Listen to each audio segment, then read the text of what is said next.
Ladies and gentlemen, good morning. Welcome back to the show. Today is September 11th, 2025. I believe we are currently live right now. If you are tuning into today's broadcast, please go ahead and say, hey, good morning, what's up? Everybody, welcome back to the show.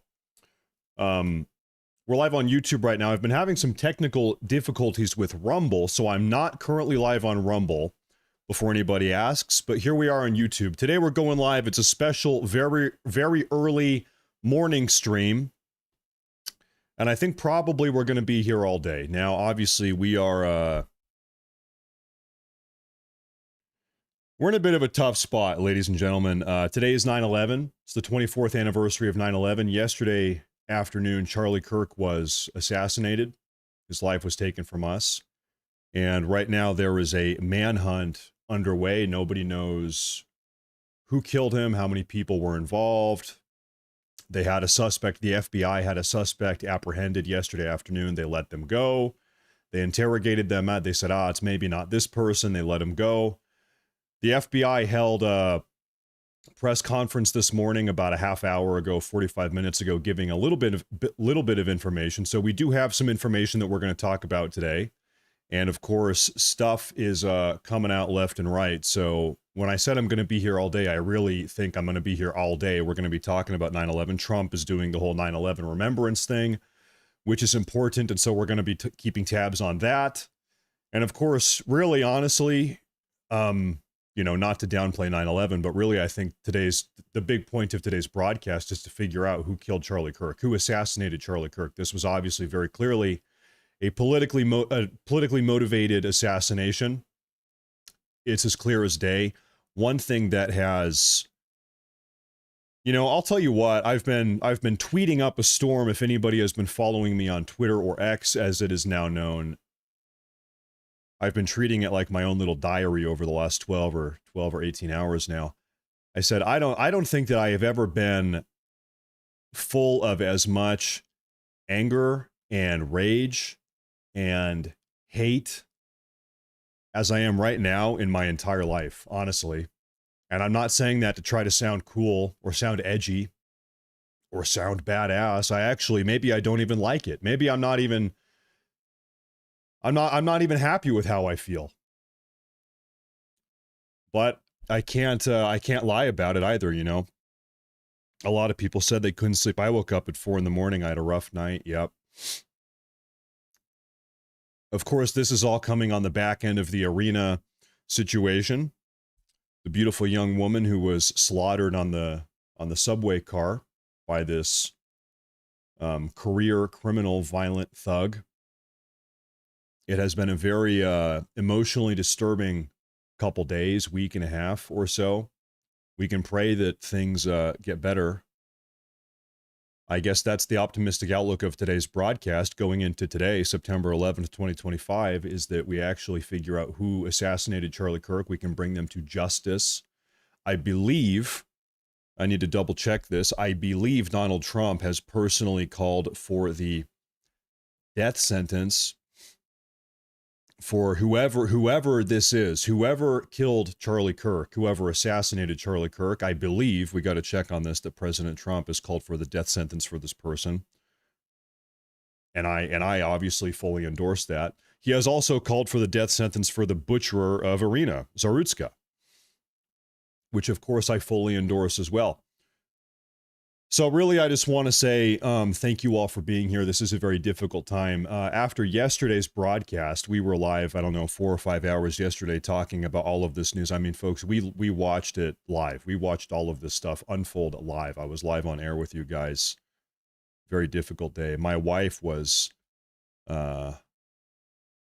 crying all day yesterday. I shed a couple tears. I don't know how you couldn't. It's terrible. You know the thing that has made me the most sick about all of this, I mean, there's just so many sickening aspects of all of this, is seeing the disgusting backlash against Charlie Kirk. There are people on the internet, there are thousands of people on the internet that are cheering and celebrating the death of Charlie Kirk, saying, well, he got what he deserved. Well, maybe he shouldn't have been such a fascist. Well, maybe he shouldn't have been such a Nazi. Hey, did it occur to Charlie Kirk that if he didn't want to get shot in the head, that maybe he shouldn't have been such a Nazi fascist? Hitler? These people are disgusting. These people, they have a rot. Their soul is rotted. Their soul is just as dark as it can be. These people are sick. I grew up in the Portland, Oregon area, and I went to middle school and elementary school, middle school, high school, my entire public education in the Portland, Oregon area, right outside and also inside of Portland, Oregon. I went to university for 4 years in Portland. And as such, on my Facebook account, on my personal Facebook account, I have over 1,000 people that I have mutual relationships with on Facebook. So I said, I wonder what these people are thinking. I was sitting on my couch last night after yesterday's broadcast, and I said, I wonder what these people are thinking. All these old crazy liberals, these progressives I have on Facebook from back in the day. So I logged in. Man, I wish I didn't. I wish I didn't. You know, it's one thing to go on Twitter or on Reddit and see a bunch of these people. It's a bunch of anonymous profiles saying, haha, Charlie Kirk is dead, haha. It's one thing to see anonymous people saying that. But when you log into your Facebook account and you've got people that this is my case, I went to high school with them. It's like, dude, hold up, wait a minute. We were friends in the 7th grade. We were on the same high school sports team. We were on the same middle school sports team. This one was a teacher of mine. Hey, you were my middle school English teacher. Hey, I'm related to you. Hey, you're my distant relative. And all of these people, these are real people. These are people that I personally know, that I have lived with, that I have grown up with. Not bots, not anonymous mystery figures on the internet.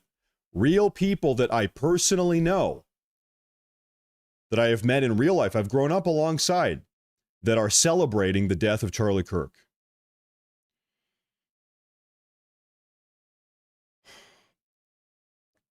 This country really is at a spiritual low point. I don't think that this country has ever been more spiritually downtrodden, morally, ethically decayed than it is right now, that people think it's okay to publicly, not privately, publicly broadcast and boast about how happy they are that Charlie Kirk has been assassinated, that now Charlie Kirk's wife, beautiful wife, is a widow, and that Charlie Kirk's 2 beautiful children are now, they don't have a father, they don't have a dad. And it breaks my heart. And these people are celebrating it. They are cheering it on. In fact, they're saying, who's going to be next? I hope this is just the beginning. I hope Charlie Kirk is just the beginning. I hope somebody else is next. That's what these people are saying. They want Charlie Kirk dead. They want Trump voters dead. They want Trump himself dead. They want you dead. They want your family dead. They want me dead. That is what these people are saying. When they are explicitly telling us that they hate us and that they want us dead, we best listen. Charlie Kirk said this himself 9 years ago on Twitter. People are now reposting this. Charlie Kirk said something very wise. He said, you can really tell a lot about a person by how they act after the death of somebody else. And he was totally right. He was totally on point. We have learned a lot about, we all knew the progressive left. We knew these people were sick in the head. We knew they were insane. We knew that they are violent, that they are evil. But the depths of their evil, they are celebrating the death of a father, of a husband like this. Brutally murdered in cold blood. And you know what? I'm going to sound a little bit crazy here. Here's the thing that they don't seem to get. Charlie Kirk was the nice guy. Charlie Kirk was the, hey, listen, everybody, why don't we just have a dialogue? Why don't we have a discussion? This is a young man who dedicated his entire adult life to having peaceful discussions. He dedicated his entire life to traveling the country, speaking to people that he knew disagreed with him so that he could try to build a bridge and build a dialogue with the opposite side. You know what they did? They fucking killed him.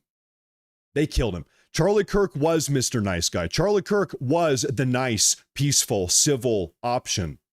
I'm seeing people on the internet, they're saying, listen, hey, everybody, let's simmer down. We need to remain civil. We need to calm down here, everybody. Listen, that's what Charlie Kirk was doing in the exact moment that they assassinated him. We need to simmer down. We need to have a dialogue here. We need to calm down. That is what Kirk was doing when they gunned him down. Charlie Kirk was the nice guy. He was the moderate option. Charlie Kirk was the moderate option. We tried that. They killed him. I am so mad. Like I said, I'm not bragging about this. I'm not maybe I don't even like this. I don't know how to feel. I have never been more full of hate. Honestly, I've never been more full of rage and anger and hate. And I'm going to tell you, I was praying all night. I'm going to tell you something here. I'm worried that things are going to get crazy and wild. And by the way, folks, we're going to start talking about the news. We're going to start doing the live updates, but I just have to get some stuff out of my system here. So thank you for tuning in. You know, I am a very tempered guy. I'm in control of my emotions. You could say I'm a stoic guy. I really do not lash out. I don't do anything crazy. And also I would advise that nobody else does anything crazy. Don't do something crazy that you're going to regret. However, that being said, I live in reality. I am worried that things are going to get real crazy here pretty soon because I know how I'm feeling right now. I know that there are thousands, maybe tens of thousands of young people, of people in this country that are feeling the exact same rage and anger and hate that I am currently feeling. And I'm in control enough to not do something crazy. I am in control of myself enough to not just act impulsively on my emotions. And I'm worried that there are a lot of people that are feeling the same thing I'm feeling.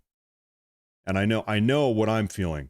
I'm worried there are a lot of people that are feeling the same thing I'm feeling that are not in control, that are not in control enough to stop themselves from doing something crazy. Because I'm feeling pretty, like I said, I'm feeling pretty hate-filled right now. In fact, I would even go so far. No, I shouldn't say this.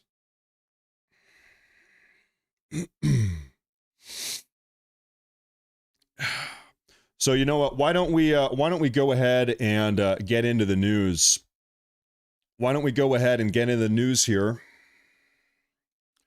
I don't even know where to start. We have something here. President Trump issued this morning a statement regarding Charlie Kirk. We're going to take a look at this. Everybody, if you are new to the show, thank you for tuning in. I appreciate it, everybody. This is President Trump this morning.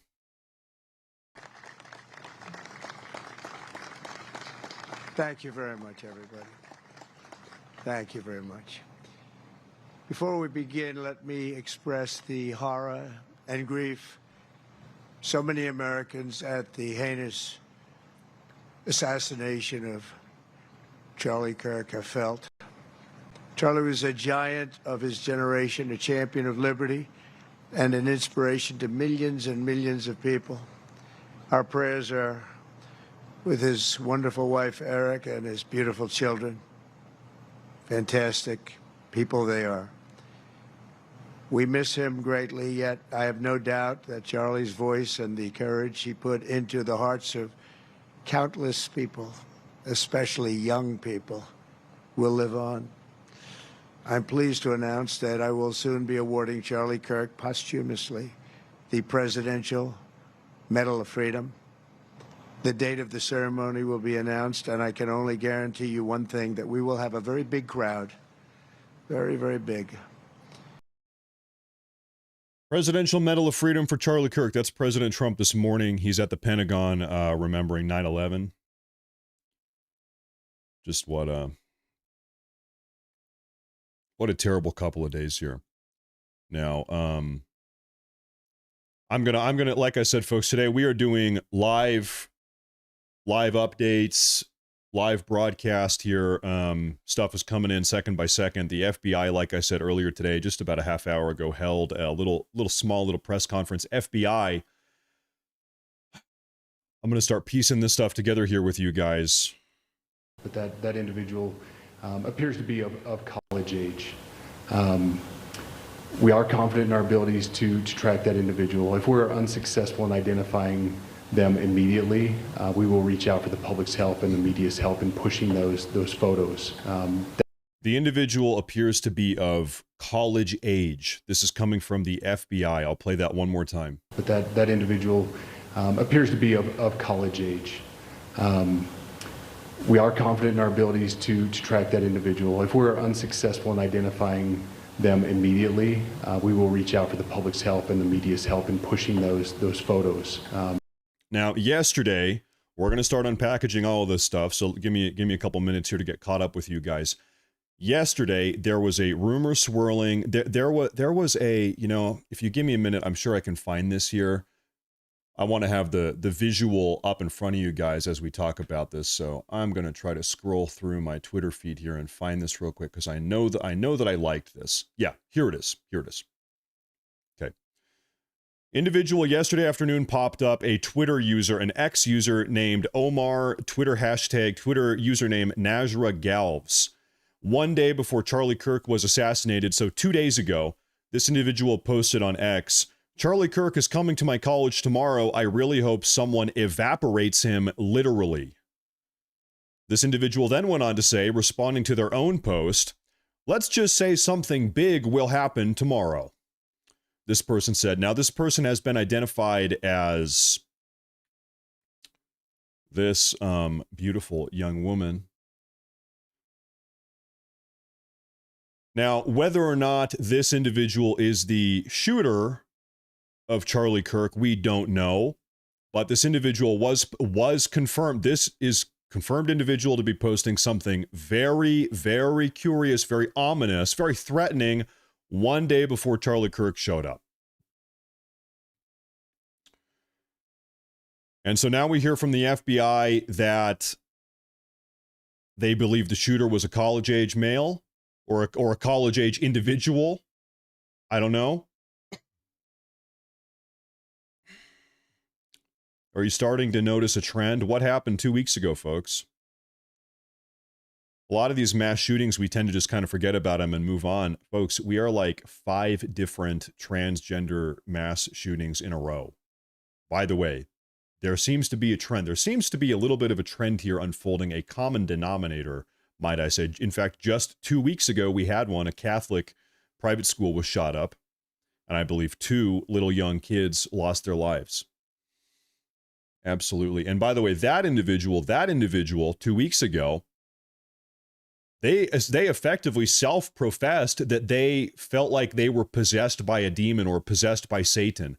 They were drawing this satanic artwork, saying they were having internal discussions with a demon that was living inside their head, compelling them to kill people. This is coming right from the shooter. 2 weeks ago. Satanically possessed. Okay, now we have another big little tidbit here. I need to keep this up on the broadcast because this is going to keep coming up today. I want to make sure my tabs are good here. Okay. I need to keep everything sorted here if you guys can give me a moment. All right, so there's that. Now, we have another big thing to talk about here.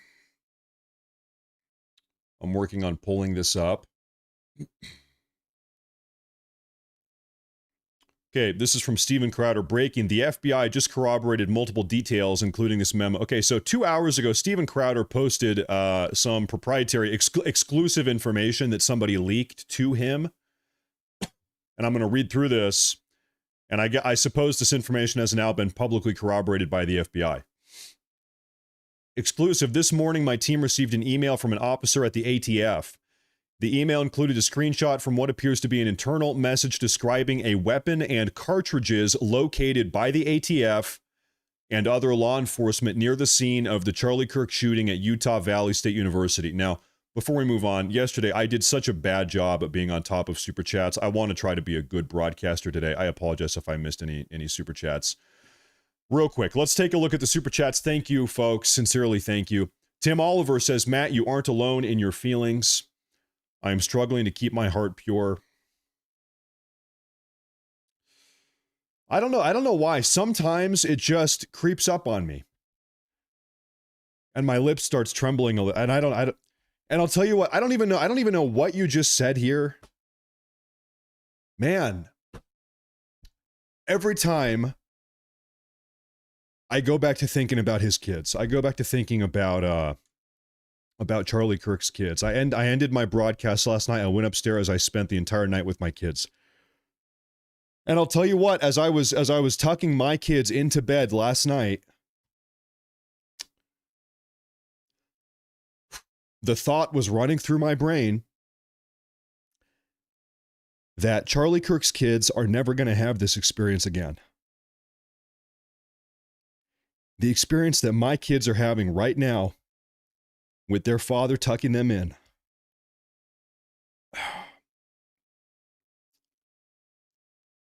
And so once again, it's like you were on the same page here. I am just so full of rage. I am just so full of hate right now, and I wish I was. I really wish that I was not.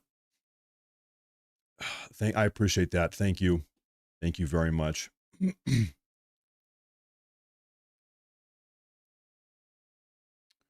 We have some other super chats here. I'm going to try to get through these. There is a radical UMC congregation in Ashburn, Virginia that has multiple cars every day with bumper stickers 8647. These people have been calling for violence for months now. You're right. 8647 obviously is alluding to assassinating President Trump. They've been talking about this for a long time. They're selling bumper stickers. They've got they've got t-shirts, they've got hats that say 86. Look, hey everybody, look how cute I am. Ha ha ha, let's assassinate the president.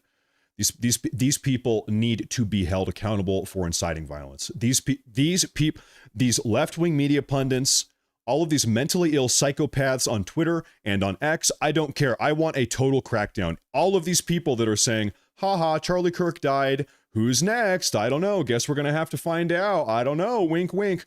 All of these people, I want a total crackdown. These people are complicit. They are co-signing the political violence. They have signed on to the political violence. They are endorsing it. They are promoting it. It has to come to an end. I am so sick of this. You're right. Thank you.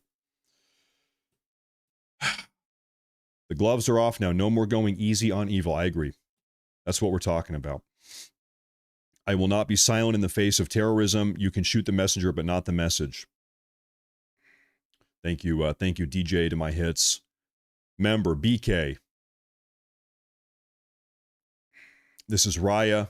Good morning. Welcome back to the show.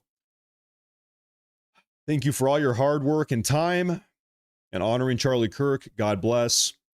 You know, luckily, you know, we've been talking a lot about all of the just psychotic, terrible rhetoric regarding Charlie Kirk's death. We also need to take a minute to appreciate all of the really just beautiful things that people have been saying, because there has been a really big outpouring of love. You need to, you know, you can't only focus on the bad stuff here. It's easy. It's really easy. It's too easy to focus on the bad stuff. It really is. This, you know, there's a term it's called a silver lining. You know, when something bad happens, is there anything good that can be extracted from this terrible situation? The silver lining here, and it is hard. It's hard to focus on a silver lining here, given how just terrible things are.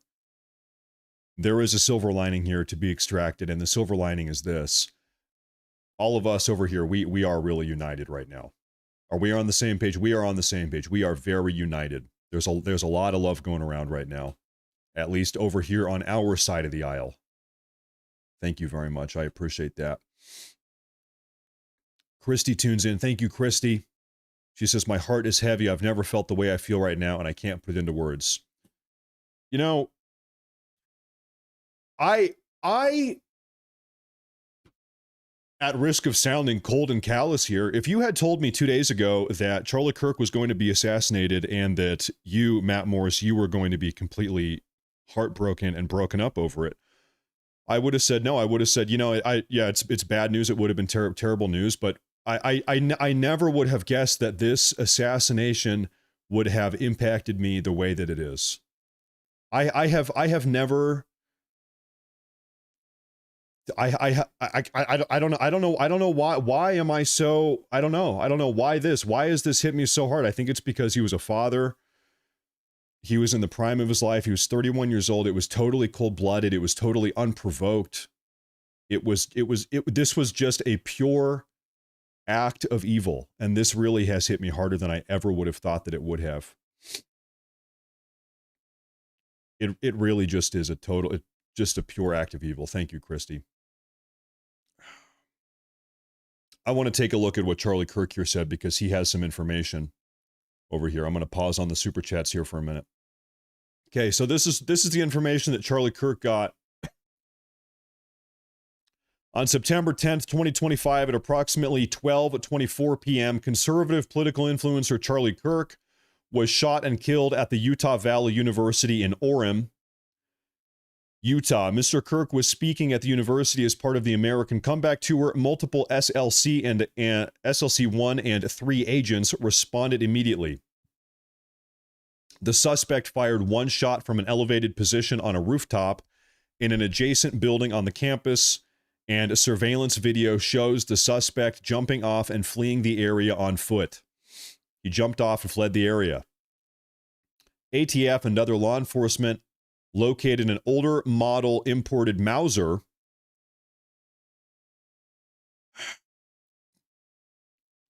It's a bolt-action rifle wrapped in a towel in a wooded area near the campus. They've recovered a rifle, is what they're saying. The location of the firearm appears to match reports of the suspect's route of travel. The spent cartridge was still chambered in the rifle, in addition to 3 unspent rounds in the top-fed magazine.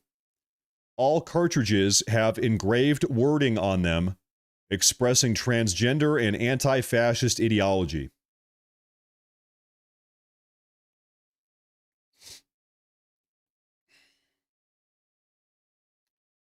Well,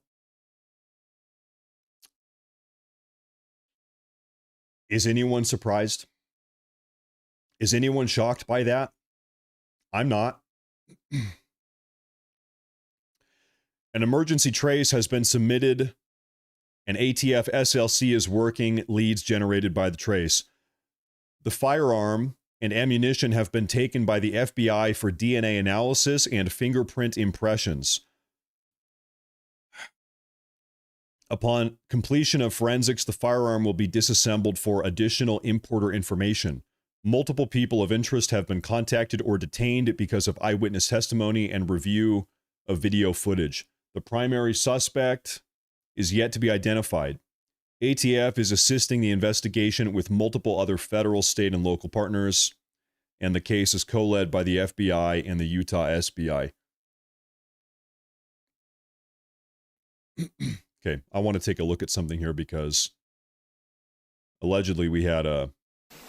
to make sure the audio is loud enough here. Allegedly, the FBI actually kind of corroborated this. Here, take a look at this. This morning I can tell you that we have recovered what we believe is the weapon that was used in yesterday's shooting. It is a high-powered bolt-action rifle. That rifle was recovered in a wooded area where the shooter had fled. So the FBI laboratory will be analyzing this weapon. Investigators have also collected footwear impression, a palm print. There you go. Now they have a palm print, footprints. They said. I want to quickly just address something that I'm seeing all over the internet. A lot of people are very quickly jumping to some type of insane conspiracy theory. It's an inside job. It's the CIA. It's the FBI. It's Mossad that took out Charlie Kirk. Of course, there is absolutely no reason to believe that right now. There is nothing suggesting that's the case. Some people are saying that because this was a shot taken from a range of 200 meters or 200 yards, that it has to be some trained sniper elite operator, because there's no way anybody could take a shot at 200 yards. Listen, I don't know if you guys have ever spent much time firing rifles. It is not hard. It actually is easy to hit a shot, depending on what type of optic you have, even without an optic.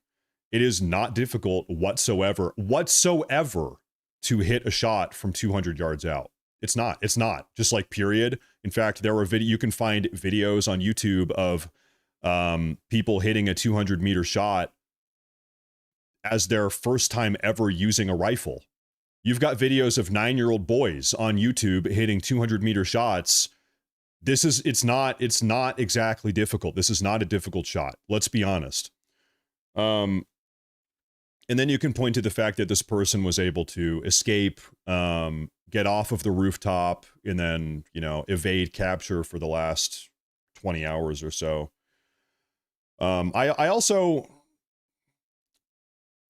I don't think it's particularly hard to evade capture given the circumstances for 20 hours. I'm sure they'll catch this person at some point. The shot goes off. Charlie Kirk is, wounded on the stage. The crowd is going crazy. There's mayhem. There's chaos. This person obviously would have, to some degree, planned some type of escape route.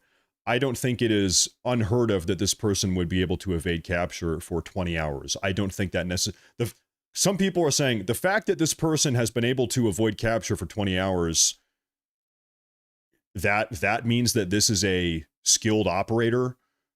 I don't really think so. In fact, I remember, this is a little over a year ago now, we were watching the Butler, Pennsylvania Donald Trump rally live. I was live on Twitch at that point, and we watched the shooting happen live when the shooter, Crook, was up on the rooftop and they took a shot at President Trump, hit his ear. And before the shooter was identified, there was a 3 or 4 hour window before Crook had been identified as the shooter. And during those 3 or 4 hours, all of the same conspiracy theories were going around. There's no way anybody could have made that shot. It had to be a highly skilled operator, a highly paid assassin, whatever, Actually, as it would turn out, it was a 20-year-old kid. It was a geeky 20-year-old with a rifle. To be clear, this is not a hard shot to make. It is not. It just is not. And anybody that has spent time around a rifle, you will corroborate. This is not some magic bullet type of scenario. So I would say, listen, pump the brakes on the conspiracy theories, because also there is another component of jumping to conspiracy theories right now. It's the CIA, it's Mossad, it's whatever. I want to say something real quick. Listen, dismissing terrible events like this as some type of elaborate conspiracy, you are actually doing a disservice to the problem that we genuinely, literally have in this country. Everybody in the audience, you need to acknowledge, you need to understand, we have a very real, very serious threat in this country, and it is violent, radical members of the far left. And if every time a radical, violent member of the far left, and these people are real, they are legitimate, there are thousands or hundreds of thousands of them in the country. And we've seen radical violence from the far left happen over and over and over again. And if every single time a member of the far left pops up and kills somebody, if you guys in the live chat say, it's a conspiracy, listen, you are actually obfuscating from the real serious problem that we have in the nation. Genuinely. We need to focus attention on what is actually going on here. Okay. Anyway, that's how I feel. We do have a real problem, and by trying to invent some elaborate conspiracy every single time before you even have all the information, you are obfuscating from the real problem that we have. If you want to solve the real problem that we have, we need to actually first acknowledge and understand the real problem that we have. So, anyway, and right now, all we have to go with is that this is a bullet point list of things that we know. College-educated person. We've got the shells and the shell casings, all of which have Antifa and transgender ideology engraved on them. And we have this person on Twitter 2 days ago saying, Charlie Kirk is coming to my college tomorrow. I really hope somebody evaporates him. Let's just say something big will happen tomorrow. And the person that posted that is this person. So quite literally every single piece of information that we have right now, we've got the engravings coming out of the ATF and the FBI. We've got this poster yesterday on Twitter saying something crazy is going to happen. We've got from this person. And of course, we don't know this is the person, but I will tell you what, every single thing that we have is pointing in this direction. Okay? That's what we can say. That's what we can say. Because what is the alternative? What am I supposed to believe? Some of the conspiracy theorists in the chat, would you have me believe that violent far-left radicals don't exist? And that violent far-left radicals never actually attack or harm or shoot anyone? And that every time it would seem as if a violent far-left radical is attacking somebody, it's actually some crazy conspiracy? Is that what you would have me believe? I'm living in reality. We do have violent far-left radicals. We do have violent far-left radicals that are attacking and killing people time and time and time again in this country. That is a real problem. That is a serious problem. I want to focus on that problem right now. They exist. They are killing people. They are harming people. They are damaging people.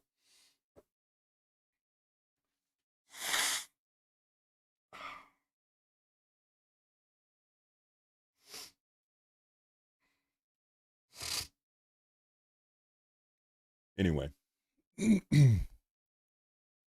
Anyway, I don't know. It's like, what do you want me to believe? That we don't have violent far left, insane, mentally ill people killing people in the country? Yes, obviously we do. Yes, we do.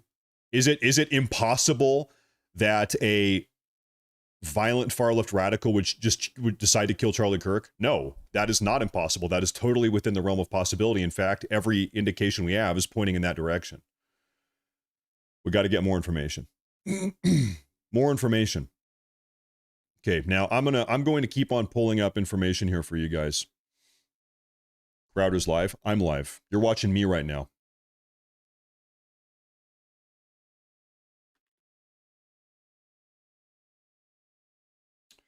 Speaking of violent far left radicals, listen, by the way, I don't know how some of you folks can take a look at everything these members of the far left have been posting on social media and then concoct some crazy conspiracy theory. Listen, these people, they are celebrating Charlie Kirk's death. They wanted him dead. They want you dead. They're talking about killing other people. These people, they're not even afraid to express their opinions right now. They are happy that this has happened. Man, I'm just saying, if I were Nick Fuentes and all those guys, I'd be really fucking nervous right now. Like, real fucking nervous. I heard that they released the old white guy and it actually wasn't him that shot Charlie Kirk. I just got dizzy. Wow. What a day. What a day. So listen, okay, we live in a country that is infested with violent far-left radicals. That is the issue at hand right now. We have seen time and time again, numerous times, maybe dozens of times, these people are promoting, advocating, supporting violence time and time again, and it's gotten so insane. These people are just brazen. They have no shame in their promotion of political violence. They're posting these videos with their face. They're not even trying to remain anonymous. With their face on TikTok, all over the internet. Man, if you're a right-wing commentator, I'd be pretty scared right now because, man, that shooter is on the loose, man. They're not even making an effort to conceal their identity at this point. They have complete and total confidence in saying this type of stuff. Once again, this is a problem. There's more of it here. Look at this. Created sick. Do you support his death? I do. You support his death? Fuck Charlie Kirk. You support Charlie Kirk being killed? Yes, I do. On the day he died, you're here at a vigil Yep. for Charlie Kirk and you support his death. Do you support a Nazi? No, I don't support a Nazi. Charlie Kirk wasn't a Nazi. you Support don't it. follow his- You support his shooter? Yep, sure do. For him. You support Charlie Kirk's Sure shooter? do. He did us all a favor. Would you shoot somebody like Charlie Kirk? I would have killed him myself. You would have killed. I would have killed him myself. Do you like, I'm talking to the conspiracy theorists again. What do you need to see to understand that we have this problem in the country? Okay, for everybody that is trying to concoct some crazy conspiracy theory right now, what do you need to see? We've got video footage. We've got hundreds of videos like this coming out on the internet. These people are a problem. This is a problem. These people are radical. They are violent. They are promoting violence. I'm going to play this again. Do you support his death? I do. You support his death? Fuck Charlie Kirk. You support Charlie Kirk being killed? Yes, I do. On the day he died, you're here at a vigil for Charlie Kirk and you support his death. Do you support a Nazi?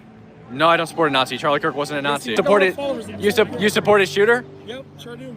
Freedom. You support Charlie Kirk's shooter? Sure do. He does all a favor. Would you shoot somebody like Charlie Kirk? I would have killed him myself. You would have killed him yourself. Okay. Do you have a job here in Seattle? Nope. I take that for.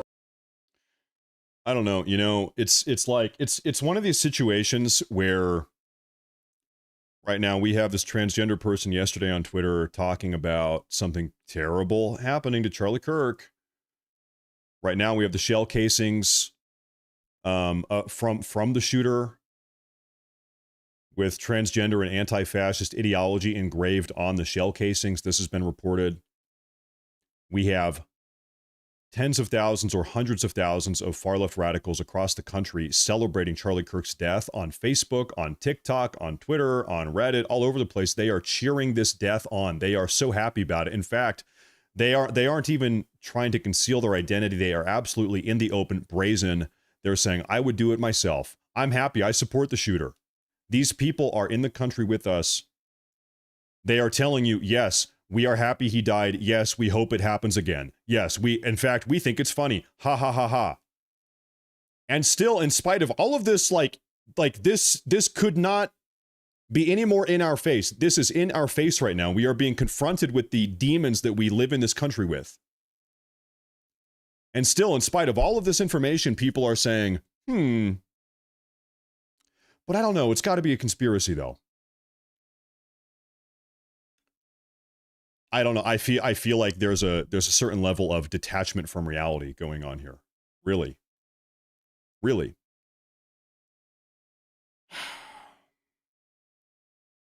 I'm looking for more updates here.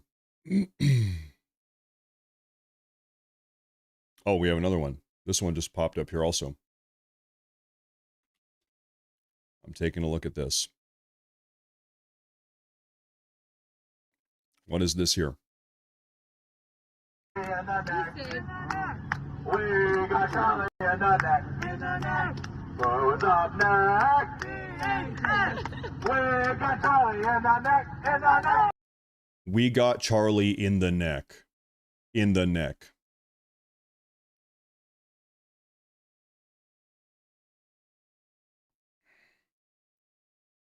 Are you starting to get it? Are some of you starting to understand what's going on here? These people hate you. They hate us. They hate President Trump. They tried to kill him. They successfully, unfortunately, assassinated Charlie Kirk yesterday. These people want me dead. These people want you dead. These people want your family dead. These people hate everything that you are. These people would piss on your grave if they had the chance. And guess what? There's hundreds of thousands of them in the country. That is the reality in which we are living. We got Charlie in the neck. We got Charlie in the neck. Who's up next? We got Charlie in the neck. I am so just sick of this.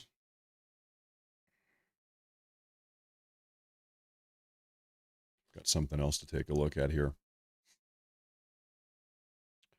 During a vigil for Charlie Kirk in Boise, Idaho, local BLM leader Terry Wilson drove through shouting, F Charlie Kirk. This guy's gonna get fucked. Some guy.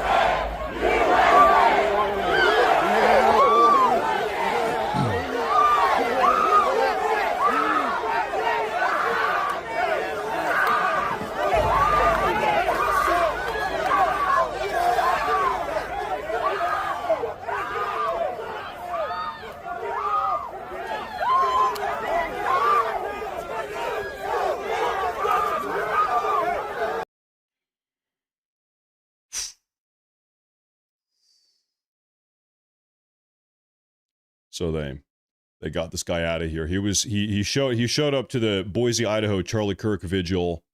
F Charlie Kirk, he was screaming. And looks like the crowd, they dispatched of this guy pretty quickly. This guy's gonna get fucked.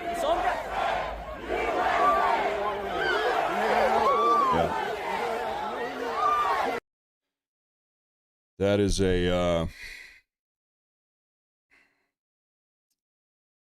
a FAFO moment.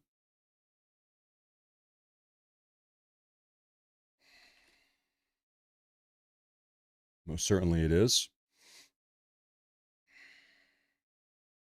The best part of this whole goddamn thing is that he is not martyr material, so his death will mean nothing. It will activate no one. It will impact few. It's just great. She has no idea. She has no idea. She has no idea. These people have no idea. Listen, like I was saying earlier, they don't realize they killed the nice guy. Charlie Kirk was the nice guy on the right. Charlie Kirk was the moderate option. We tried the moderate option. We tried the Charlie Kirk style of, hey, let's just have a dialogue here. Everybody, you're on the left, I'm on the right. Let's have a sit down conversation. Let's have a debate. Maybe we can talk out our differences. Charlie Kirk dedicated 13 years of his adult life to doing that, to debating, to dialogue, to open discourse. You know what they did? They fucking shot him in the neck. They killed him. They assassinated him. That's what they did. We tried that approach. We tried the moderate approach. We tried to reconcile our differences with these people. Charlie Kirk did that. They killed him. He was the moderate guy. He was the Mr. Nice Guy option here. I'm going to play this again. These people are just sick. The best part of this whole goddamn thing is that he is not martyr material, so his death will mean nothing. It will activate no one. It will impact few. It's just great. It's just great. This woman has no idea how wrong she is. Also, I keep saying this.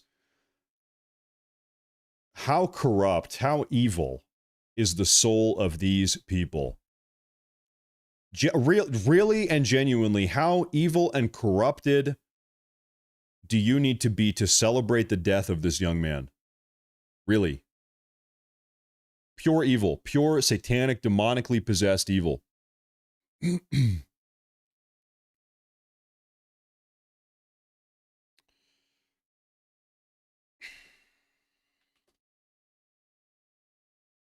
Matt Walsh chimes in. He says, "Today I woke up even angrier. I want justice for Charlie. Everyone responsible, everyone celebrating, everyone who encouraged this or fomented it in any way, I want all of them held accountable. They want us dead. They are killing us. Now is not the time for the kumbaya stuff. This is real." And of course, I agree. Of course, I agree. I share the exact same sentiment. These people, this is something that you, conservative American, you need to understand this. These people do want you dead. These people do want Donald Trump dead, and they've tried to kill him numerous times. These people do want Charlie Kirk dead, and they successfully killed him. These people want you dead. They want me dead. They want our families dead. And if they are successful, they will celebrate it. These people will not mourn your death. These people will not mourn my death. They would not mourn the death of the president. They successfully killed Charlie Kirk yesterday, and they are cheering from the rooftops. They are celebrating. They are having parties. I wonder if I could find a video of this. You're seeing groups of far left radicals. They're saying, hey, party at my place. Bring drinks. Bring the beer. We're celebrating. We're having a Charlie Kirk death party. They're having get-togethers. They're having parties. They're bringing chips and beer. They're taking shots. Hey, everybody, Charlie Kirk died. Take a shot. These people are evil. We are dealing with evil. And once again, I'm going to say this again because concocting a conspiracy theory this early on, before we really have that much information, you are obscuring, you are obfuscating from the evil that we are directly dealing with. It's like you are looking at a demon and the demon is telling you, I'm going to kill you. I'm going to chop your head off. I'm going to kill you. And then I'm going to have a party. And then you are responding by saying, but I think this thing over here is the problem. No, the demons are telling you they want you dead. The demons are looking you in the eye, telling you, we killed Charlie Kirk. We're happy about it. We tried to kill the president and we want to kill you next. Ah! And some of you guys are saying, but I think it's actually something else. The demons are staring you in the eye. You need to wake up and confront and acknowledge the problems that we have in the country.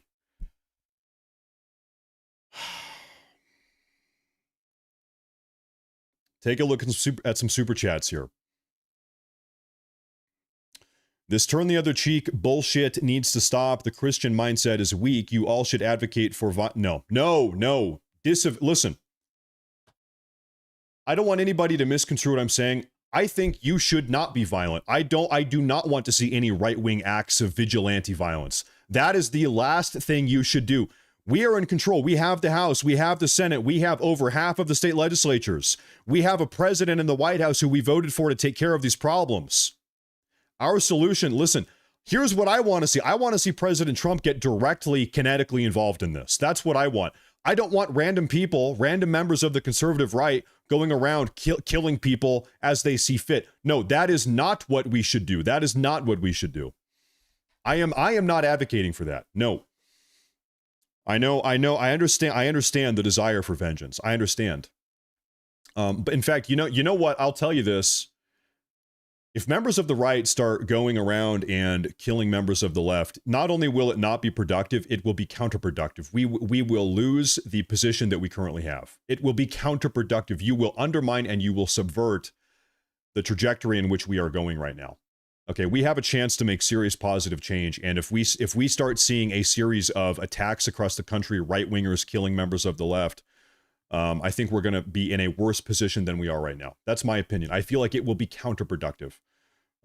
We have a chance right now to actually listen. The problems we are facing are institutional in nature. They are institutional in nature, and they must be taken down in an institutional way. But hey, that's just like my opinion. That's just like my opinion. I am not advocating for violence right now. No.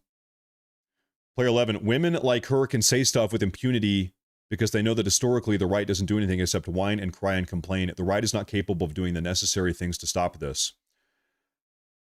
Time will tell. Listen, this is what we have seen throughout all of human history, time and time and time again, is that people will get pushed, so far pushed,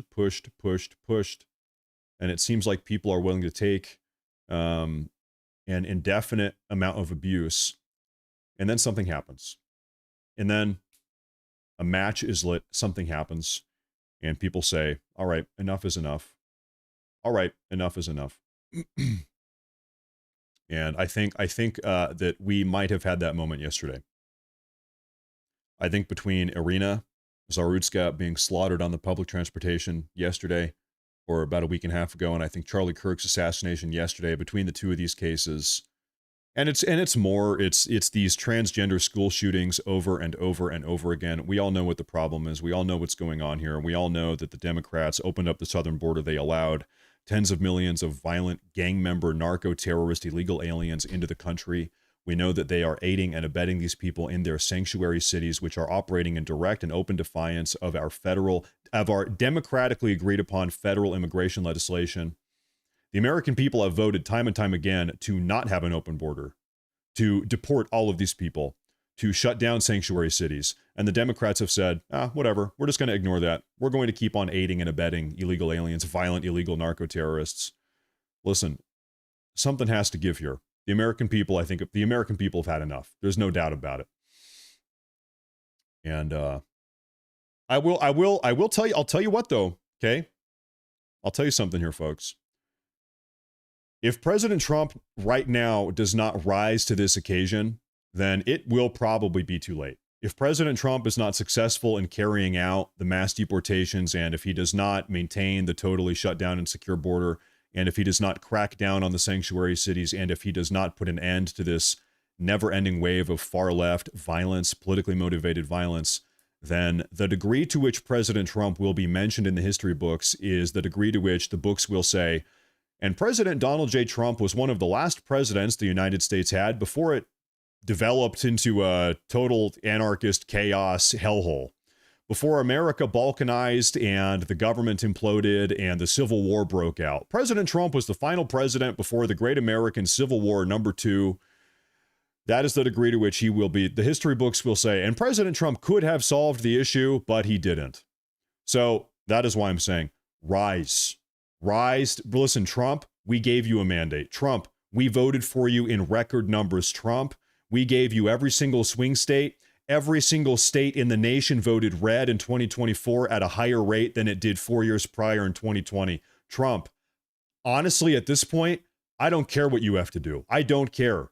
As far as I'm concerned, Trump, you have a total free pass. I do not care. They've been calling you a dictator, fascist, totalitarian ruler for over a decade now. You know what, Trump?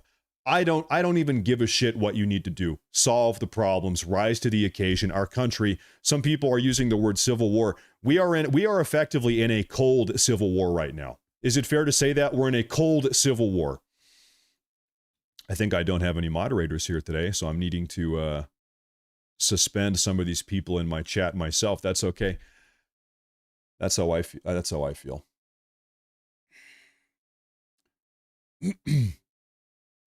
Okay, I want to take a look at something here I'm seeing on X or on Twitter here.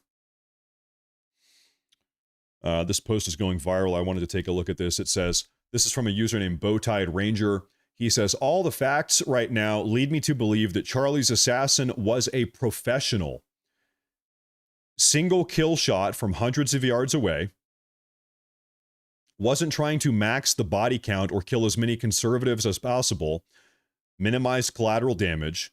Immediately left after seeing the shot land. Obviously extremely important for him to get away.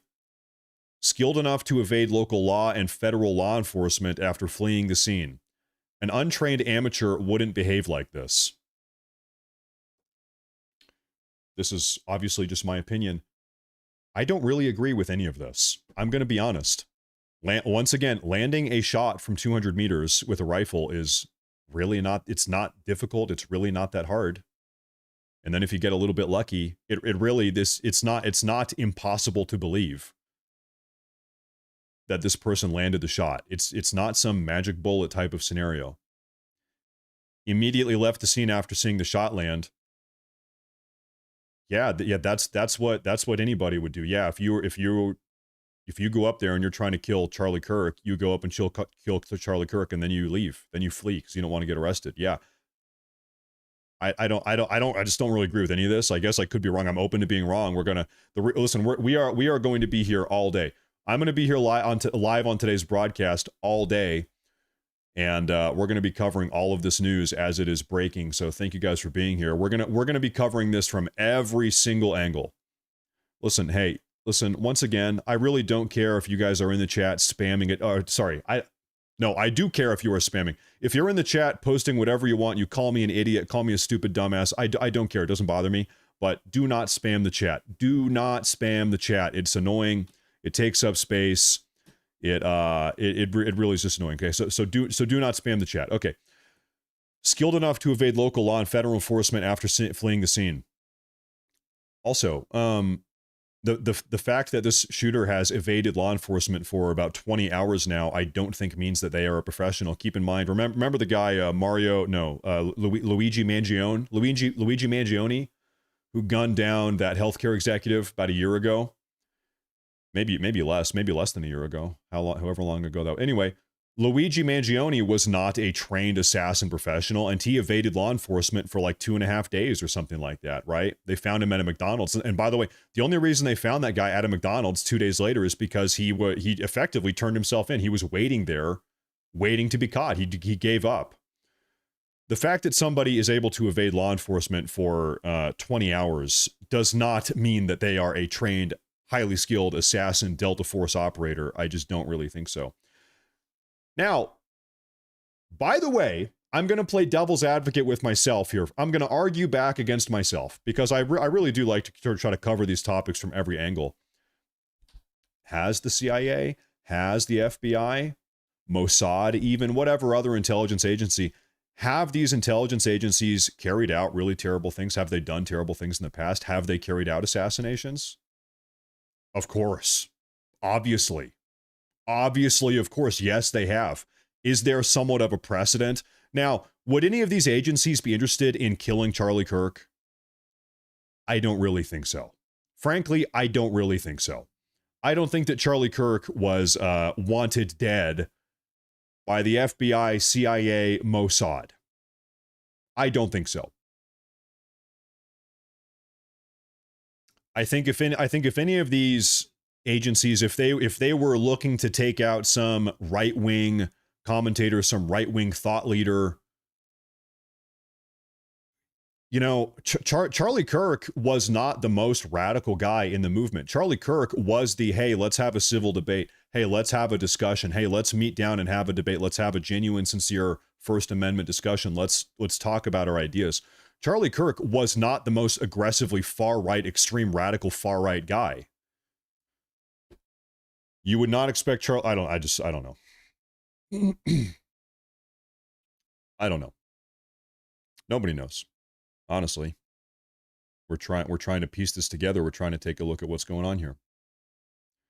So I'm going to keep on taking a look around Twitter here. I'm looking for breaking news updates here now, folks. Here's what I really need to do. I need to pull up my news feed here. How do I find this? There we go. I got it up here. Thank you all for tuning in today. We're going to be here all day covering all of the news as it is going on.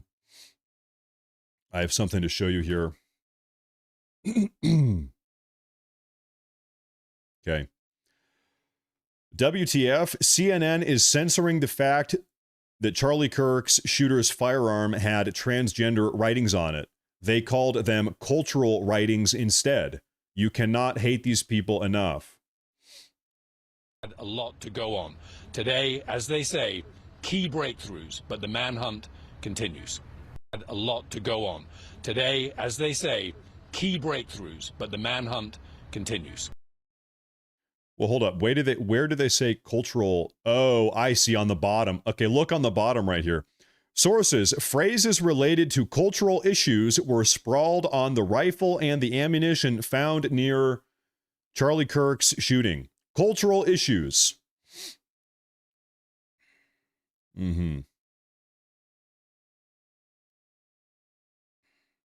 Independent news source has released a distant image of the shooter on the roof of the building. We saw some of those yesterday. If you could do me a favor and maybe try to post it or share that with me, I'll take a look at that. You know, I was considering making a couple videos today talking about this stuff, but information right now is coming out so quickly. The story is changing, the narrative. We're getting more information every couple minutes, literally, that if I sat down and if I wrote a video script, if I edited the video, recorded the video, edited the video, uploaded it, by the time the video got up on YouTube, I'm sure the story would be totally different. There's more information literally every minute right now. And so I said, you know what? We're just going to go live today. We're going to do a special emergency broadcast. We're going to be here all day covering all of the news as it develops. And so I don't know, it's conceivable something that we might say 1 hour ago could be totally different than something that we're saying right now because we just get more information. We're doing live news coverage. So thank you everybody for tuning in today.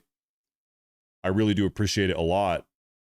President Trump on the search for the Charlie Kirk killer. Take a look. But do the best we can. Anything on the investigation or anything on the latest that you've heard from the FBI or Cash Patel? They've reported to me so far. Pretty much what you're seeing in the news is what it is. They have a virtual manhunt out there, so we'll see what happens. But we hope we get them. Sir, thank you, Mr. President. They have a virtual manhunt going on right now. Yeah, I would imagine, you know, Charlie Kirk is a high-profile guy, and he was well-connected. He was friends with Trump and Cash Patel and Pam Bondi and all of these important people that are involved in this right now. So, yeah, I would imagine that you know, they are exhausting all of the resources that they can to bring this person to justice. Also, you know, it must be stated, I want to keep saying this. It is important for everybody here to understand this. Charlie Kirk, in a lot of ways, was a representative of all of us. Charlie Kirk was probably the single largest right-wing commentator in the country, maybe at least one of the top 2 or 3 or 5. He was killed because of his right-wing beliefs. If you understand that they would gun down Charlie Kirk in cold blood as he's having an open free speech debate, what do you think they would do to you? What do you think these people would do to you or me or your family or the president? We've seen what they would try to do to the president. These people are insane. They're mentally ill. Okay. We've seen what they would do to Trump. We've seen what they would do to Charlie Kirk. This is how they feel about all of us. And they are celebrating it. And they are tap dancing. They are having parties. They are celebrating. Seriously, they're taking shots. They're celebrating the fact that this young father has been gunned down. This is how they feel about you and me and all of us. Pete Hegseth chimes in. Yeah. The life, example, and even death of Christ follower and American patriot Charlie Kirk give me hope. Sheer courage, no matter the arena. Charlie, we love you. We know that you have heard the Lord's words. Well done, good and faithful servant. Full heart, clear eyes. Like those on 9/11, he will never be forgotten. So I thank God for all of you and all of our fighters from that day to today and beyond. May God bless our warriors as they ruthlessly seek our enemies on behalf of the fellow citizens they love. We owe you and all of those who witnessed 9/11 nothing less.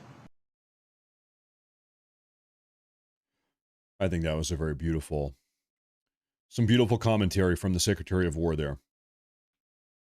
Like I said this about a half hour ago. One silver lining here that can be pulled from this terrible situation that we found ourselves in with Charlie Kirk is that all of us over here, we are together right now. Is that true? Everybody say yes in the chat. We are together. We are unified. All of us over here on the right, I don't know. We have not been more unified, Lord, probably since 9/11, honestly, frankly. The death of Charlie Kirk has brought so many people together in a very loving, beautiful way. This shooter, this assassin, obviously thought that they were going to tear us down and tear us apart, and that has not happened. That has backfired. Surprise, buddy. Whoever you are. This is coming from the FBI earlier this morning. Through all that work last night, we were able to make a few breakthroughs. We were able to track the movements of the shooter. Starting at 11:52 a.m., the subject arrived on campus, shortly away from campus. We have tracked his movements onto the campus, through the stairwells, up to the roof, across the roof to a shooting location. Wow. After the shooting, we were able to track his movements as he moved to the other side of the building, jumped off of the building, and fled off of the campus and into a neighborhood.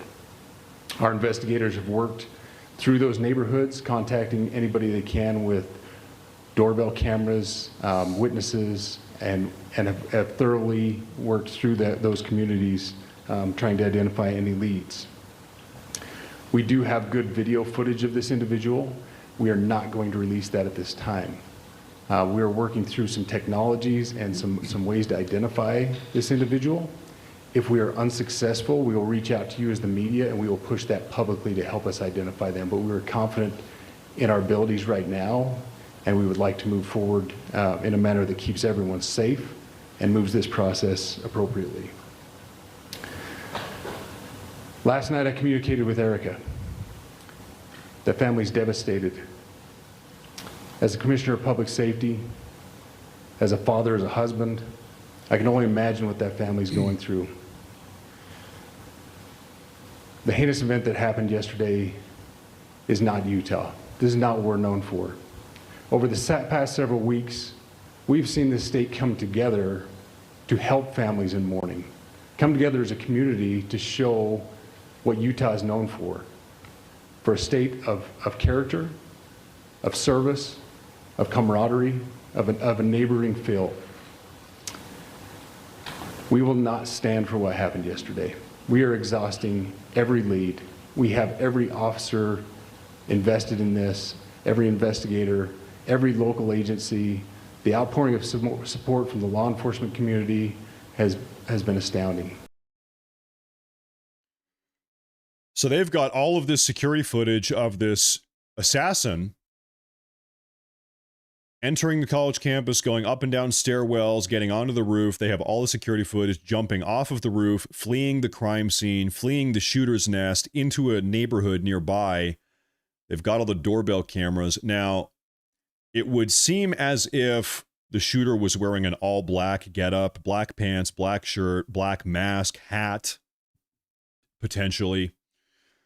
So, I suppose, whether or not they have footage of this person, it might be not enough to identify them. However, we now know that also, I think we have the clip right here. Yeah, this is the clip right here. They have the gun, they have the footwear impression, the palm print, and forearm imprints that they are conducting analysis on right now. Now, it must be noted here, the shooter is at large. Who knows if the shooter has the assassin? Who knows if they have other names on their list? Who knows if they have fled the scene, they got in their car, they drove 6 hours, they drove somewhere else, they're going to shoot someone else. I don't know. God forbid. But it is imperative. This is yet another reason why it is so important that this person is caught, apprehended immediately. Immediately. So good luck to the law enforcement officers here that are on the case right now. Good luck to them. Good morning. My name is Robert Bowles, and I am the special agent in charge of the Salt Lake Field Office.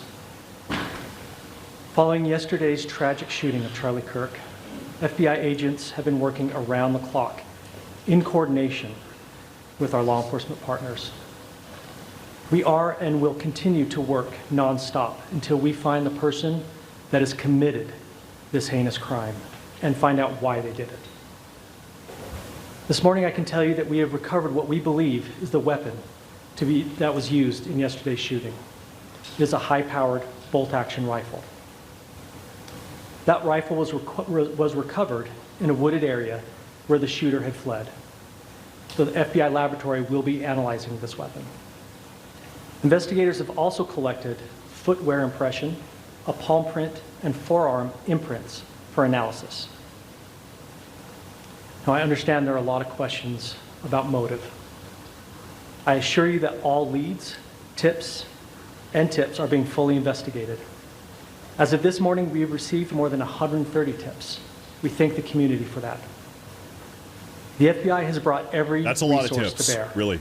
And we will continue to do so throughout the course of this investigation. So, just real quick here, I actually have not done this yet. Take a quick look at Google Maps here. So, this is the university at which Charlie Kirk was murdered. It was assassinated. This is Utah Valley University. Utah Valley University. This is where he was speaking at the bottom of this little speaking area here. And the shooter was allegedly on this roof. Yeah, this is where the shooter would have been. So the shooter gets off the roof, somehow runs somewhere else. The FBI just said, we just heard them say that they found the gun in a forested area. Now, you can imagine if you are the shooter, there's campus parking lot down here in the bottom right. There's campus parking lot here. All of this is, we have seen the police coverage map in the past. Police entry points, checkpoint security. It's part of the event. You've got people coming and going. If you're the shooter, you're on this roof, you take the shot, you probably try to escape. You probably go north. That's what I'm thinking. Do you guys agree with that? You go north, and they said he fled into a neighborhood. Well, there's neighborhoods up here. And they said the shooter abandoned his gun into some forested area. So, they could have found the gun in this little forested area here. Who knows? They are scouring this entire area is what they are doing. Could be over here. Who knows? Anyway, everything here they have scoured. So who knows? It's possible. Maybe the shooter carried out the assassination, ran up here, ditched the gun in the woods, ran a little bit further. They had a car pre-parked on the side of the road, got in the car, drove away. Now, like they said, though, they are analyzing the doorbell camera footage of everybody in the neighborhood. So potentially each one of these houses has a camera pointing to the street. So if any shooter runs along the street up to a car or whatever, potentially some of these houses are going to have recorded it. So that's where we're at with that. They're going through all the data right now, all the information. Something else I want to take a look at here. Marco Rubio gave his thoughts on this. Marco Rubio was talking about Charlie Kirk, and he looks and sounds absolutely devastated, as all of us are. I'll tell you what, yesterday, as you might have noticed, I was furious, livid, and enraged. When I ended my broadcast, and I had the rest of my evening, I was even more enraged. When it got darker, it was about time for bed last night. I found my anger and my rage transitioning really just into deep sadness. Just I was like depressed, incredibly depressed last night. I woke up, it's a new day, and now I'm just back to being enraged. Now I'm back. I'm full of hate and rage and righteous indignation. That's how I'm feeling right now. That's my little personal checkup right there. Now I'm full of rage again. Marco Rubio. Well, Charlie's someone I've gotten to know personally, and it's just heartbreaking to see. It's both stunning and outrageous at the same time. Obviously, I have confidence in our investigators are on the ground. The FBI is the best investigative unit in the world. I spoke to the governor numerous times yesterday in the midst of this, and they're also involved with their state police there. And so I think now we just need to let the investigators do their work. And we know two things for certain, and that is that a great young man is dead and the family's been shattered, and that there's no place for this in America. We all know that. All the words are out there, but it's true. Not just outrageous, it's frightening. It's outrageous and it's frightening. And once again, the shooter is at large. The shooter has not been found yet. Now, they have said, give me a moment here. I'm going to try to scroll down and find something for you guys that we were talking about yesterday that's worth bringing up here. But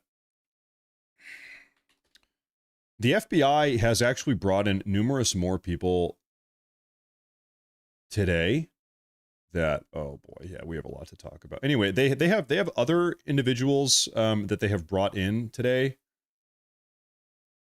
that they have interrogated. Maybe some people are being detained at this very moment. We're not sure.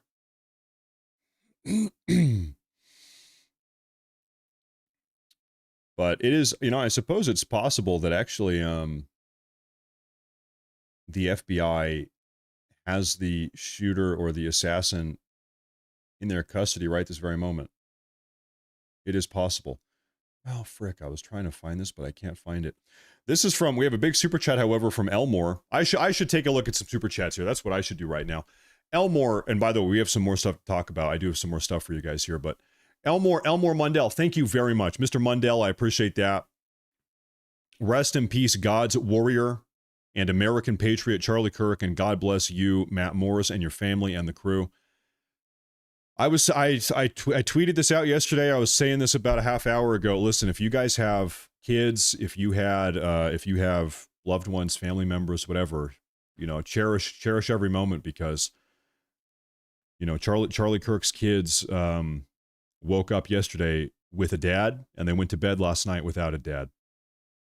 And that obviously I'm just so mad and enraged about the political violence and the radical left here, but it's the kids here. My heart is just weeping for his kids. So reminder to love your family members. Thank you very much. I appreciate that, Mr. Mundell. Thank you very much. I appreciate that. Alexander Hunter, I hate the BS. Both sides have lunatics argument. Of course they do. The difference is that one side disowns and condemns theirs, and the other side celebrates theirs and has them in high positions of power. Yeah, that actually is the case. Yeah, I'll tell you what. Another just particularly sickening aspect of this entire dynamic is all of the people on the far left. You see it on TikTok. You see the politicians. You see people all over Twitter and Facebook and Reddit that are celebrating Charlie Kirk's death. In fact, if you don't believe me, you know what? We're going to read through every single one of these because it's imperative that you folks understand exactly the type of evil, spiritually corrupt people that we're dealing with here. I hope they do Joe Rogan next. Nice. Can we do Ben Shapiro next? LMAO, best birthday present ever. I'm laughing so hard. That's what you get, bitch. Die, bitch. That's what you deserve. Someone should take out Ben Shapiro next. These people are evil. These people are satanic. Oh, that was fun. Do Ben Shapiro next. So glad this bitch ass got packed up. Ben Shapiro. These people don't like Ben Shapiro. Good Lord. J.K. Rowling next. J.K. Rowling. Matt Walsh next, please. J.K. Rowling. There are hundreds, not hundreds, thousands, tens of thousands. Like I said, listen, it's one thing to see anonymous users on the internet that you don't personally know posting this stuff. Maybe you can say, oh, they're bots or something. I don't know. No, these are real people. You need to understand these are real people. Folks, personal anecdote here. I grew up for the first 25 years of my life in the Portland, Oregon area. I went to university in Portland, Oregon. I went to middle school, high school, elementary school in the Portland, Oregon area. I logged into my personal Facebook account last night and I checked. I have over 1,000 mutual friends on Facebook, all of whom are from the Portland, Oregon area. Logged into my personal Facebook account because I wanted to see, what are those people saying? What do these people? These are people I went to university with, elementary school, middle school. They're teachers of mine, even some distant relatives. These are people that I know, that I have met, that I grew up alongside in real life. These people are celebrating. These people I went to school with, these people that I've celebrated, that I've loved with, that I've I don't know, I've spent my life with a lot of these people. They are cheering, they are celebrating. This is not some anonymous bot network. This is not all fake. These are real people. They go on to say there's just too many to even. Matt Walsh, do Matt Walsh, do Matt Walsh. Trump next, take out Trump next. Chaya Rychik, I don't know who that is. Trump, please, Trump. These people are sick. These people are sick. Evil. These people are evil. Yeah. They want us all dead. They want us all dead. Thank you for speaking up, for saying something. Free speech is being killed, and we have to stand up for it. No one else will. By the way, the American First Amendment conception of free speech does not grant free pass for inciting violence for violent rhetoric like this. Like, you can say whatever you want, but you can't say, man, I hope somebody kills this person. That is actually not covered under the constitutionally protected First Amendment of free speech. It's not. It is not. Fact check me on that. You can't say, hey, everybody, go kill this person. It's not covered. It's a different dynamic. And so, you know what? Like I've said before, I think everybody is on the same page here. These people on the internet, these people in real life, they're uploading videos onto TikTok saying stuff like this. They're not even shy about it. They're totally brazen. They are shameless in their political violence, in their love of political violence. I hope that every single one of these people is held accountable. Okay, I want all of these people criminally punished. That's how I feel. They are inciting violence. Super chats. Teresa Brown, thank you. Welcome. Thank you. I appreciate that a lot. Thank you very much. Player 11. So how many people have to die for us to take arms against them? Not trying to be funny or aggressive. I'm genuinely curious. Don't do that. I don't even want to hear about that. Dude, wouldn't it be crazy if we all got our guns and started killing Democrats? Dude, whoa. No. Don't do that. No. This is a problem that right now I have faith that Donald Trump will solve.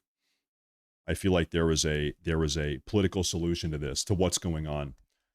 We should not pick up our guns and start killing people in the street. No, we should not.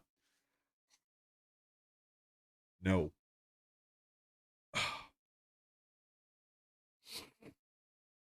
Excuse me.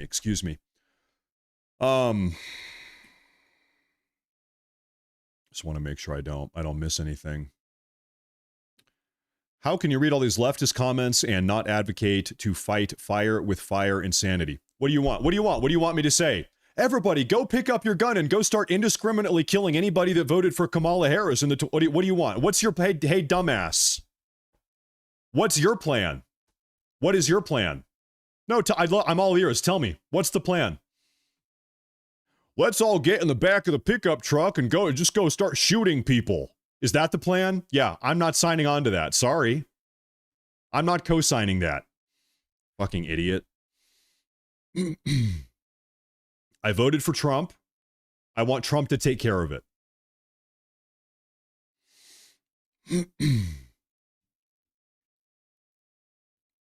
Astounding. Let me ask you this. Do you think Charlie Kirk, who got assassinated yesterday, would want you to pick up your gun and go start killing Democrats? What would Charlie Kirk do? What would Charlie Kirk have you do? The guy that died yesterday, the guy that we're all talking about right now. What would Charlie Kirk want you to do? Would Charlie Kirk tell you what I'm telling you, which is believe and trust in President Trump and God? Or would he want you to pick up your gun in an act of bloodthirsty vengeance and go indiscriminately kill everybody that voted blue? What would Kirk have you do? Think about that. I am just as upset and pissed off and livid as everybody is. Maybe even more. It is imperative, it is important. The Christ-like thing to do is to channel our hatred and our anger into a productive, fruitful avenue. Do not be overcome by it. Do not commit terrible acts of violence. In response, channel it into a productive way. What action can I take right now that actually will make the situation better and help the country and help move things in a positive direction? That is what should be at the forefront of your mind right now. And if you're considering, maybe picking up my gun and killing a bunch of random people, maybe that will make things better. You are wrong. You are dead fucking wrong. Do not do that. Seriously, do not do that.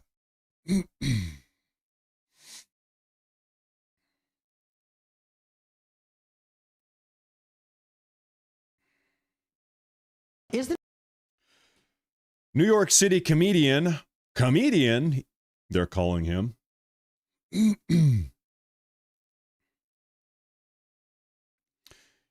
see the comment, you shouldn't let evil stand by. Listen, what I'm saying is not let evil stand by. I'm saying we need to take a proper and appropriate solution. We need to have a proper plan of attack to stop evil. You need to attack evil in a proper and appropriate way.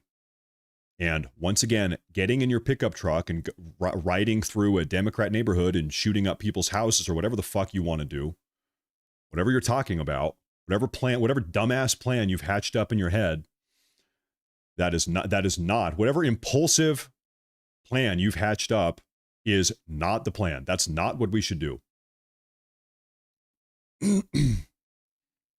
Right now, why don't we stay focused on apprehending the shooter? Can we focus one thing at a time? Let's figure out who even assassinated Charlie Kirk in the first place. Let's go step by step, okay? Let's have a little bit of a step by step. We don't even have the shooter apprehended yet. We don't even know technically who the assassin was. Why don't we figure that out first? And then we'll go from there. Is that fair? Can we all just simmer down here for a minute? Why don't we go ahead and figure out who the assassin even is, apprehend him, why they did it, and then maybe we can talk about what to do next after that. Okay? Let's go step by step here. Breaking: New York City comedian Raul Pandya makes fun of Charlie Kirk's death during his show last night. Isn't it just so refreshing to finally see an assassination pulled off successfully for once? I mean, talk about professionalism at the right time. Isn't it just so refreshing to finally see an assassination pulled off successfully for once. I mean, talk about professionalism at the right time.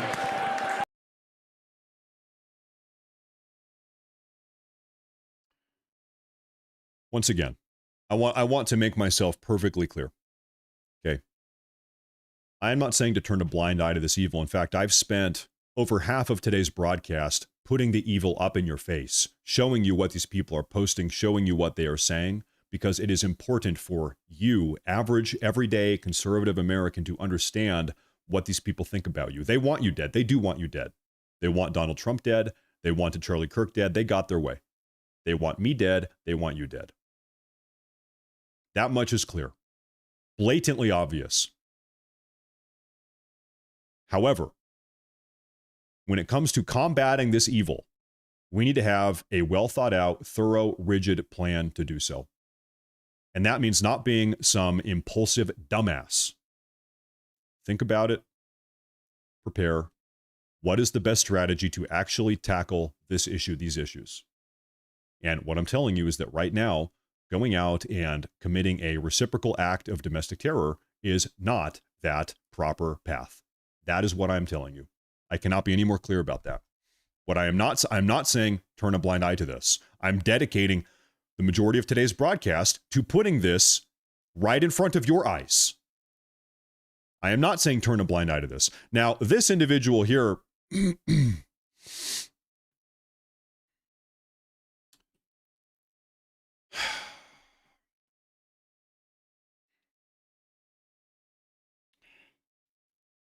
I'll tell you, man. Trump's DOJ, Trump's FBI, these people need to be rounded up. They are directly inciting violence. They are celebrating death. This is a death cult. This is an anti-American death cult. They are celebrating death. They are advocating death. They want more death. They need to be rounded up. They need to be put in prison. They need to be held accountable. They need to go through due process. The evidence must be presented in a court of law. They need to be held accountable legally, criminally. Now, I saw somebody say something in the chat here. Do I have Newsmax? Can I pull up Newsmax? No, they're doing something else. I don't know. I have heard that there are. I need to close some of these tabs here and get back on the ball here. I have heard that there are new pictures of the shooter circulating. I've seen a couple people in the live chat say that, and I have them right now. Folks, everybody get ready for this. New photos of the shooter breaking. The FBI has just released photos of the person of interest in the killing of Charlie Kirk. Spread these images far and wide. Allegedly, this is the killer of Charlie Kirk.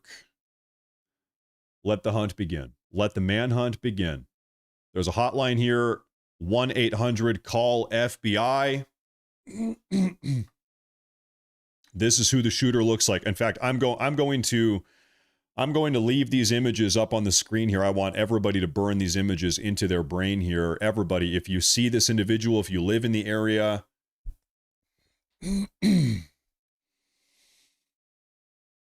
this is who he is, allegedly. This is the FBI's person of interest. These images have been released by the FBI. I'm going to look for some more information here.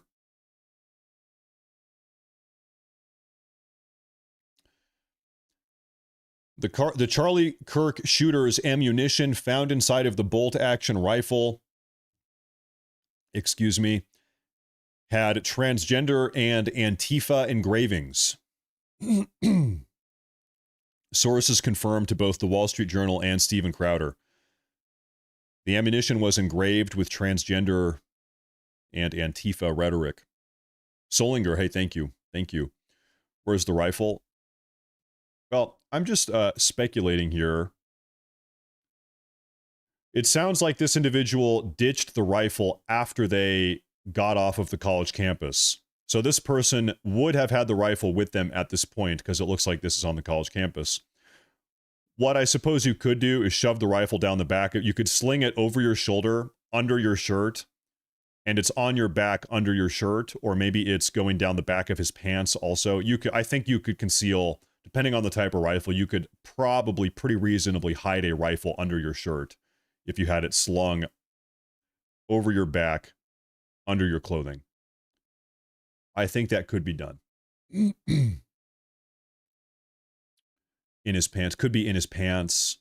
Although, you know, right here, both of his legs are bent, which would lead me to believe that it's not in his pants. I would guess that it is under his shirt, slung under his shirt. It kind of looks like he's got a backpack slung over one shoulder. Right here, you can see that's a backpack. So he could have had a rifle that was disassembled, potentially, I don't know, and then he assembled it on the top of the roof, and it was in his backpack. That could be the case. I'm not a gun expert, to be totally honest with you. But I know there are certain rifles you can disassemble potentially and shove it in the backpack. Because yeah, I mean he definitely does have a backpack there. It's poking out on the left. It's on over his left shoulder.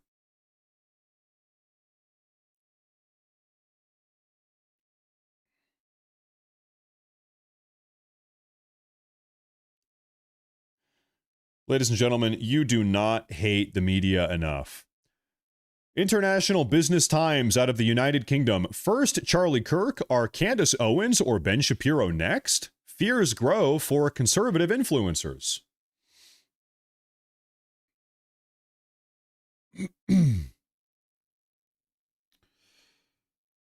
You do not hate the media enough. They know exactly what they are doing here. They know exactly what they're saying here. They are incepting these words. Candace Owens. Charlie Kirk died. Candace Owens. Candace Owens. Ben Shapiro. Ben Shapiro. Candace Owens. They know what they are doing. These people are sick.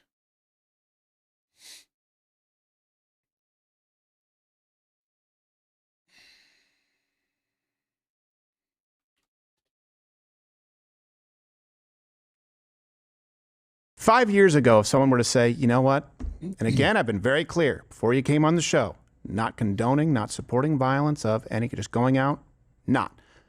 But 5 years ago, if someone said, man, it looks like it's blood in the streets time, and we really have to, I would have been, whoa, that's a little bit sharp, that's a little radical. In not supporting and not condoning it today, when someone says, it seems like there's blood in the streets and it's inevitable, I go, you know what? There are other ways, but I get it.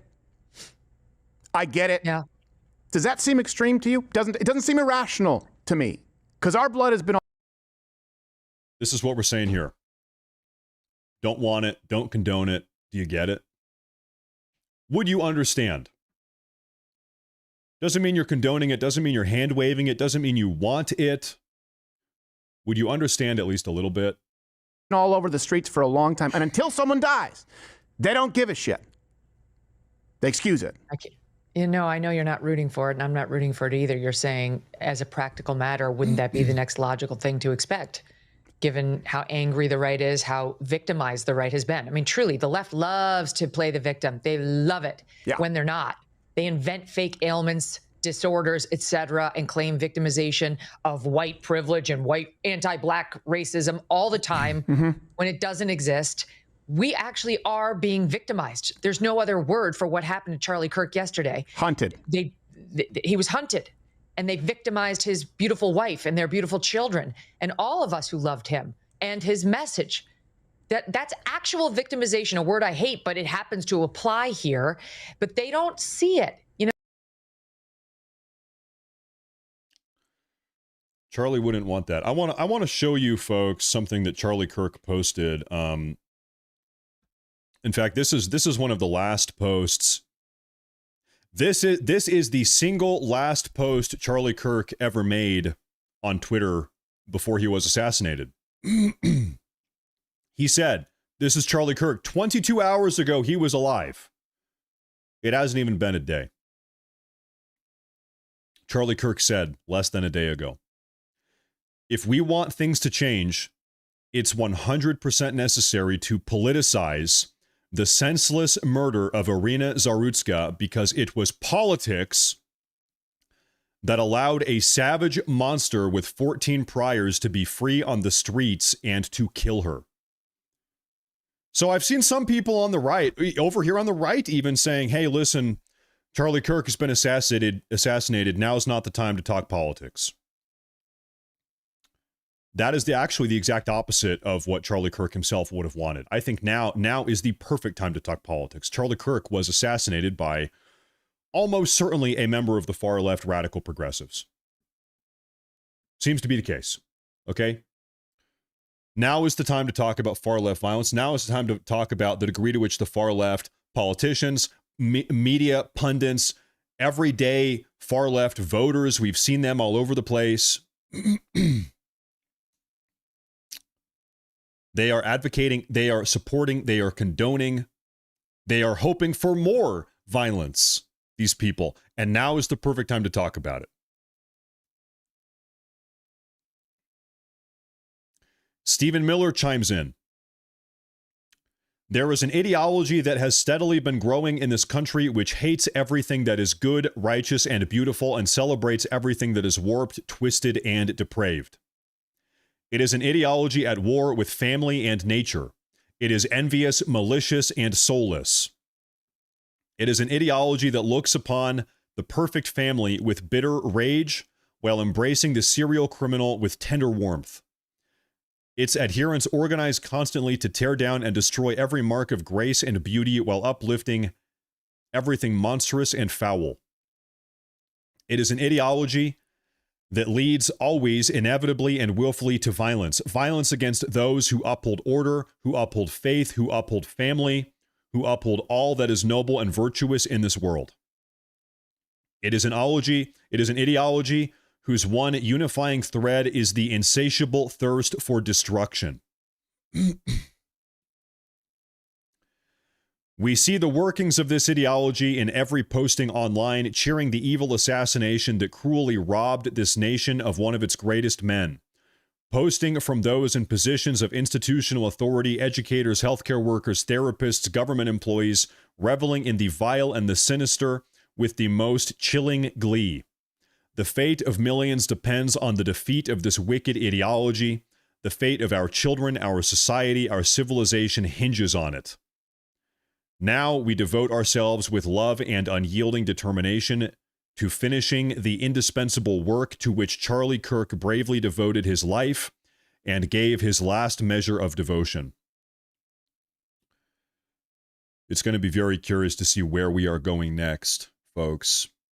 Where does this country go next? What about the Minnesota shooting of Democrats? I have seen this retort. What about the Minnesota? The entire nation talked about the Minnesota shooting Democrats a couple months ago. I myself did multiple broadcasts. I made a video dedicated to it, and every single person on the right condemned the killing of those Democrats. How do you even have the audacity to say, what about the Minnesota shooting Democrats? What about the Democrats in Minnesota? There is not a single member on the right that was laughing about that. We were all saying, that is terrible. This is outrageous. How can you even bring that up? What do you mean? What about the Minnesota shooting in which those two Democrats died? There's not a single person on the right that said, ha ha, they died, ha ha. Not a single person was laughing about that. That was not funny. That's serious. The political violence has got to come to an end. What do you mean? What about him? What about Charlie Kirk? What about the thousands, the tens of thousands of members on the far left that are cheering on and celebrating Charlie Kirk's death? What about that? Do you condemn that? Do you condemn Elizabeth Warren refusing to condemn Charlie Kirk's assassination last night? Elizabeth Warren, a Democratic senator? What about that? What about all the Democrats right now, like AOC, that are not even talking about the brutal assassination of Charlie Kirk? They're using this as an opportunity to try to snatch up people's firearms and undermine your Second Amendment rights. Do you condemn that? What about it's like, good God, what do you mean, what about the Minnesota Democrats? We have talked about that. We have condemned that. We have said this is evil. This is a plague. Because it sure seems to me like the Democrat Party is now the party of political violence, of trying to assassinate their political rivals. And then when it finally does happen, they celebrate it. They are cheering in the streets. They're having parties. They're saying, Charlie Kirk is dead. All right, everybody come over to my place. We're having a party. We're taking shots. Let's go. I hope it's this guy next. I hope it's that guy next. What about that? Do you condemn that? Now, we have a picture of the shooter released by the FBI. The shooter is at large. The shooter has not been caught yet. The FBI has now released 2 different photos of the alleged shooter. The manhunt is underway right this very moment. Now, if you guys could bear with me, I need to do a little bit of work here with you folks. I'm going to let you in because I'm going to be live all day with you guys. And I'm going to make a new thumbnail for today's broadcast, which actually has this guy's picture on the thumbnail. So I need to do a couple. You guys are going to have a little bit of a behind the scenes, what goes on behind the scenes here, because I want to have this guy on today's thumbnail. So maybe somebody sees the thumbnail on YouTube and they say, oh yeah, there he is. So I'm going to show you guys how I make my YouTube thumbnails real quick. This is going to take just 2 minutes if you guys can bear with me here real quick. But I want to get this guy's face out there, get him all over the internet here. First, not this guy, that's me. But just bear with me here for one moment. I think this is probably worth taking 2 minutes to do here. So the first image is right here. And so we're going to go ahead and put him, yeah, there he is. There's the first image. We got to get that out there. And then there's another one. I guess I'll go ahead and include both of them. Yeah, we got to get it on the air. Now, this is one of those moments where I don't have a multi-million-dollar production team, so I got to do it myself, folks. we got to do some of the grunt work ourselves around here, but you know what? That's okay. Okay, so you know what I'm going to do here is this is probably a better way to do this. Every time I make a video, I've got to do exactly this. I've got to make the thumbnail and do it all. Yeah, that's looking good. Okay, and then what I'm going to do here is I think I can, whoops. I can probably do that. Give you a little bit of a better angle there. Okay. One moment here, folks. We're going to get this guy in front of the entire world. I need to add the little text here. We're going to say manhunt underway. In all black, in these big letters, manhunt underway. But no, I think it is worth it. I think it's important to pause the show and get this out here real quick. Take a couple minutes to do this because who knows? You never know. Listen, the FBI has explicitly asked us to get these images in front of as many people as we possibly can. And so I think that's something we should do. The number, by the way, was 1-800-CALL-FBI, I believe was the number that they gave. 1-800-CALL-FBI. If anybody sees this guy, whoops. This here, I need to do that. I'm actually giving you guys a little bit of a tutorial on how to make a YouTube thumbnail. This is how I do it, at least. So now maybe someday you can be a YouTuber too if you want. This is how you do it. Okay, looking good. All right. Okay, it's coming together. This is not that bad. In a pinch, I think it's going to work. We're going to lower that a little bit. I'm not a graphic designer by any means, but I can get by a little bit with this, okay? And we're going to make that one nice and red. That's how we do it. Okay. Now, I think people scrolling YouTube, they're going to see this and they're going to say, all right, this is the guy. Okay, now I do want to make these images a little bit brighter, though. They're a little bit dark. So I'm going to brighten these up. I think that's good. Whoops, I think I just undid everything that I did there. I think that's probably good. And then we're going to get back to covering the news here, but this is news. I mean, hey, listen, we've got 9,500 people tuning in right now. Is it worth it to get this image in front of everybody, in front of 9,500 people? I think so. All right, so here I need to quickly save this and then get this up. Give me one moment here, folks. Save.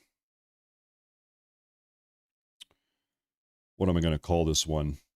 This is thumbnail 739. What you just saw me do I have done 739 times over the last 10 months or so. I need to upload this onto YouTube here real quick, and then we're going to be good. Then we're going to be back to covering the news here, folks. Now, how do I even update this? There we go. Okay, we got it. All right. Uploading. All right, the thumbnail has officially been updated. All right, no, thank you, folks, for bearing with me while we do that. Let's get him. Yeah, I agree. Let's get him. There you go. The thumbnail is now updated. Thank you all very much. Thank you very much. Why does he look like David Hogg? Well, okay, to be clear, I do not think this is David Hogg. He does have a very thin. He is a thin type of guy, a thin build. The FBI has just released photos of the person of interest in the Charlie Kirk assassination. There he is. That's him. I'm going to go ahead and get this stuff set up over here. All right. Okay, so now I'm back. I'm going back on Twitter. I'm looking for updates here. The government needs to view Antifa like Al-Qaeda in 2001. Act now before it gets worse. Ladies and gentlemen, do you think that this wanted man by the FBI might be a member of Antifa? I don't know. I'll tell you what, though. You guys know that I am from the Portland, Oregon area. My hometown has been taken over. A lot of towns have been taken over by Antifa. Portland, Oregon is an Antifa-occupied city. I remember it must have been, God, I don't know. All this stuff blends together. It was not too long ago, a couple years ago, there was a Trump supporter, a man, white guy, in downtown Portland. He was wearing a red Trump hat. He had the audacity to wear a red Trump hat, and this is on video. An Antifa member walked up behind him with a revolver, if I remember right, a pistol, put it up to the back of his head, pulled the trigger, blew the guy's brains out. The guy never even saw it coming. Just a random guy on the sidewalk wearing a Trump hat. An Antifa member, it's on video, is footage. We have footage of this. I watched it. Antifa member it just executed him because he was wearing a Trump hat. Nothing more. He wasn't instigating anything. He was just on the sidewalk wearing a Trump hat. Walked up behind him, shot him in the back of the head. That was a couple years ago. I'll never forget that. That happened in my own town, in my hometown, Portland, Oregon. It's been totally taken over. So yeah. So somebody says here that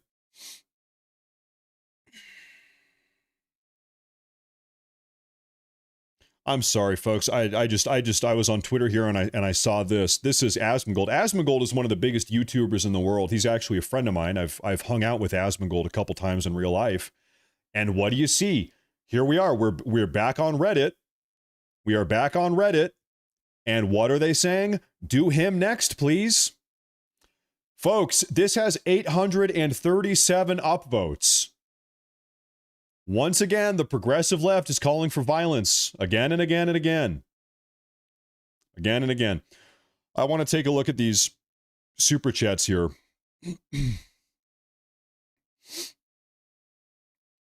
Pulling up the super chats here. I don't want to miss any of these. And I'm sorry if I have missed any of these.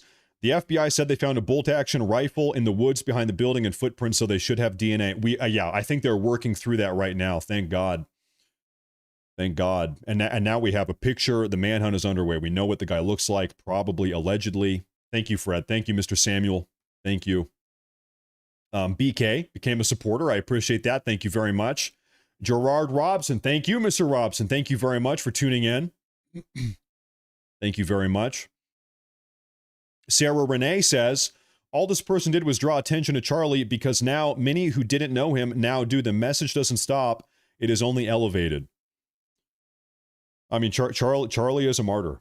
Charlie is now a martyr. They have made a martyr out of Charlie Kirk is what they have done. And I wish they didn't. I wish he was still with us, but they have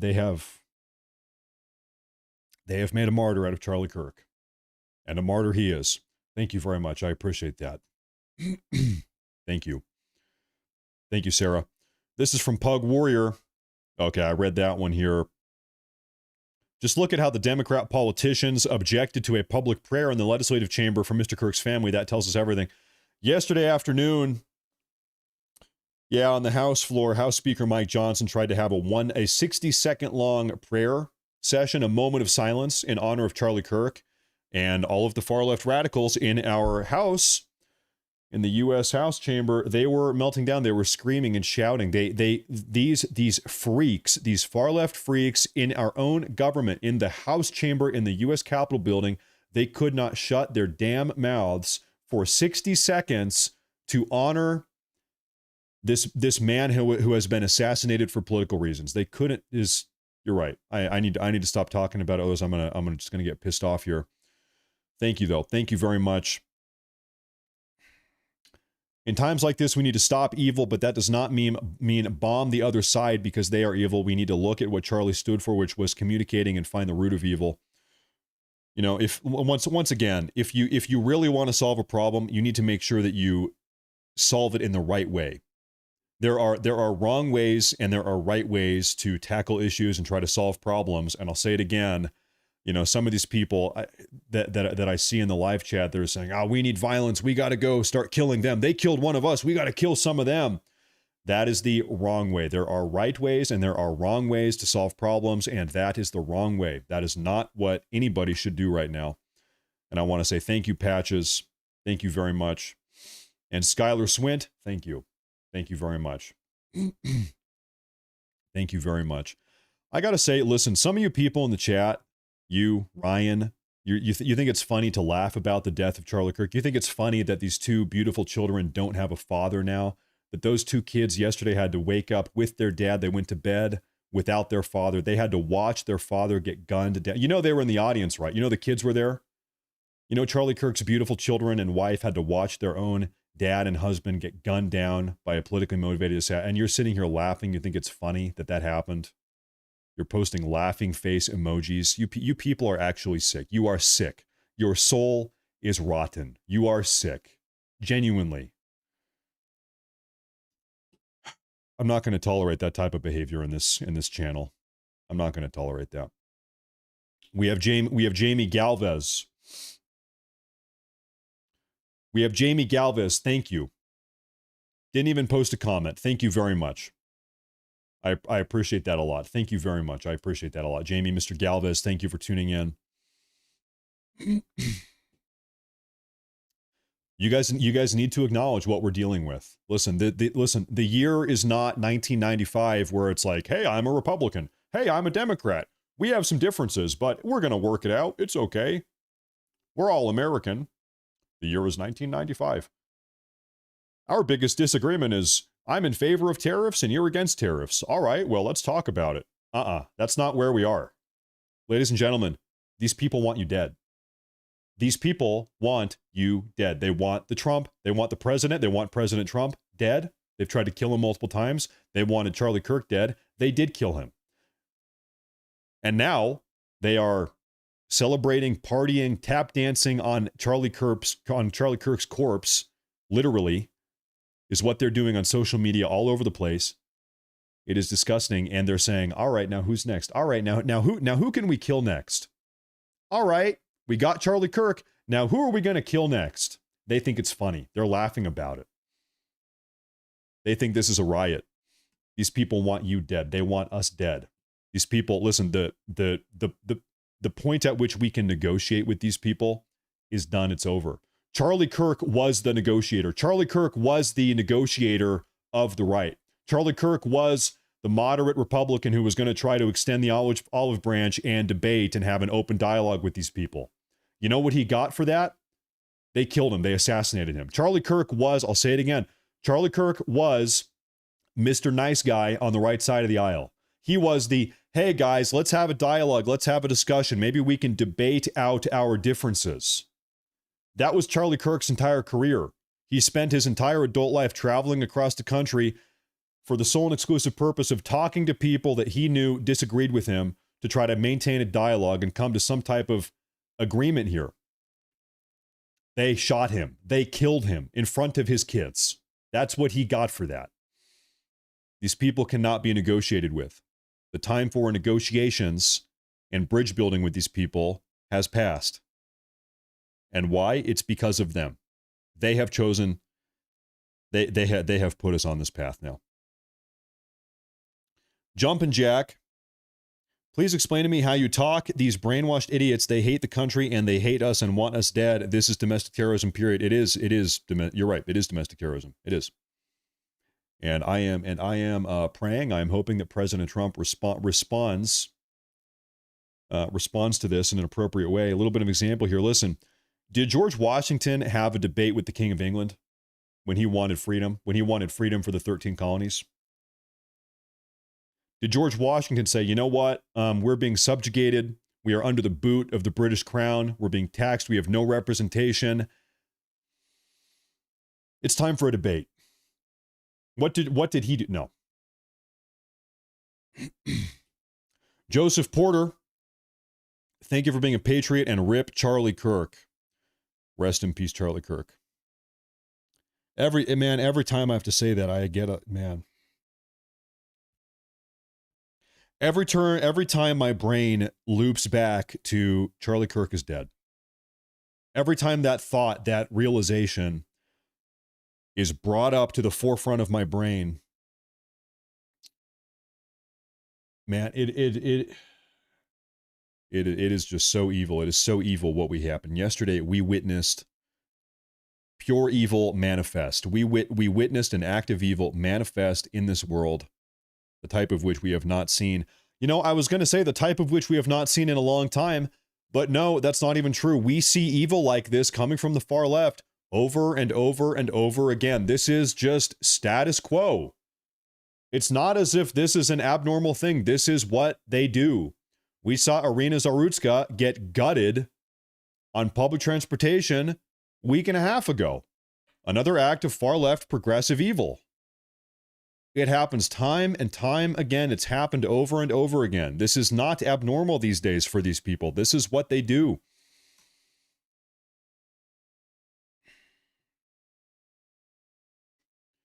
And now they're all celebrating it. They're bragging about it. They're celebrating on social media, and they're so brazen, they're not even trying to hide their faces. They're being out in the open about it. Yo, they got Charlie Kirk, bro. I've never been happier. Never believe the reason I'm smiling. And it has nothing to do with Charlie Kirk. Nothing to do with I would say pour one out for Kirky boy, but I don't waste good beer on little bitches. I haven't posted on TikTok in a long time, but I'm gonna now because rest in peace, bozo! Charlie Kirk just got put down like a fucking dog in Utah, and I could not be happier. Praise fucking be. I do not, and I will not, ever feel bad when bad people get what the fuck they deserve. Charlie Kirk got shot? That's awful. That's so sad. Hope he recovers well. I just heard that someone shot Charlie Kirk? Dang it. Ah, shucks. Thoughts and prayers.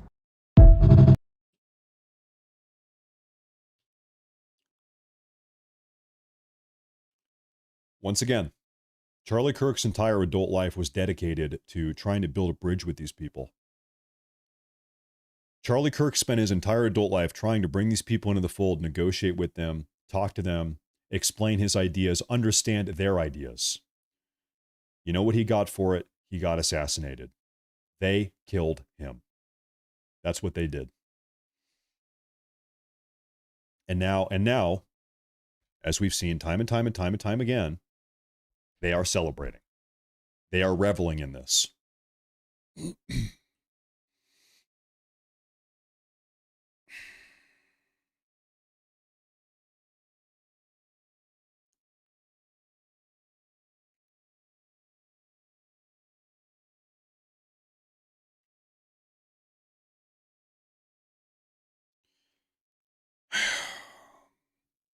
Once again, ladies and gentlemen, the FBI has released photos of the suspect.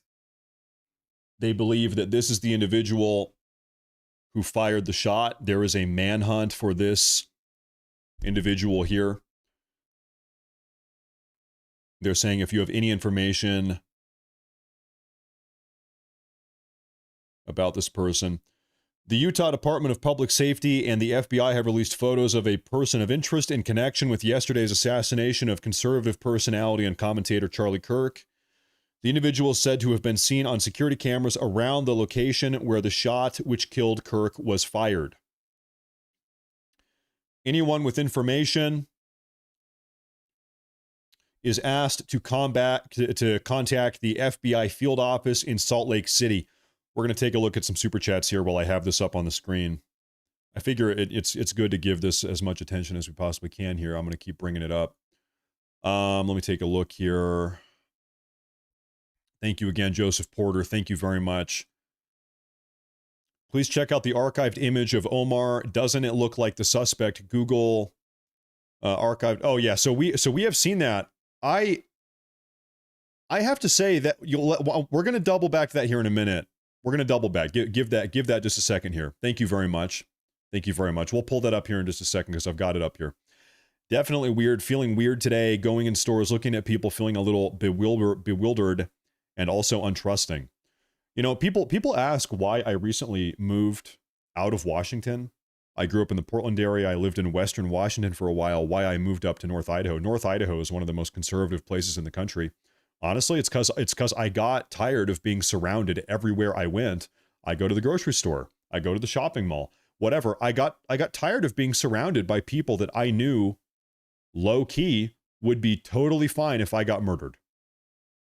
I knew that I was surrounded every single day, grocery store, shopping mall, whatever, by people that hated me. And I know, we know, listen, if you're a conservative American, they hate you. These progressives, these Democrats on the left, they hate you. They would dance with glee. We now know they will dance with glee if you, Trump voter, got gunned down. They hate you. They want you dead. They would celebrate it. Got out of there. Now, Matt, the Rumble stream isn't up. Yeah, that's right. I've been having some tech difficulties. The Rumble studio is bugging out, so I haven't used it for 2 days. I wish I was live on Rumble, but Rumble's been having some tech difficulties that I haven't been able to fix. So we're just on YouTube today. Ryan Berg, thank you very much. He said, has anyone compared the pictures to that character on X, that Omar man? Okay, let's take a look at that. And thank you again, by the way. So let's go ahead and pull this up. Okay. A little bit of a recap for anybody that has not been following along with what's been unfolding here. 2 days ago, an individual on Twitter, or X, by the name of Omar, username Nazra Galves, posted this. Charlie Kirk is coming to my college tomorrow. I really hope someone evaporates him literally. They then went on to say, let's just say something big will happen tomorrow. Okay. This Omar individual is this person here. This is the Omar person. This is the image that was linked to their Twitter account. Now we have these images released by the FBI. I'm going to be perfectly honest. I don't really think they look like the same person. I think this person on the right here looks much thinner. This person is a little bit chubby, dare I say, a little bit chubbier. I suppose they could have lost weight. Could have lost weight, I suppose. Could have lost weight. I don't know. It's really hard to tell. I would also say that this person looks much older. This person looks older. Like, this person looks like a 45-year-old man or 50-year-old man. I don't know. This person over here, this person would be allegedly a 17 or 18-year-old man. This person, Omar, was a student, a new student, at the age of 17 or 18. We know that. We looked at their information yesterday. So I kind of don't think that this is the same person, in all honesty. But time will tell. Anyway, the manhunt is underway. The manhunt is underway.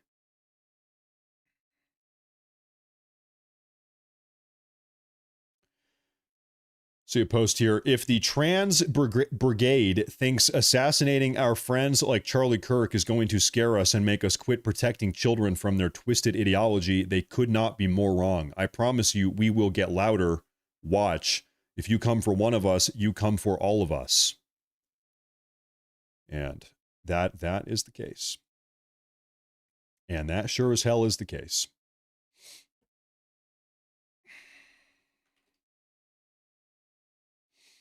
Okay. I want to show you something else here. Congresswoman Anna Paulina Luna is pushing to have Speaker Mike Johnson place a statue of Charlie Kirk in the U.S. Capitol building. We call upon you to direct that a statue of Charlie Kirk be placed in the United States Capitol. Yeah, you know what? I was thinking about that. I think that is something I can get behind. I think so. Is that something we can get behind here? I think so. Why not? I think so. He was politically assassinated. He was a patriotic American. He was killed by these anti-American far-left radicals.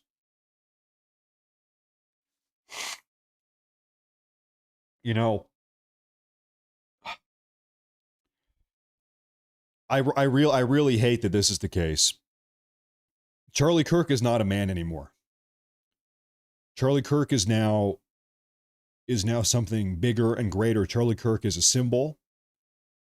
Charlie Kirk is a martyr. Now he's a symbol, is what Charlie Kirk has become. He is not just a man anymore, as we are now. He has become something bigger. He has to become something bigger. He is a symbol now. So yeah, make the statue. Yeah, put the statue up. Why not? Do it. I want to pull this picture back up here. I'm out here looking for updates again. We're taking a look around town.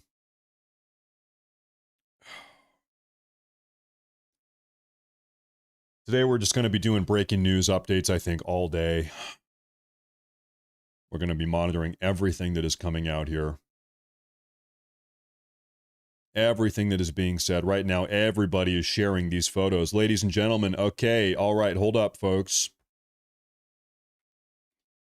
Maybe a little bit of an update here. The New York Post has now released a photo of the purported rifle that was used by the killer, by the assassin. This is a, how do you pronounce this gun, guys? A 30-06, I think is how you say that. Frankly, I'm not the biggest gun nut in the world. A Mauser bolt-action rifle was used to assassinate Charlie Kirk. The weapon was found hidden in a towel in a wooded area on campus, along with 3 unused rounds. Now, I am going to tell you something here, though. You know what is strange? If you are trying to carry out a 200-meter shot like this, this is the distance you're at. You can see the shooter up there. You got to think, okay, if you are, I'm getting inside the mindset of the assassin, if you will permit me to do so. You're planning out your attack. The first question is, what gun am I going to use? There's all different types of guns. You have this bolt-action rifle. This is the Mauser bolt-action rifle here, 30-06. With a gun like this, you only have one shot. Then you gotta eject the car, rack it out, put a new one in, reload, rack it back in. That'll take you 10 or 15 seconds to do that. In the meantime, the first shot, it goes out, it misses. Everybody's panicking. You lose your mark. You lose your target. Charlie Kirk is on the ground. He survives. He's not dead. And so, you know, compare this to a gun like an AR-15. You could take multiple shots in quick succession. You've got multiple opportunities to take your shot, right? And so it's like, why would, if you're this assassin, why would you choose this gun? Why would this gun be chosen? You know? I don't know. Anyway, this is allegedly the gun. I want to take a look at this here. Okay, people are saying 3 to 5 seconds. Yeah. Still though, you lose your shot. The point is you lose your shot, right? Can I search this with Google Lens? There's a cool feature on Google. You can see if anywhere else on the entire internet this photo has popped up. And no, so this photo here appears to be, in fact, we can take an even deeper look.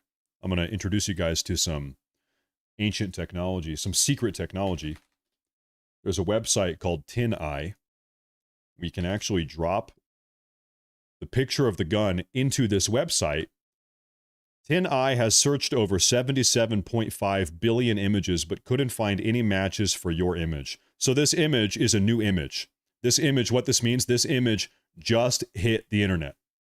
This isn't some image that's being reused from 10 years ago. This image has never popped up anywhere on the entire internet before. Okay, so this is the image of the alleged gun that was used.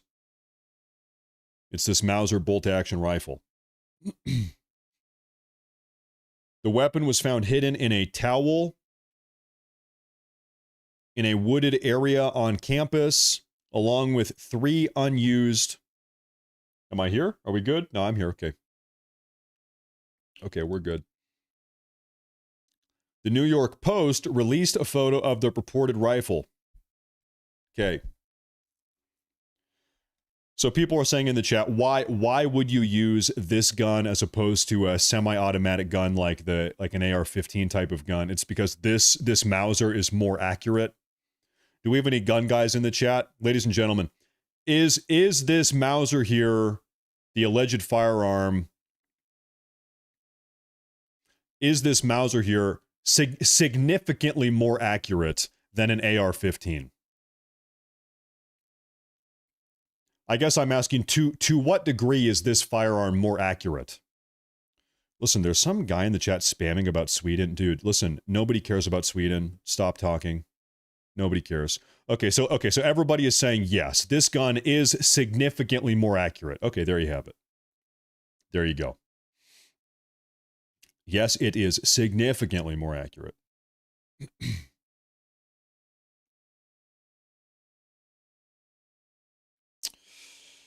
And I'm seeing more of these videos pop up.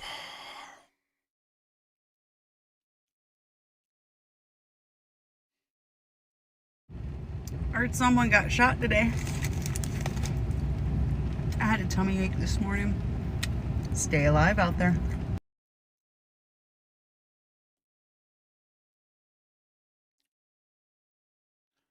You know what? I'm just going to go scorched earth here. You know what? I'm going to say it. If the shoe was on the other foot here and conservatives were doing this, these people would dedicate every ounce of their being to identifying you, to figuring out your name, phone number, address, the address of all your family members. They would do everything they could to get you fired from your job and to ruin your life. You know what? Somebody's got to make a database here. Somebody, listen, I'm telling you, all of these TikTok videos, all of these posts on the internet that are celebrating, promoting, glorifying political violence like this, they are cheering this on. I want their lives ruined. I'm just fuck it. I don't care. I want this woman's life ruined. I want her fired from her job. I want every single one of these people to lose their job, to lose their paycheck, to be put on the brink of homelessness, to have to go into bankruptcy. And the reason why is because that is what they have done to us. That is the precedent. That is the standard that they have set for us. They brought us there. They set that standard. Now the shoe's on the other foot.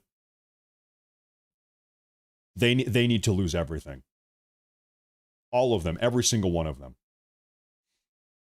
I'm not saying they should be killed or attacked or assaulted. No, God forbid. No.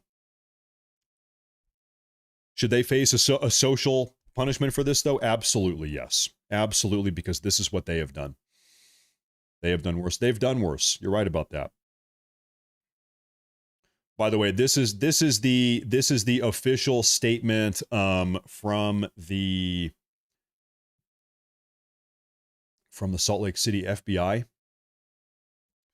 Salt Lake City FBI, we are asking for help we are asking for the public's help identifying this person of interest in connection with the fatal shooting of Charlie Kirk at Utah Valley University. 1-800-CALL the FBI. There's a new FBI post on the official. Okay, hold up. This is the official FBI page. The FBI, this is hot off the press 2 minutes ago.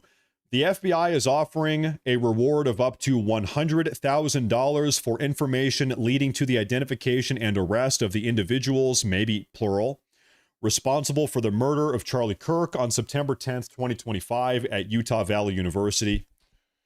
Please call 1-800-FBI, 1-800-CALL-FBI, and submit photos and video to, okay, they've got their website set up.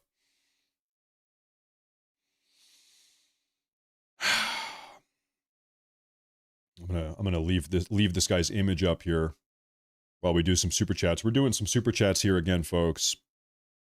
Good for them. A $100,000 bounty. I want to get all these. I don't want to miss any of these.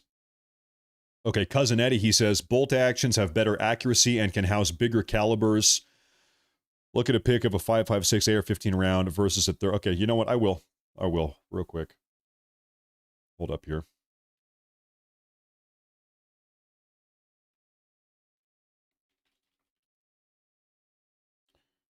Can I do a real time size comparison here?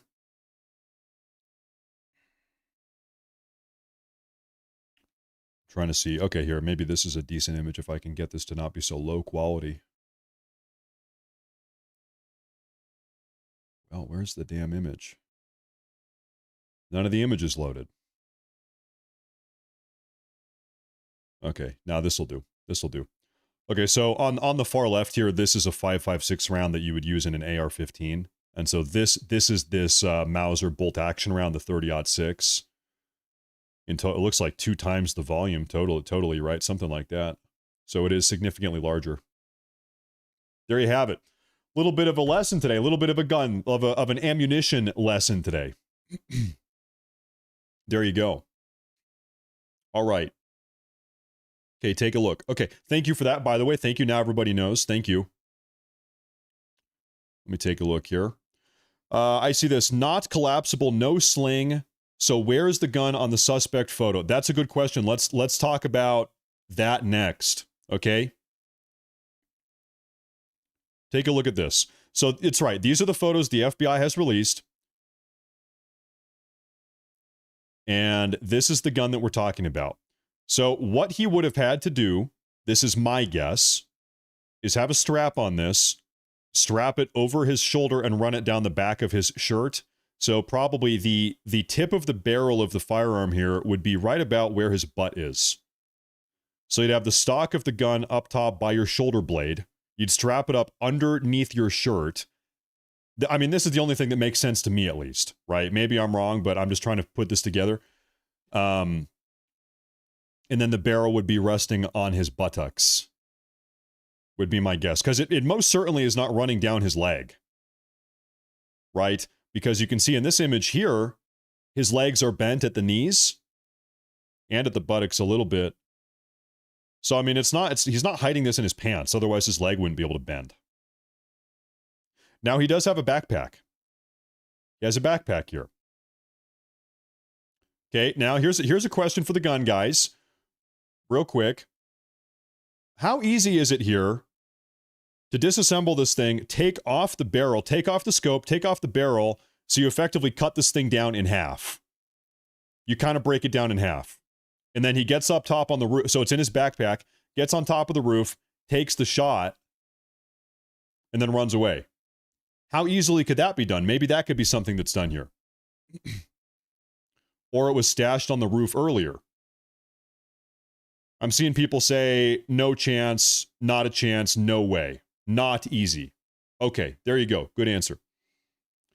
The firearm could be pre-staged. But then if the firearm is pre-staged, why would he bring it with him when running away and then ditch it By the way, the FBI said that this firearm was ditched in the woods on campus. We know he ran it. Okay, so by the way, real quick, this is where Charlie Kirk was shot. The shooter was on this roof 200 meters away. This roof over, actually, I think this roof, one tier up. This roof right here. He was here. Okay? So he takes the shot. He runs away, somehow gets down out of the building. They say he runs off campus into an adjacent neighborhood.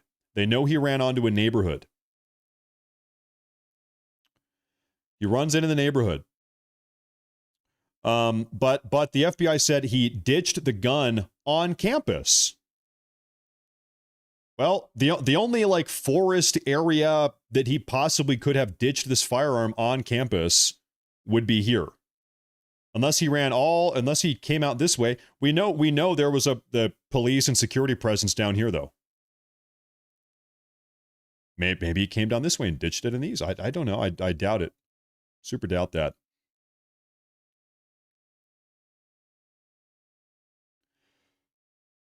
Curious indeed. Curious indeed. We also know the FBI has started pulling doorbell camera footage from all of the houses in these neighborhoods, in these adjacent houses. They're ripping out camera footage, trying to gather as much information as they possibly can. Now I'm going to get back to doing the super chats here while we keep this guy up on the screen. Everybody take a look at this guy. Burn this guy's image into your brain here. Okay, let's keep on doing super chats here. And I want to say thank you all very much for tuning in. This is from Britty. Britty, thank you very much. Massive super chat. She says, I'm thinking everyone would love to hear how your move went and how your new puppy is settling in. Like a puppy intermission from this heartbreak we're all feeling. Again, God bless you and keep you well. We never walk alone. Well, okay, I can say real quick, our move went very well. We moved from Western Washington up to Northern Idaho. It's a beautiful city, beautiful area that we've moved to. The puppy is great. The kids are great.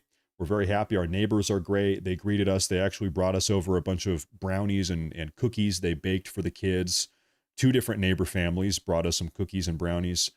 And so life is good. Life is good for us personally, but I'll tell you what though, my wife and myself, for the last 20 hours, our heart has been absolutely breaking for the Charlie Kirk family, for the Kirk family. It is tough to be happy and gleeful and cheerful given the circumstances right now, but I appreciate that. I appreciate that super chat a lot. Thank you very much. The puppy's good. Thank you very much. Thank you very much. That's a big super chat. Thank you very much. Hunter Luke says, stuff like this makes me want real ID on the internet so these social terrorists can be held to account for fomenting unrest and acts of violence. TY for all you do. You know, I appreciate the knee-jerk response. If there was, on the internet, if there was real ID across the entire internet, this wouldn't happen. This always harkens back to the big discussion. How much freedom and anonymity and free speech are you willing to give up in the name of security? This debate is as old as time. How much freedom and liberty are you willing to sacrifice in the name of security and peace? That debate, you can debate until your ears are blue about that.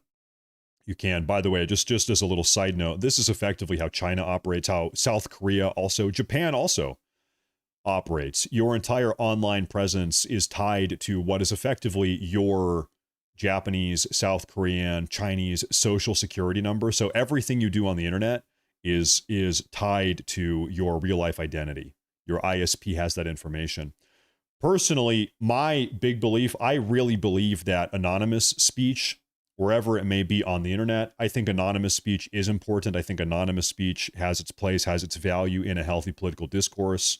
In fact, I'll tell you what, this nation would not exist at all as it does right now. This country would never have formed in the absence of anonymous speech.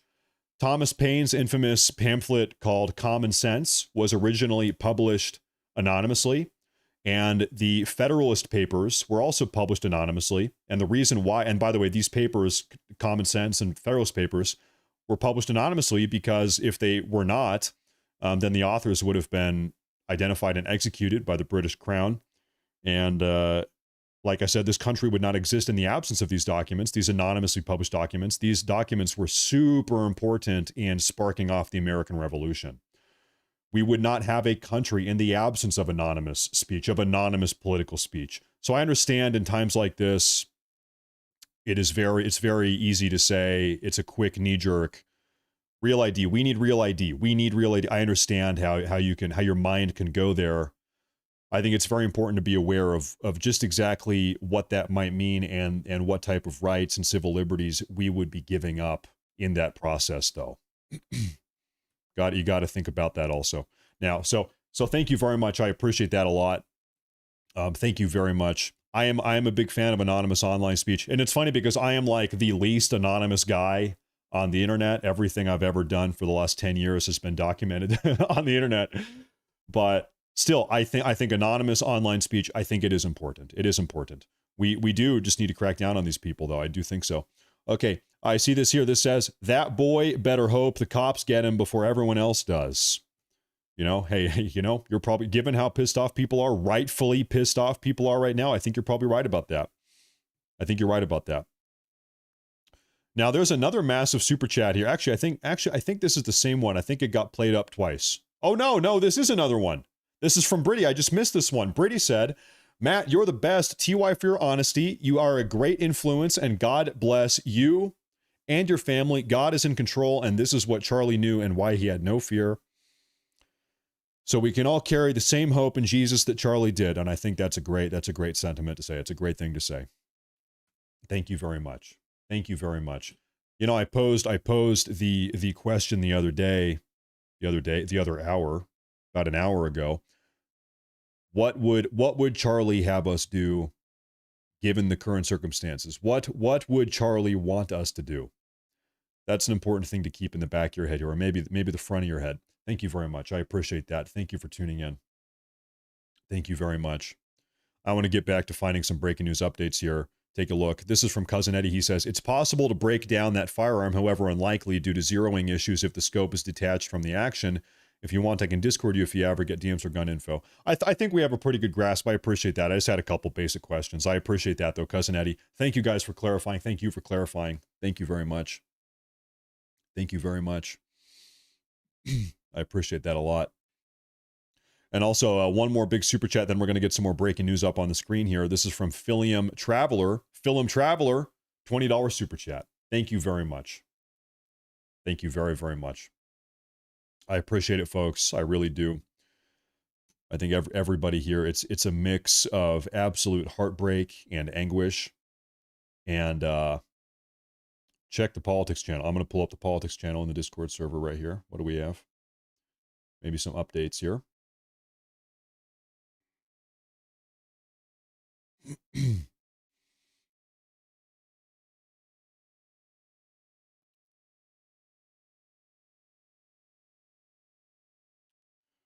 So I see this. I'm not sure exactly what I'm looking at here. This is being submitted to the FBI. High school photo of Sky Valadez. Valadez had a song on SoundCloud that was called Charlie Kirk Dead at 31 on his SoundCloud. She and her pronouns on Facebook and lives in Salt Lake City metro area.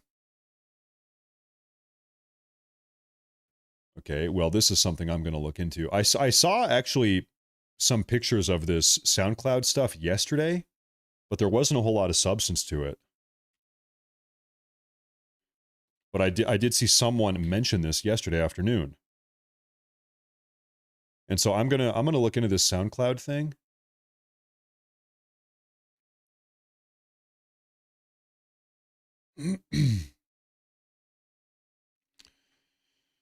As it was documented on the anonymous website 4chan, they said this song was uploaded on SoundCloud 1 month ago.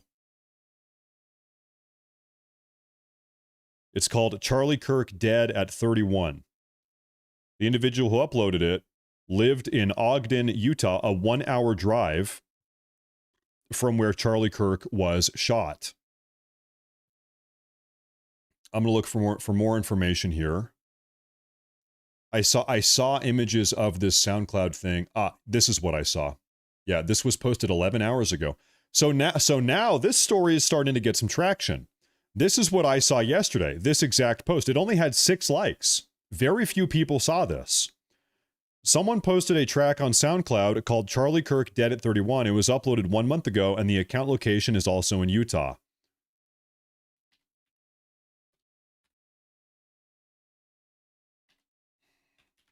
If you folks here could do me a favor, I am going to go ahead and at the FBI and also FBI Director Kash Patel. I'm going to respond to this. If you folks could do me a favor and please like this tweet. I'm going to post the tweet. I am posting this tweet in the live chat. If you guys could like the tweet, please. Retweet it, like it, whatever. Spam it out, everything you can. Try to get some eyeballs on this. That would help a lot. Like I said, I saw this yesterday afternoon, and it was just like this random tweet popped up out of nowhere. I didn't think a whole lot about it.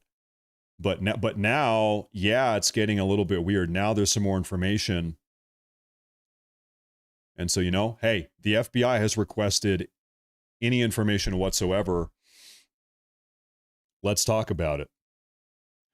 Charlie Kirk would have turned 32 in a month. Can I tell you something here?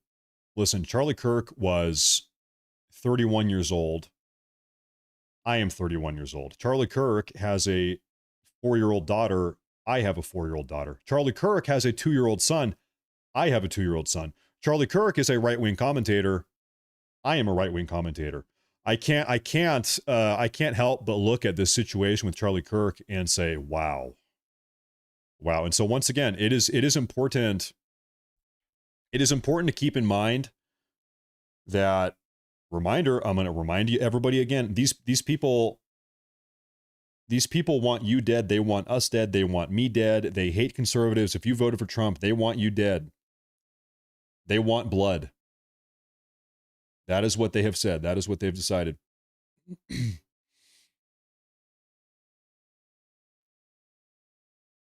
There's no doubt about that.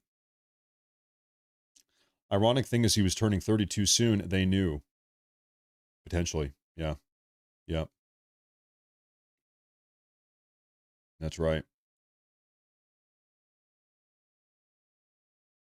By the way, this individual Omar, we have a couple strange leads now. A couple leads.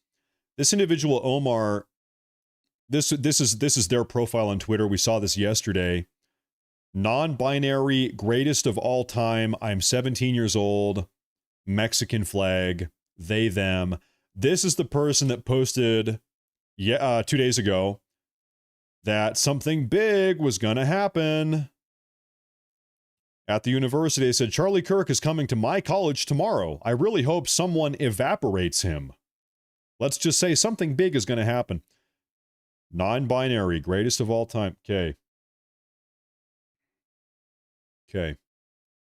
So we're trying to make sense of this entire situation. I need a minute here. I'm going to clear out some of these tabs. We've got this one here. This is...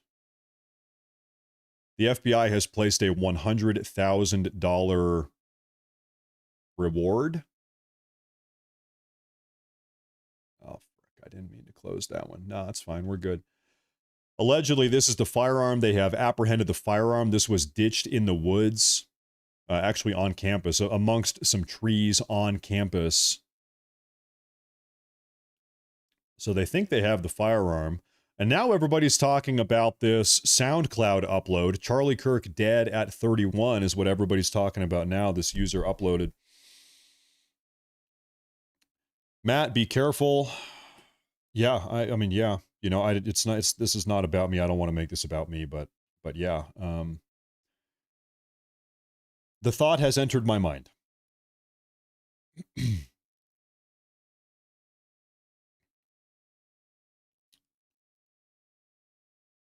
I mean, how could it not?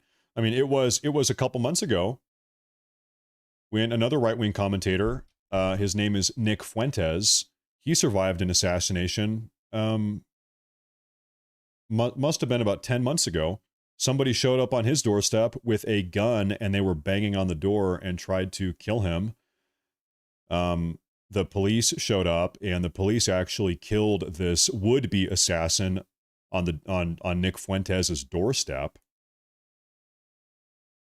So this type of violence is not uncommon. They tried to kill President Trump multiple times. They tried to kill Nick Fuentes. They have now successfully killed Charlie Kirk. This is not uncommon at all. They just keep on doing this. This is status quo. I'd say Asmongold needs to be safe. We were talking earlier today. We've seen death threats against Asmongold. We saw some of those earlier today. We've been keeping tabs on all this stuff. There's a lot of really disgusting, vile rhetoric.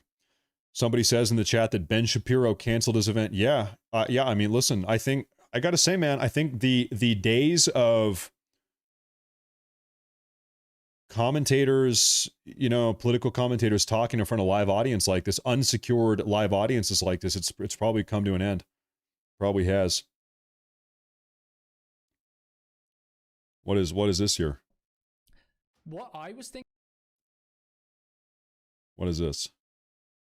Thinking is that it's just someone who has probably lost a child to fucking like gun violence in US, and he's just saying, because that guy was all the time was just like fucking, oh, deaths are it's a necessary evil for our liberty, all this kind of shit. So I imagine he just wanted to give him a taste of his own medicine. That's how I.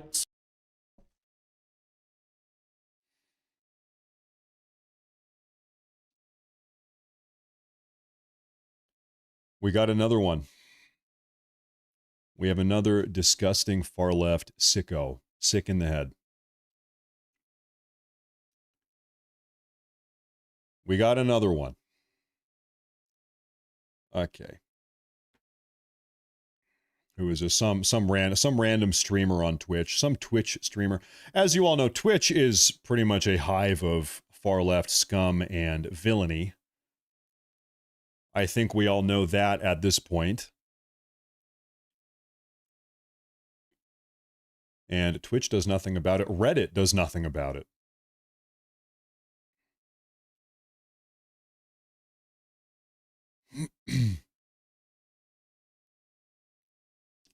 I have another viral video I want to share with you folks here.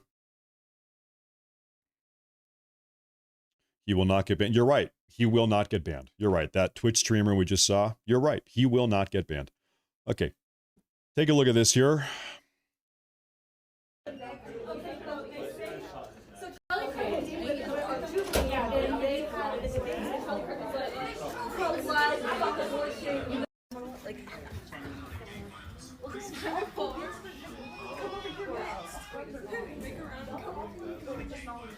They're watching the...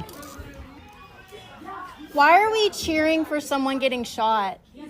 Like, no matter what political beliefs are, we should not be cheering that someone got shot. He has a family. That's right. We do. I value everyone's beliefs, but we should not be cheering as a class that someone got shot. He has a family. He has a family. He has a family.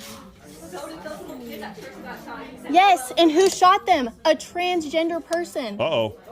Oh, so that's what it is. Yes. It doesn't matter. You should not be cheering that someone got shot. What do you mean? You just pointed out the fact that they were transgender. What about straight white? Yes. You should not be cheering that someone got shot. The University of North Texas student is going viral for confronting her classmates who were passing around a video of Charlie Kirk dying while they were laughing. This girl in the video said the professor singled her out and asked her to leave the class. Not surprising. Not surprising whatsoever.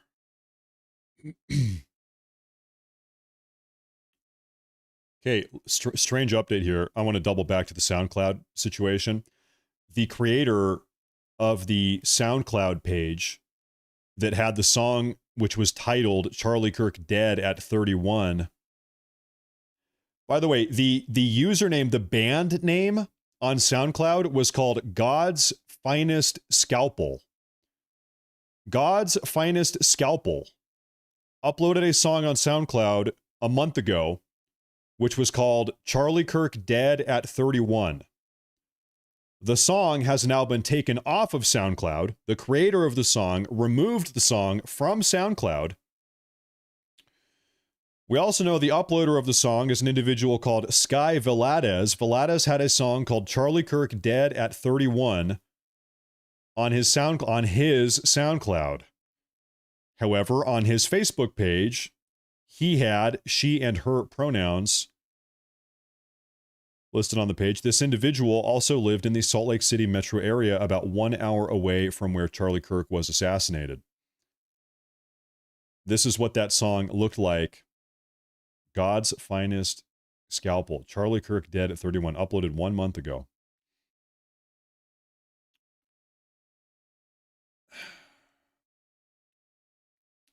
It's under the artist name God's Finest Scalpel with the name Sky Velades. The audio is somewhat terrifying mess of static and garbled sound. It sounds slowed down, perhaps some voice in there. I haven't found anything yet. Coincidence. So it was just 5.5 minutes of static, garbled audio. They deleted the track within the past. Okay, so they actually deleted the track about 10 hours ago. Late last night.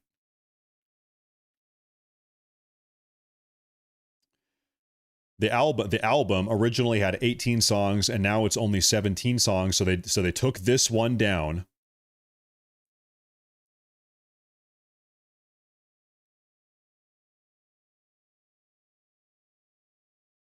I can see the entire track list on the album here.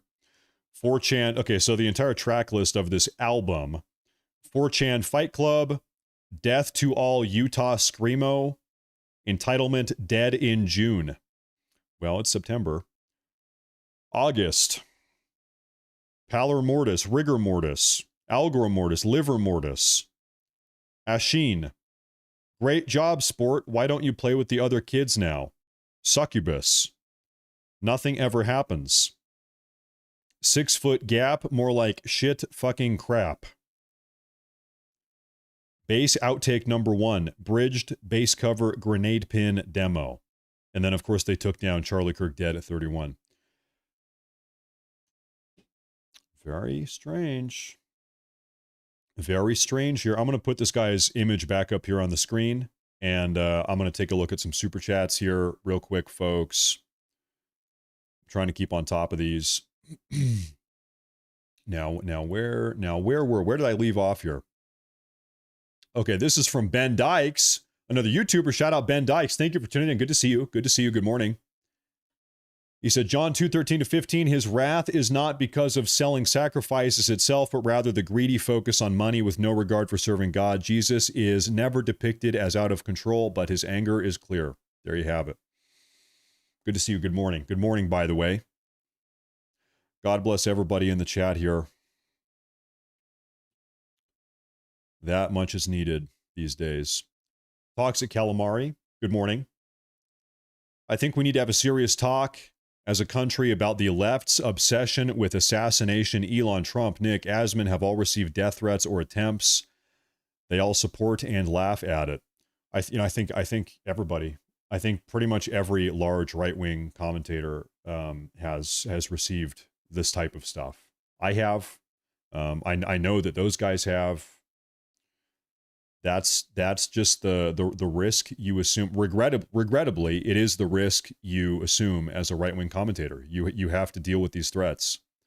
This is a real thing. Every single town I live in, I've moved a couple times in the last 5 years. Every single town I have lived in, one of the first things I do is I go to the local police department and I let them know, hey, I'm a right-wing commentator. Hey, there are insane nutjob, far left, insane radicals on the internet that I just let them know, hey, this is what the situation is because these people are insane. These people are insane, and I agree with you. You know, we shouldn't have to deal with that, but that's just the way that it is. So I appreciate that a lot. This is from Jumpin' Jack. He says Reddit is owned by Microsoft and Twitch is owned by Amazon, both ultra-left billionaire companies that support this sort of domestic terrorism. I just, you know, we have a once in a lifetime chance to actually crack down on this stuff. We have the FBI, we have the CIA, we have the DOJ. Crack down on these websites. These websites need to be cracked down on that are tolerating this type of terrible, violent, anti-American, just disgusting, satanic, terrible behavior. This guy in the chat says, "You're far from far right." You think so, huh? Listen, I think on my public broadcast here and on my videos, I think I'm pretty right. I'll be honest. Maybe some of you guys that know me you've been watching a little bit longer. I am much further to the right than I can probably ever announce or admit or talk about publicly. Okay? I'll just own up to it. I am pretty far right. Okay, there are a lot of things I would like to see that I probably can't, especially these days, frankly, especially these days. That I you know, maybe someday we can get there. Maybe someday we can work up to talking about some of that stuff, but I think maybe we are not we're not there yet. You're not far right. No, I am. Yes, I am. I am. Yes, I am. Now, Steampunked, I appreciate this super chat. Thank you very much. I appreciate that. That's a big super chat. Thank you very much. Thank you very much. I appreciate that a lot. Please look up and show the audience Galatians 4:16. You know, I hate to be rude. A lot of these donations have biblical quotes and scripture. We're not going to read every single one. I apologize. Love the Bible. Shout out. Big fan. But we're not going to stop and do that every single time. No disrespect, of course, at all. It's just there's a lot of them, and we're just not going to do that today. Bobby Evans, I want to say thank you very much. I appreciate that. Thank you very much. Tom McDonald just dropped a fantastic tribute to Charlie Kirk titled Charlie. It's good, I promise. God bless you. Yeah, go. I'm not going to watch that today, but I guess if you want to go watch that, big shout out. What I do want to do is double back and start taking a look at some of this news here. Thank you very much. I appreciate that a lot. Thank you very much. Thank you very much. Okay. Do we have a new photo? I'm taking a look around here. I am looking for this photo here. Oh, ladies and gentlemen, we do have a new photo. We do actually have a new high-resolution photo. Ladies and gentlemen, breaking news. New photo released of the suspect in the assassination of Charlie Kirk. All right, ladies and gentlemen, now let's try to piece some of this stuff together. Okay, because this is a great photo. This is a high-res photo. The manhunt is underway right this very moment. Let's try to compare some. Okay, so obviously this is the same person. This was the low-res photo that we had about an hour ago. Now we have this photo. Now, let's start comparing this person to some of the other images that we have here. Do you think, is this the same person?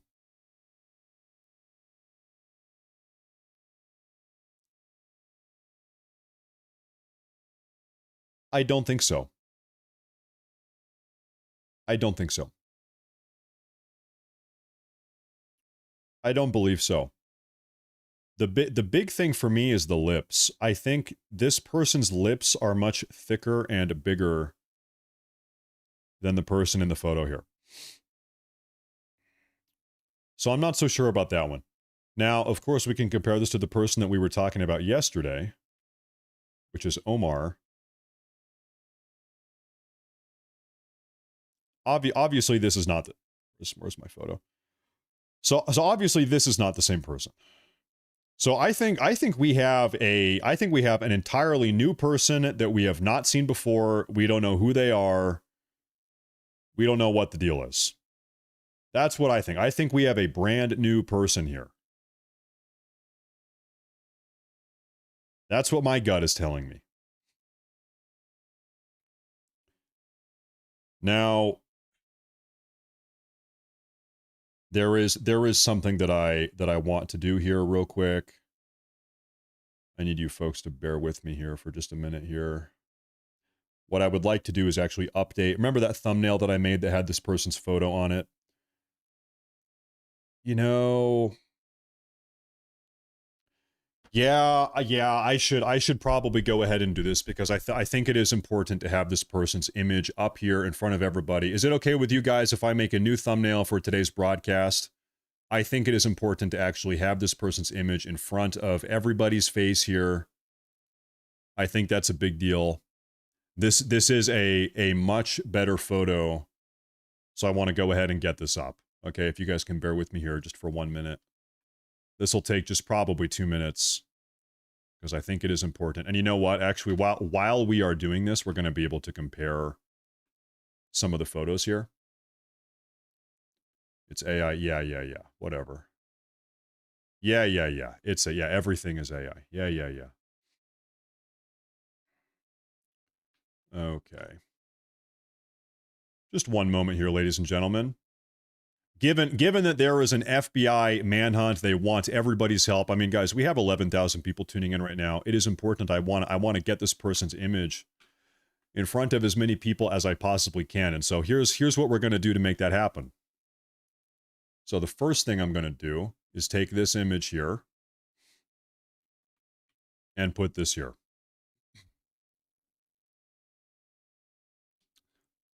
Look at the shirt. What do you mean? What do you mean? Look at the shirt. Some of you guys, listen, guys. Hey, can you guys calm down and be respectful and civil? Some of you guys are having a petulant, toddler-like meltdown. The average age of my audience is like 55 or 60. Act like it.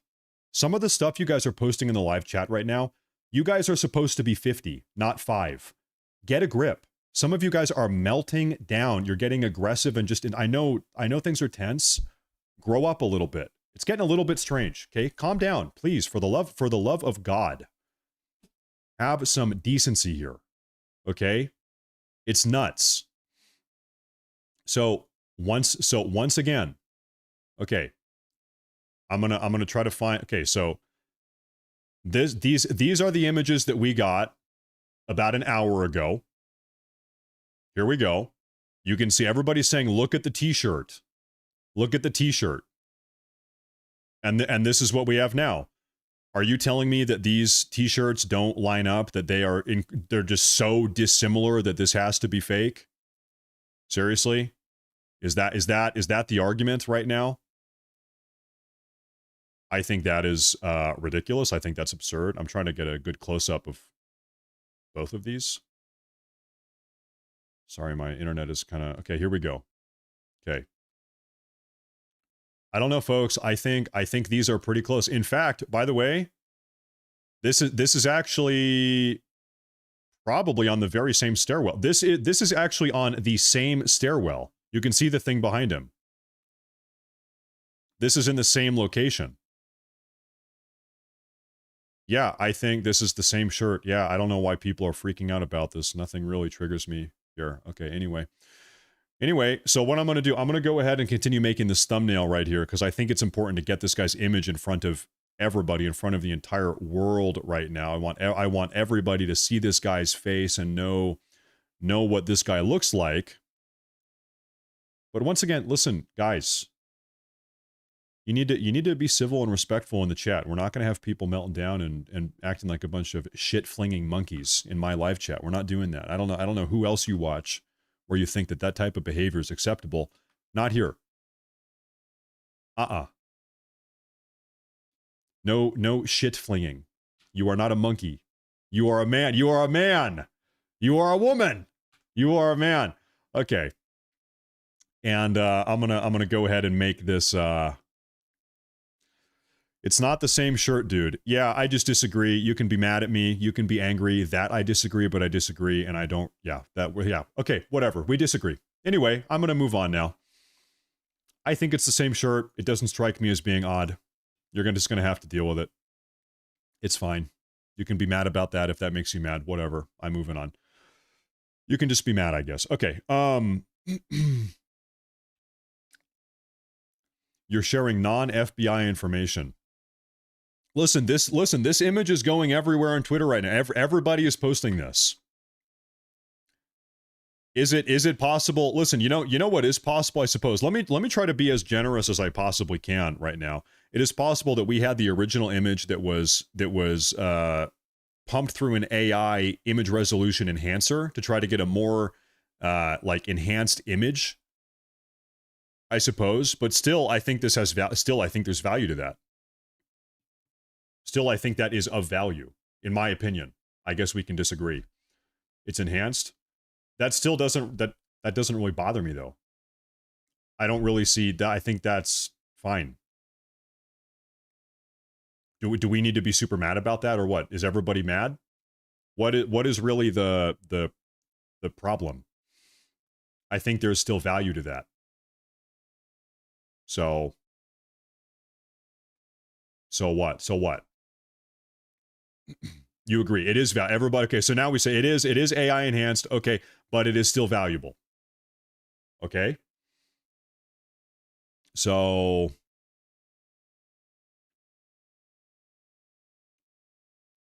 not mad. Nobody's okay. So nobody's mad. Okay, nobody's mad about anything. Okay, you know what? How about this? How about this? How about we just don't update the thumbnail? Okay, I'm gonna minimize that because maybe 1 or 2% of the audience is mad about this. I'm just gonna leave the thumbnail what it is currently. Okay, and it's gonna remain the same, and then we're gonna move forward. I guess I think this enhanced image has some value. We're going to keep it up here. We can refer back to this at some point. But now we're going to keep on looking at at some breaking news. Now we're back to looking for breaking news. Ooh. Good Lord. Enhanced image has no value. Well, listen, I mean, I can promise you right now that every single intelligence agency right now that is looking to find this guy is doing things like this to help get a better image of what this guy looks like. I can promise you right now that the FBI and the CIA and whoever else is looking into this is using AI to try to find this guy right this very moment. So you're not going to come in chat and tell me that using AI to enhance an image to get a better idea of what the suspect looks like has no value when this is like cutting edge, state-of-the-art technology that is actually used by these intelligence agencies trying to find this guy. This is what they are doing internally right now. They're using their own AI-generated mock-ups. That's what they do. So we're going to leave this here, okay? But anyway, I'm going to move on. We're looking for more updates. I'm coming back over here. Oh, God. Guess what? We have more of this.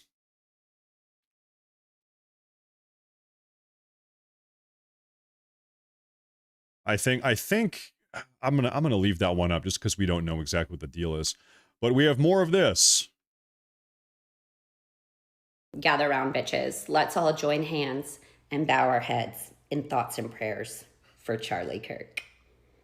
Thoughts and prayers for Charlie Kirk. Thoughts and prayers. Thoughts and prayers.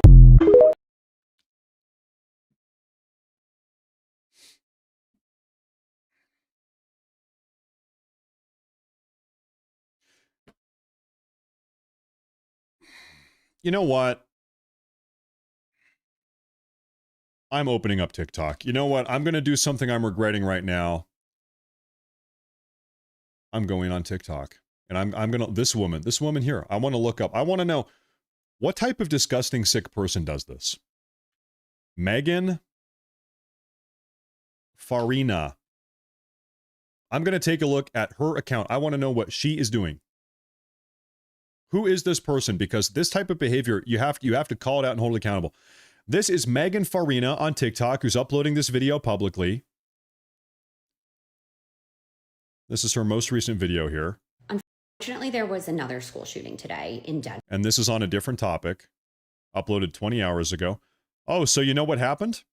She uploaded this video making fun of the death of Charlie Kirk, and then she deleted the video. She deleted it, is what she did. She has a lot of followers, actually. This is a famous person. Oh, and then we can go read the comments here. Look at this. Look over here on the top right. Mocking someone's death is disgusting, but you spread hate too. Wow, you were also spreading hate on your previous post. Mocking someone's death is truly an awful thing. Thank God people are actually calling this out, this type of disgusting behavior out, and holding these people accountable. You hate that Charlie Kirk spread hate, but you were spreading exactly that. No one deserves to be murdered for having opinions. Listen, I'm gonna tell you something here. This is not the path I want to go down. However, let's understand what the path is. If the far left radical progressives are trying to normalize and handwave the assassination of people that hold opinions that they don't like, that is not going to go very well for them. If they want to, if they're trying to make the argument that, hey, actually, hey, Americans, it's okay to just assassinate and kill everybody that has an opinion that you don't like. That's totally okay. If they actually are trying to push that idea and say that that is an okay thing to do, that is not going to go well for them. That is not going to go the way that they think it's going to go. We all know that. And by the way, that's not what I want. That's not the path that I want to go down. I personally think that killing people because of they have some type of opinion that you don't like, I think that's wrong to do. I think it's a bad thing to do. If they open up that can of worms, they are not going to be happy with how that unfolds. Let's just say that. Now, anyway, she deleted her tweet. Guys, this is a lady on TikTok that has 662,000 followers on TikTok. She's got more followers on YouTube than I've got on TikTok than I've got on YouTube.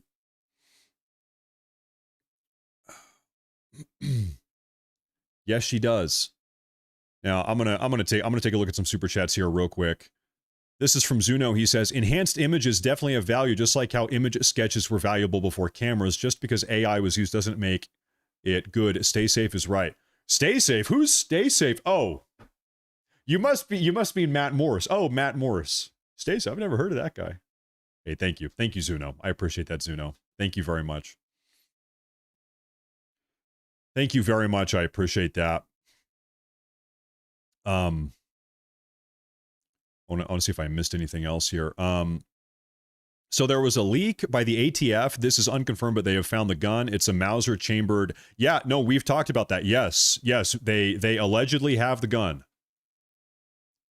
And I have that post. Okay, so allegedly, this is the gun. They found it in some forest, wooded area somewhere. They said specifically on campus. They found this gun on campus, is what they said. And allegedly, also, this is coming from the ATF through the Washington Times and also Steven Crowder, maybe Wall Street Journal, actually. Anyway, through two different sources, they said they found one shell casing and 3 unspent rounds, all of which have transgender and Antifa ideology etched into the rounds, into the side of the shell, I guess, or whatever you call it.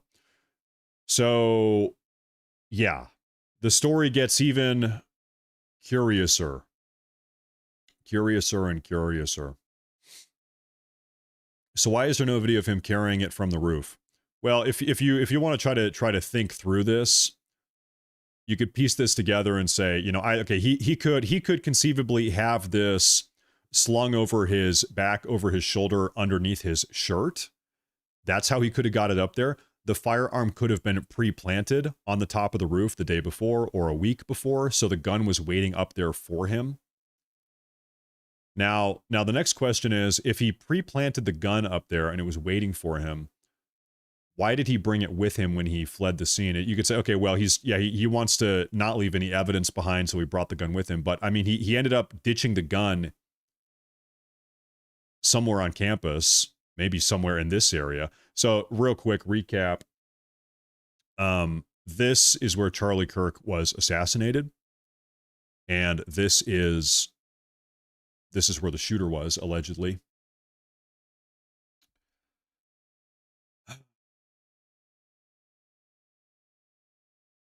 I'm sorry, once again, you know, we're sitting here trying to piece together what happened here, figure out what happened at what time, who did it. I think it's important again and again and again to keep on remembering this is about Charlie Kirk. Charlie Kirk got assassinated. He left behind 2 kids and a wife. This is terrible. You know, there's a lot going on here, but it's important to remember that this innocent man was gunned down. I want to keep saying that again and again and again. Again and again. Okay.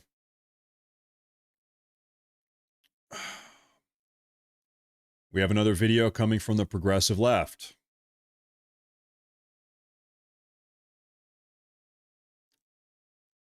What do we have here? Demonic behavior on the American left. It's just nonstop. I have breaking news. We think... Okay, I can't play this one because there's music in the background. But anyway, she's sitting here celebrating. Really sad for his family. Okay, is there Charlie Kirk? Is there or music going on here? The neck. Hey. Ooh. Can't play In music. real talk, I am not truly celebrating that he got shot in the neck. I think it's really sad for his family because I know he was a father, and if he does pass away from this, hopefully not, hopefully so, that is not good because bringing kids up in a broken family is never good.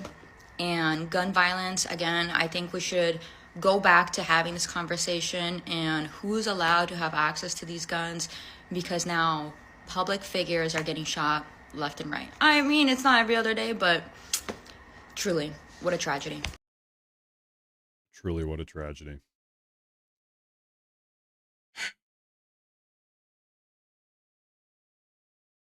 I'm already seeing some of y'all do it. That moral standpoint of, oh, you know, I don't care how you feel politically. Nobody deserves to. Wrong. Some people do deserve to. He was a demon. Why do y'all do this? Why do y'all pretend to feel sad when a karmically deserved outcome hits someone who is evil? I don't get it. I don't understand. Oh, he had a family. He had a You know who else had families? Every single victim of the mass shootings that he's repeatedly defended, the school shootings, the children of mass shootings that he's excused, said essentially they're just collateral. Oh, he has kids.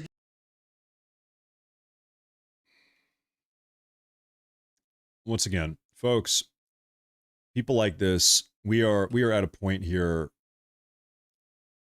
These people cannot be negotiated with or debated with. That is what Charlie Kirk spent his entire career doing. Charlie Kirk spent 18 years, no, how old was he? No, he spent 13 years of his entire life traveling this country professionally, debating people on the left, maintaining a dialogue with people on the left, sharing ideas, trying to integrate them, trying to understand their ideas, trying to express his ideas, really trying to build a bridge with people like this is what his entire adult professional career was dedicated to.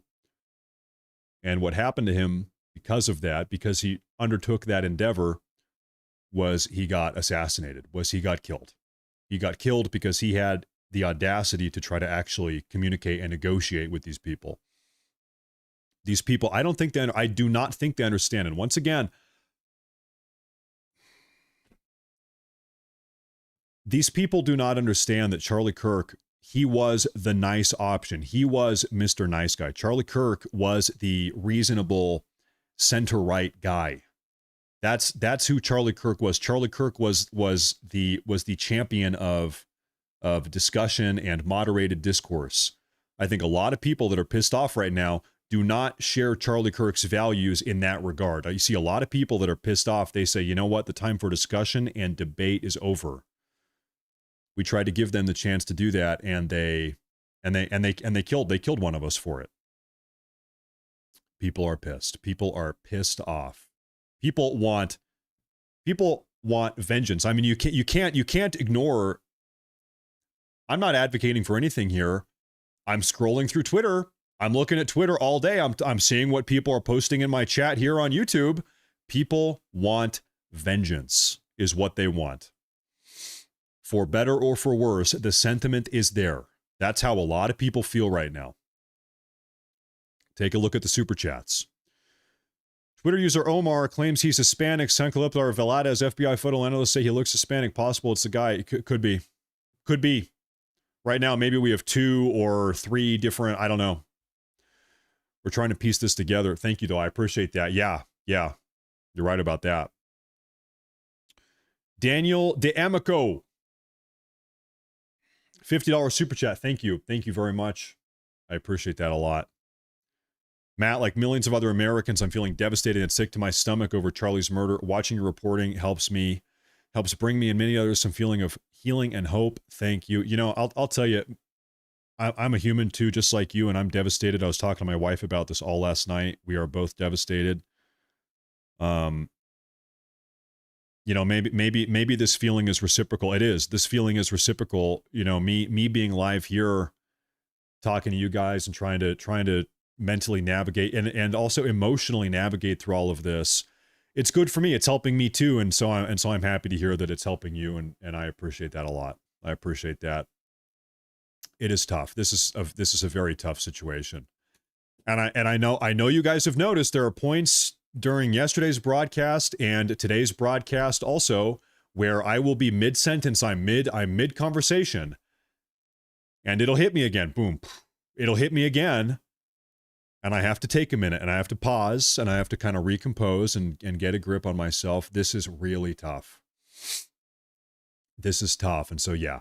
You know, we were talking about one of the silver linings that can be extracted out of this terrible situation. And one of those silver linings here is that we really are, all of us, we really are together. We are unified. We are solid in this together right now. Charlie Kirk, we were saying about an hour ago, Charlie Kirk is no longer a man. Now Kirk is a martyr. He is a symbol that has unified us. And I think it is fair. That much can be said. So if there is any silver lining to be pulled out of this situation, that is one of them right there. I wish the situation had not happened. Of course, I think this super chat got played twice here. Thank you again. Thank you, Daniel. I appreciate that.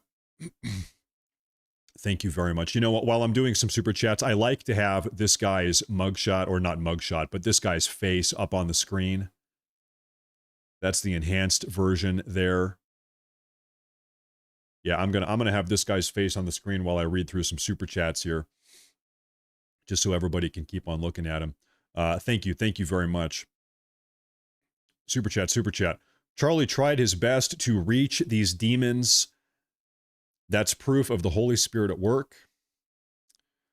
Whether you're spiritual or not, please do not respond with violence. Vengeance belongs to the Father. You know, I think you're right. I've been saying this all day. Now is not the time to go out. I've seen people saying, we need to go attack them. They attacked one of us. They killed one of us. We need to tit for tat. I think now is not the time for that. That's something that should not be done, that we should not do. However, I will say nationally, politically, as a nation, we need to stop tolerating this. As a nation, we do get what we tolerate, and we have tolerated these demons in our society for long enough. We need to stop tolerating it. You know, our tolerance, really, in a way, in a very strange way. Maybe you can criticize my mindset here. Almost in a way, it is our tolerance for decades now that has permissed these people to behave like this, or to think that they can get away with behaving like this. We have been too tolerant. We have been too lenient. We have been too, dare I say, forgiving. We need to become a little bit more resolute. We need to be a little bit more aware of the situation that is at hand. Most certainly. So I'm with you, but also take a look at some more of these. It seems like 90% of the vile videos mocking Charlie's death are women or non-whites. Why is that? Proof that right stands together. Elon Musk has offered to pay for Charlie's children's education. That's great. That's really good.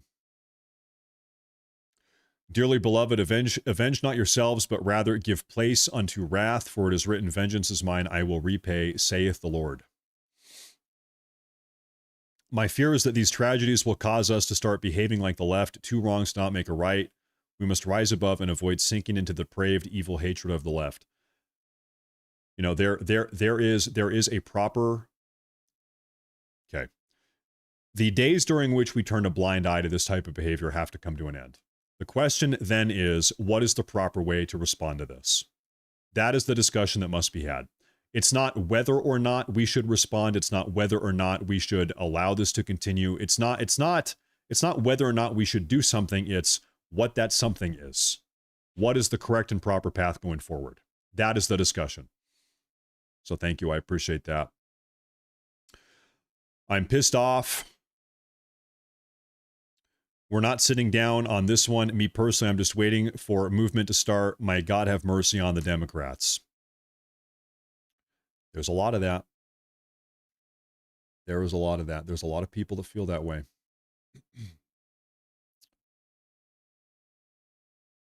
A lot of people feel that way. I mean, just undeniably. You look at Twitter. Look at Twitter. Go on Twitter. Scroll. Start scrolling. Look in the YouTube chat. Look in everybody's YouTube chat. It's everywhere. I have never seen Americans this mad.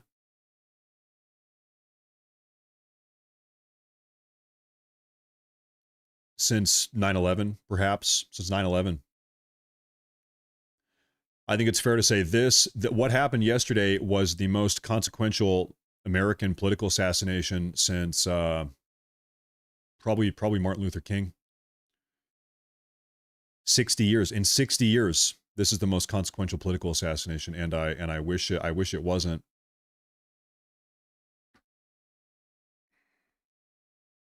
Good God, we just have, guys, there's just more and more and more of this stuff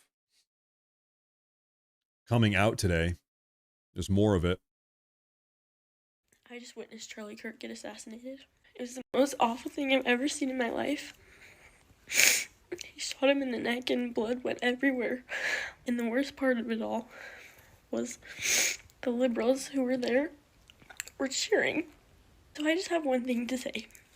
If you identify yourself with the Liberal Party, it's okay. You can believe what you want to believe. But if you identify yourselves with those people who were cheering and someone just got killed, I just hope you can take a look at yourself and think, is this who I really want to be? Because that is disgusting. Disgusting. What is the point of democratic liberalism? What is the point of liberalism if the champions of free speech, the champions of open marketplace of ideas, the champions of free speech and debate, and hey, let's have a dialogue, if the liberals start gunning down those people? Are we really a liberal democracy, as some people like to say? Is that really where we are? What is the point of liberalism if they just start killing everyone on our side of the aisle that tries to actually maintain a dialogue with them? What is the point?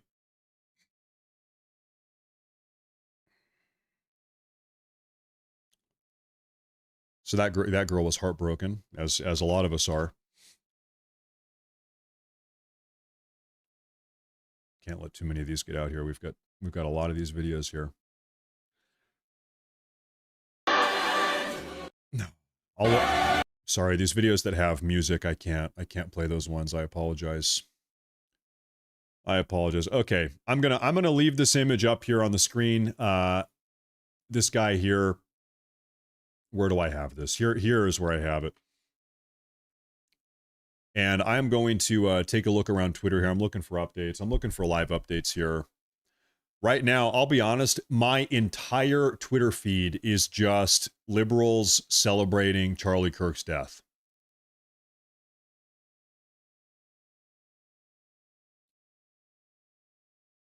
It's my entire feed. There's just dozens of them, hundreds of them.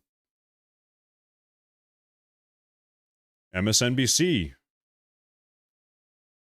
But he put out a 4-minute video, and I'm not going to play the video. I don't want to play the video. But there was a line at the end that I think is, I just wanted to raise and read. At the end of this 4-minute video, he says, "For years, those on the radical left have compared wonderful Americans like Charlie to Nazis and the world's worst mass murderers and criminals. This kind of rhetoric is directly responsible for the terrorism that we're seeing in our country today, and it must stop right now." Yeah. And obviously, there's a lot of rhetoric that is problematic. A lot of it is coming from one particular side and from one particular building. But what can be done? I fear when this is an escalation already in less than 24 hours of this shooting. Yeah, I think historically presidents have looked for opportunities to bring people together. You know, right now we need a president that'll bring the country together and not try to further, divide. You want to know something here? Charlie Kirk was, at the moment he was assassinated, he was trying to have a dialogue and de-escalate the political violence and bring the country together. That's what Charlie Kirk was doing the second he was shot in the neck by a far-left radical. Charlie Kirk dedicated his entire adult political career to de-escalating, maintaining dialogue, and trying to bring the left and the right together, and he was gunned down for it. We need to de-escalate. We need to bring the country together. Yeah, that's exactly why the far left shot and killed Charlie Kirk. That's why he died. Also, by the way, listen, we need to start treating this situation with the severity that it is, with the importance that it is. Anytime one of these freaks on the far left calls you a Nazi, you need to respond as if they are directly and explicitly inciting your death, advocating for your death, signing your death warrant. Anytime one of these far left radical freaks says, "You're a Nazi, you're a racist, you're a blah blah," you need to understand what is the implication here? The implication is they want you dead in the same way that they wanted Charlie Kirk dead. That is what they mean by that. When they call you a Nazi for supporting Trump, or they call Trump a Nazi, or they call you a whatever, what they really mean is, I hope you also get shot in the neck and bleed out in front of your family. That's really what they mean. They mean, hey, you're a Nazi. The implication is, I hope an assassin blows your brains out in front of a crowd of people, like they tried to do with President Trump 10 months ago, or whatever it is, 12 or 13 months ago. That is what they really mean when they say that.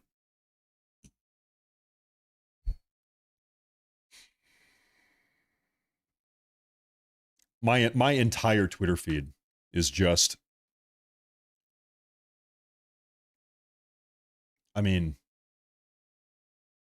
do you guys? I'm just going to show you my feed here. This is what I have. It's just nothing but leftist making fun of. It's just all of them. It's just every single thing here.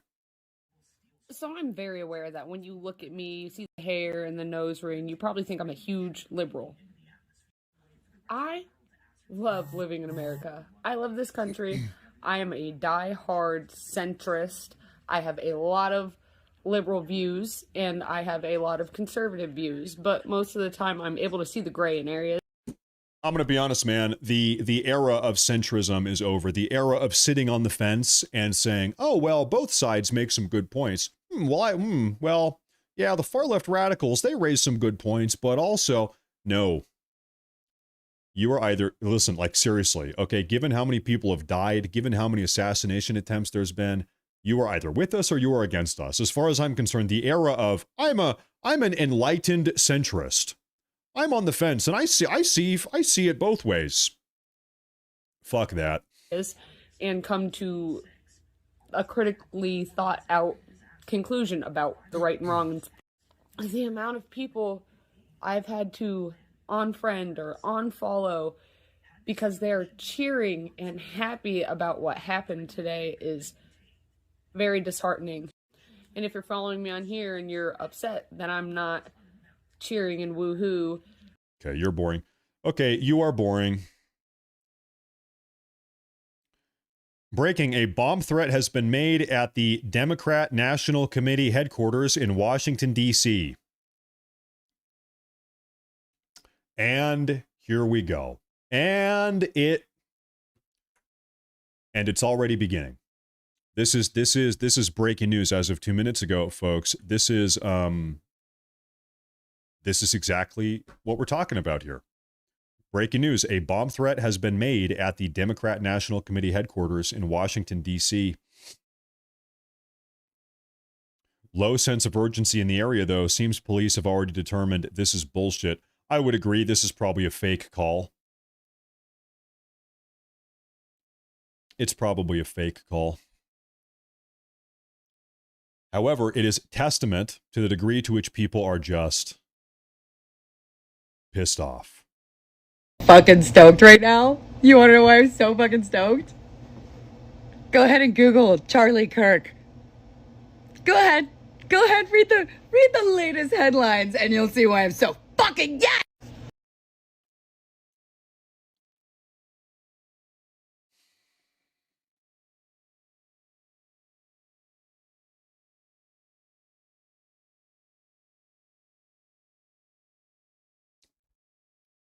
I know everybody's angry right now. This is a good reminder that you need to be even angrier. You are not angry enough. I know everybody, okay, we're so angry. We need to be a little bit angrier still.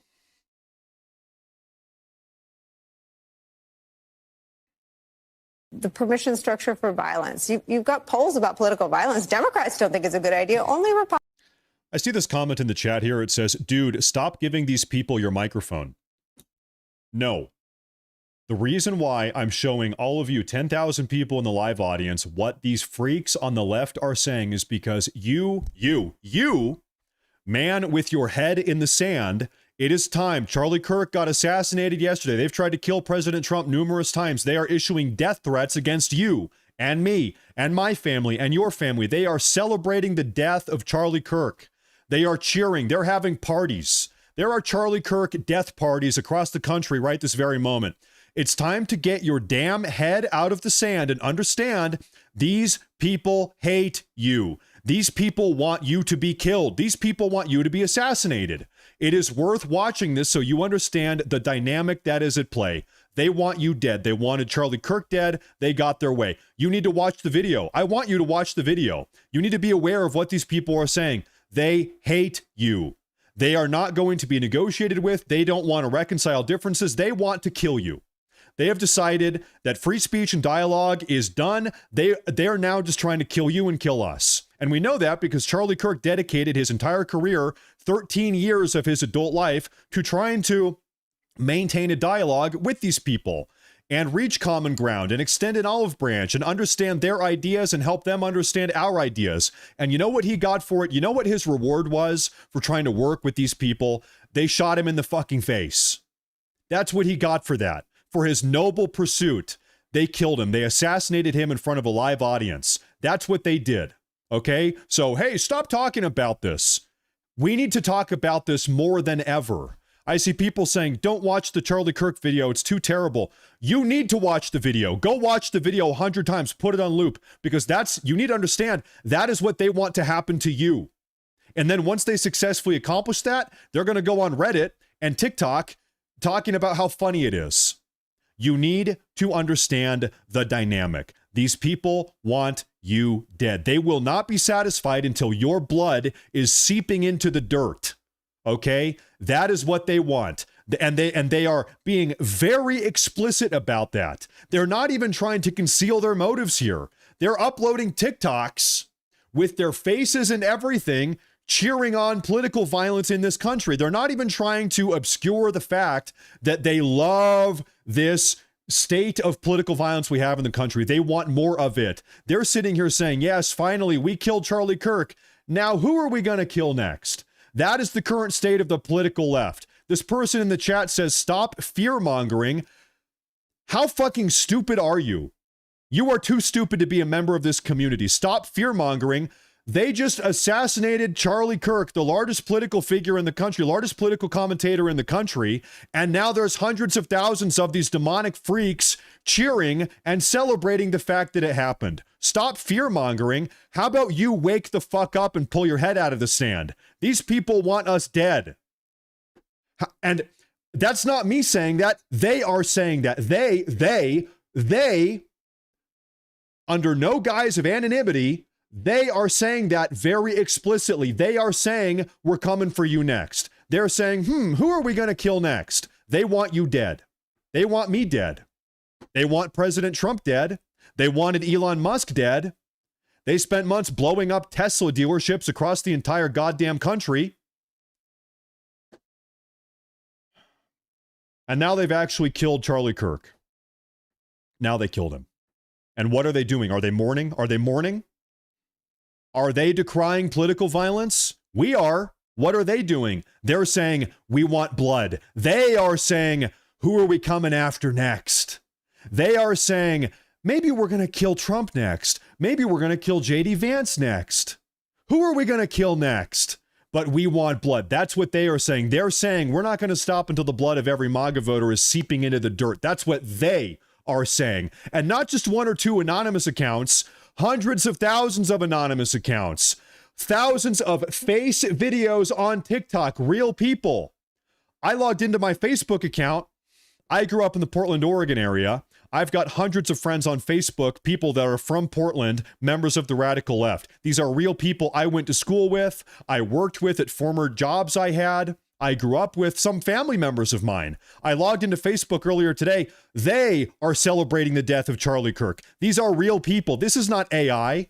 These are not bots. These are real fucking people in this country. Hundreds of thousands of them that are cheering on political violence. They want us dead. They are the ones saying that. This is not me speculating. Maybe they want us dead. They are the ones saying it. They could not be more explicit about what they want to happen next. They are telling you, they're saying, hey, Trump voting American, we want to kill you next. They are telling you that, and you're like, hey, stop talking about it. Hey, we need to turn a blind eye. The era of turning a blind eye is over. The era of weak men and burying our head in the country is over. Wake up, American. Wake the fuck up. Hey, Americans, patriotic Americans, wake the fuck up. You have been asleep at the wheel for decades. Wake up. These people are running amok. They want violence. They want blood. They want the blood of your children. They killed Charlie Kirk yesterday in front of his 4-year-old daughter. She was right beside him. Those kids had to go to bed last night without a dad. They woke up. Their father said, good morning, kids. I love you very much. 12 hours later, they went to bed. Their dad was dead because of them. And what are they doing? They're fucking celebrating. And then I have fucking morons like you in the live chat coming in here and saying, hey, tone it down. Hey, now is the time to tone it down. We need to remain civil. Come on, let's de-escalate this. That's what Charlie Kirk was trying to do yesterday when they shot him in the fucking neck. Charlie Kirk's entire career was dedicated to de-escalating, to maintaining a peaceful civil discourse. And you know what he got for it? An assassination. He got a bullet in the throat. And then he bled out in front of 1,000 people in the live audience. He bled out in front of his own damn kids. May God have mercy on his soul, and may God have mercy on his beautiful wife and children. Seriously.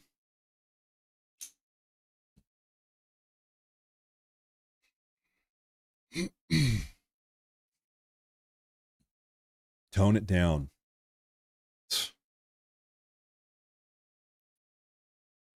The time for being a timid, pushover coward, the time for turning a blind eye, you know what? It's this mindset that has allowed these freaks to do the damage that they have done so far in the first place. It's this, I'm just going to ignore it. It's not really personally affecting me. So what, Charlie Kirk died? I'm still alive. It's that mindset that has resulted in this in the first place. Who cares if California gets flooded with tens of millions of illegal aliens? Who cares if a bunch of young women in the country get raped at the hands of violent illegal aliens? Who cares if American children get sex trafficked up and down this country? Who cares if 100,000 young Americans overdose on fentanyl every single year because of the policies of these far-left radicals? Who cares? I'm still alive. It's not my problem. Hasn't hit my town. Hasn't hit my neighborhood yet. Keyword yet. I haven't been assassinated by a far-left radical yet. Yet. It's a matter of time. We stop it now or we're going to lose the country. Seriously. How many more people need to die before you wake the fuck up? How many more? One more? How many more right-wing commentators need to die before you wake up and realize what the problem is? How many more bullets need to graze President Trump's head before we wake up and realize what the problem is? How many more young American girls need to be raped and human trafficked before you wake up and realize what the problem is? How many more young Americans need to overdose on fentanyl before we wake up and realize what the problem is? Huh? How many more before some of you finally get the goddamn memo and wake the fuck up? It is insane. The level of cowardice that has gotten us here. You know what? Honestly, I'm actually more upset at the conservative cowards that have allowed this to happen than I am at the far left radicals. The far left radicals are opportunists. They are seizing the opportunity that was given to them by this generation of cowardly conservatives. Wake up. Wake up. The blood is on everybody in the chat that is saying, turn a blind eye. It's not a big deal. The blood is on your hands also. Genuinely, think about that. You have blood on your hands also. You are responsible for this also. This turn a blind eye. Let it happen. It's not a big deal. The blood is on your hands also. Cowardice in the face of evil. Cowardice in the face of evil is perhaps even worse than the evil in the first place.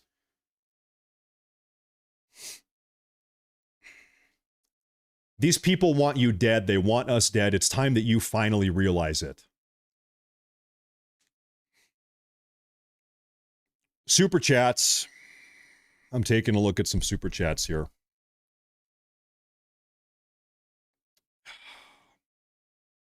Where are we here?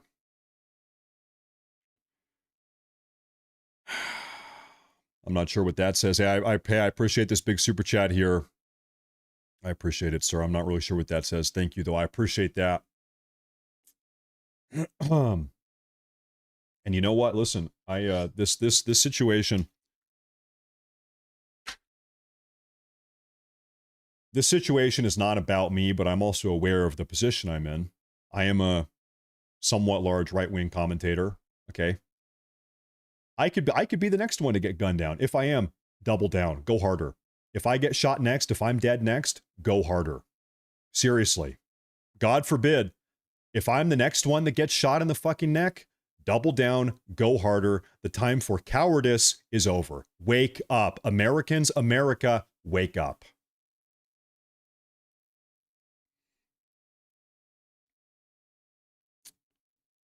John Sachs, I've seen that. I think that's not a big deal. I looked into that. Don't worry about that. That's not a big deal, I don't think. That guy that you're talking about in the white hat was part of Charlie Kirk's safety team, his security team.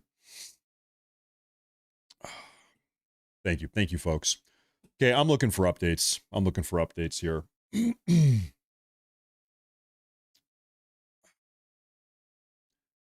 Okay, what do we have? It's the cowardice. It is the cowardice in the face of evil that really I'm just sick of it. I am sick of the weakness is what I am sick of.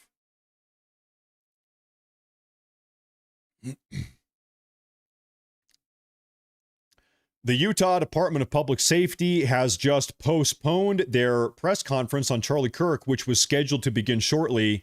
This is due to rapid developments in our investigation.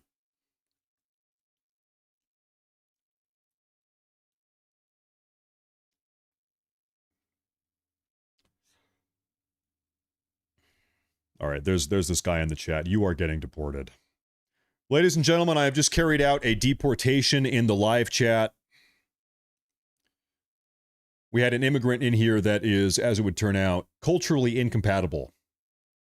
We had a culturally incompatible immigrant into our beautiful live chat, and he has now been apprehended, detained, and deported. We got rid of him. Okay, now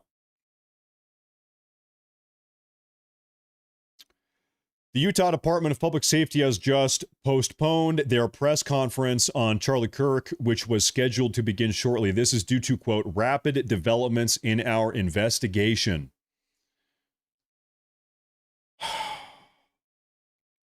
So, hey, things are happening behind the scenes. We're going to hear about that soon, I would suppose.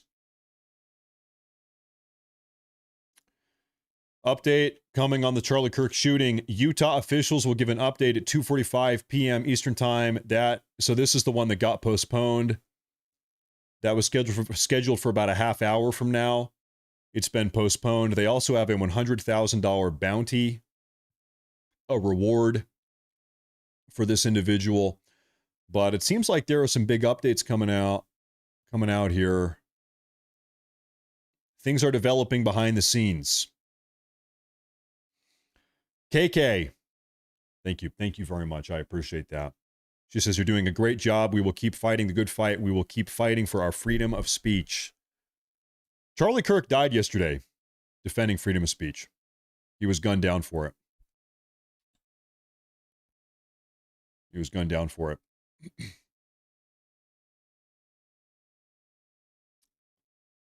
Representative, Republican House Rep Mike Collins posted not too long ago. He said, we need a House Select Committee on left-wing violence.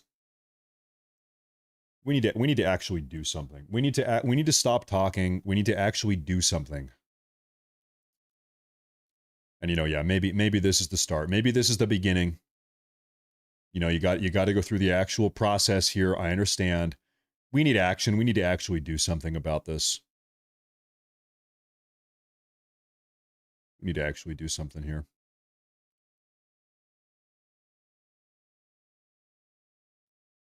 All right, now we have some real schizo news. I'm not honestly sure exactly what I'm looking at here. So these photos up top, this is the first time I'm seeing these photos here. I'm not sure exactly where these ones up top have come from. This image here is from the SoundCloud that uploaded the song about, it was called Charlie Kirk Dead by 31. This is the SoundCloud picture. Same attached earlobe. So they're saying same attached earlobes. This is the image of the SoundCloud person. Yeah, so this is the same person, SoundCloud operator. They're saying the glasses here. Where are these images coming from? These ones up here. I'm not sure. I haven't seen anything about this. This looks like a Twitter account, like an X account. First time I'm seeing that.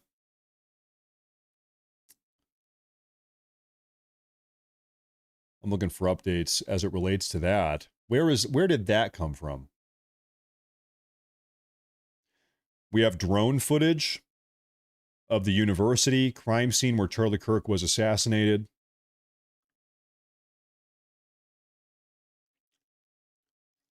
Here's the drone footage.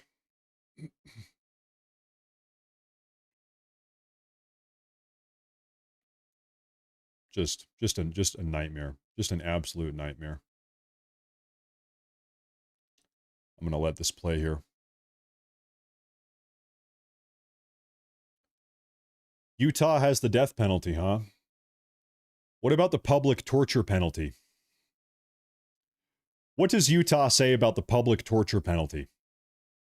I'm not familiar with Utah state legislation. I don't know about that.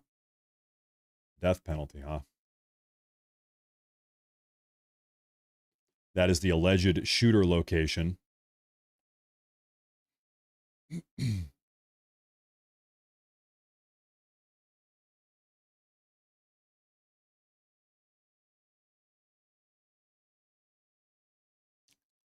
So so they've got all this crime scene tape set up, direction in which the shooter ran.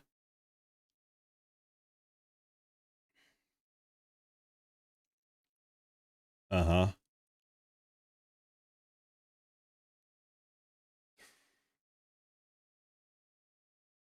Terrible. Just terrible.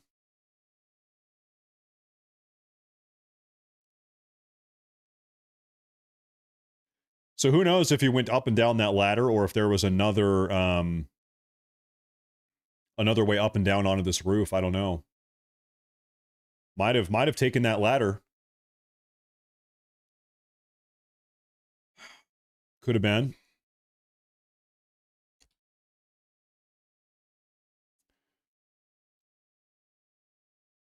All right, folks, listen, on a scale of 1 to 10, how much do you guys enjoy the unhinged monologues?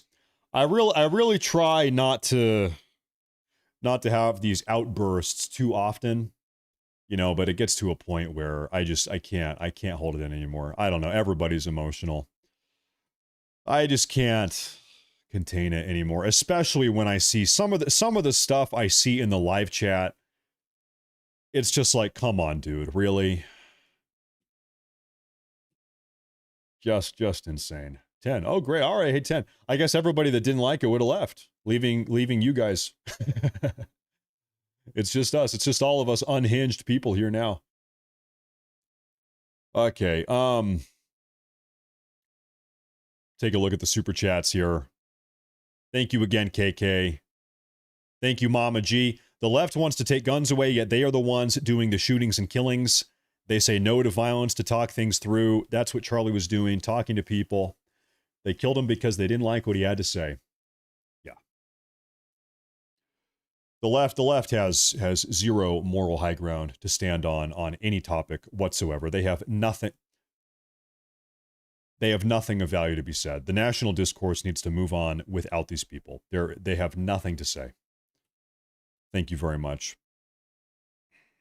Pansy says, Charlie Kirk brought a microphone to a debate. The coward brought a bolt-action rifle. Absolute liberal cowardice. Yep. Couldn't have said it better. Thank you, Pansy. Pansy 2.0, thank you very much. Thank you very much.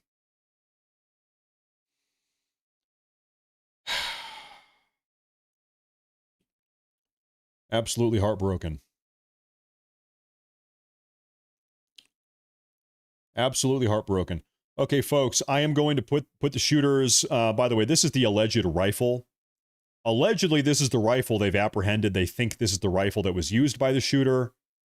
They've been able to pull some handprints, some arm prints, I guess, also. I think they know the type of shoe that the shooter was wearing. But I'm going to go ahead and leave this individual up on the screen here, and I'm going to scroll through Twitter. I'm going to try to find some more information here. I'm taking a look. Need to zoom out a little bit. We're looking for breaking news updates here. Thank you all very much for tuning in today. It's a tough time.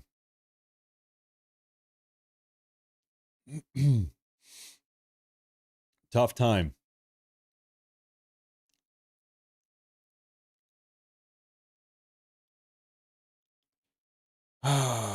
Vengeful Christian here. Make crusades great again.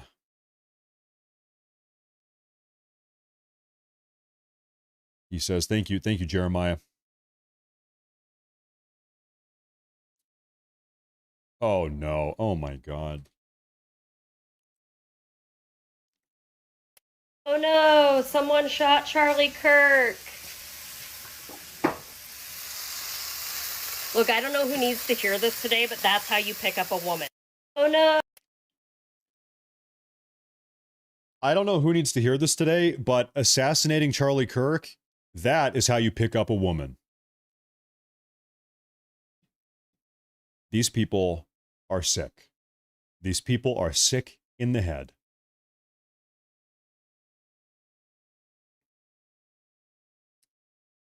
These people are sick. I'm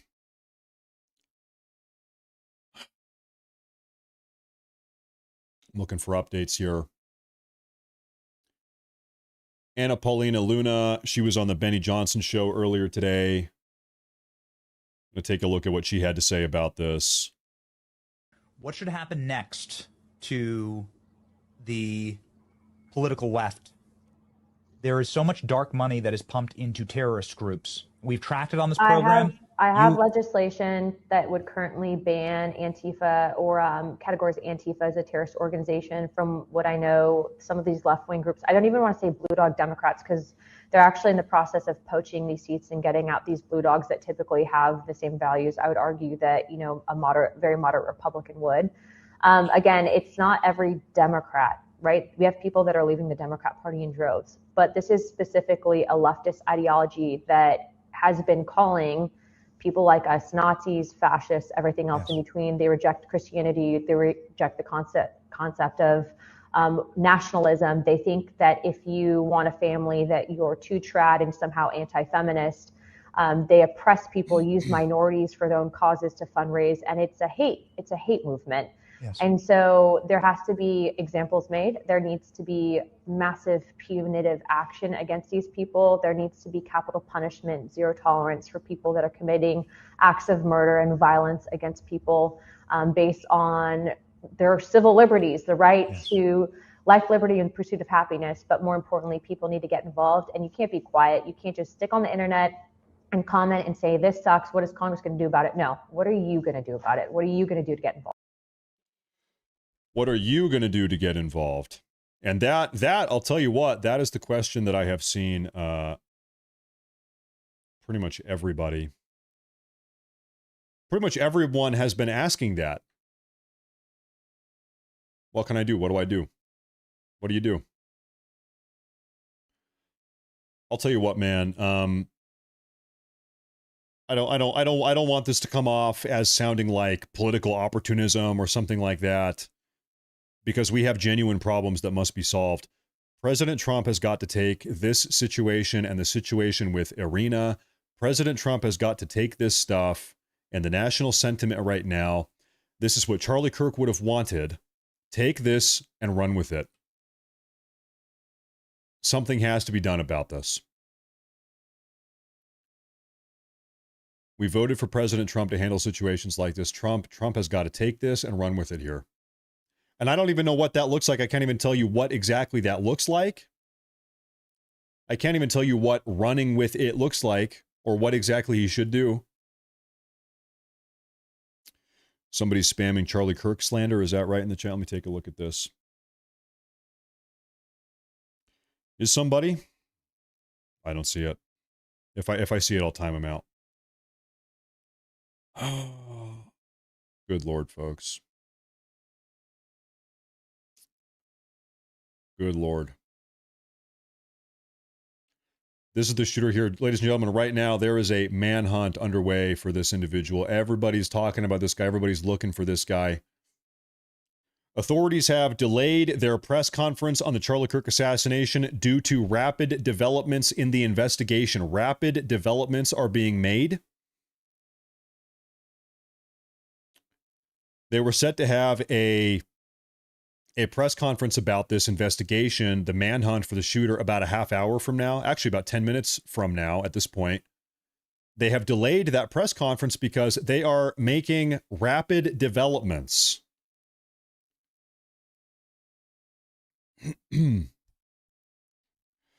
Matt, at that range, a standard 36-yard zero for a HS would drop about mid-neck. Don't think he was a skilled marksman. Oh, you think he was aiming for the head and it dropped down to the neck? Yeah, could have been. This is back to the talking point we were talking about earlier today. You know, a lot of people are saying that this assassin must be a highly trained, you know, I don't know, some highly trained assassin, whatever, working with some intelligence agency or something like that. This is not a hard shot to make, guys. Using a rifle, taking a shot at 200 yards, I think it was less than that. This is not some impossible magic bullet. This is not some impossible shot. Allegedly, this is the gun, a Mauser, that was used here. This is not some super difficult shot to take. You don't have to be some Delta operator to take this shot. Right now, I am just praying that this guy is caught by the end of the day because, you know, as you all know, every second that this person is not caught, potentially more people's lives are being put at risk. Potentially. Now, by the way, we saw a report come out earlier today. I'm going to bring this up for you guys here. We saw a report come out earlier today. I'm going to zoom in here. This has now been confirmed by the Wall Street Journal, I believe.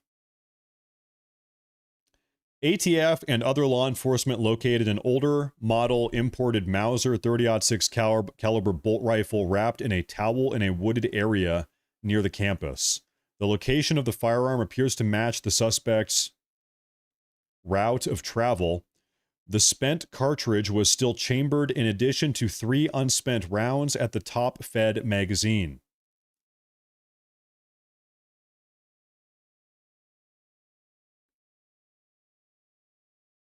Top-fed magazine. Am I reading this correctly? The spent cartridge was still chambered in addition to 3 unspent rounds at the top-fed magazine. Am I missing something here? This by the way is a leak. This is an official. This is official what we're reading right here. The spent cartridge was still. It's from a .gov, teams.doj.gov. Anyway, all cartridges have engraved wording on them expressing transgender and anti-fascist ideology. This is the big thing that I want to make note of here.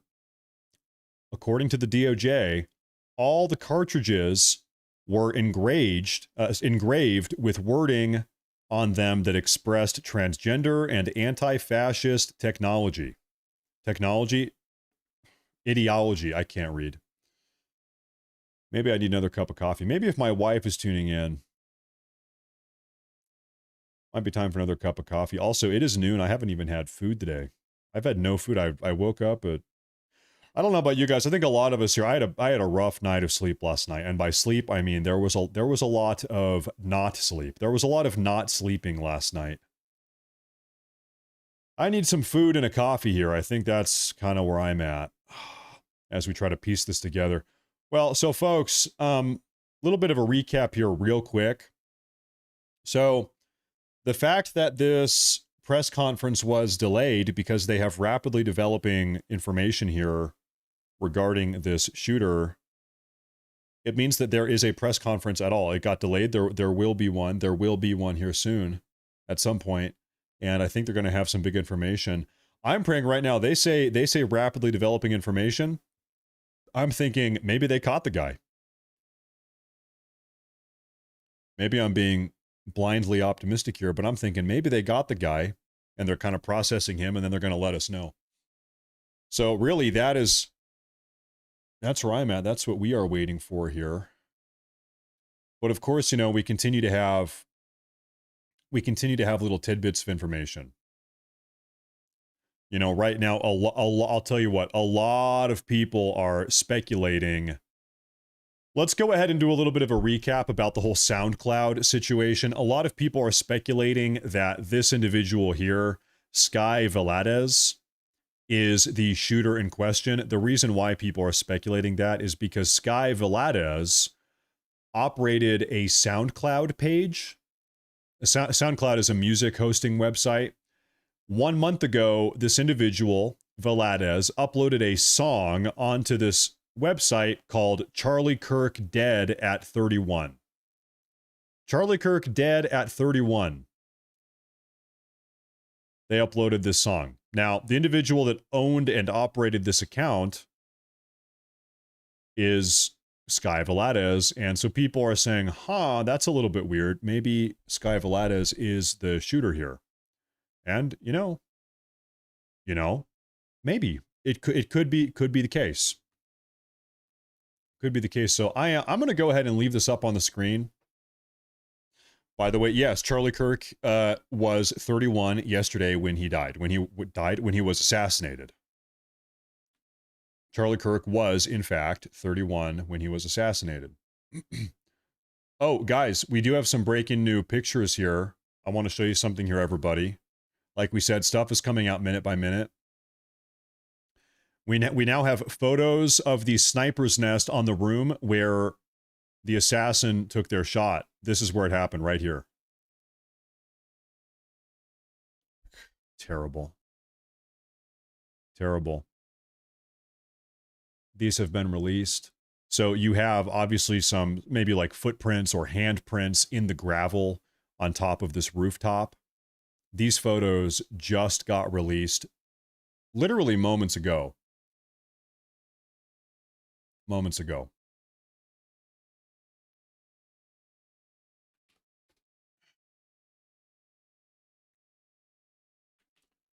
I'm going to go ahead and show this to you. This is coming out of CNN. Take a look at this. Everybody get ready to be mad here. By and large saying we all need to turn down the rhetoric. So let's be serious about where this violence is coming from. Of extremist violent attacks in America, extremist violent murders, 76% are from right-wing extremists, 4% are from left-wing extremists. I condemn that 4%, but we also need to be honest about, as a nation, about where this violence is coming from. Let me get this straight. Charlie Kirk gets assassinated yesterday afternoon in what is very clearly an act of politically motivated domestic terrorism. And this, who is this? Democratic House Rep Seth Moulton thinks now is the time to go. And by the way, that number is bullshit. We all know that's bullshit. Anyway, he thinks it's time to go on CNN and start complaining about right-wing violence.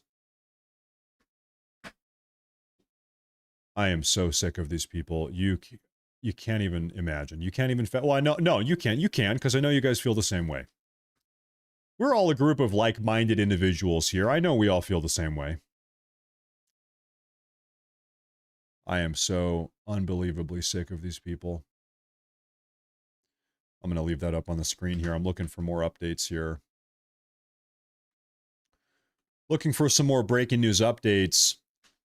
Now, here's what I want to know. There's one question that I just can't get out of my head.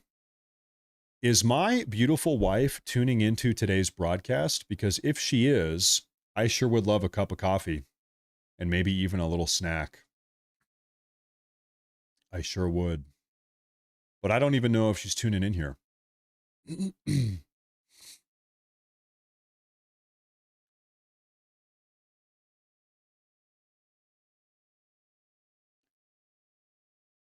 Oh, there she is. She is in the live chat. There she is.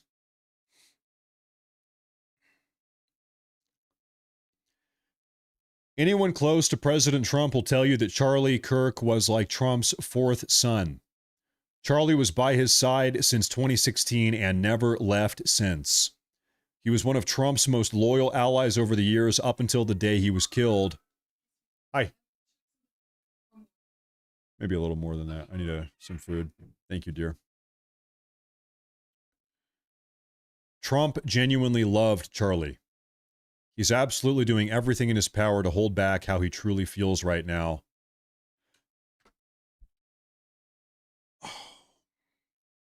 I'll give you my opinion here. I'll give you my opinion, man. I don't want Trump to hold back. I want Trump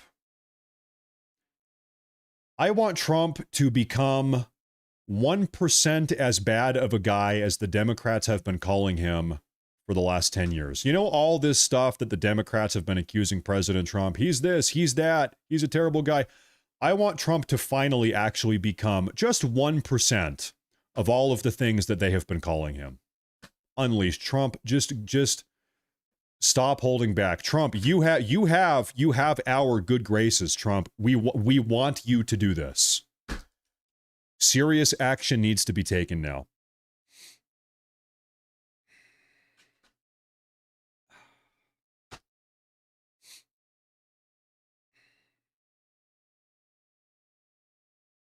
See this comment here?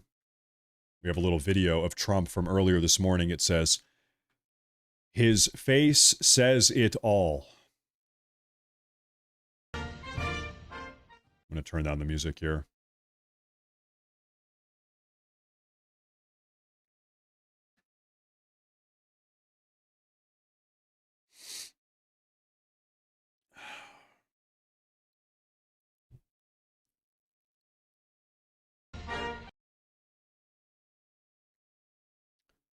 He's heartbroken. Look at him. Look at him.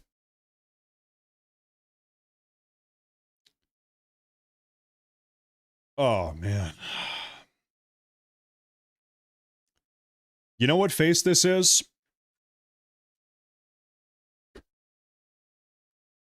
This is the face that a white man makes right before he kills you. This is the face of a white man who has been pushed too far. This is the quintessential classic white man face All right.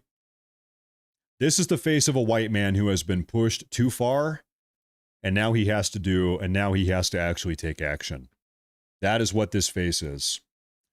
This is the face of, well, you have forced my hand. That is what this face is.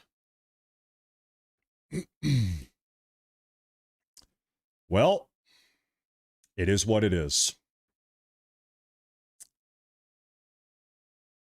He's heartbroken. All of us are heartbroken.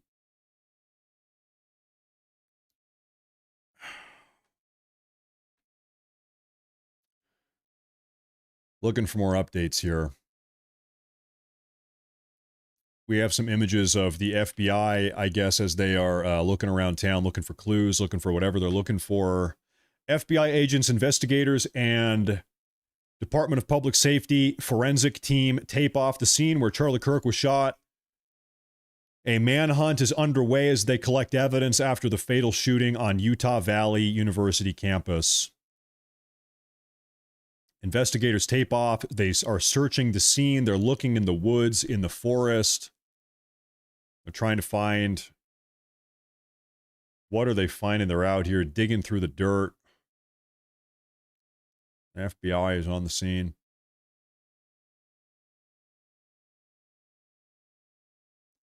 If it's out there, they'll find it.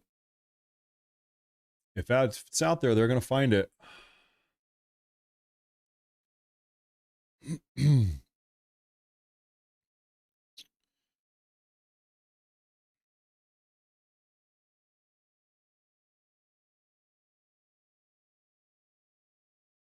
Looking for more updates here. Looking for updates here.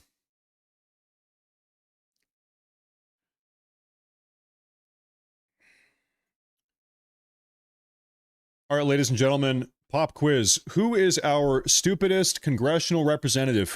Which of our congressional representatives has the lowest IQ out of all of them? It's a tough competition, a steep competition here. There's a lot of them that are pretty low IQ. But which one do you think has the lowest IQ? I'll take that right here. Thank you, sweetheart. Thank you, dear. I see AOC. AOC. You know what? I'm gonna give AOC some credit here. I think there's someone that's even stupider than she is. I actually do not think she's the stupidest one. The stupidest one, I would say, is the beloved Representative Jasmine Crockett. It's an opinion thing. Okay. I think AOC is more intelligent than Jasmine Crockett. I know it's tough, but take a look at this. What does she have to say about this? The violence doesn't come from Democrats, just to be clear. I mean, obviously anyone can be a criminal, but it is MAGA. It's specifically MAGA faction. Like, I don't think traditional Republicans are getting engaged in all of this, but like, even when we look at, and they don't talk about the assassination attempts anymore that took place with Donald Trump, but these were Trump supporters, right? She thinks that Trump supporters are the ones that tried to kill Trump back at Butler and outside the golf course. Really? Democrats don't commit violence. Really?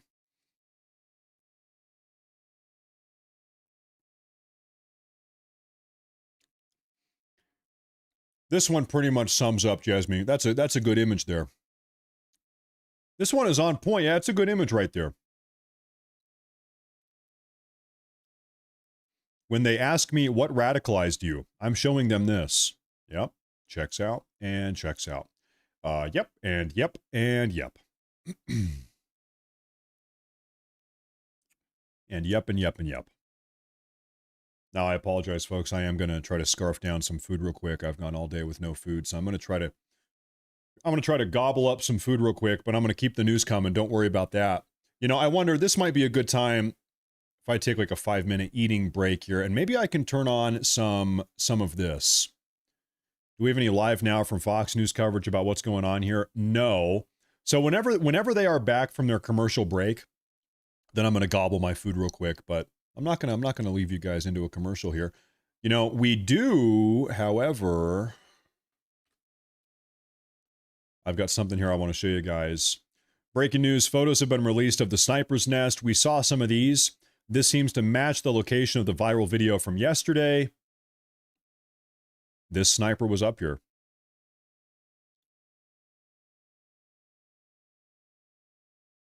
They're marking out footprints, all types of prints up here. 200 yards.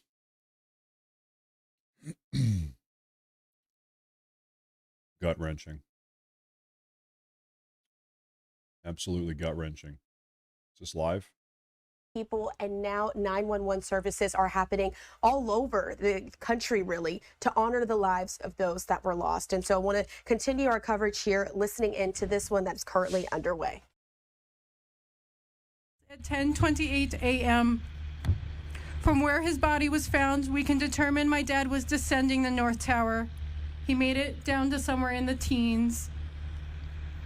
I've asked countless times, both to myself and out loud, why did he not leave? Why did he not leave at the very least when the Mayday was made? When I ask other firefighters this question, I always get the same answer. You can't just abandon people in need. I have been told that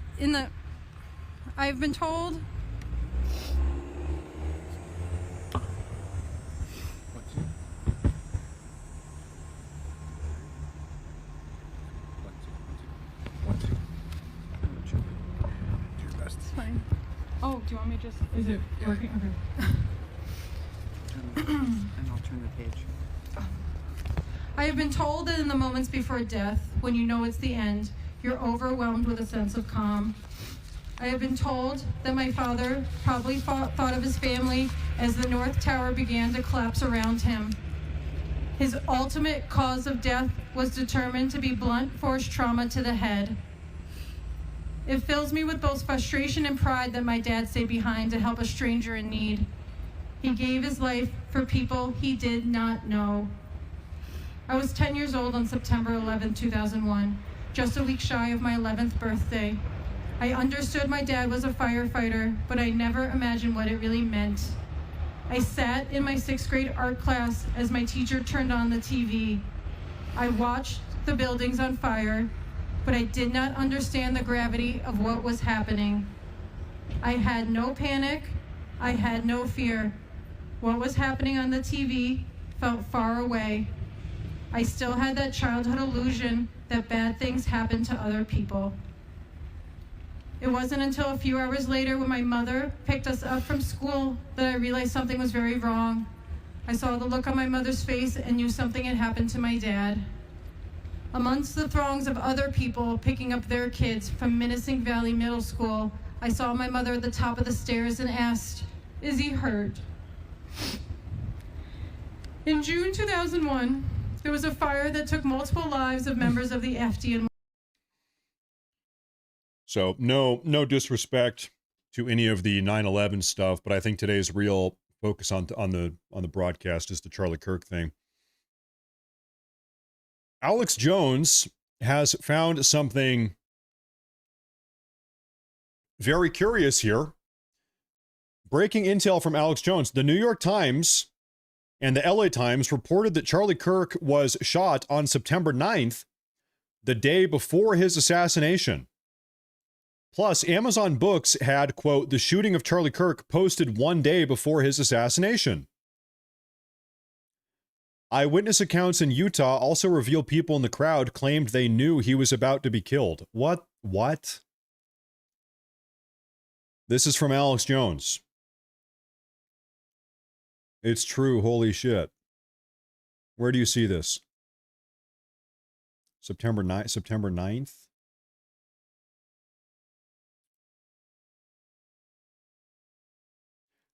This one right here. Yeah. The shooting of Charlie Kirk, a comprehensive account of the Utah Valley University attack, the aftermath, and America's response.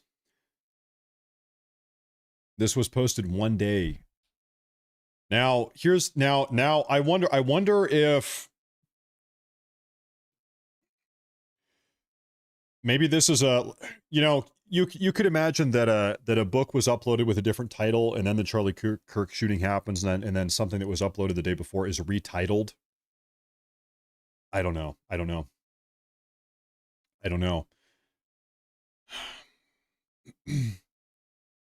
These other books here that are going to, like this one here is set to release in 3 days. So this person here, this author, Kevin George, he's right now typing up his book about Charlie Kirk getting assassinated. He's working on his book right now. I'm pretty sure you can change a title. I think you can. Yes, I think you can change a title on Amazon Books after it's listed. I think you can. Very weird. Very, very weird. Strange anyway.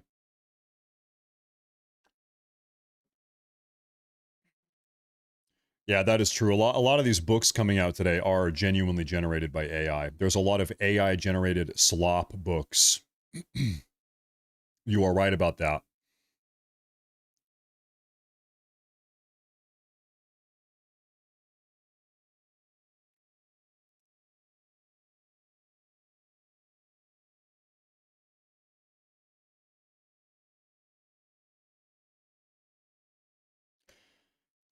I am just so heartbroken, man. I just saw a screenshot. It was saying that, I mean, it was a picture. I'm not going to show this. Charlie Kirk's daughter, who was on the stage next to him, when she heard the noise of the gunshot, she ran to her father because she was scared. She went running to her father because it was a scary noise.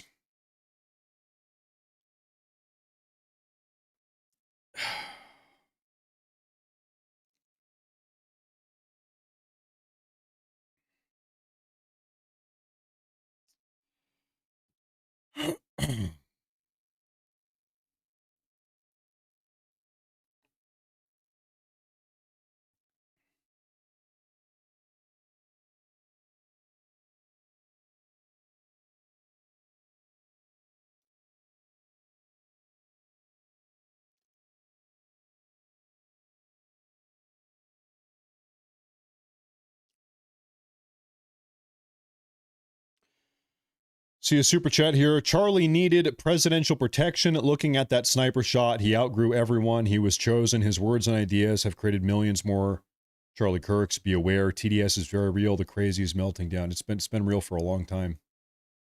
These people have been violent for a long time, and now there's just more and more and more blood on their hands. Their hands are soaked in blood.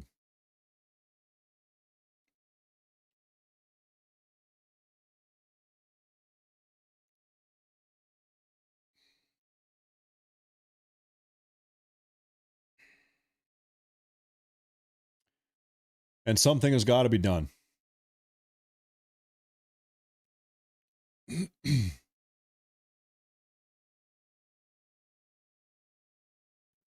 They're still over here talking about 9/11.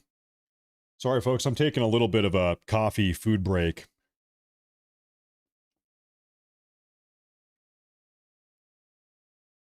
I've got a coffee and I've got a bagel here. I'm looking for updates here for everybody. Right now, folks, I will say again, the manhunt is underway right this very moment.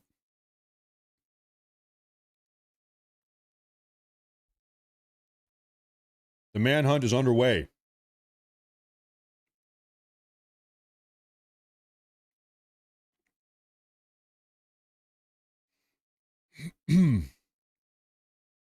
Glenn Beck chimes in.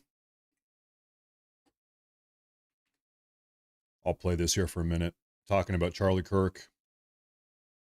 It was about midnight last night when I talked to the president, and he was very clear that we will find whoever is responsible for this. And you know what?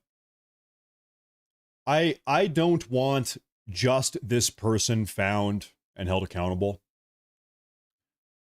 I want the ideology held accountable. I want the people that have been pushing the ideology that led to this held accountable. I want a cleanse is what I want. It is the ideology, it is the rhetoric that they are pushing that radicalize people into doing this. And we've seen this happen time and time again. I want the ideology and the people that have been pushing the ideology held accountable. One individual is not enough. It's just going to keep on happening again and again and again. You've got to rip the weed out at the roots. And justice will be served. He was extraordinarily confident in that, which gave me an awful lot of hope. I don't know if you saw his speech last night that he gave from the Oval, but I thought he hit very powerful, hit exactly the right tone. But I think the days of us fooling around and nibbling at the edges, I think those days are over. I agree. And one of the things Trump said last night that was so good was he used the word terrorism.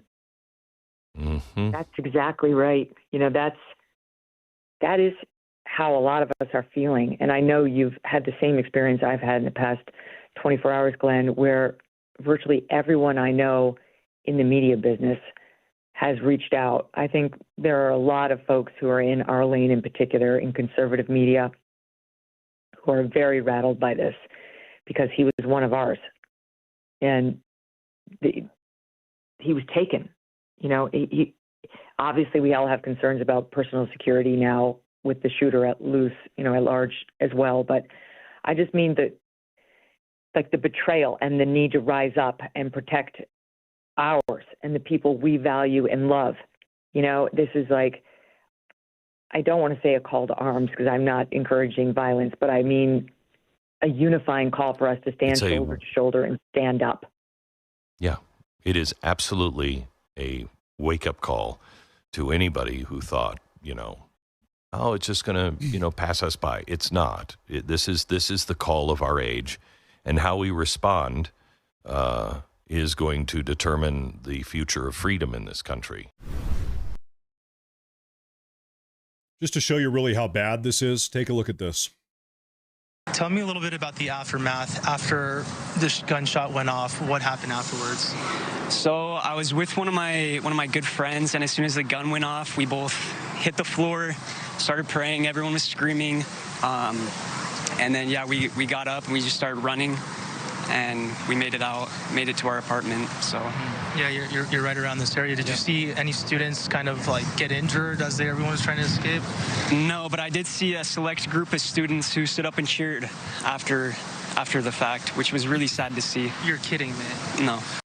Tell me a little. You saw a group of students get up and cheer. Charlie Kirk is being rushed away. Blood is gushing out of his neck. Very clearly an assassination has taken place, or an assassination attempt. And some of these young liberal students, these progressive students, first thing they do, their immediate knee-jerk response is to cheer. Just impulsively, without even thinking about it. Knee-jerk response. Time to celebrate. And that is that's what we've been seeing all across the country. These people are celebrating. They're as happy as can be. These people are evil. Need to close some of these tabs here before we get out of hand. But this TikToker has almost 800,000 subscribers. Oh my God. He says, Charlie Kirk just got shot. My honest reaction.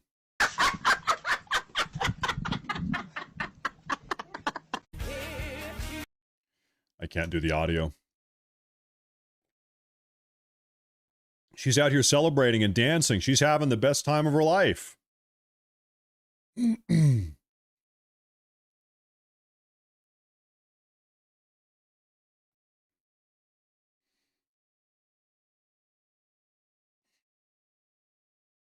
Charlie Kirk was shot in the neck at one of his debates.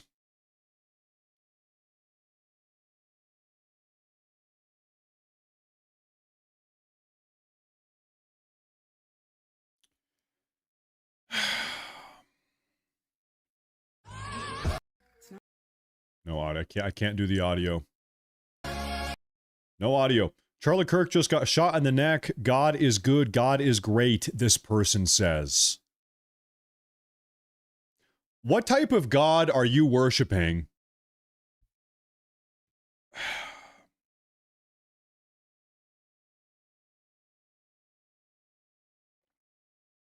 Demons. White supremacist, white Christian, nationalist, Nazi Charlie Kirk has been shot at a TPUSA event.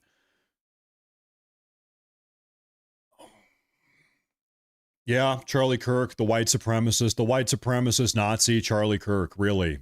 Charlie Kirk, the white supremacist? Are you kidding me? They love it. All of these people, they're freaking out. They love it. Me, because Charlie Kirk got shot by a white man despite his hatred for minorities. Once again, these people hate you. These people hate you.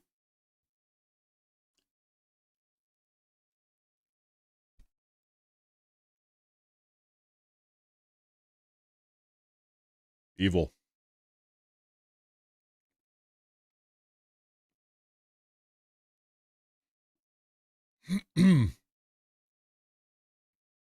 Absolutely evil.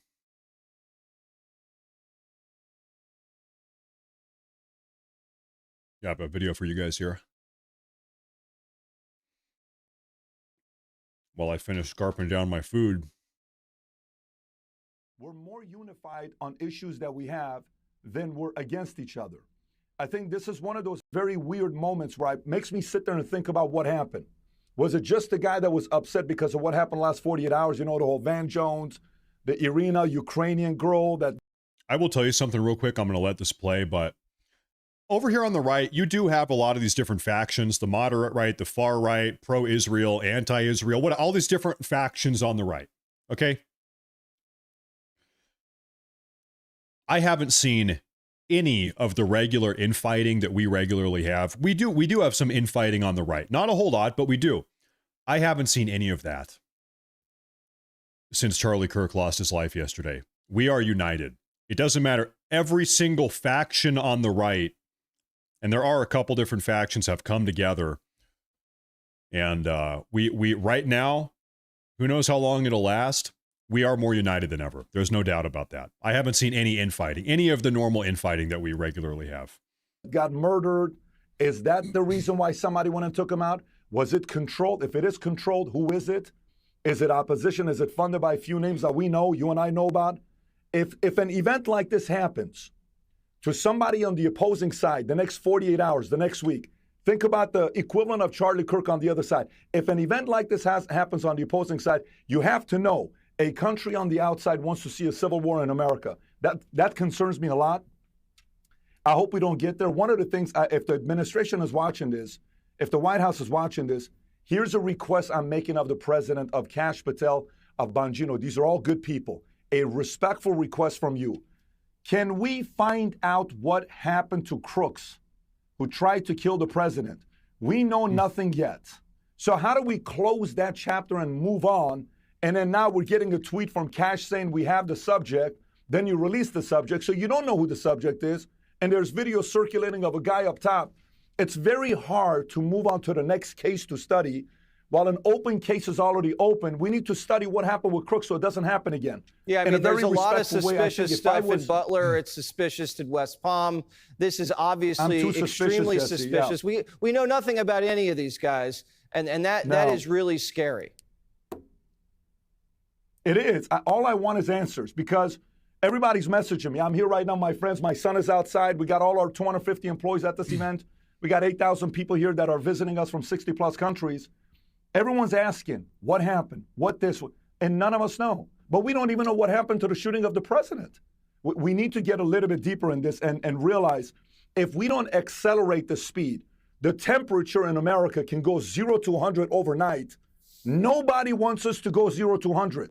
We're right now at 70, 75.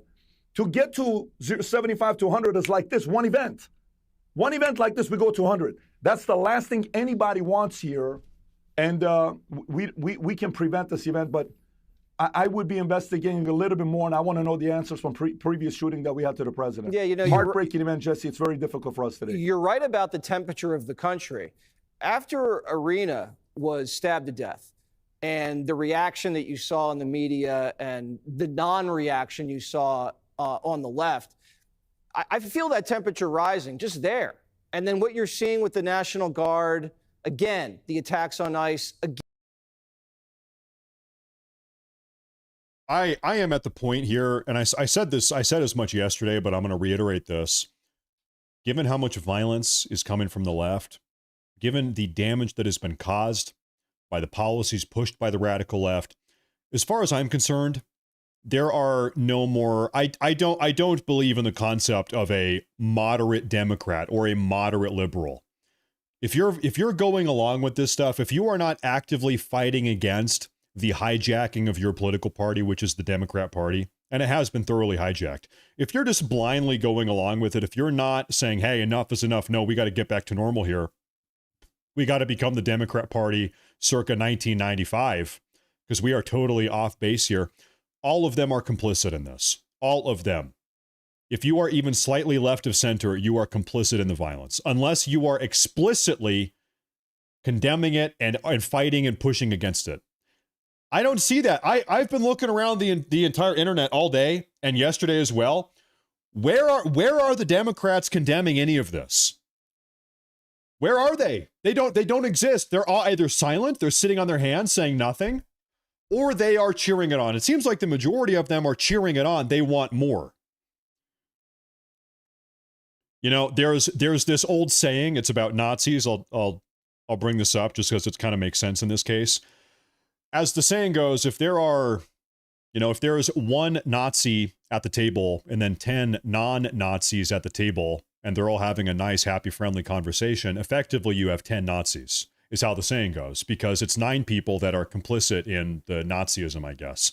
And so this is kind of how I look at the Democrat Party. Listen, if you have 10%, and I think it is more than that, by the way, but as a hypothetical, if you've got 10% of the Democrat Party, which is extreme far left crazy radical, and then 90% that is moderate Democrats, they're all complicit in what's going on, because the 90% are just going along with it, right?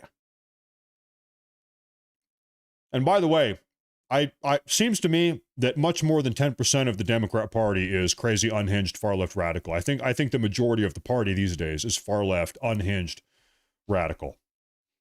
Again, it's starting to rise again. You think after Butler and West Palm, the country would be like, oh, no, okay, 4 more years, we're going to get through this. You know, we'll have another election, we'll move on. After this, I mean, they took Charlie. You didn't even realize how powerful Charlie was until we lost him. I mean, this does feel like one of the great Americans of this century right now was just gone, and they took him. And we know nothing. And this has to be investigated, and it has to be avenged properly. But let me give you the final thoughts. I'm sure you got time. You got to move to your next guest. Charlie Kirk, to me, was the only guy I've seen in my generation that was the combination of Billy Graham, because he could go deep and debate spiritual topics as anybody else, and also Rush Limbaugh. We haven't had a guy like this. This is a very unique talent that we had with him. But to us, to see where we are right now and what's taking place, I would like us to get a little bit more deeper, hold the people accountable. What happened? China did what they did with COVID. We still don't know. There is no tribunal, court to go investigate it. We have to investigate these things so these types of behaviors cannot be repeated. Too many of these things are pending and open. I trust the president will do the right thing, just the same way. Guys, this is one of these situations here with Charlie Kirk being assassinated. I think you guys are going to relate with what I'm about to say. There's a lot of stuff that I'm thinking that I would like to see happen that I just can't publicly say. I can't publicly endorse. All of us are pissed. All of us are livid. There's a lot of stuff that I'm thinking thoughts that are going through my head right now that are probably best left unsaid. At least for the time being.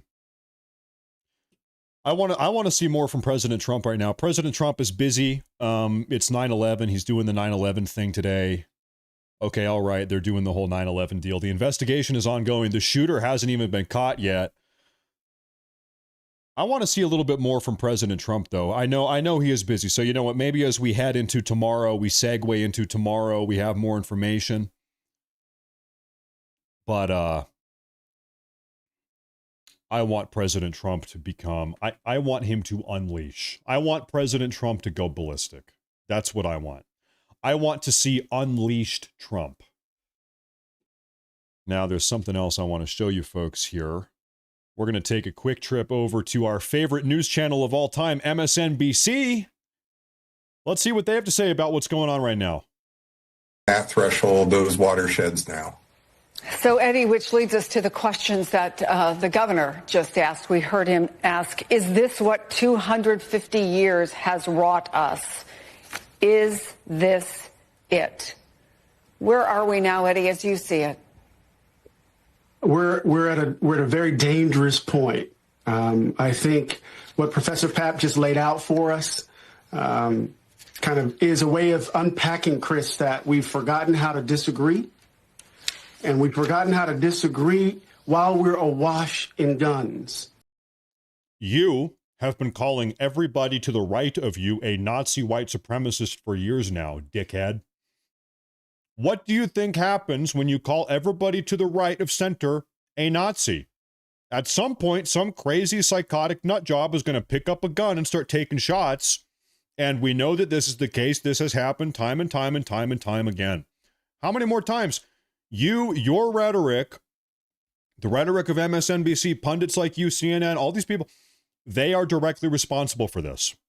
There's a long tradition over this 250 years of political violence in the United States. But we're in a moment where there's a kind of convergence of that fact with the contraction of the public square, where people can engage in reason, deliberation, and debate and disagree. Instead of having citizens disagree with each other, Chris, we got enemies holding each other with contempt. Remember, July 3rd, Donald Trump said, I hate them. July 5th, J.D. Vance said, they hate you. Right? So there's a sense in which we have enemies drawing lines, rhetoric that isn't just about intense kind of caricatures of opponents, but rhetoric that really feeds on grievance. So we've forgotten how to disagree. Listen, I'm a 31-year-old white man, just like Charlie Kirk was, until they assassinated him yesterday. 31. I have spent my entire life, middle school, high school, university, I'm 31 years old now, being told just about every single day that as a white man, just by nature of being a conservative white man, I am a Nazi, I'm a white supremacist. People like me, white men just like me, are solely and uniquely responsible for every problem throughout the entire world, all throughout all of human history. White men are irredeemably bad. White men are the creators and inventors of racism. In the absence of the evil demonic white man, there would be no racism. Also, on the inverse, it is impossible to be racist to a white man, etc., etc. You've all heard the talking points. And now that the temperature has finally picked up a little bit, now I'm being told, hey, simmer down. Hey, don't talk about race. Hey, don't focus on race. Hey, simmer down. We need to have a dialogue now. Fuck off. Fuck off. Hey, white guy, seems like you have forgotten how to have a dialogue. Seems like you have forgotten how to peacefully disagree with everyone else. Simmer down, dude. Fuck off. Things are changing in this country, to say the least. Things have changed. And you know what's funny is that everything that's about to happen, they have created. MSNBC, the rhetoric they have pushed, the cultural Marxism, the critical race theory, the CNN, all these pundits, these anti-white racial pundits, whatever. You're a Nazi. Listen, these people, they have created.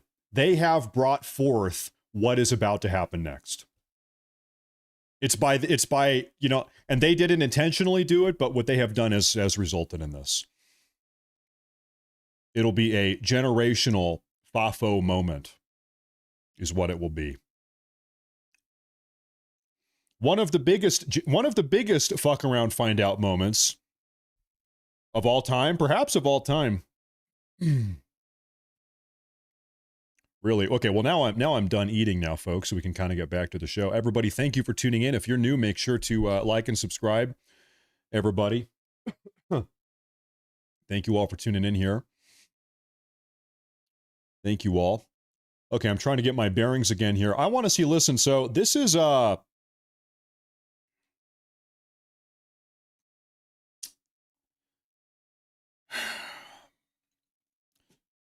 There was about 45 minutes ago, there was an FBI presser scheduled to take place. They didn't cancel it. They postponed it because they were getting new breaking information about this shooter. So they postponed it. So I think that behind the scenes right now, big things are happening. I really do think so. Now, LizCat, I'm going to either time you out or ban you, or I'm going to give you moderator, actually. I had to think about it. Yeah, you can be a moderator. Hi, LizCat. Okay. So I think that any minute now, very soon, we're going to have some information regarding the shooter. Maybe they might have even captured this guy. They might have even captured this guy. I don't know, because they said that there is breaking news information going on, developing behind the scenes. So we got to wait and see. But right now, Chuck Schumer has just given his opinion on what's going on here.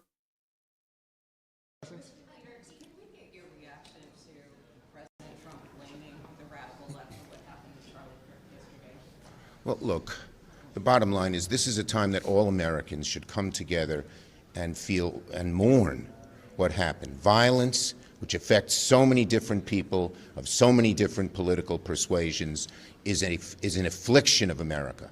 And coming together is what we ought to be doing, not pointing fingers of blame.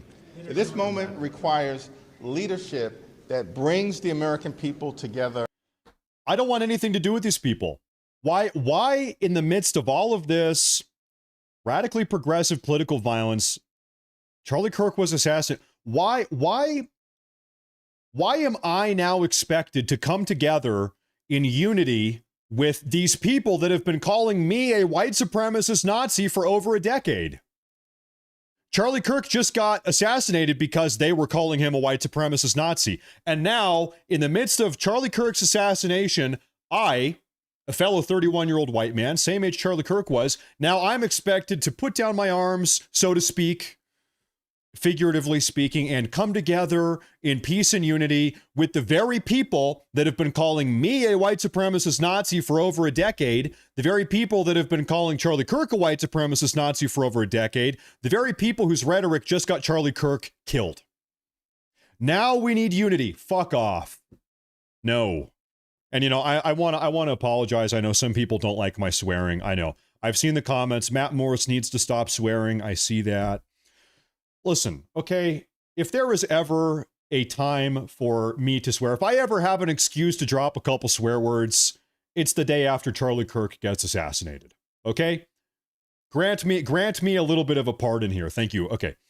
As opposed to trying to further divide us. Political violence in any form against any American is unacceptable, should be denounced by everyone, and moving forward, we have to figure out a better way to come together, not as Democrats or Republicans. This is what they do. Americans, political violence is super bad. Don't do it. But also, Donald Trump and everyone that voted for him is a white supremacist, neo-Nazi, domestic terrorist that is a constitutional threat. They're a threat to our republic. We need to stop them at all costs, which is something they love to say. We need to stop all of these white supremacist, Trump-voting, MAGA extremist, neo-Nazi Americans. They must be stopped at all costs. Wink, wink, wink. And then whenever something terrible finally does happen, and it happens time and time again, then they come out and say, hey, wait a minute. No, political violence. That's not what we're talking about. Give me a break, man. Give me a break. How dumb do you think we are? We know exactly what you are doing. We know exactly what you are advocating for. We know exactly what's going on here. Shut up. How many times have we heard them say, at all costs? At all costs. Is this live? To prop up Putin's war machine. Senator Graham remarks on Russia. I could not care less about that. Senate Lindsey Graham. Thank you, Lindsey Graham. We're talking about Charlie Kirk here. Everybody's talking about Charlie Kirk. Okay. I'm going to take a look at some. By the way, listen, I want to say again, I know for a fact I have missed super chats between yesterday and today. I want to say, if I have missed a super chat, sincerely and genuinely, I am very sorry. I really am very sorry. I am an imperfect person. I really am sorry. Obviously, it's kind of a hectic time. I'm not making excuses. It is a hectic time. It is a crazy time. I apologize. I don't want to take any of you guys for granted. I really do appreciate the support. So if I ever miss a super chat, it is not because I am trying to miss it. It's because I'm a terrible person. No, I'm kidding. It's because I'm a terrible person. Henry Mann says, you cannot coexist with those who do not want to coexist with you. That is very astute. That is the perfect way to put it. You're right. You are right. You cannot coexist with those that do not want to coexist with you. You know, I think this is more of like a bigger, larger cultural thing. For decades, for generations now, over here in the West, in America, all throughout Europe, you know, we've been pushing this mantra of tolerance and acceptance, and everybody's culture is equal. We believe in cultural relativism. No culture is superior to another. You know, we're all part of the human race. We're all in this together, blah, blah, blah, blah, blah. And it's like, well, actually, we have tried this experiment now. We have tried this experiment of never-ending tolerance and inclusivity of all of these insane, perverse, profane, regressive cultures from all over the world, these people coming in from the third world, and it has totally blown up in our face. It has completely. All that has happened is that we have been getting butchered and replaced in our own countries. Okay? As a little fact, you know, for instance, guys, let's talk about Europe here for a second. London is now minority white. You guys know that. The ethnically indigenous people of the British Isles, the Anglo-Saxons, in London, they are now the minority of their own city. They've been overtaken by immigrants from the third world. Okay? In the United States, who here has noticed that in the United States, our country has changed a little bit? This country back in 1965 was 90% ethnically European. We're 90% white, ethnically European nation. Now it's like 55, and that's counting white Hispanics. So if you're talking white ethnically Europeans, it might be 40%. Okay? The country has demographically changed in the last 60 years at a breakneck pace. This is in America. From 90% ethnically European, 60 years later, 40 or 45% ethnically European. Breakneck pace. The country's changed a lot. The Western world really has changed a lot. So if you're a little bit older, if you're an older member of the audience and you're like, man, yeah, this country's not the same that it used to be. I'm 80 years old and this country's not the same that it was when I was a kid. Yeah, you're right. It's not. It is not. It is a fundamentally different country. You are right. It has fundamentally changed in a lot of ways. The country that you were raised in, the safe, homogenous, culturally homogenous, ethnically homogenous country that you were raised in is gone. It is gone. That is not the country anymore. Now, I'm looking for some more updates here. I'm looking around.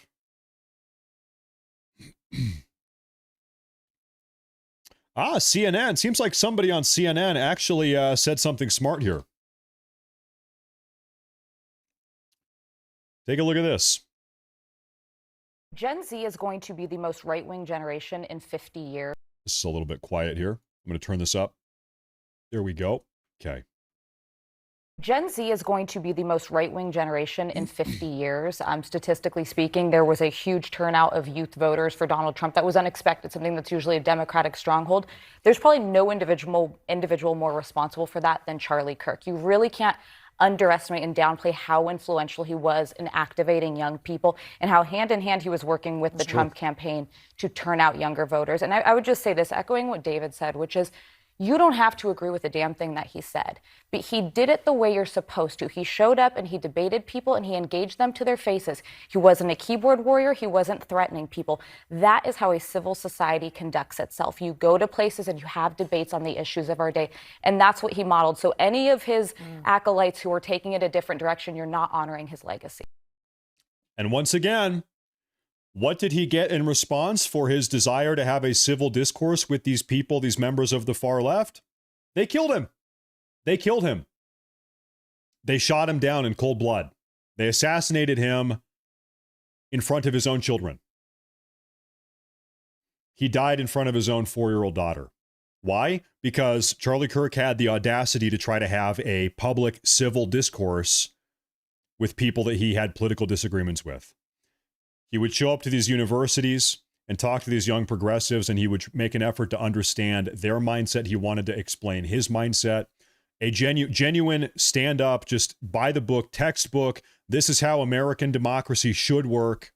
We have a discussion, we talk, we air it out, and hopefully we both come away with a better understanding of how everybody feels.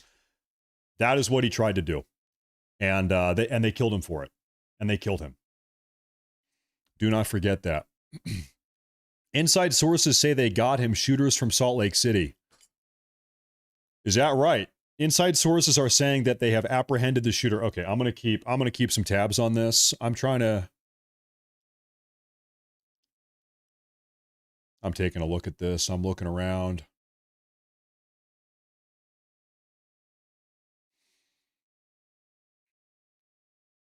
As I'm looking for this, I'm going to play for you a clip from Nancy Mace, who has to say, what did she say? Quote, Representative Nancy Mace claims, quote, you'll be murdered by a pro-tranny person if you speak out against them.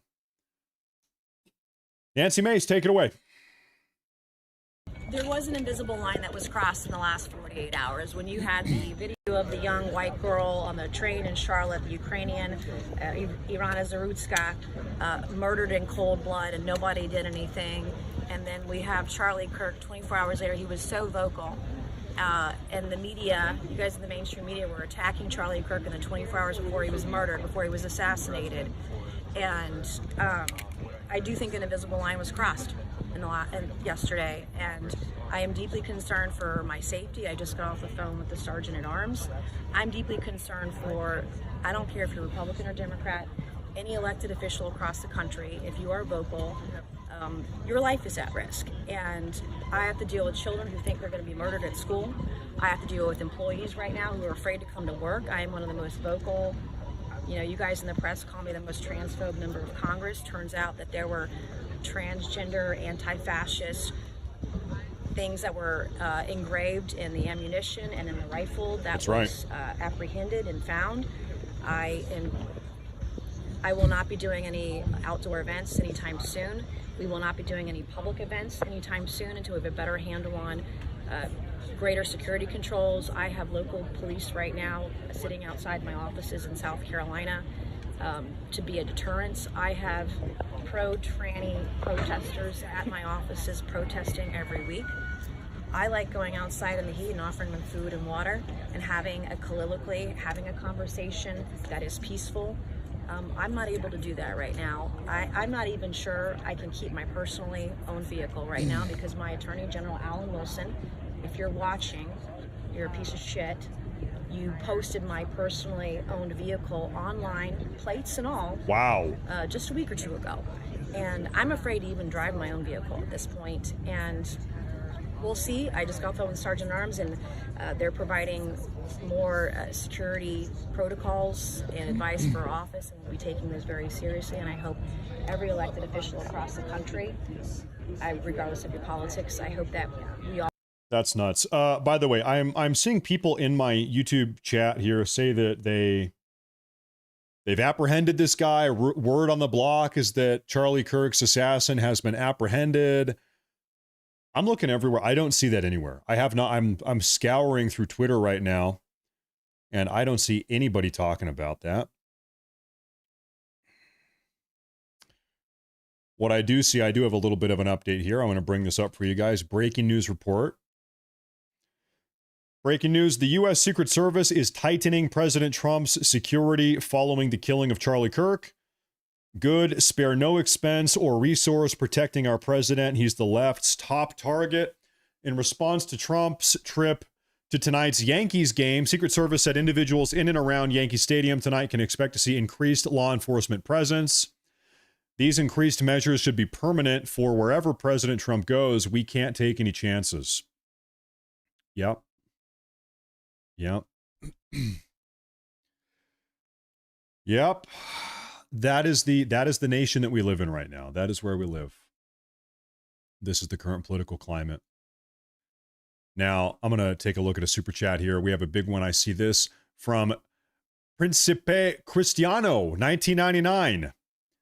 The Hispanic culture is superior than Islamics and UK do not compare. Yeah, I don't really care. I don't want American to be overtaken by Hispanic culture. This is America.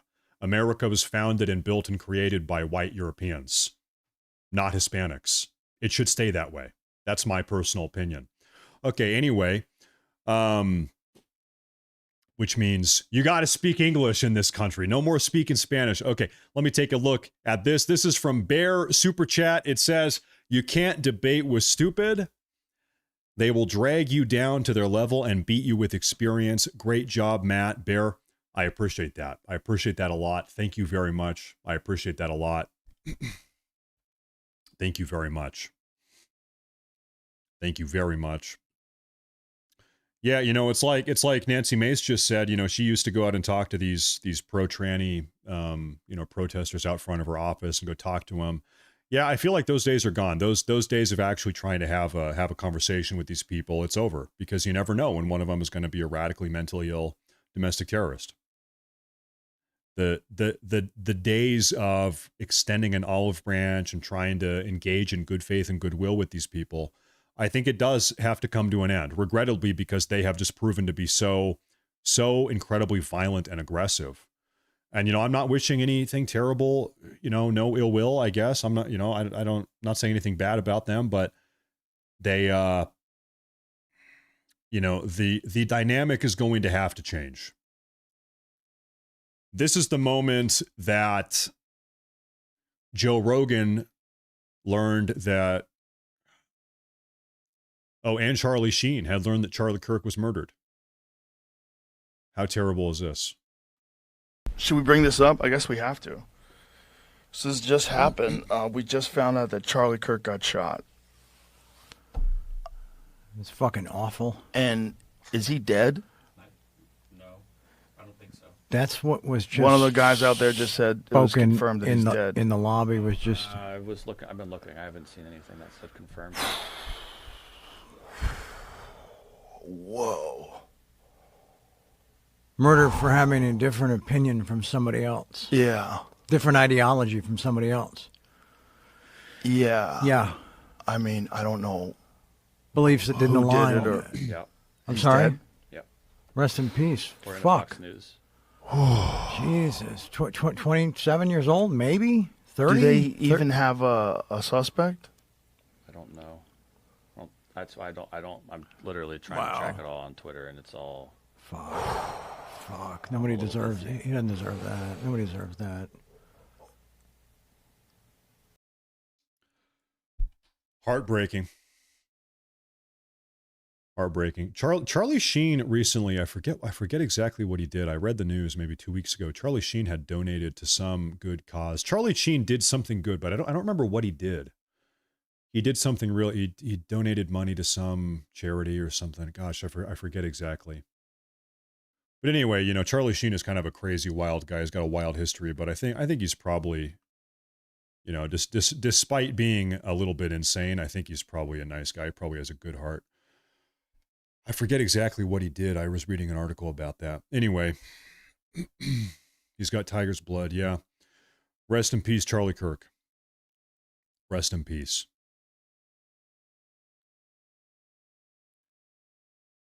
We have a new clip coming out of MSNBC. I'll tell you what, man, every single MSNBC clip that I see, it just fills me with rage and hate. It's just insane. MSNBC, they're back at it again. MSNBC desperately wants to put this cat back in the bag. Knowing what their supporters have been saying must finally be registering with these soulless ghouls. Here we go. In that attack. It was an attack on a man. But it was also an attack on the foundation of this country, on the idea that we are able to talk to each other, disagree with each other, debate each other, yell at each other even. We don't physically harm each other. We don't murder each other. We certainly don't justify it or make excuses for it. Well, you got to hold people in your own party accountable, Miss MSNBC, because all of these freaks on the left, they are celebrating and cheering. They are rejoicing. Charlie Kirk was a husband and a father of 2 young kids. Kids, as the First Lady movingly put it, who will now be raised with stories of their father instead of memories of him. That should horrify you. It should depress you. No matter how you feel about Charlie Kirk or his political ideas or gun violence in general, we are supposed to be a nation of reason and choice. The best arguments win, not the strongest fist, not the truest bullet. So what are we now? Who are we now? And what direction do we want? Do we want to move in? It's a question for all of us. Your party has already decided. The far left radical voters, the electorate of the Democrat Party, they have already decided. They want more violence. They want more. And this is not some mystery. This is not my individual speculation. The far left, the Democrat Party's electorate, they have been explicit about this. They want more blood. They want more political assassinations. They want to see more people, just like Charlie Kirk, die. That is what they want. That's not me saying that. That is what they are saying. And you see it everywhere. This is not some obscure region of the internet. This is all over TikTok, all over Instagram, all over Facebook, all over Reddit. It's all over X. We were looking at this stuff is everywhere. These people are being as open and brazen and explicit in their desire for more political violence, in their support of political violence. They could not be more mask off. They're being totally, respect to them. They're being honest about it. They're not even lying. They're not mincing their words.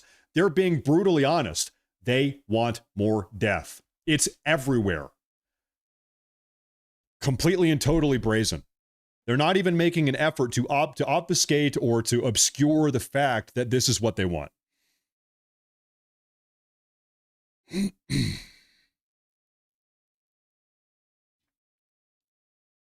Right now, folks, we are waiting for breaking news. We are waiting for breaking news. The FBI seems like they have...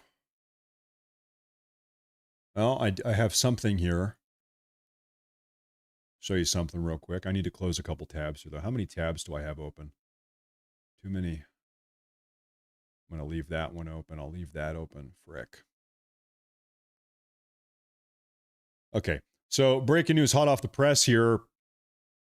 Breaking, both FBI Director Kash Patel and Deputy Director Dan Bongino are en route to Utah to assist with the Charlie Kirk assassination manhunt. Kash and Dan will find this coward. So FBI Director and the FBI Deputy Director are both on the way to Utah right now. That's where it happened. That is where it happened. That is where it happened. I'm scanning for more updates out here. I'm looking for updates here, folks. Oh. All right, everybody, get ready to be pissed off. Just in case you thought you were not pissed off enough. Ilhan Omar. What I do know for sure is that, Charlie was someone who once said, guns save lives after a school shooting. Charlie was someone who was willing to debate and downplay the death of George Floyd in the hands of Minneapolis police. I think he called him a scumbag. Right. George Floyd is a violent career criminal, scumbag, fentanyl addict who overdosed on drugs, and that's why he's died. The coroner's report, the autopsy confirms this. Derek Chauvin deserves a presidential pardon. Derek Chauvin should be a free man. Fuck George Floyd. Just to set the record straight. Have no regard, downplay slavery and what Black people have gone through in this country by saying Juneteenth should never exist. And I think, there are a lot of people who are out there talking about him just wanting to have a civil debate. And complete rewriting of history. Yeah, there is nothing more effed up, than to completely pretend that his words and actions have not been recorded and in existence for the last decade or so. And so what she's saying is that Charlie Kirk deserved to die because he called George Floyd a scumbag, and because of these reasons, that he deserved to die. You deserve to be deported back to Somalia. That's what I would like to. I would like to see Ilhan Omar and all of her Somalian friends deported back to Somalia. If they love Somalia so much, if America is so bad, it's just the worst country ever, there's so many racists. You know where there's no anti-Somalian racism? In Somalia. So you should go back to Somalia because nobody here wants you. Goodbye. Take a look at the super chats here. The days of liberal extremists weaponizing our students against us are over. Everyone needs to get involved with their local schools to stop this now. The liberal universities can't sound out locally indoctrinated students. The progressive indoctrination centers. We here's the deal. Like we got to take the universities back. I don't have a plan or a prescription for you right now, but we need to find a way to root out the Marxist progressive ideology that has taken hold of our universities. We cannot continue to let these indoctrination programs continue on unfettered. Thank you very much. I appreciate that. I appreciate that a lot. Zepho says, I don't know if a ton of people know this, but Lauren Stokes, an employee at the University of Mississippi, has been terminated because of her comments for Charlie Kirk. We actually saw, there have been a series of terminations. There was an MSNBC panelist that got terminated this morning. And you know what? Here's my deal. We need to really push the issue here and hold these people accountable. Here's my opinion. All of these far left radicals on TikTok and Instagram and on Reddit, I think these people need to be identified. They need to lose their jobs.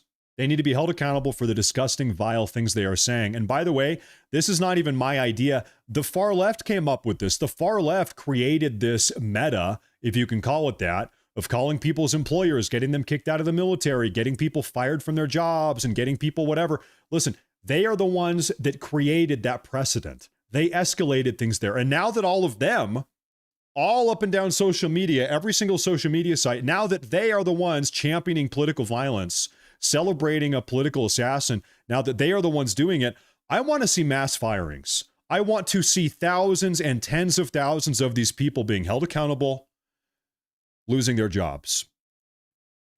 Because that is exactly what they did and have done and still try to do to people like us. So thank you. I appreciate that. I appreciate that. Listen to CNN Chick's actual message. She's saying, we're not a nation of reason and choice. In other words, not taking responsibility. She's calling for more violence. All of them are. All of them are. None of them are sad by what has happened with Charlie Kirk. All of them are as giddy as can be. All of them are as giddy as can be.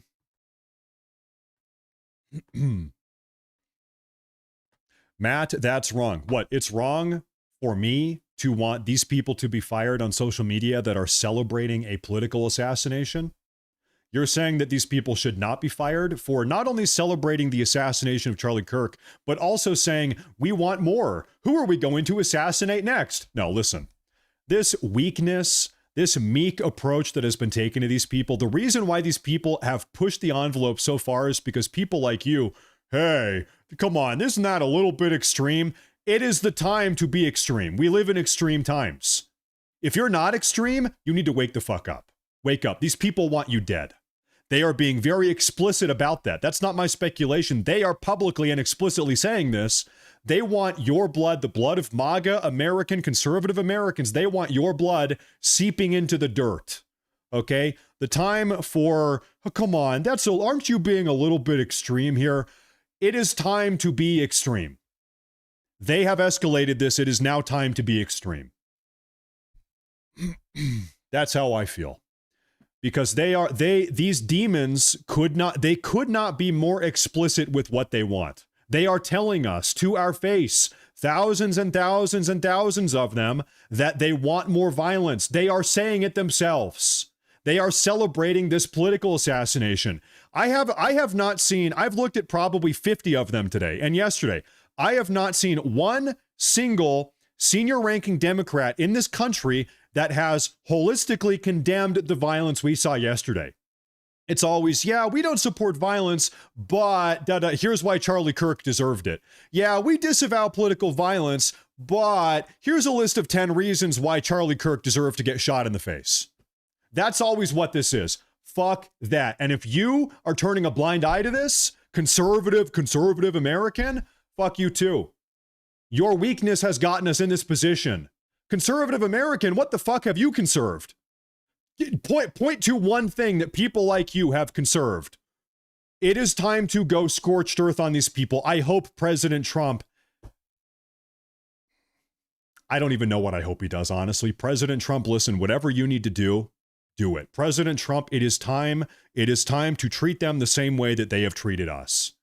And if you're one of these people in the year 2025, one day after Charlie Kirk got his neck shot a hole through it in front of his 4-year-old daughter, if the very next day you are saying that, come on, we need to de-escalate now. Come on, you're being a little bit too extreme. Fuck off. His blood is on your hands too.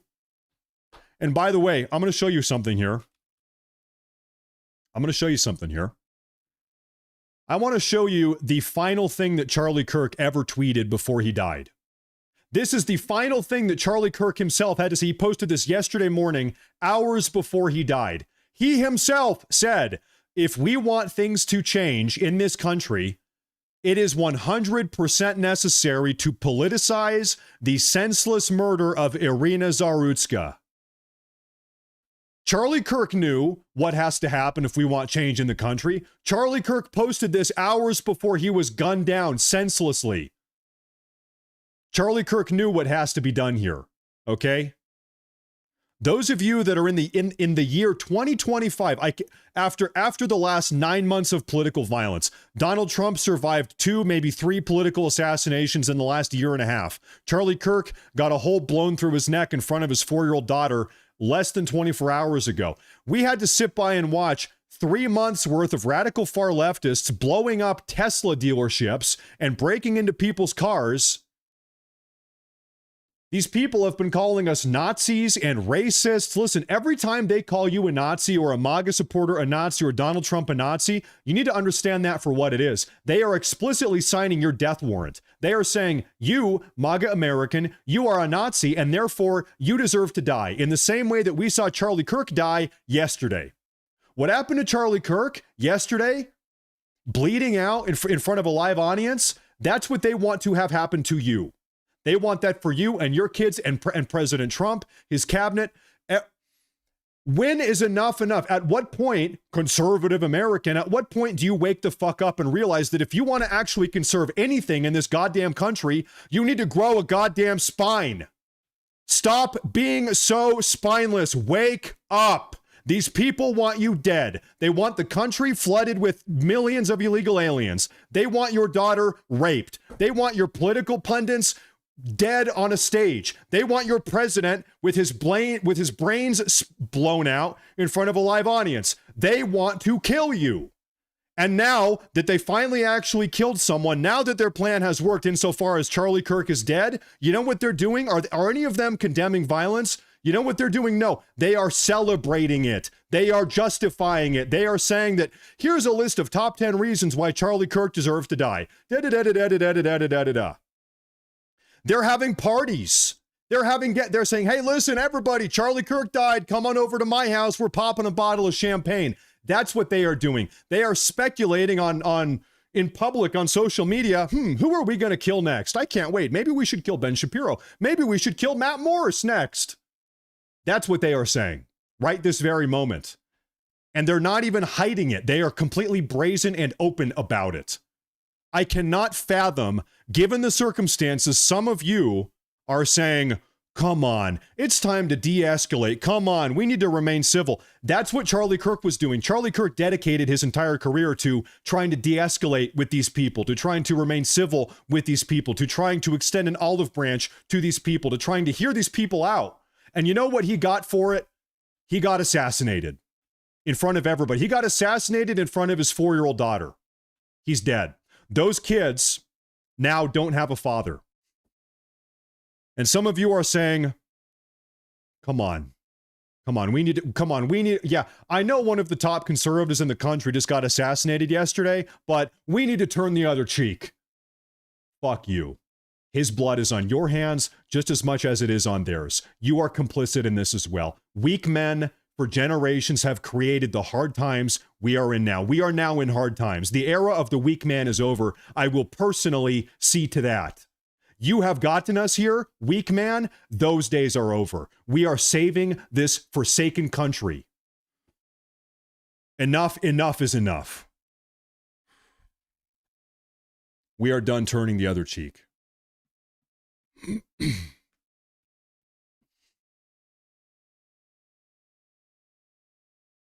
Now we have a super chat here. Take a look at this super chat. May Charlie Kirk rest in peace. That's right. Pray for his family. That's right. That's right. Thank you very much. That's a big super chat. I appreciate that. I'm sick of the cowardice. Listen, guys, maybe if we just keep ignoring all of the left-wing violence, maybe they'll stop. God forbid they call us a racist. I don't want to be called a racist. I don't want to be called a fascist or a Nazi, so I'm just going to keep on capitulating and bending over backwards for these freaks. I'm just going to give them everything they want. Because I don't want to be called a Nazi by these people anymore. Grow up. Grow a spine. Your weakness has gotten us here. Maybe if we just ignore them as they continue to gun down conservative Americans, maybe they'll just stop. Maybe they'll leave me alone. Maybe they'll spare me. Grow a fucking spine.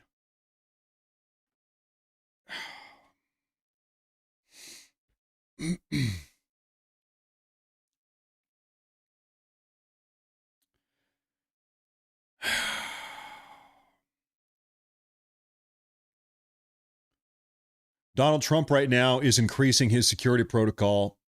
He has doubled down on his Secret Service detachment. Cenk Uygur, who's one of the Young Turks, is a Young Turks host. He posted this just now. He said, I'm worried about President Trump's safety. That shooter was a professional. I'd be surprised if it was a random lefty. If it's not random, then goal was likely to sow division and hatred. What would create explosive rage hitting Trump? They should double his Secret Service. Of course, Cenk is going to deny that this is a random left-leaning person because it's just inconceivable that random left-leaning people would engage in political violence. Cenk, hey dumbass, how many times do they have to kill people before you realize your party is the party of murder? Your ideology is the ideology of political assassinations now. I doubt it was just a random left person. It's got to be some CIA psyop. As if far left, genuine homegrown far left radical progressives don't just kill people these days. Guess what? They do. Guess what? They do. That's where we are. It's got to be some psyop. No, our country has just been infested by violent far left radicals. That is the problem at hand. We have a serious problem with this. Far left radicalism is the single greatest national security threat in the country. There's no doubt about that. Yes, the assassin was professional. Why? Why do you think he was a professional? Because he hit a shot at 180 meters with a hunting rifle? As if you need to be a Delta Force operator to hit your shot with a hunting rifle with a scope from 180 yards. Guys, a 9-year-old could hit that shot.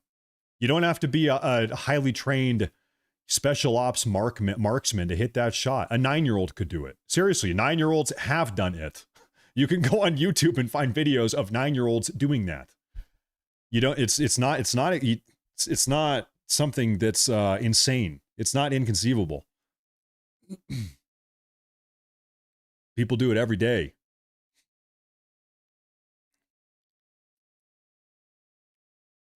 Trump advisor Alex Bruzewitz announces he's personally adding $25,000 on top of the FBI's $100,000 bounty. Let's take a look at this. With that, we bring in Alex Bruzewitz, a Trump advisor who worked with Charlie Kirk to mobilize young voters. Charlie also wrote the foreword for Alex's book, Winning the Social Media War, and they were longtime friends. Alex, first of all, I'm just so sorry for your loss. You two, in many ways, grew up together. Your thoughts on losing Charlie just not even a day ago? Well, Martha, it's been really tough. 24 hours, and I lost a friend of mine since I was 16 years old. An incredible woman lost her loving husband, 2 beautiful children, lost their father, and America lost the most impactful voice of our generation. Someone who would never say this himself, but was definitely going to be the president of the United States one day. The way he impacted my life and the lives of every single person in our movement, the lives of every single person in the president's family. It's just incredible the way he's touched us all. And we honor him today, and we honor him every day moving forward, and we will fight for him. And I was just with him 4 days ago in South Korea. It was his first time on a trip to Asia. And I hadn't seen him since the inauguration. I walked into the green room and he gave me a big hug, and he was telling everybody in the green room how proud of me he was because I'm getting married in January.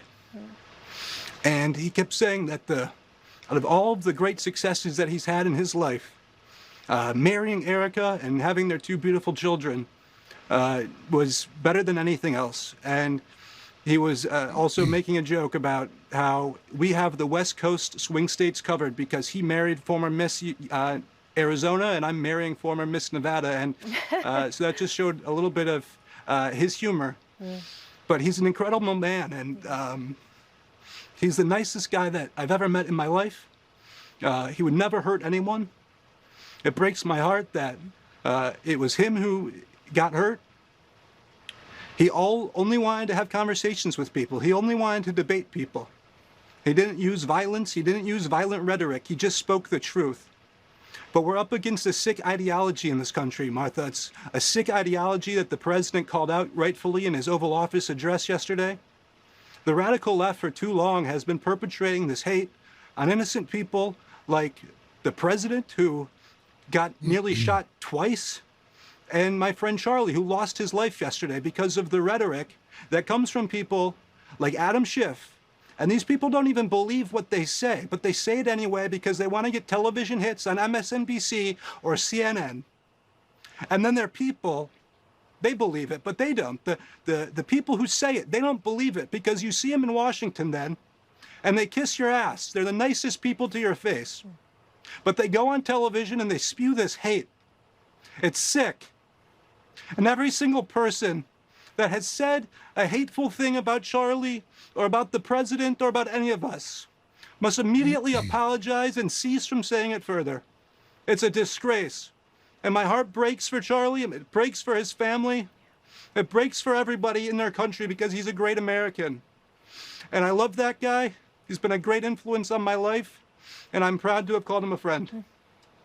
Well, Alex, I know it's not easy to talk about it. It's very raw, and I really appreciate you spending time with us, and I'm glad that you're able to share your feelings about your friend with everyone out there. And I do hope, I've said this a few times, that having Charlie so out there right now and everybody looking at his speeches and what he talked about will help to keep his message alive. And I know that you will help to keep that message really alive as well, for freedom of speech, exchange of ideas, respect between people of all backgrounds and all thoughts. And Alex, I just want to thank you very much. And we send all of our sympathies to you at the loss of your dear, dear friend. Thank you for being here, Alex. Thank you.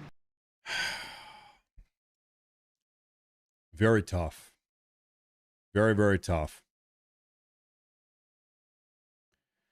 Matt, why the hell aren't they flying drones over these outdoor events, observing rooftops of buildings and a couple law enforcement on roofs? You know, like, guys, we can all sit here and say, shoulda, coulda, woulda. If I was there, I would have had a man on every single rooftop, and I would have 10 drones from 100 different angles looking. It's like, guys, this is come on, this is just not reality, though.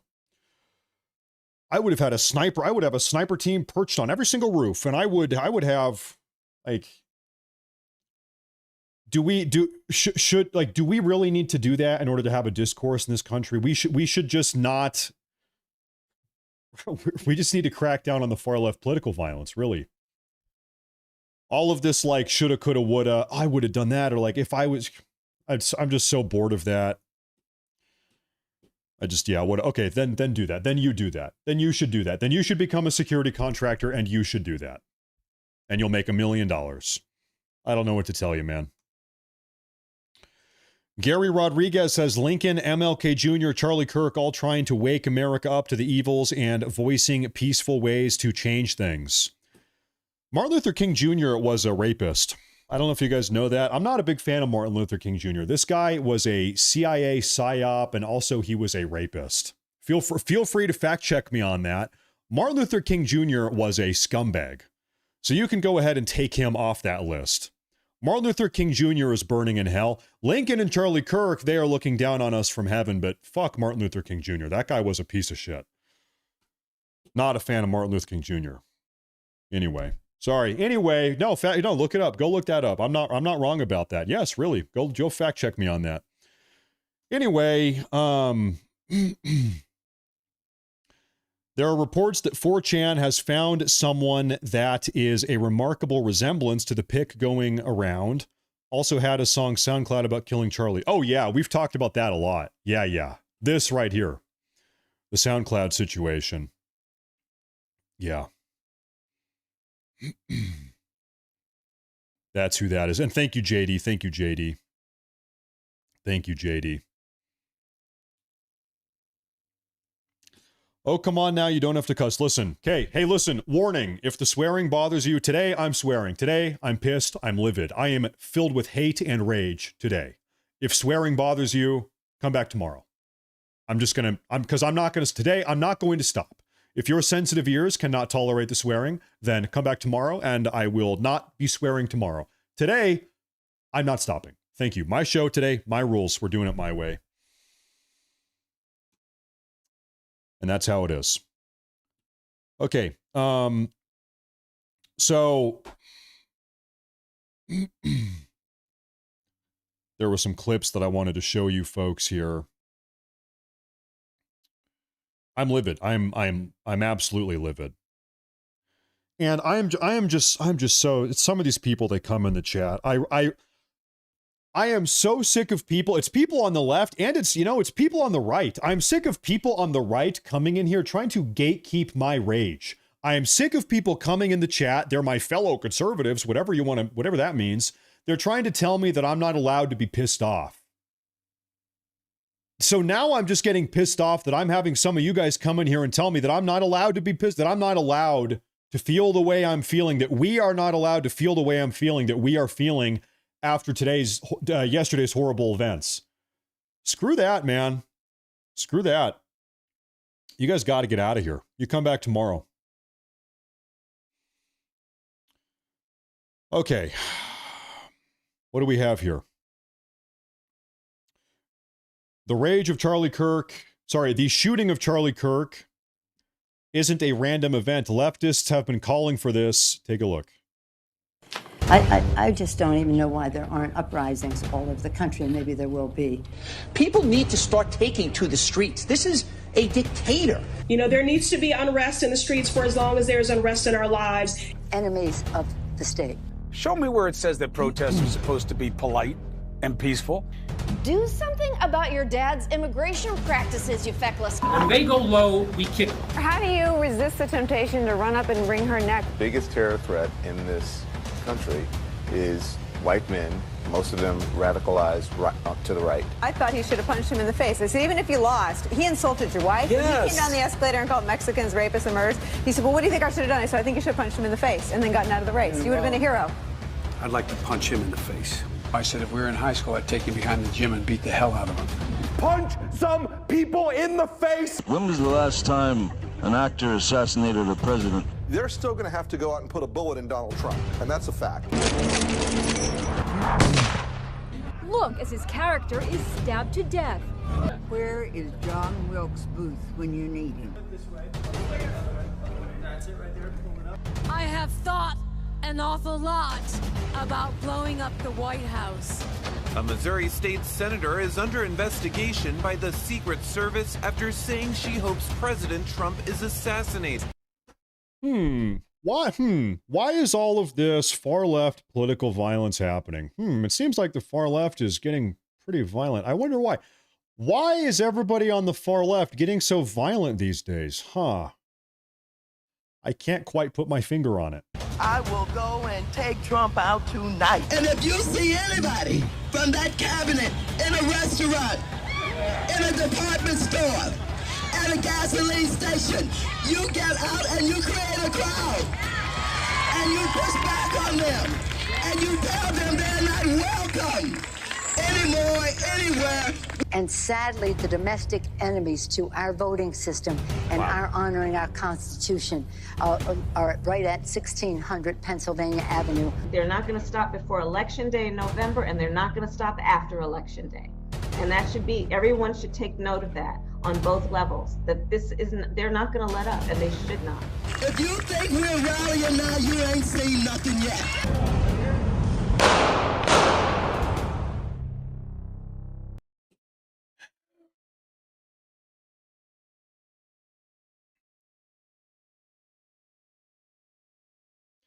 This is from Joker Guy. Super chat on YouTube. He says, your anger is valid, Matt. We're all feeling and you're doing a great job expressing it. You know, it is important. I want to say this. I've said this a million times today, but I'm going to say it again because I think it is important. I know how everybody is feeling. I am there with you. I'm feeling the same way. We should not engage in acts of political violence right now. I'm seeing some people on, I don't know, I see it sometimes it pops up here and there. People say, oh, maybe we got to, take it to them. Do not engage in any act of political violence. Do not do that. We voted for Trump for a reason. We put the Republicans back in the Senate, in the House. We have over half of the states. Trump is in the White House. Trump has got to crack down on this behavior. This is not in the realm of vigilante justice. We should not do that. Nobody should go and start shooting people or, God forbid, do anything worse than that. That is not the play.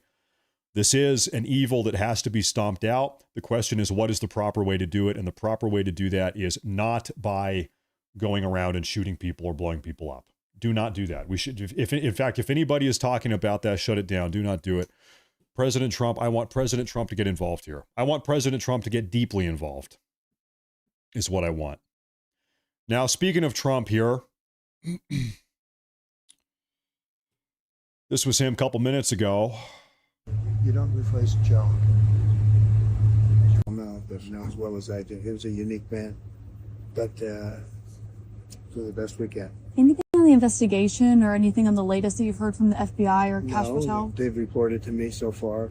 Pretty much what you're seeing in the news is what it is.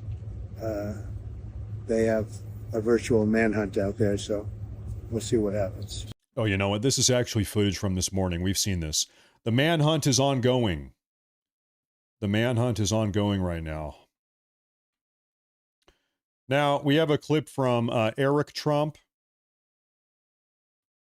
What has he got to say about this? We've seen enough death. We've seen enough senseless killings. And Sean, let me leave it with this. I'm sick and tired of seeing the bullets. They're only going one way. Again, first it was my father. Then you saw what they tried to do to Kavanaugh. Then you saw what they did to Steve Scalise. Now they just killed Charlie Kirk. I've gotten more envelopes of white powder, as has Don, as has everybody in our entire family. When does the senseless nonsense stop? And when is there accountability from MSNBC and NBC and everybody else who just fosters this hate every single day, including today, right after that incredible man right there was killed? It's enough. We've seen enough death.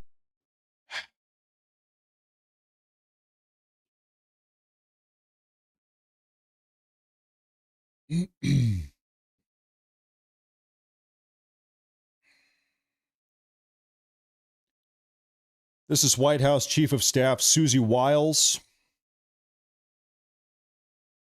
I need to close some of these tabs here. Susie Wiles chimes in here. What does she got to say? Is it safe in America right now for an outspoken conservative? I mean, obviously the president survived. As an outspoken conservative, that is a pertinent question. I too am curious about the answer there. Is it safe in this country for people like me, for people like you guys? A couple of assassination attempts, and Charlie's no longer with us. How are you processing that question today? I think we have to recognize that America has become a violent place.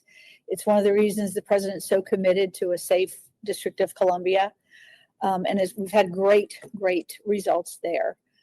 But Marco Rubio yesterday said, you know, what I think is going on is that there are embers out there and they're starting to burn. And I thought that was a very good way of looking at the atmospherics. We have a lot of high profile people here that engage publicly and in the media, and they say things others might not like. So I called everybody in before they went home last night and said, go home, hug your children, hug your spouse, be careful, take precautions, and don't let your voice get softer. Charlie would want everybody to speak as they had been and more. So that's sort of the way we feel here. And he was very close to many of us. And even those that were not his good friends, we know him. He was so much help in the campaign. There's no question there's a sadness here. To what she said, to her point about these embers, there were embers in the nation, and now it seems like a lot of them are igniting and just bursting out into open flame here. I think she's right about that. I think she is right about that. I wish she wasn't, but I think she is. Breaking news, a current Secret Service agent has been caught publicly stating that Charlie Kirk deserved to be killed. A current Secret Service agent. Anthony Powell, he said, if you are mourning this guy, delete me. He spawned hate and racism on his show, especially when we should be mourning the innocent children killed in Colorado. At the end of the day, you answer to God and speak things into existence. You can only circumvent karma. She doesn't leave.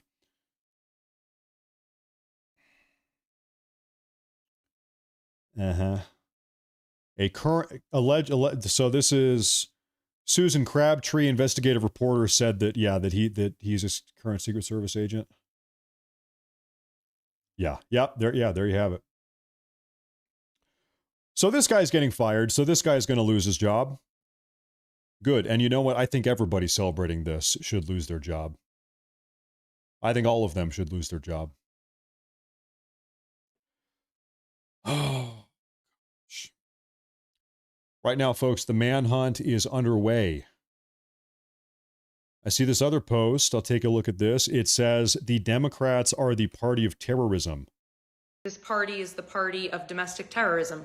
That's what this is at this point. And you could say, don't group us all in together. We're not all the same. No, you absolutely are. Because if you are a leftist, you are okay with the fact that lies about our party are constantly spread, and you do nothing to help us stop it. You are in bed with the people who defend criminals, who defend gang members, who defend wife beaters, who defend people who stab an innocent woman, and who defend people who shoot someone in the neck in front of thousands of college-aged kids. And if it's not you doing it, you're following someone who does. So it is an entire party problem. Not to mention the amount of lies and propaganda and media spinning that they have done for everyone to hate this man the way that they do. Has he said controversial stuff? Yes, but not enough to get him shot and leave his kids. If you don't like what someone's saying, you don't have to watch them. You can keep scrolling. You can block them for all anyone gives a shit. But we have free speech here. Matt, can you play? I've seen a couple of you guys asking me to play the Tom McDonald song. I'm just going to be honest. No disrespect. This whole rap culture, this rap thing, I don't do that. No disrespect. I'm sure he's a nice guy. I just don't do rap music. I hate it. It's not my thing. So no hate. No. That's not the culture that I really want.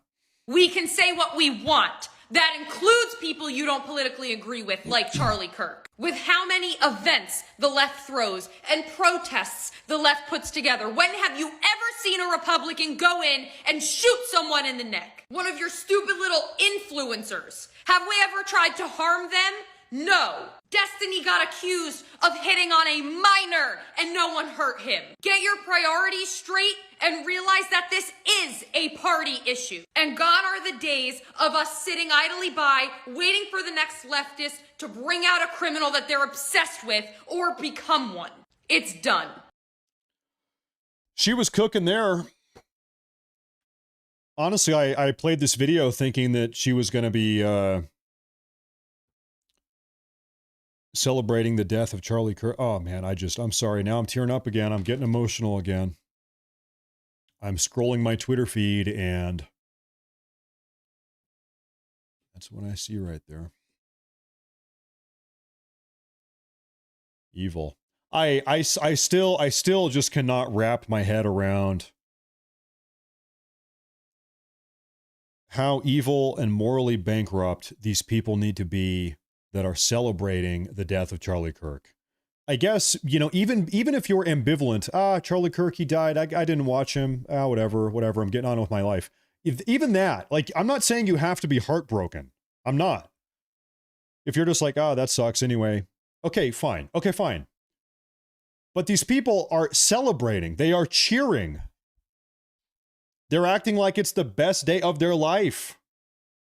These people.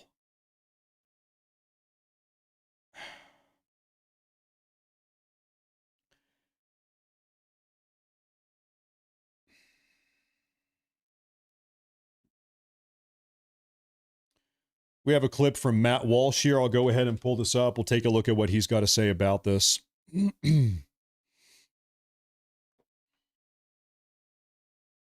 But I do want to say this. When I see these rodents gloating now over the death of my friend, I'm, of course, disgusted by it.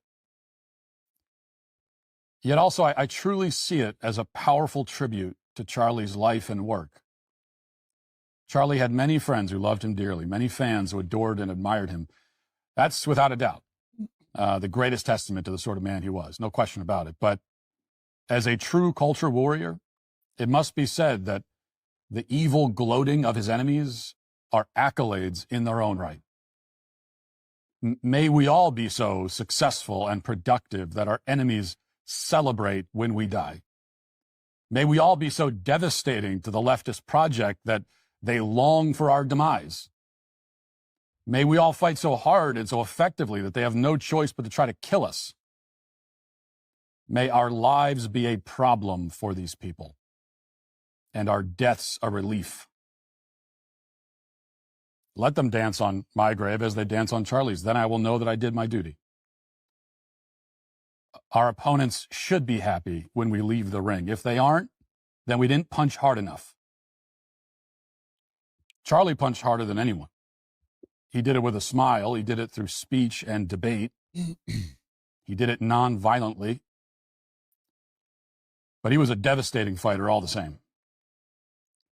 And his opponents are overjoyed because they think they've gotten rid of him.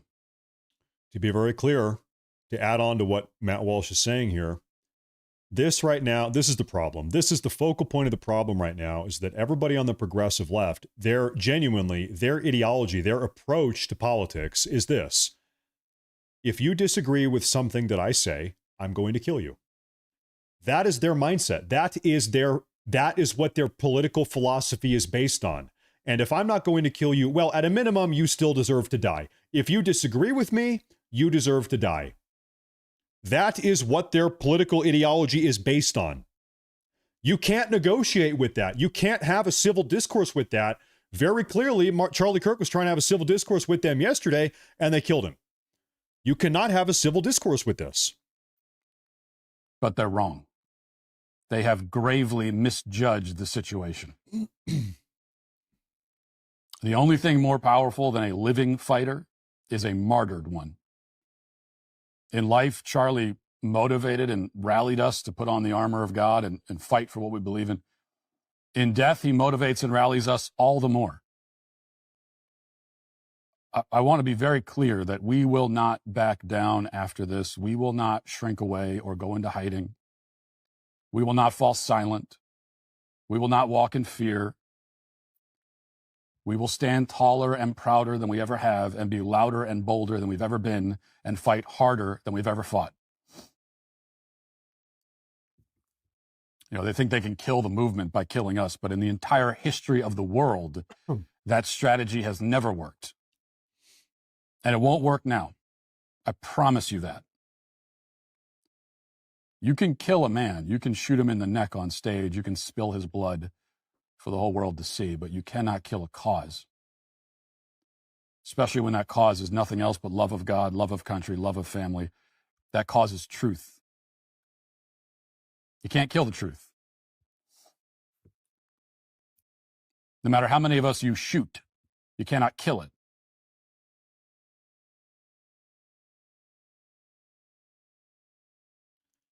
We have Sarah Gonzalez of The Blaze here, adding on to that a little bit. It was one of those bitches on The View. After President Trump went up on the RNC stage at the convention and he had the bandage on his ear, he had just gotten shot. Kai Trump, his granddaughter, stood up there and talked about her grandfather. And what The View said was, I didn't like it because it humanizes him. And I know his grandchild was up on the thing, and they're trying to humanize him and change your idea about who this guy is. Don't fall for that. Trump, you're talking about. Yeah. Talking about Trump. These people don't want anyone to remember that we are human. And this is the end result of that. They don't want you to be humanized. They want you to be demonized. Because if you're demonized, what comes next is obvious. And what comes next is justified in their mind. That is why they are doing what they are doing. That is why you hear the rhetoric that you heard both before Charlie Kirk was killed.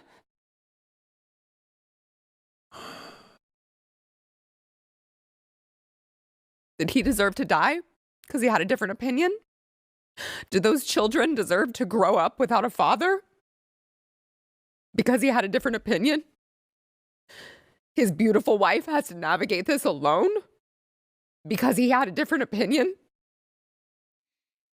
Is that what the left is reduced to? I hope Van Jones sees this picture of Charlie. I hope his words haunt him forever.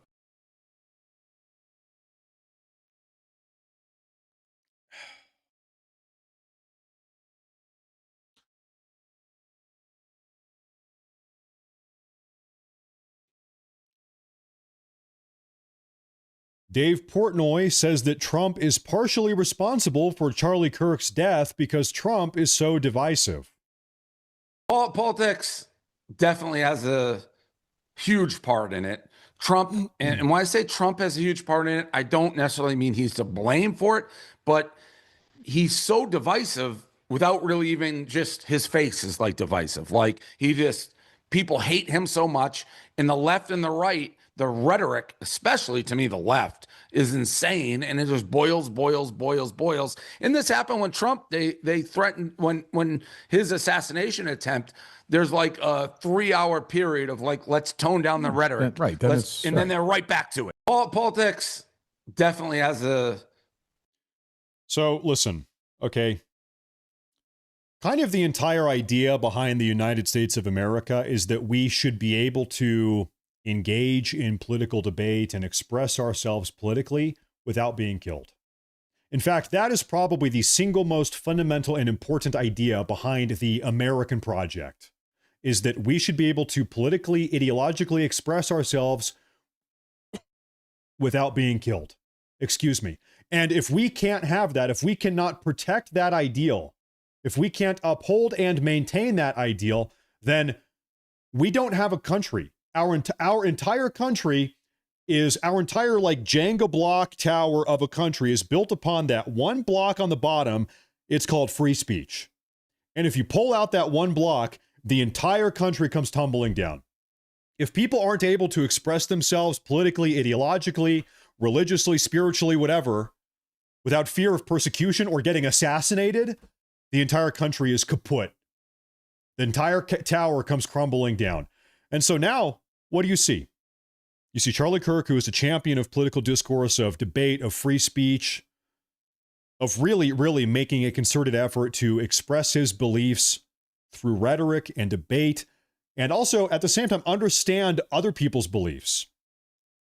He was probably the #1 guy in the country that was known for doing that. Maintaining this open discourse with the opposition, with the opposite side. He was killed for doing that. He made that his life's endeavor. His life's goal was to do that, was to maintain this open dialogue and really genuinely and sincerely understand the opposition and make sure the opposition understands him. Dialogue, discourse, peaceful, civil. And they killed him. And they killed him. And they killed him for it.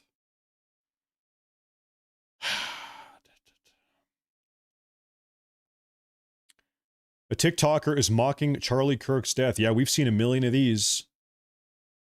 We've seen a million of these ones. I saw the video of it.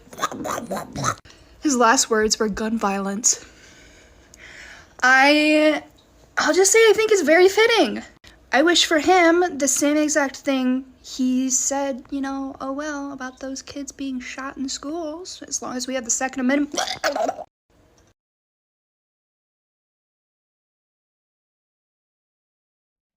The reason why I keep showing you these videos, and we're taking a look at the comments that we have all over the internet. Listen, guys, you need to understand, I'm going to keep on hammering this point home. These people hate you. These people want you to die. They want your blood seeping into the dirt. If you should ever die in the way that Charlie Kirk did, God forbid, they will laugh at you. They think it's funny. They're joking about it. They hate you. These people cannot be negotiated with. It's just the regrettable, unfortunate truth. These people are spiritually sick. Exposed. New website, Charlie's Murderers, reveals vile leftists, including doctors, teachers. Hey, thank you, John Mitchell. I appreciate that. I'm not sure what that is, but hey, I appreciate that. Thank you. Thank you. Oh, you know what? Actually, I'm thinking about this. Is this the website where people are uploading the profiles of people like this? Actually, let me pull that up. It's called Charlie's Murders. Charlie's Murders. Okay, hold up. I think there actually is a website. charliesmurderers.com.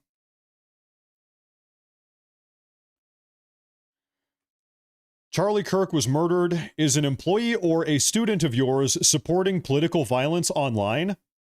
Look them up on this website. Say no to political violence. Send information to anyone celebrating Charlie Kirk's death. Email us at... Good. You know what? Good. Good. I am so pleased that this website exists. Good. Because, by the way, the left has been doing this stuff to us for years. They've been doing this to us for years. All of these demons, these spiritually corrupted demons that are celebrating the death of Charlie Kirk, yeah, good. No, they deserve to be held accountable. Good. Good. We have received thousands of submissions. Yeah. You know what? The problem is there are tens of thousands. There are tens of thousands of these people. Well, now that Charlie Kirk's gone, Miss Candace Owens, I suggest you stay home with your white baby and your white husband and shut the fuck up and stay out of the limelight. Okay? Stay safe out there, girl. Wow. So once again, listen, if you rewind just 15 or 20 years ago, if anybody was a political extremist, they were making just overt death threats like this, they would issue these threats anonymously. Now, these days, these people are so comfortable, they have so little worry about being held accountable for this behavior, they're not even making an effort to conceal their identity or try to be anonymous, nothing. They're just, hey, here's me. Hey, I'm going to kill you. Hey, here I am. This is me. And you have a different political opinion. So I'm going to kill you now. Ha ha ha. That's what it is insane. It is insane. We need accountability. We need responsibility for this. These people, this guy, that last girl, all of these people, you know, and it's like we just had that website open where you can submit people's names, or what was it? Stop Charlie's Murderers, or whatever that website was called. Expose Charlie's Murderers. Listen, that's one thing. We need criminal accountability. We need criminal punishments for these people. Actually, believe it or not, directly inciting violence is not protected under the First Amendment. It's not your First Amendment free speech right to say, I'm going to kill you, or hey, everybody, somebody go kill that person. That's not free speech First Amendment. It's not. We know that it's not. That's been the precedent for a long time. That is not protected. These people need to be held criminally accountable for this type of behavior. It is disgusting. It is disgusting.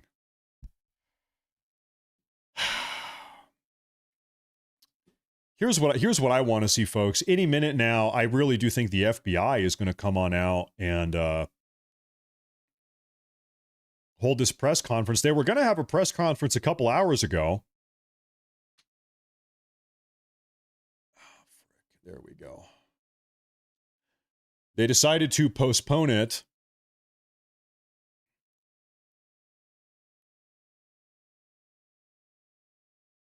Okay, this is a very weird development. So 7 hours ago, Charlie Kirk posted this information from the ATF. It was their report regarding the shooter. They said that they've got cartridges from the shooter. They got the gun. That was 7 hours ago. Steven Crowder just posted minutes ago saying that his company is now being subpoenaed by the ATF. He said, just received word that my company is being subpoenaed by the ATF. They want to bring him in for questioning. They want information. Now, okay, why? What possibly could they want? Maybe they want to punish Steven Crowder for posting this information? I don't know. He had an ATF insider give him this screenshot, and then Steven Crowder posted it. Maybe they're mad that Steven Crowder posted this information. Anyway, you got subpoenaed. I don't know why.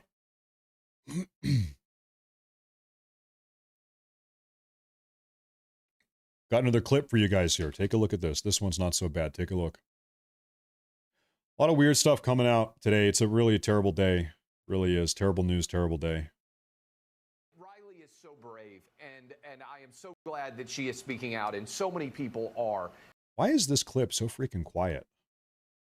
I can barely, maybe I'm not even going to play this because I can't even hear this. The audio is so incredibly low. Yeah, I'm just not even going to play that one. I'm sorry. I even cranked up my audio. I cranked it up as much as I possibly can.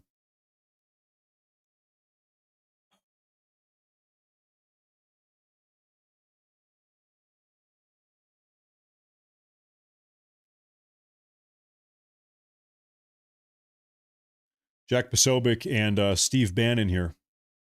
Charlie Kirk was and is one of my best friends on this planet. And Charlie Kirk is a hero. Charlie Kirk was the hero when America needed a hero, God sent us a Charlie Kirk to move the youth in 2024, to do the heavy lift that nobody else could do, what he did with the campus and everything else. And Arizona and Pennsylvania and all the college campuses. But those two states with the ground game, President Trump been very difficult, if not impossible, if he did not have the ground game of Turning Point and the efforts of Charlie Kirk. And after Butler, I said to Charlie, Charlie, are you sure you still want to keep doing these? And he said, Jack, I'm never going to quit. Charlie Kirk. After the Butler, Pennsylvania assassination attempt on Trump, he said, Charlie, do you want to keep doing these? Charlie said, I'm never going to quit.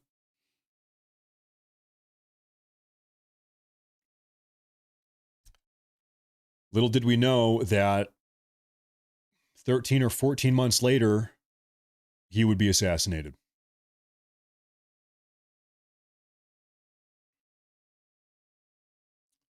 Just terrible.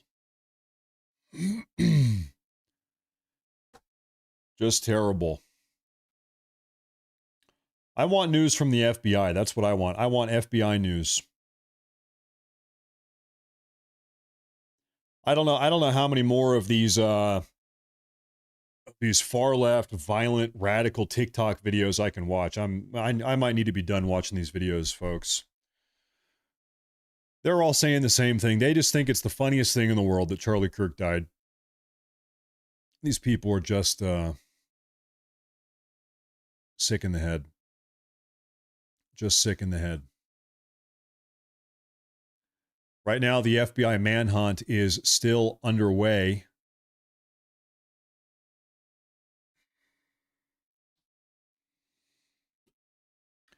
But as far as I can tell, the FBI is radio silent right now. Radio silent. I don't see anything from them. About 90 minutes ago, the FBI had scheduled a press conference with the media, and they canceled that. And allegedly, that press conference got canceled because they had some new information. They had some breaking news information. But we haven't heard anything. We have heard nothing. We haven't heard anything about that. We don't know. Hey, Matt, I put together a petition called the Kirk Proclamation for Charlie. Could you look at it? You don't have to do it on stream. Yeah, sure. Send it over, I guess. I'm not even sure what the petition is about, but I appreciate the super chat. Thank you very much. Thank you, everybody, for tuning in today. It's been a long, turbulent couple days. But we are alive. Every day you're alive is a good day.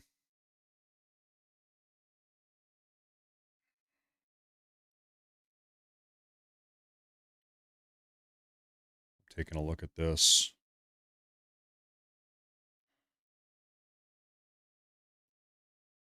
Okay, I think that has nothing to do with anything. Oh, ladies and gentlemen. It is fitting, I suppose, that Charlie Kirk's organization was called the Turning Point. Turning Point USA. Maybe it is the Turning Point. Conservative commentator Charlie Kirk there speaking at an event at Utah Valley University. Reload this real quick. President J.D. Vance. You can see kind of a shaky shot at the airport, but we did see Air Force 2 move through the frame just a little bit ago. Unlikely we will get any comments from him from this vantage point, but obviously they're touching down in Utah. His plan to take the casket of Charlie Kirk back to Arizona. You can see the Wall Street Journal reporting this as Vice President J.D. Vance will travel to Utah, pay respects to the family of Charlie Kirk. Kirk was instrumental in Vance's life and a close personal friend. Kirk endorsed Vance's Senate campaign in Ohio and introduced him to the Trump family. All right, let's continue on here on Live Now from Fox as we continue to monitor all of these feeds. We hopefully get an update a little bit later on from the FBI and local law enforcement. Let's first be joined right now by Deseret News reporter Eva Terry. We talked on the phone yesterday. Thank you so much for joining us today. We're expecting an update a little bit later on, but at this point, where does the investigation, the manhunt, stand? So right now I'm here at UVU on campus right now, and we had a press conference this morning. They had an update on the weapon was found. And it was found with, it was inscribed with writing on each. It had writing on it that was anti-fascist and also had references to transgenderism. So that was an interesting development from this morning. We also learned his route through the university, and we have photos of him now. And so those photos have been released to the public from the Salt Lake City FBI X account, and they are offering $100,000 for anything that will lead to discovering him. They have not announced that they've found him yet. Yeah, and the manhunt obviously continues. But as we saw yesterday, this is a very fluid, a very dynamic situation. They said they had a person of interest in custody, and then they didn't. And again, they did question another person, but ultimately letting them go last night. What questions do you have about this investigation? Obviously, they don't know the exact location. Do you think they potentially have the identity of this person? We did see some of these images. Do they think they know who this is, just not where he is? There are so many unanswered questions right now. They have not identified him as publicly. We haven't heard anything about where he's from, what his motives were, if he was working with anyone.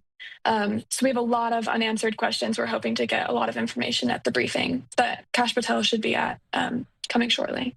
I just get a sense, because you were there on the campus at UVU. What's the feeling right now? It's more than 24 hours later. Our classes have been canceled. Okay, I've got to share something real quick with you guys. Ladies and gentlemen, this is the official Turning Point United Kingdom page. This is the United Kingdom, the British wing of Turning Point USA, Turning Point UK. They just posted this. They posted this earlier today. Look back in anger is what they said. This is the official TP UK page. Look back in anger. They're saying, it's time to get angry. This guy says, give peace a chance. We tried. We tried to give peace a chance. That's what Charlie Kirk's entire career was dedicated to. Now TP UK says, look back in anger. It's time to be angry about this. I was just a couple rows back. I was a witness, so we were taken in to a classroom after it had happened, and there were a lot of other students who saw it as well. There were 3,000 students in attendance. Not everyone saw the bullet hit him, but they're communicating with all of the students. I got a call from an FBI agent this morning asking for any video footage I had. So the network is large. And what exactly did they ask you, if I can kind of pry into some of that conversation? Yeah, did I see him? Did I recognize anyone that looks like him? Do I have any footage from like the moments right after the shot? What have any connections that I would have to it? And obviously, in this day and age, in 2025, they're relying heavily on some of that video from so many different cell phones. How instrumental could that be? How much are they leaning on that? Well, we've seen a lot of videos circulating on X. There's one very blurry video of a man running on the roof. So I'm sure they're trying to piece together videos from after he left campus. We know that the neighborhood that he ran through was totally in lockdown right after the event happened. Some kids couldn't get to their sports practices just because there was Manhunt. So I'm sure they're relying on campus, but also just the community surrounding there as well. And can you speak to that at all? Because if you're unfamiliar for our national or international audience, Salt Lake City is kind of closed in by mountains on all sides, obviously the Great Salt Lake as well. How close-knit, how dense is the population, houses on that? I want to take a look over here. This is, I see this compilation of images from Blue Sky. Blue Sky, of course, is the far-left progressive Twitter alternative, or X alternative. Oh, God, man. What a tough day. What a tough couple days. Blue Sky is a terrorist hotbed. So if you guys want a little reminder of what some of these far-left radical progressives are saying on the internet, we're now going to take a look at that. Rest in piss, go get Trump next. Headed for Trump next? Let's hope. Maybe Elon Musk should be next. Just asking for half the country. Elon next, please. This person put together a list. And you know, Benny Johnson, Ben Shapiro, Charlie Kirk, Chaya Ratchik, Christopher Rufo, Ian Miles Chong, Jack Posobiec, Matt Walsh, Michael Knowles, Nick Fuentes, Tim Pool. Praying Elon is next. Elon next. Elon next. Do Matt Walsh next. Trump next. Do Trump next. this website is a terrorist hotbed. These people are evil. These people are evil. This is, listen, you need to understand, our opposition, our enemies are evil. Our enemies are evil.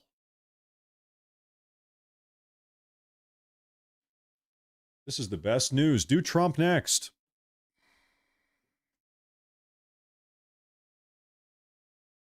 LMAO, best birthday present ever. I'm laughing so hard. That's what you get, bitch.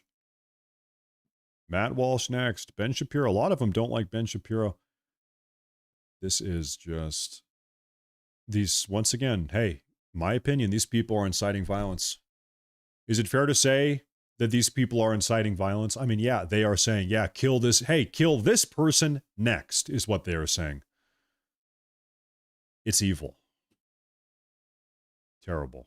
Air Force 2 touched down just a little bit ago, and this is just video we were seeing, as you can see there on the tarmac, and we're expecting to hear from the FBI as well. Kash Patel, the director, Dan Bongino, Soon. in kind of just southwest of Salt Lake City. So we have not really seen the motorcade move through at this point, but that is going to be a lot of questions left up in the air for this. And again, they are on the ground there to pay their respects. And Charlie Kirk, so instrumental in the rise of J.D. Vance, his rise as well. And you can see there on social media, Charlie Kirk, just 31 years old. We are getting just different images as well. Utah Valley, you can see there the caution tape still very much up, very present as I want to just show you some more information about this, about what's going on here. Air Force 2 carrying U.S. Vice President J.D. Vance has touched down in Salt Lake City, Utah, where the Vice President is expected to meet soon with the family of Charlie Kirk and accompany them alongside his body back to their home in Phoenix, Arizona.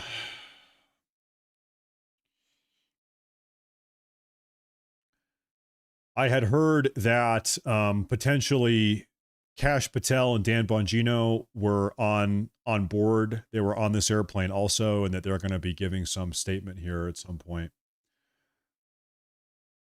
The FBI is going to be giving another or a press conference at some point today. Matt, please do something about Mike. They've been spamming the same message for 40 minutes now. So I've been looking at the chat. I don't see anybody spamming. I don't see anybody. I don't know who you're seeing or who you're talking about, but I see another person talking about this guy, Mike. I don't even see this guy, Mike. I don't know who you're talking about. So maybe you need to block him on your end. I'm not sure. I'm not sure. That was my third super chat. At least read this one out, FFS. Listen, man, I want you to know, okay, I really appreciate all the super chats. Really, I do. You guys are never under any obligation whatsoever ever to super chat. Today is an incredibly stressful day. Okay, it's been an incredibly stressful couple days. There's a lot going on. You know, maybe I should just issue the message, don't super chat. I'm not doing the broadcast here today to make money. My goal is not to make as much money as possible.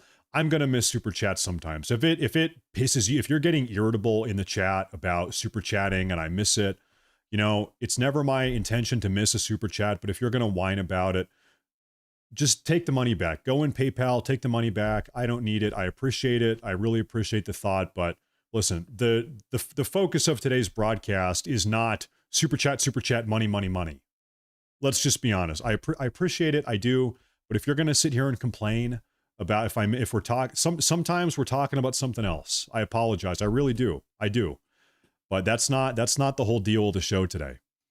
So, Matt, we have a march in London Saturday. Tommy Robinson. And then it's about Britain. Dude,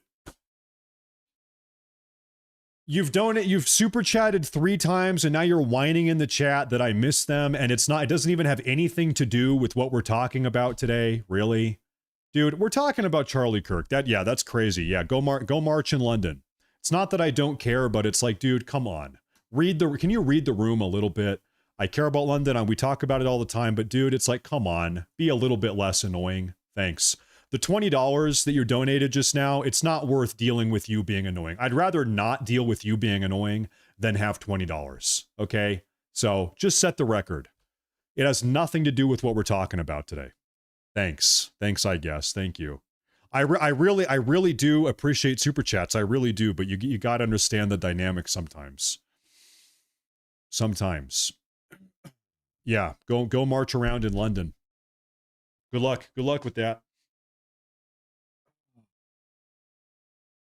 Okay.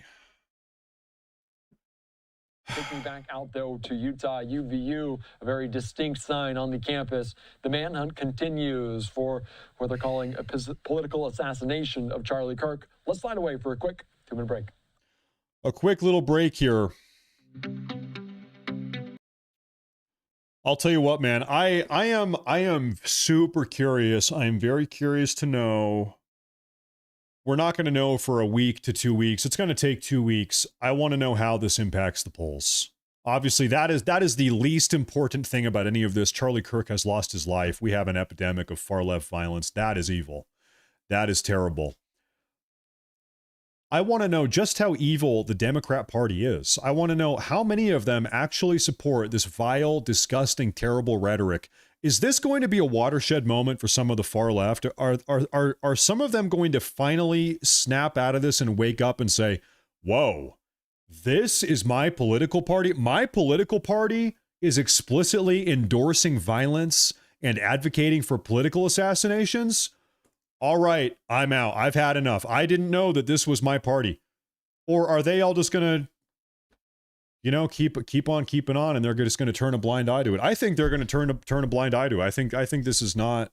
I think this doesn't bother them at all. Man, I am exhausted. I am exhausted right now. I am exhausted.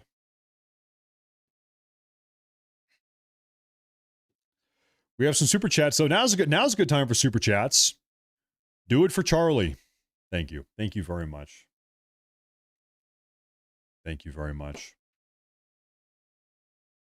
Do you think these school shootings / the guy who got arrested saying shoot me could have been a diversion? Seems all that. Yeah, there was this conspiracy that this white fat bald guy who was screaming and shouting, he got detained and escorted off the campus yesterday at around the time the shooting happened. They released him. They determined he was not the shooter. There was this idea that he was not the shooter, but that he was a part of it. He was creating a diversion. He wanted to create a diversion so the shooter could get away. As far as I don't know, I suppose it's a possibility that they were working together. I actually think that this guy was just crazy. It seems like this guy is well known in the area, that he's always turning up to political events and making a scene. This guy seems like he's the local crazy guy. He's Jewish. Okay, he's a Jewish guy. Anyway, it seems like he's just kind of the local crazy guy, and he turns up to all of these events, every single town hall meetings, etc., and he's just always acting belligerent. That is, at least that's what I was reading. That's what I was reading, at least.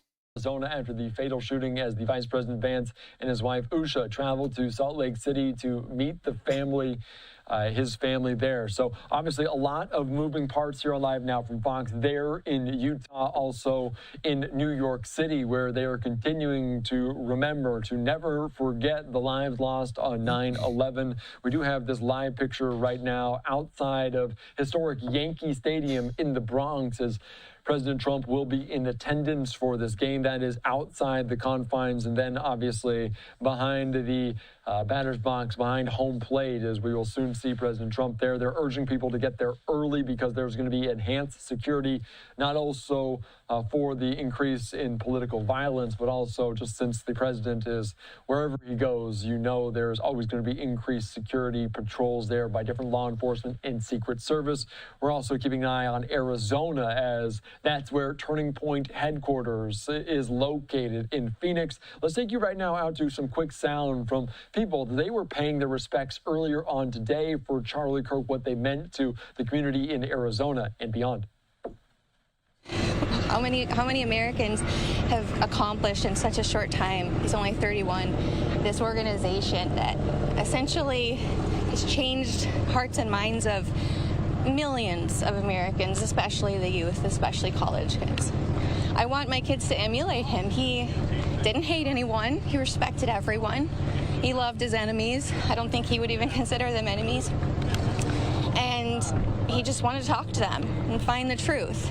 He didn't berate them. He didn't disrespect them.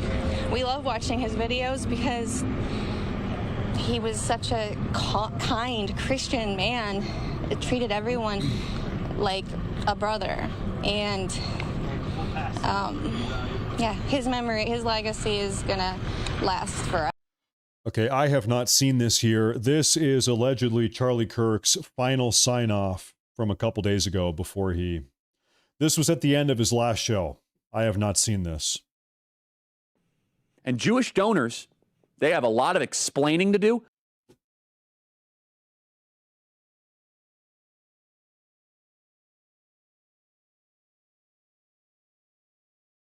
All right, this was his... Okay, I'm going to play it. This was his final sign-off. Okay. And Jewish donors, they have a lot of explaining to do, a lot of decoupling to do, because Jewish donors have been the #1 funding mechanism of radical, open border, neoliberal, quasi-Marxist policies, cultural institutions, and nonprofits. This is a beast created by secular Jews. And now it's coming for Jews, and they're like, what on earth happened? And it's not just the colleges. It's the nonprofits, it's the movies, it's Hollywood, it's all of it. It's like time for you guys to wake up and say no more, draw a line in the sand. I don't care if you hate me. All right. Sorry. Hey, listen. Hey, I just saw the headline. What a way to sign off. I said, oh, okay, well, I'll play this.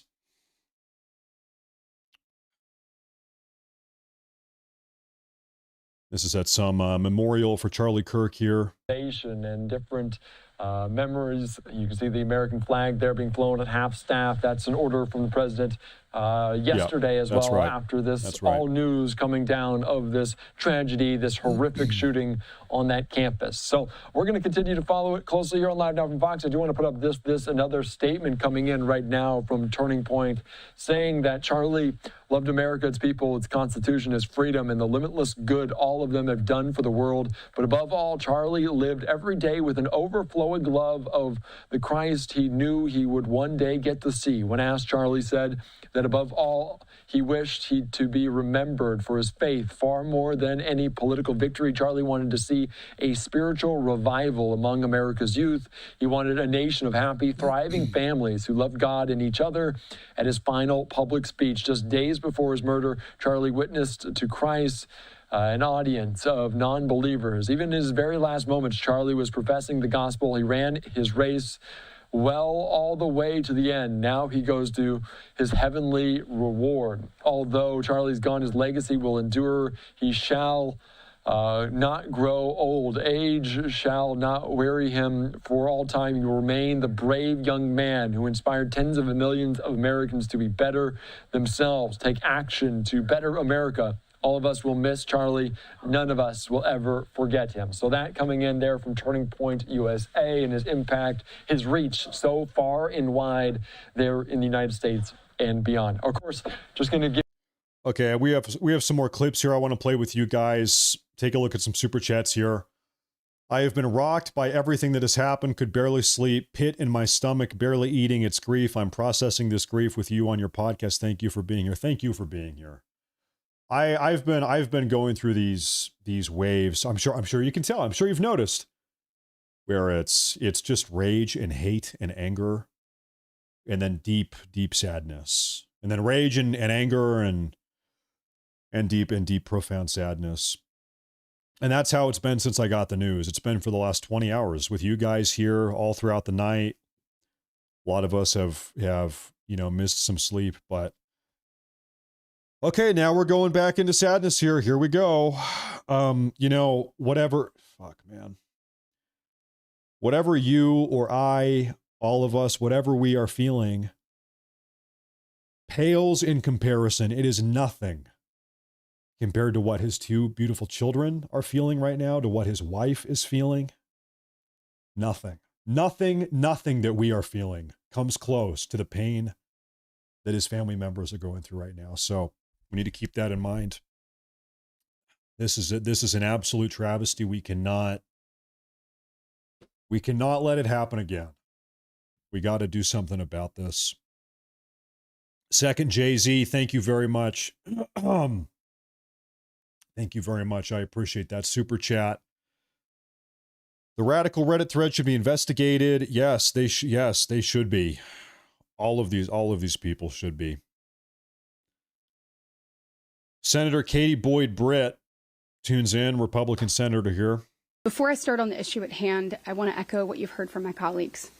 Political violence has no place in America. What we saw yesterday, and everyone saw it, is sickening. It is disgusting. It was a political assassination. And all of you sitting in these rows have a duty and an obligation to call it that. You know, when I'm thinking about Charlie, obviously his faith was the most important thing in his life. His wife, his children, our prayers are with them. But he influenced countless Americans and people across the world. My kids being amongst those groups. Talking with them last night, talking through this with them last night, is just unthinkable that this is happening in the United States of America. And so the time for unity, the time for peace, it is now. Unity with who? The time for unity with who? Who? All of the far left radical progressives who have been calling us Nazis for the last 12 years? The very same people that called Charlie Kirk a Nazi for 12 years, which ultimately got him killed? Those people? Peace and unity with who? What am I supposed to embrace all of these far left radical progressives and say, all right, hey, I know you guys just gunned down Charlie Kirk, but bring it in. Let's hug it out. Let's hug it out. Bring it in here. Peace with who? Unity with who? They are killing us. They are killing us. Peace with who? And not only are they killing us, but they're also celebrating the fact. They are reveling in this. Unity has been tried. Unity has been tried. We have Stephen A. Smith, Democrat, chimes in. Democrat presidential prospect. He wants to be president next time. Take a look. I'm a black man born in America. I know what problems that exist in this country. But I also... Here we go. That's how you know. I'm a black man. Okay, dude, shut up, man. I am so tired of this. I sleep. I'm taking a nap. All right, I'm taking a nap. Dude, nobody cares. Shut the fuck up. Oh my God. I'm a black... Okay, dude. I'm a black man born in America. I know what problems that exist in this country. But I also know there's far more good people than there are bad people in this country, regardless of who you are, what your ethnic background is. White, black, Hispanic, and beyond. I'm in a studio here in Las Vegas, and I'm looking outside, and I see people looking at me and smiling and saying, "What's up, Stephen?" They don't look anything like me. And I don't care, because they're showing me love, and I'm showing love right back to them. At some point in time, we got to recognize, can't just speak about it. Can't just give lip service to when such a vile act takes place. And we're going to give lip service to the tragedy of the moment, and then within 24 hours, we move on with our lives like nothing happened. Something did happen. Don't care what his political beliefs were. I don't care what he felt. I care about the fact that a man was gunned down in front of two of his children who are 5 years of age or less. That he's dead at the age of 31. That his wife is a widow. That his children are fatherless. Because his ideas and his beliefs differed from somebody else, apparently. And then I'm going online and I'm seeing people celebrating it. Shame. Shame on you. Okay, there you go. We obviously got off to a very race-baity start. I think he ended on a high note. That got, to be fair, that got better the longer we listened. Okay, fair, I guess. Here's my opinion, though. Listen, I am a white man in America, and I am sick of being called an extremist Nazi threat to democracy for the last 10 years of my life, just by nature of being a conservative American. This rhetoric is quite literally getting my people killed. This type of vile rhetoric, this violence-inducing rhetoric coming from the left is now getting my people killed. You want to talk about, I'm a black man, that's a black issue. Let's talk about I'm a white man, I'm a white man, this is a white issue. Let's talk about the radical progressives are, every time they use the word Nazi, they are putting a bullseye on the forehead of a white person. Let's talk about that. Let's have that conversation in this country, how the radical far-left Democrats are directly instigating violence against my people. Let's talk about that. That's a white issue. And this is not even me speculating. Literally, that is happening. They're being gunned down. Happened yesterday. Happens all the time. There was another clip here. Governor Ron DeSantis comes out. He gives his opinion. Yesterday, we saw the assassination. Good Lord, that is one quiet video. Of a young political leader, Charlie Kirk, who I knew, many of you probably knew. And you see some of the evil that's lurking within. And we've got some problems in this country. You know, you can have disagreements. Sometimes these are really fierce disagreements. But the viability of a republic really depends on our ability to fight those battles in the proper arena, leading into voting, leading into debate, all that, and then being able to move forward as one country. And what happened yesterday was somebody that was assassinated just because they were bringing different viewpoints to college campuses. You know, it isn't easy to go onto college campuses and express views that Charlie have, or for me, for that matter, that you go in. That's usually pretty hostile terrain.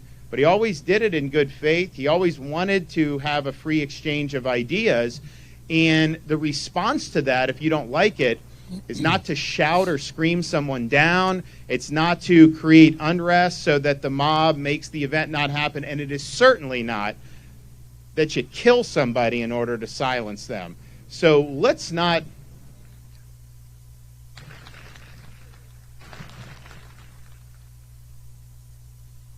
So as we commemorate the lives we lost that day because of that terrorist attack, and as we recognize the evil that was present in this country as a result of this external force and this external ideology, let's not now, 24 years later, succumb as a country to some of those forces inside our country who are really trying to upend what... Okay, nice enough message. I gotta say, man, you know, okay, I hate to be offensive or critical here. Maybe I shouldn't, because he's being very kind. He's sending a nice message. Some guys, though, some people, they just have the X factor. They have the aura. They have the, I don't know what to call it. They have the je ne sais quoi. I don't know what it's called. There's something about them that's like, all right, he is a leader. This is a leader. All right, this guy is leader material. And Ron, to his credit, Ron has done a good job governing Florida. There's no doubt about that. There's no doubt about that at all. I just do not think he's president material. I don't think he ever has what it takes to be president. He does not have the presidential component. And, you know, I couldn't even define for you what the presidential component is. I don't even know what it is, but all I know is that he doesn't have it. It's hard to explain. I don't know what it is. Now, I'm looking around for news here. I'm taking a look around all the news outlets. I'm taking a look around here. Let me see. Really, I'll tell you what. Okay, we have a brand new post from Elon Musk. I'll tell you something real quick. Before we move on to Elon Musk, I'll finish my thought on Ron DeSantis. Listen, I remember it must have been 2018 when Donald Trump effectively gave Ron DeSantis his political career. It was it was Donald Trump's endorsement of Ron DeSantis that put him in office in Florida. President Trump anointed Ron DeSantis as governor of Florida. He gave, and at this point, the Trump endorsement, that's a big deal. Now, flash forward to 2024. What did Ron DeSantis do? Ron DeSantis tried to I view it a backstab. I view it as a backstab. Ron DeSantis tried to campaign against President Trump. The guy that endorsed him and went out on a limb for him, gave him everything, campaigned with him a couple times. And how did Ron DeSantis repay that in 2024? He tried to kick out President Trump. He campaigned against him. That I don't like. I don't like that. Not a big fan of that. And really, you know, if Ron DeSantis genuinely wanted to become president, all he had to do was wait until 2028. Just wait for President Trump to be done. Let President Trump do his thing. You know, Trump is gone by 2028. Then Ron DeSantis, shoot your shot. Wait, but listen, dude, don't backstab the guy that stuck up for you, you know, that gave you that big endorsement. I don't know, man. Just wait your turn, man. You know what I mean? Okay, but anyway, okay, Elon Musk. Elon Musk posted here 5 minutes ago, anyone who celebrates murder is evil and should be utterly condemned. And he's responding to this thing right here. What does this say? There is a new political divide forming. If you celebrate when an innocent person whose political views differ from you is assassinated, you are gone. Don't care what that person's political persuasion is or how strongly you disagree with them. Can't think of one counterexample. It's true. All of these freaks that are celebrating the death of Charlie Kirk have completely and irreversibly lost the moral high ground. If they ever even had the moral high ground. And I'm not sure if I'm going to grant that. But man, I'll tell you what, they are nowhere close to that high ground. At this point, these people that are celebrating this violent act of politically motivated domestic terror that we saw, this assassination yesterday, no.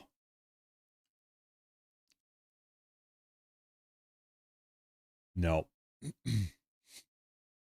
Okay, we have a big time super chat here. This is from, oh, there we go. This is from CA Human. Thank you very much. That's a big super chat. I appreciate that a lot. For our righteous anger, Lord, give us strength to endure it. Lord, not just endure it, Lord, give us strength to do something about it. Give us the strength needed to, I don't know the proper biblical rhetoric here. I'm not sure. I'm not a theologian. Smite our enemies. I'm not sure. Lord, give us the strength needed to bring about peace. Let's put it that way. Let's say that. Lord, give us the strength needed to bring about peace and put an end to this earthly suffering. How about that? I think that's probably a good way to put it, maybe. I don't know. Thank you, though. I appreciate that. I'm not very, you guys might notice, I'm not exactly very biblically eloquent, to say the least. Now, I will tell you something here. Right now, folks, the manhunt is underway. We are still tracking this person, trying to find who this person is. We have a couple ideas here, but I'm going to find you something. I'm going to find something for you here.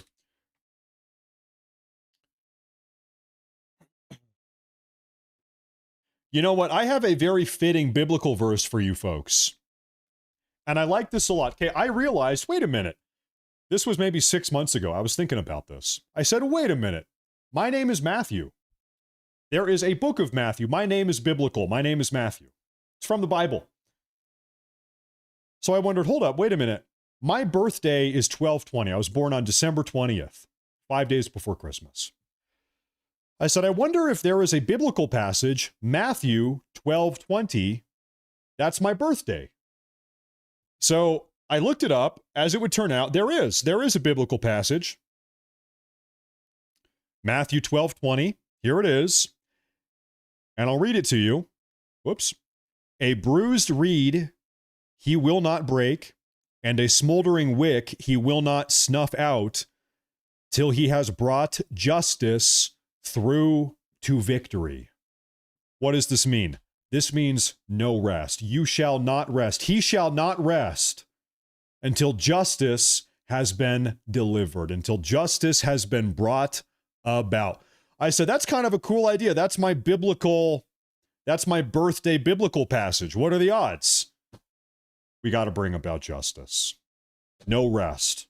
No rest at all until justice has been brought about. I thought that was kind of cool. That was kind of nifty. It never even occurred to me to look that up until a couple months ago. I think that's kind of a cool thing.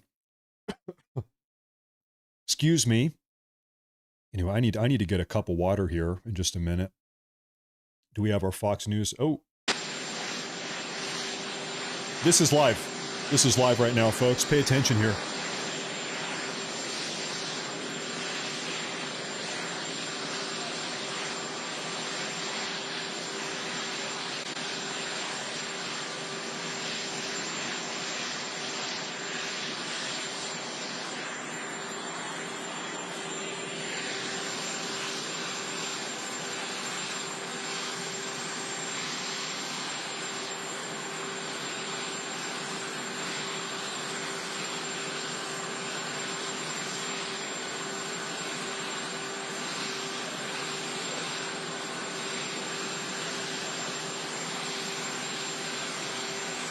So where is he going? Where is my president going? Who's that? That's Tom Besant. Or Steve Besant, sorry. That looks like, is that Ivanka or Ivana, whatever her name is? I don't think that is. Anyway, it's Besant. Okay, all right.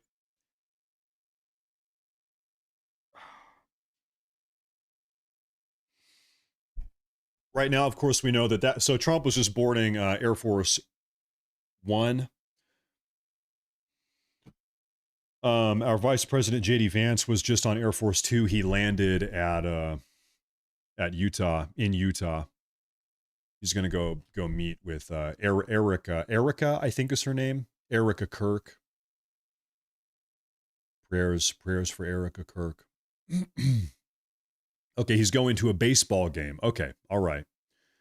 Trump is on his way to a baseball game. I'm going to mute that. Gosh, folks. Right now, ladies and gentlemen, if you are tuning in, the idea right now is that this is the shooter. This is an individual named Sky Valadez. Valadez, about a month ago, uploaded a song onto SoundCloud called Charlie Kirk Dead at 31. That was the name of the song that this person uploaded on SoundCloud. Here is what that looked like. Charlie Kirk Dead at 31. Now, that song has since been removed. But so people are saying, okay, hold up. They kind of look similar. Maybe could be the same person. Could be. We know this person on the left, we know is the person uploaded the song. And these are the images of the shooter that we got today from the FBI. Could this person on the left that uploaded the song be the shooter? People are trying to kind of connect the dots here. Maybe look at the jawline, look at the nose, look at the lips. I don't know. It's hard to tell. But anyway, that's one of the ideas here. We actually do have a new statement from President Trump. I want to play this for you folks. Take a look at this. Take a look at this one right now. Breaking, President Trump on Charlie Kirk. Not really. I'm really concerned for our country. We have a great country. We have a radical left group of lunatics out there, just absolute lunatics, and we're going to get that problem solved. I'm only concerned for the country. Yeah. Mr. President, how do you want to see your supporters respond to this? Charlie Kirk was a big advocate of nonviolence and free speech on campus. How do you want your supporters to respond, sir? I think that way. He was an advocate of nonviolence. That's the way I'd like to see people respond. Say it? Did you speak with his family? I did. I spoke to Erica, his wife, and we had a long talk, and she's devastated. She is absolutely devastated, as you can imagine. Are you concerned? Not really. I'm.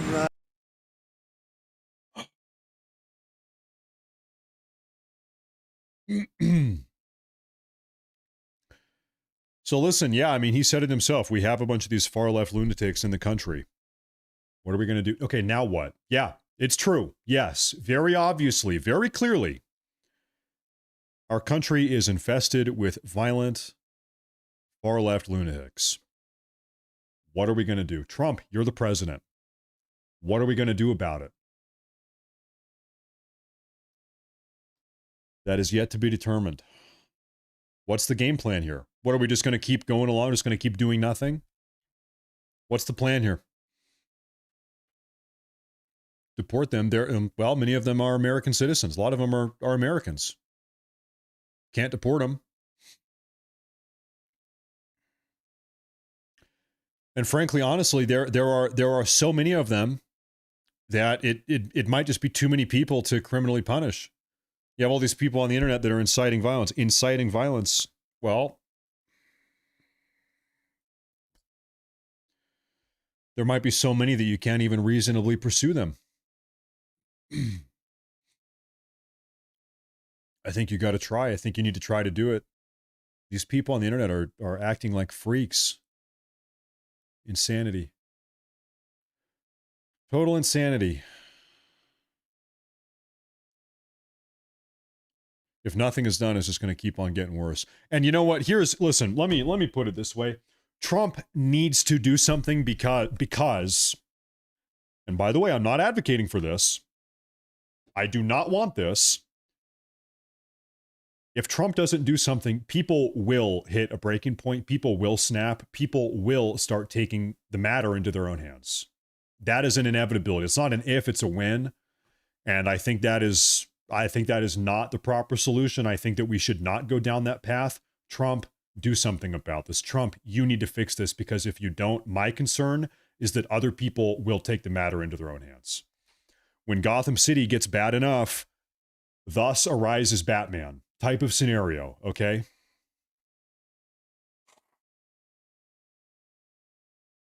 So he's got to do something. He's got to do something about this.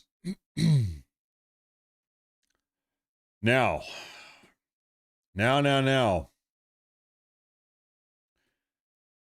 I'm sitting here wondering, at what point are we going to hear from the FBI? Where's the FBI? This was moments ago. We just saw this here a minute ago. You spoke with Uzbekistan president, and this last Sunday you sent greetings to Kazakhstan. UN General Assembly is upcoming. Are you going to meet with the presidents of Central Asian countries?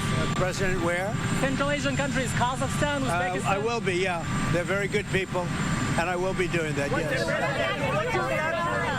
you believe the killer was a trained assassin? Usually your instincts are always on. I'd rather not say. I think progress is being made. He's an animal, total animal. And hopefully they'll have him and they'll get him. What he did is disgraceful. Charlie Kirk was a great person, a great man, great in every way, especially with youth. And what he did, what this man did, was disgraceful. So hopefully we'll have him and we will deal with him very appropriately. What's your reaction to Russian drone incursion into Poland? Could have been a mistake. Could have been a mistake, but regardless, I'm not happy about anything having to do with that whole situation. But hopefully it's going to come to an end. Mr. President, in Brazil, Bolsonaro was just found guilty by the Supreme Court. You've been very clear that you would apply sanctions. Are you thinking further sanctions to Brazil because of this Bolsonaro? Well, I watched that trial. I know him pretty well. Foreign leader. I thought he was a good president of Brazil. And it's very surprising that could happen. That's very much like they tried to do with me, but they didn't get away with it at all. But I can only say this. I knew him as president of Brazil. He was a good man, and I don't see that happening. I'm very sorry for your loss, for everybody's loss. I'm very sorry for your loss, first of all. Thank you. How do you think Israel's attack in Doha will affect the hostage deal? You better say it a little bit more. Where are you from? I'm from Israel. Channel 14 Okay, is like go ahead, do it again. Do it again. How do you think Israel's attack in Doha will affect the hostage deal? Well, hopefully it won't affect it at all. We want the hostages out, and we want them out soon. Hopefully it won't affect it. Mr. President, my condolences to my condolences on the loss of his friend. Okay, folks, I've got some new clips relating to Charlie Kirk. I was getting ready for you guys here, so I'm going to go ahead and play some of these now. He's just talking about some other stuff that is unrelated here today. We'll come back to that a little bit later. First off, this is Alexandria Ocasio-Cortez blaming gun violence and gun control, of course, on the situation here. People can finger point all they want. Look at the record. Look at the actions of what we are doing. I don't think a single person who has dedicated their entire career to preventing gun safety legislation from getting passed in this House has any right to blame anybody else but themselves for what is happening. Okay, I'm going to draw a rough chart here for you guys. I just want to show you something here. I've done the research on this. I know you can fact check me on this if you want. Okay, a little timeline. Okay. Let me get a black marker here. Okay, listen. This is time, and this is guns. Okay. Over the years, let's say this is like 1970, 80, 90, 2000. Okay. Listen, gun ownership. Actually, hold up. How do I want to draw this? Frick, I might need a third axis here. Listen, screw the chart. Okay, here's what I'm trying to tell you guys. Every single year since this country started tracking guns, gun ownership in this country, really we started tracking this at a federal level since the 1970s. Gun ownership per household and gun ownership per individual on a per capita level, gun ownership has been going down for 60 years. Gun ownership, individual and household level, has been decreasing. So there are fewer and fewer guns in the country per capita for 60 years now.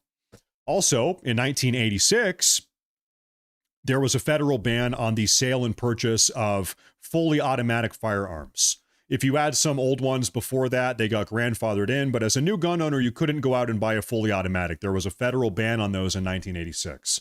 So gun ownership has been going down for 60 years per household and per individual. The guns are necessarily less deadly by nature of not being fully automatic anymore. However, in the 1990s, we saw a national surge that has continued till this day, in which gun violence, mass shootings, school shootings really popped up out of nowhere. It started in the 1990s, in spite of fewer guns per capita being in the nation.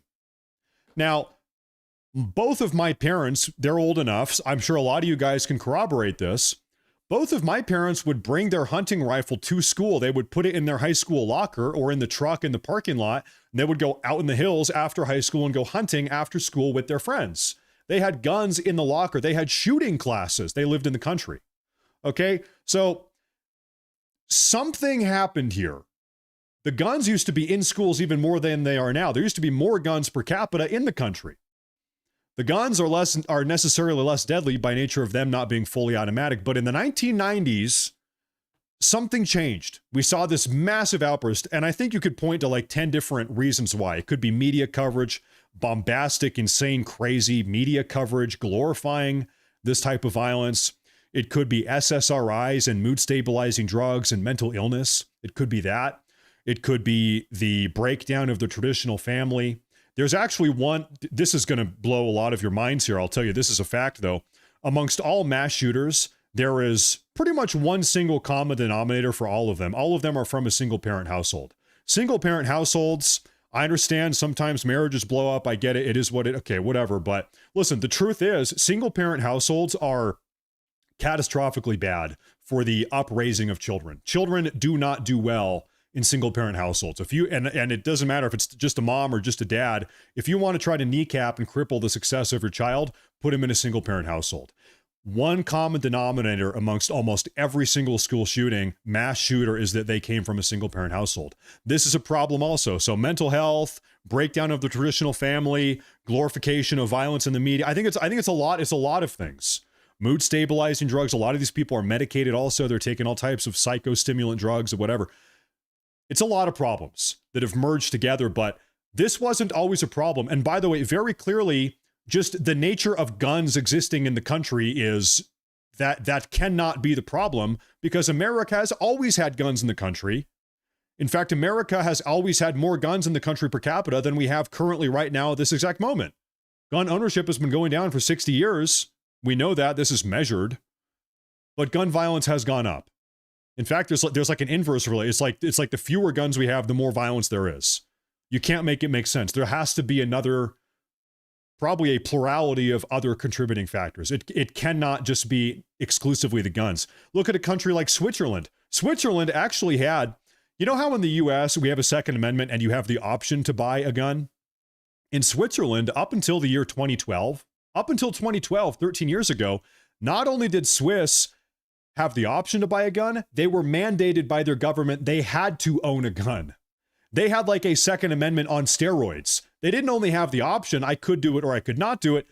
You actually had to own a gun in Switzerland up until 2012, at which point they walked back that. Now they just have the option. You can have one if you want.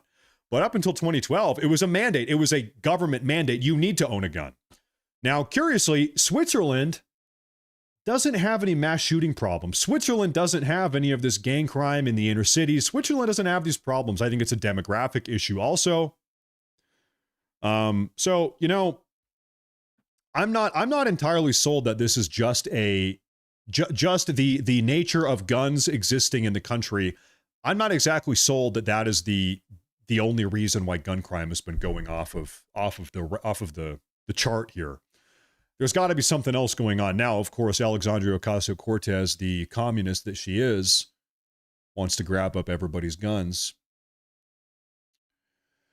And so we're not going to let her do that. Now, we have another clip here. This is coming out of Fox News. Take a look at this one. We're back to talking about Charlie Kirk here. Sorry, that was my little gun spiel. Sorry about that. Do we have any super chats maybe I need to take a look at before we move on here? I think I got them all. I think I'm on top of everything. All right, I appreciate that. Thank you. Thank you, everybody, for tuning in today. Take a look at this one here. We all knew him. We all loved him deeply. I knew him for 13 years, Sean. I received a text message from him yesterday when I was on the 5, and my takeaway from that exchange, it was brief, was just his absolute love for his family. I met Charlie when he was 18 years old. I was 6 years older at the time, and I remember he would go on Stuart Varney's show, and then I would go on, and we were the two millennial voices that would be on that program. And one day he said, "Hey, let's meet up. I want to tell you about something I'm starting." And I met with him at a restaurant called Fresh & Co. right by Fox. And he told me about Turning Point. And we couldn't imagine what that would become from that point on, this young man with an idea that became a movement. But Sean, my takeaway with Charlie is, you know, we talk about left and right, and Charlie would point right. But more than that, Charlie pointed up. He had this authentic, real love for Jesus Christ, and his conservative philosophy was an outgrowth of that. But he would go to these campuses. I would speak at his women's event, and he would speak to lonely people who were lost on social media, felt empty, felt depressed on college campuses, and he would give them hope in Jesus Christ. And the last thing I would say, Sean, is I know that I know that I know that I know this. Charlie Kirk did not die today. Yes, he left his body.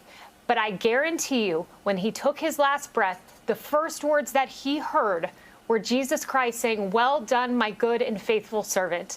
I'm thinking of Erica. She's a beautiful, beautiful mom, a beautiful woman, beautiful writer. I'm thinking of his kids. But I know where Charlie Kirk is today, and he is very, very much alive.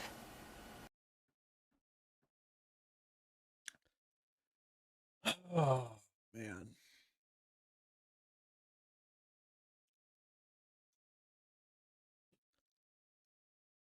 It's tough. It is very tough. Senator Josh Hawley chimes in on this entire situation. The viciousness of the left, even in the aftermath of a political assassination, and the comments, there was a comment early on by Pritzker, we'll cue it up. It's just tone deaf. Again, tone deaf. And this is all the legacy of, and the implication being this is the legacy of the current days that are dominated by Donald Trump. I think we have this soundbite. Let's watch. I want to express my sympathy to Charlie Kirk's family and to Charlie Kirk, who obviously become a target for somebody. I don't know whether it's political violence because I don't know who did it. There are people who are fomenting it in this country. I think the president's rhetoric often foments it. We've seen the January 6th rioters who clearly, have tripped a new era of political violence. Unbelievable. The Democrats think he's a presidential timber. Yeah, I just can't express how sickening I find listening to every syllable of that. I mean, it is reprehensible, just reprehensible.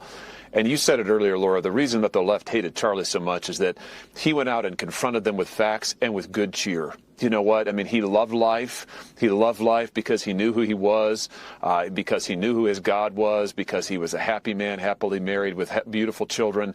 And they hated him for that, and they still hate him for that. And we've got to get over that hate in America. It is poisoning this country. The left is poisoning the country with this hate. And I hope people will wake up today and see this. They'll wake up and look at what happened to Charlie Kirk, and they'll say, wait a minute, there's something seriously wrong here. It is time to turn the page on this attempt to divide the country, which is what the left is doing here with this poisonous, poisonous hate.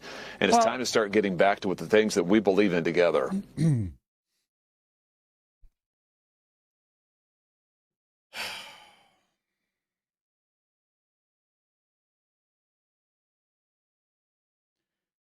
We are waiting on an FBI update right now, folks, but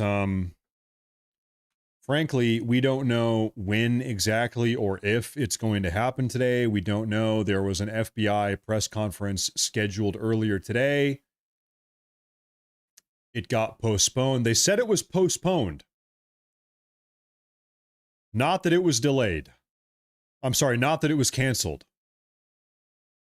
We do have breaking news here. Charlie Kirk's body is going to be delivered to his home state of Arizona via Air Force 2.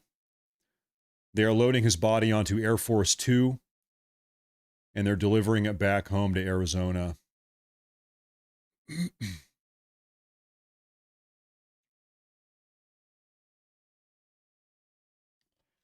I don't know, man. I think it's really easy to get caught up talking about the politics of this. What are the political implications of Charlie Kirk dying, of Charlie Kirk losing his life?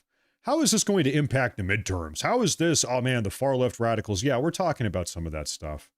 But really, every time we have just a little second to stop and really think about this entire situation, I just keep on going back. This is a man. He's a human being, just like you, just like me. Could have been you, could have been me, who did not deserve to die. He was a young man in the prime of his life, just getting going. He had a wife. He had 2 kids. He's a human. The kids are humans. They are now going to have to grow up without a father. His wife is a widow. She lost her husband.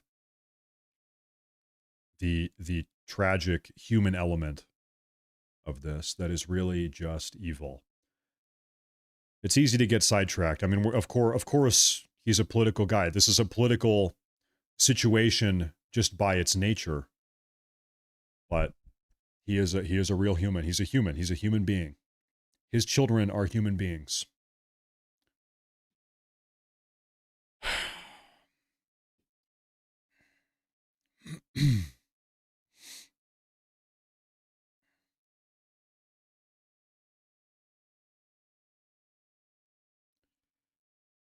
And so, folks, I'm not sure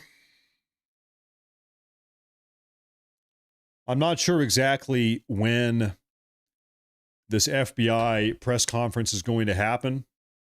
I would suppose it is going to happen today. I think they have to do something today. I think they need to talk about something today. But we don't know when. We have no idea. They're talking about 9/11 right now. Today is the 24th anniversary remembrance of 9/11.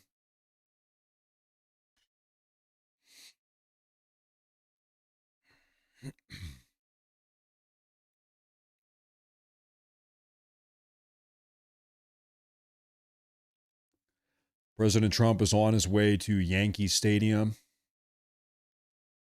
right now.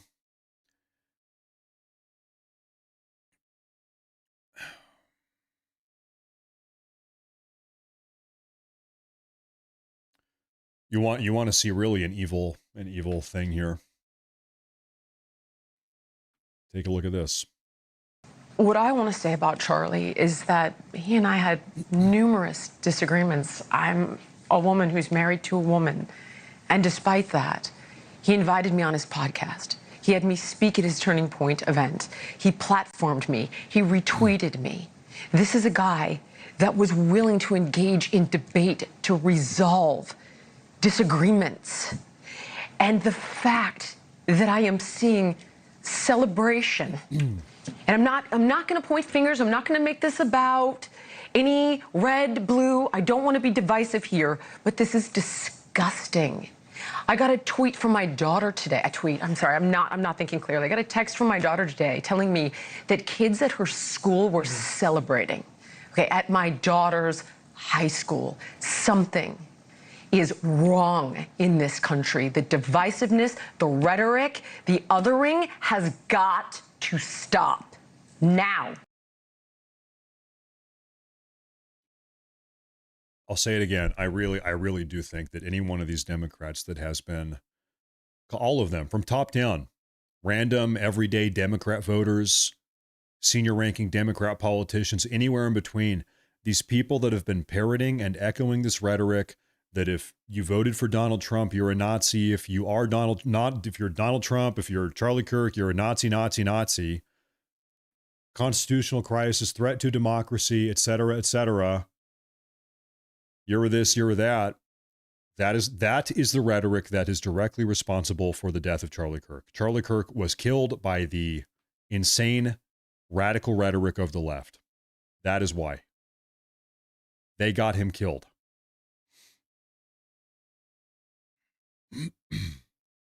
That is why Charlie Kirk is dead. The shooter posted a warning the day before. We don't know if that person, I know the person you're talking about. We have zero confirmation that that was the shooter. We've talked about that a lot. Right now, it seems to me like I think probably, where do I have this? I have too many damn tabs open. Right now, I think that this is probably the best bet, this individual. But there is a manhunt underway right now.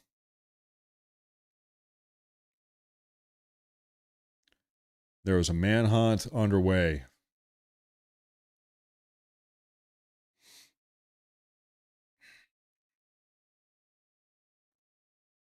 And so once again, there was an FBI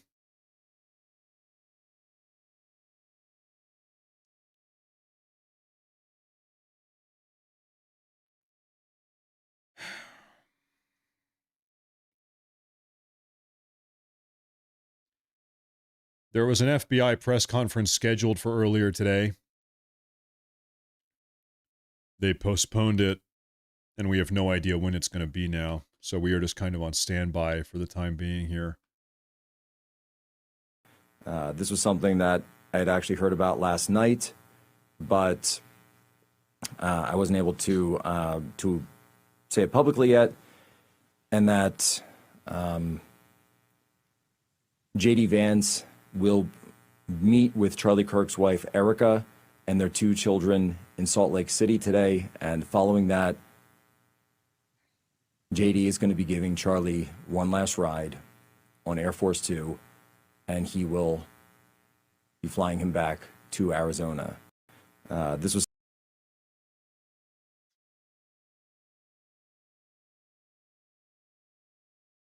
Yep.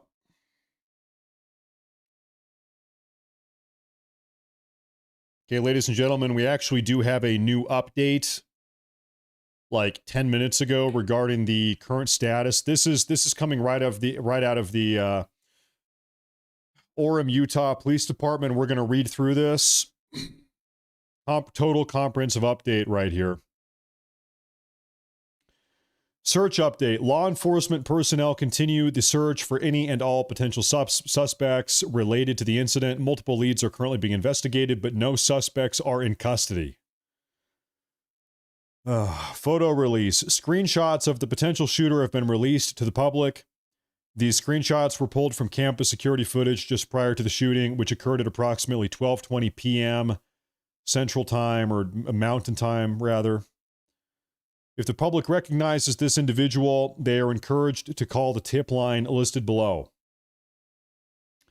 The FBI is offering a reward of up to $100,000 for information leading to the identification and arrest of the person responsible for the murder of Charlie Kirk. The reward speaks to the seriousness of this crime and the determination to hold whoever is responsible for this horrific act accountable. By offering $100,000, the FBI is making it absolutely clear this case is a priority. Weapon. A high-powered bolt-action rifle was recovered in a wooded area where the shooter had fled. Experts from the FBI are analyzing the weapon. There are reportedly photos of a weapon and various details about the firearm and ammunition, including inscriptions and symbols. At this time, we are not able to provide further details on the content of those inscriptions. Additionally, we are not able to confirm individual photos' authenticity as those photos were not released by law enforcement. We are not confirming any further details at this time. Forensic samples. Investigators have collected a footwear impression, a palm print, and a forearm imprint for analysis. Please remember, this investigation is fast-moving and constantly evolving. The investigative team is balancing the need to provide information to the public and protect the integrity of the investigation. Drones. Any drones detected entering the crime scene area will be cited and confiscated if we find crime scene footage through them.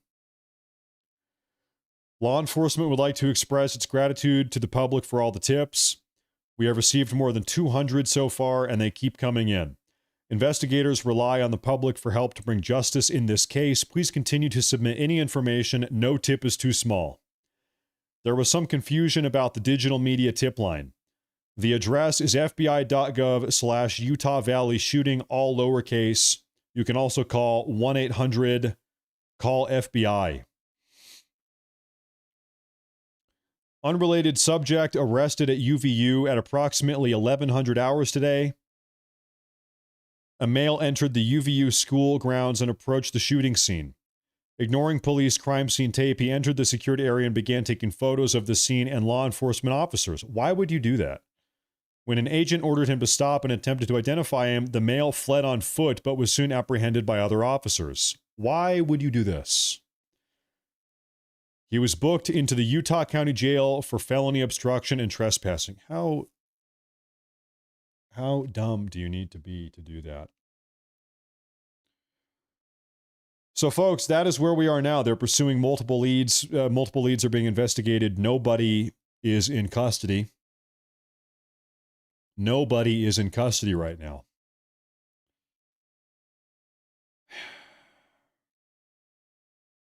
Don Jr. made an appearance here. Take a look at this. I mean, I can't think of anybody else who matched it in terms of their influence, their success, his growth as a man, as an orator, as a compelling public figure whose opinion mattered at all levels. At all levels, he had the president of the United States listening to him, down to my 14-year-old daughter. I mean, there's just not many people who can say that. Why, Don? What was it about him? You know what? He could just relate to people. He could take complex things and explain them simply. He did so kindly as well. I mean, even his biggest detractors, I mean, on a daily basis, Charlie Kirk gave them a platform to debate these ideas. He gave them his platform that he actually worked for and created. He let them speak, and he calmly, he'd push back with ideas, with words. And, I say, when they talk about him being a threat, and you have all these, left-wing radical-funded NGOs labeling him, a domestic terrorist and these sorts of things. He wasn't a threat. Charlie was the kindest person I probably knew. I mean, Charlie was certainly the calmest, in many cases, the least aggressive of all the people, I know in politics. Mm-hmm. And, I guess his quote was, "When discourse ends, violence begins." That was his quote. And they killed him for it, Megan. They fucking killed him. He gave them a platform. I guess the problem was, his real threat wasn't anything other than he was so effective. He gave them that platform. He'd push back with words and ideas. And in minutes, you'd see this on a college campus, some radical giving, just insane, leftist talking points, and he'd push back, and, they were left speechless. Many of them, okay, they'd walk away just humbled, and I think half of them probably became believers. But the people who came to hear him speak, the people who went in there with an open mind, they were like, oh, this is right. The indoctrination that we've dealt with since probably kindergarten is bullshit. Now, speaking of that indoctrination and this entire situation, maybe breaking some of this leftist indoctrination, this is a little video of a girl she uploaded. This girl is leaving the Democratic Party. I'm leaving the Democratic Party. Take a look at this. I want to hear this woman out. I've been dreading making this video because I know I'm going to get hate comments, especially from the left, and nobody likes hate comments online. I used to proudly call myself a liberal. I still believe in equality, healthcare access, LGBTQ plus rights, definitely science and social programs. But I've grown really tired of the performance, the fear-mongering, and the refusal to have real conversations. I don't want to be here to scream or cancel or shame somebody into agreeing with me. I believe that we need to listen to each other even when we disagree, because change doesn't happen in an echo chamber. I'm not switching sides. I'd say I'm stepping out of the label. I'm an independent, logic-based thinker who's done letting political parties define my humanity. I'm still progressive, but I care more about the truth than tribalism. You can fight for justice without losing your critical thinking. If you want to push back a little bit, I'm not sure how she can say she's fighting for the truth when she said that she's on board with the whole trans agenda. I think there's a lot of mistruth with that agenda, to say the least. argue, go talk to somebody else. But if you're ready to listen, then I'm all ears. Not everything needs to be red versus blue. And like, for example, here's some things that I know we can agree on. Our healthcare is broken. You shouldn't go bankrupt just because you got sick in red or blue states. Big corporations, for example, have too much power. They lobby both parties, and working people end up paying the price. Veterans and the elderly deserve better care, period. No excuses. Okay, something curious is going on over here. On Fox News, I want to show this to you folks. Those on the left are trying to desperately portray Charlie Kirk as a divisive figure who invited his own demise. We have heard this time and time and time again, that Charlie Kirk deserved to die because he was so divisive. He was such a radical, blah, blah, blah, that he deserved to be gunned down in cold blood.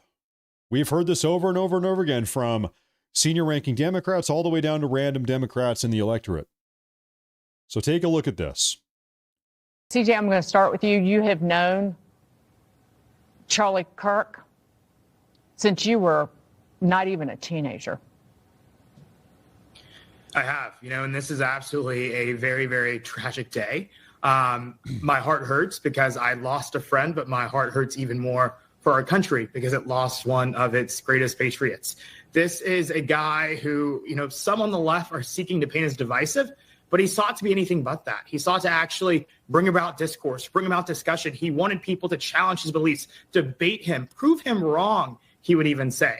And for his life to be taken away for simply having the audacity to be passionate and to care about our country, to love his God, to love his family, is despicable. And I think that it is very, very scary that we live in a country today where there is now a bullseye on the back of every conservative who dares to say that maybe they support Donald Trump. Maybe they love America and they think it's a great country. It's a shame to see that. And hopefully we can right this wrong in some way, but his legacy will endure. And I think it'll last forever.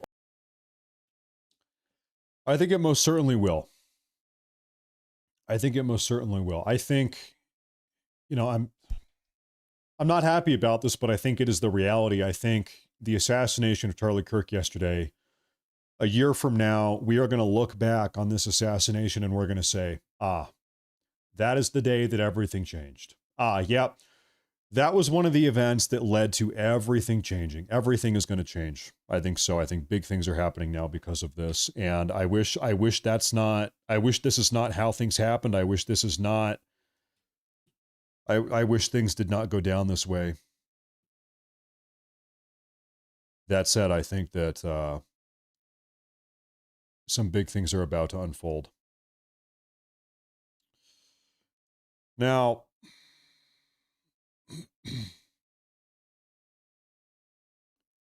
once again, we're sitting here looking for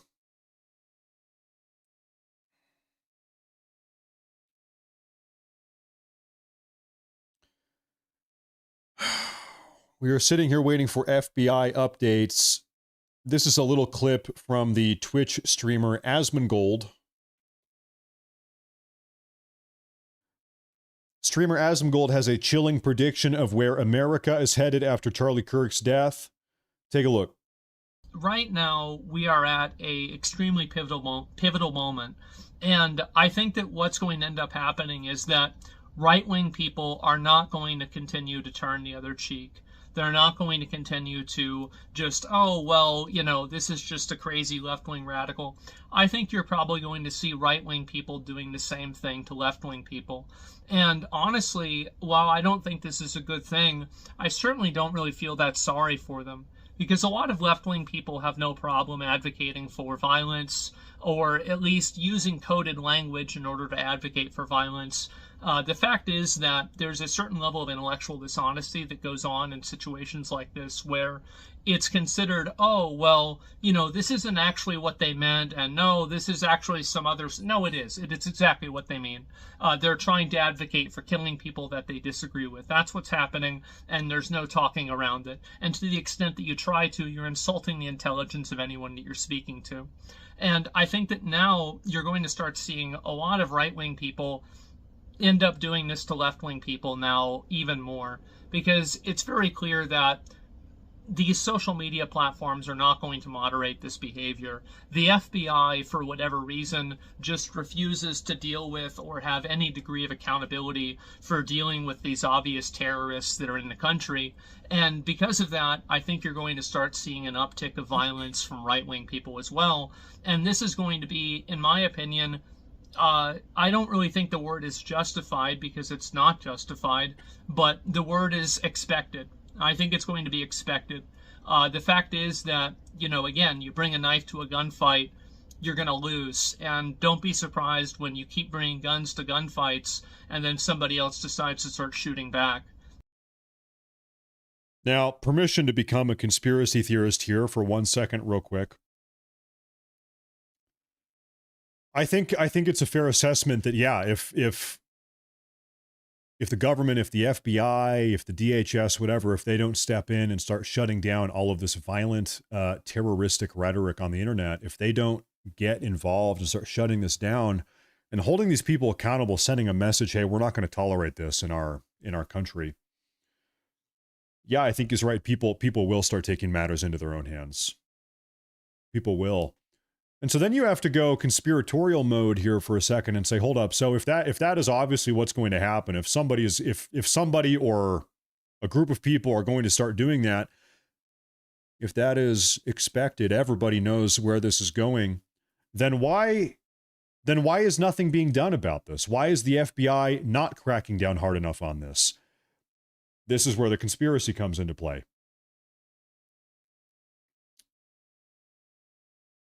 Is this, what's the word? Is this reactionary violence?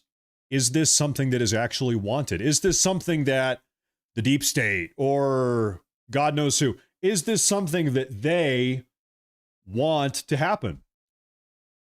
Is some entity, is some collective of people, call them the deep state, call them whatever you want, are they secretly hoping, yes, right-leaning Americans, yes, finally say enough is enough, finally start shooting back, finally start taking matters into your own hands? Because then you have to ask, then what? Then what? If enough right-wingers get together and say, all right, enough is enough. If the government isn't going to do anything about this, then we're going to take matters into our own hands. We're going to start, now it's time for vigilante justice, I guess. then what happens? Then maybe there is a total crackdown. Maybe that is the pretense or the justification that is given to completely and totally crack down on right-wing Americans. And maybe this is where you have a company like Palantir get involved and they start surveilling every single person in the country, and we all lose our First Amendment free speech rights on the internet, et cetera, et cetera. Who knows? It's really hard to predict the ways in which this stuff goes. By the way, NK, listen, I saw somebody bring it up. I'm going to show you something. It's going to blow your mind. Do you, ladies and gentlemen, know what this is? This is a photo that I took. I was hanging out with Asmongold. This is in Austin, Texas. Austin, Texas, the year, it must have been 2018. This was 7 years ago. 7 years ago, this is a young Matt Morse, and this is a young Asmongold, and this is Esfand, over here is his name. I've actually hung out with Asmongold multiple times, maybe 3 or 4 times in my life, although it has been a little while. But anyway, this is a very old photo. I've totally forgot about this. I typed it in. I said, oh yeah, there it is. This is a young Matt Morse and a young Asmongold. Both of us had a little bit more hair back then, maybe. I don't know. How funny is that? Long time ago. and now Asmongold's hair is crazy, and I have the hat. Okay. Anyway, this is old footage here. We just watched this Asmongold video. I want to take a look real quick.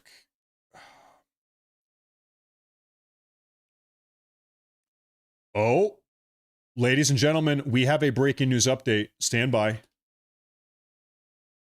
Stand by. Breaking news. Federal authorities believe they have identified the name of the person of interest who killed Charlie Kirk in Utah yesterday, per CBS. Let's hope so. No suspect is yet in custody and no warrant has been issued. Now, is this person's name going to be Sky Valadez? This is the person that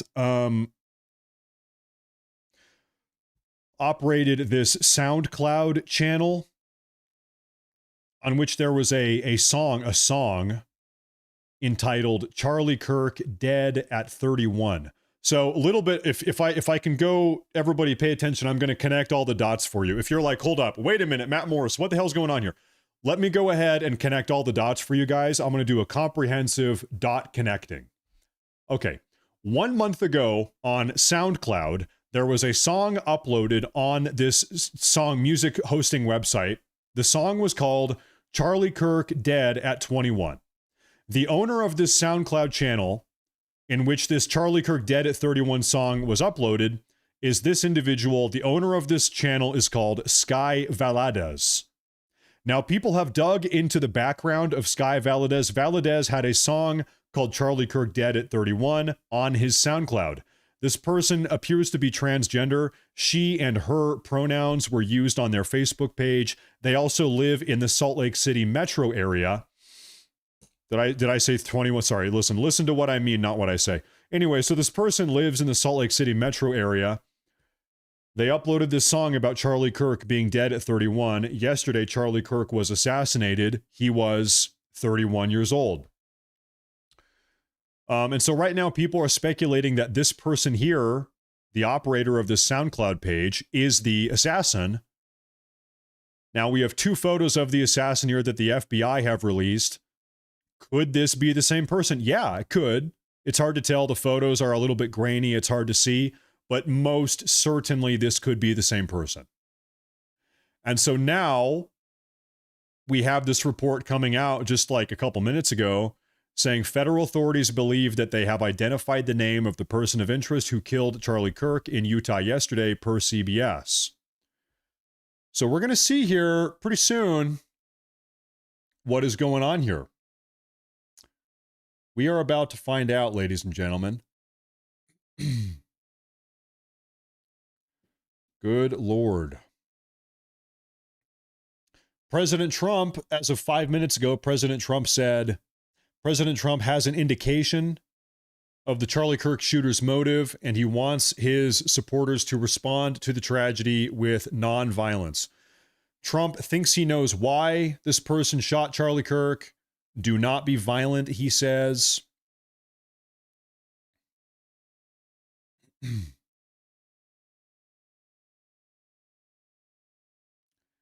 And I think we all know why this person shot Charlie Kirk. It was a political assassination. Very clearly, this is a political assassination. I've seen another report. Police have the name of the person of interest in Charlie Kirk's assassination. Police have a name. Make the execution swift, this person says. Let's hope he's not. Let's hope he is arrested tonight so we can get those charges ASAP. Here's my thing. You can call me crazy. I don't care. Call me a right-wing extremist. Honestly, at this point, I am. Fuck it. I am. I am a right-wing extremist. Of peace. We advocate for peace, but still. I want a public execution. I want this person, I want them to go through due process. I want a jury. I want a judge. I'm not saying vigilante justice. I'm not saying anything unwarranted. But when it comes time to dispense the punishment, when it comes time to dispense justice that this person has earned for themselves, they have brought this upon themselves.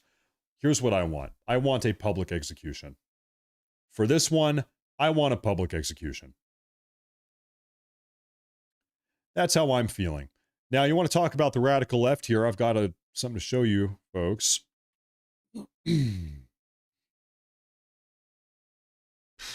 This is in downtown Seattle. Happening now. Some whack job just spray painted "Kill all Charlie Kirks" on the Seattle Central College sign. This is obviously a threat. So, ladies and gentlemen, once again, the tolerant left strikes back. Here is the tolerant left once again. They're saying, "Kill all Charlie Kirks." You know what that means? You know what that means, by the way? What do they mean by that? That means if you voted for Donald Trump, they want you dead. What does that mean? If you are anybody even remotely to the right of center, you need to die. That's what this person is saying. That is what this person is saying. They want more violence. We've been saying this all day. The progressive left, like how many members of the progressive left today need to come out and publicly advocate for more violence? All of them are doing that before everybody acknowledges, yeah, this is the party of violence. Yep. Now, folks, okay, I need to take a real quick 60-second break. So what I'm going to do, I'm going to put on this video for you guys. We're sick, we're sad, in the ear. Yeah, okay, I'm gonna play this for you folks. I'll be back just real quick in 60 seconds. Go check on the dog. One moment here, folks. We're sick, we're sad, we're angry, and we're resolute. And we're going to avenge Charlie's death in the way Charlie would want it to be avenged. He was such a beautiful boy. He was an American boy. And he was incredibly positive. He was full of energy and life. And he made politics fun. You see it at his events when things blow up and the music plays. And we haven't had that in a very long time in this country. Every time he did a hit on my show, he would text me afterwards, "Thank you, Jesse. I really appreciate having you on." Yep. And my daughter loved him. I mean, she's 13 years old. This is a man who touched an entire generation of Americans and electrified them and made them patriots.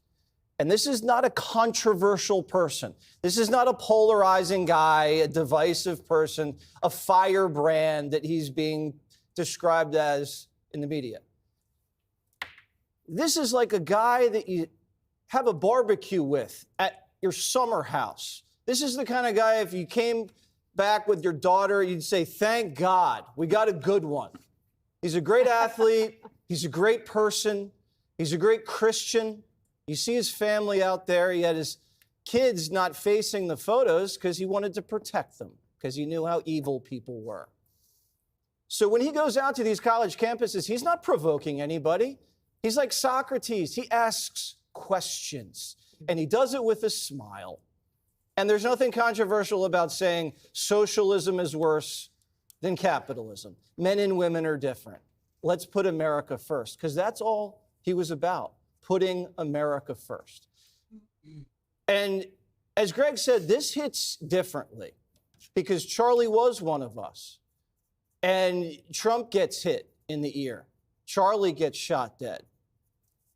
They came after Kavanaugh with a rifle to his neighborhood. They went after Musk's cars. They just shot 2 Jews outside the embassy. Think about it. Scalise got shot, barely survived. It's happening. You got trans shooters. You got riots in LA. They are at war with us. Whether we want to accept it or not, they are at war with us. And what are we going to do about it? How much political violence are we going to tolerate? And that's the question we're just going to have to ask ourselves. Now, Charlie would want us to put as much pressure on these people as possible. Dana nailed it. This is unacceptable and has to stop. And it has to stop now. And everybody's accountable. And we're watching what they're saying on television and who's saying what. The politicians, the media, and all of these rats out there. This can never happen again. It ends now. Greg's right again. This is a turning point, and we know which direction we're going.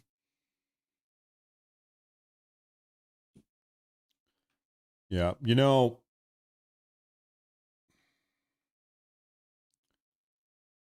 here's the deal, though. This is only going to stop if President Trump gets involved and makes this stop. We can all talk and complain about this as much as we want, and we will. We are. That's what we are doing. Action has to be taken, though. Something has to be done about this. And so right now, really the ball is in President Trump's court. What is he going to do? What are we going to do? What is Trump going to do about this?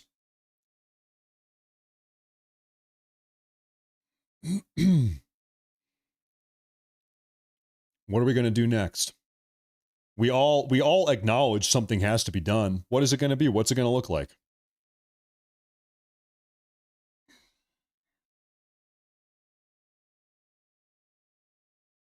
There's crazy stuff happening all over the country today. I'm taking a look at this here.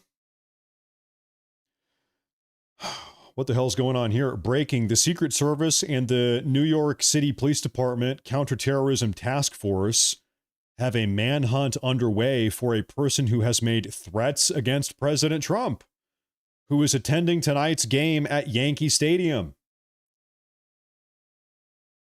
What in the hell?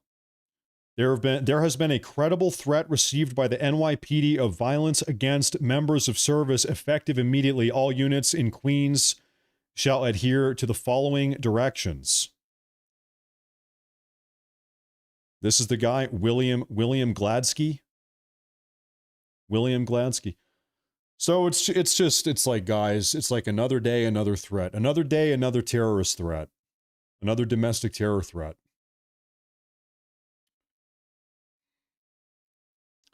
Another day, another domestic terror threat. You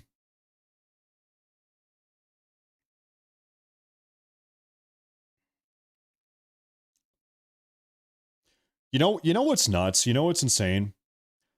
I made this post yesterday on Twitter talking about the murderer and how I'm feeling Charlie Kirk's assassination. Somebody responded, this idiot, Black Lion King 73 is his name.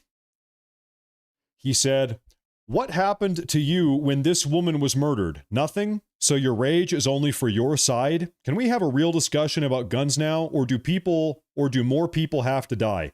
This is one of these Democrat politicians that was assassinated a couple months ago in Minnesota. He obviously does not know this, but I did a 12-hour-long live broadcast when this happened as well, during which we were deep diving the investigation. We were reporting information to the FBI. Who was here for that? We were reporting information to the FBI live on stream talking about this. This was when that guy put on the mask and knocked on the door and shot this woman on her doorstep. We were live all day condemning this violence. We were helping capture this guy. We were reporting information to the FBI. I was here all day. You can go back and find the footage. We were here all day trying to help figure this out, as we're doing now with Charlie Kirk. We all condemned this. We all condemned. Not a single member on the conservative right was saying, woohoo, a Democrat got assassinated. All right, that's awesome. Not a single person said that. We were all saying, this is tragic. This is terrible. This is scary. We need to catch this guy. We condemn this. There was not a single conservative I saw that was celebrating this. So it's classic Democrat progressive whataboutism. Do you think this guy condemning the attack on Charlie Kirk? Well, let's take a look if he's condemning the attack on Charlie Kirk. The most recent thing he has said is violence begets violence. So what is he doing right now? He is justifying the attack on Charlie Kirk. He is saying, well, Charlie Kirk deserved this. So once again, another example of why these people cannot be negotiated with or reasoned with. He says, what about this other time a Democrat was killed? Well, listen, dumbass, I was here all day with my community trying to help figure that problem out. We are covering it and condemning it. Now that a Republican has been killed, we are likewise condemning it. What are you saying? You're saying that he deserved it. That's the difference between us. Holistically, I'm condemning. You say she didn't deserve it, but then Charlie Kirk dies and he's saying he does deserve it. Unbelievable. These people are sick. Absolutely sick.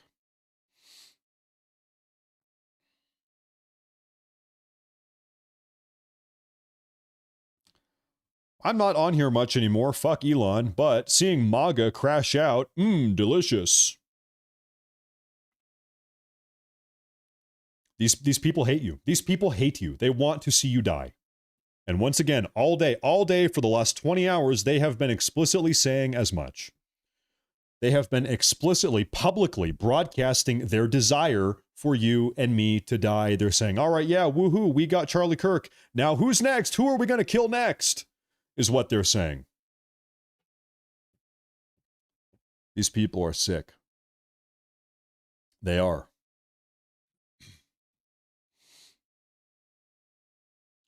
Now, we just got an update from the FBI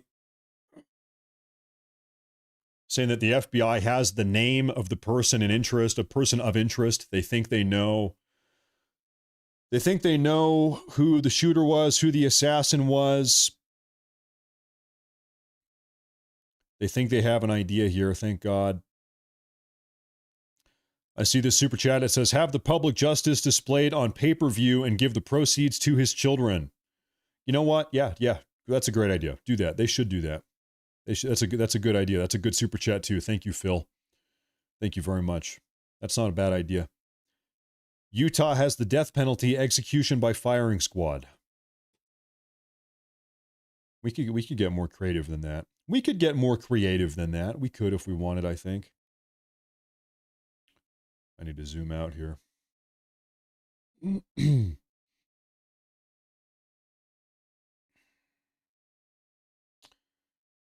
looking for more updates here.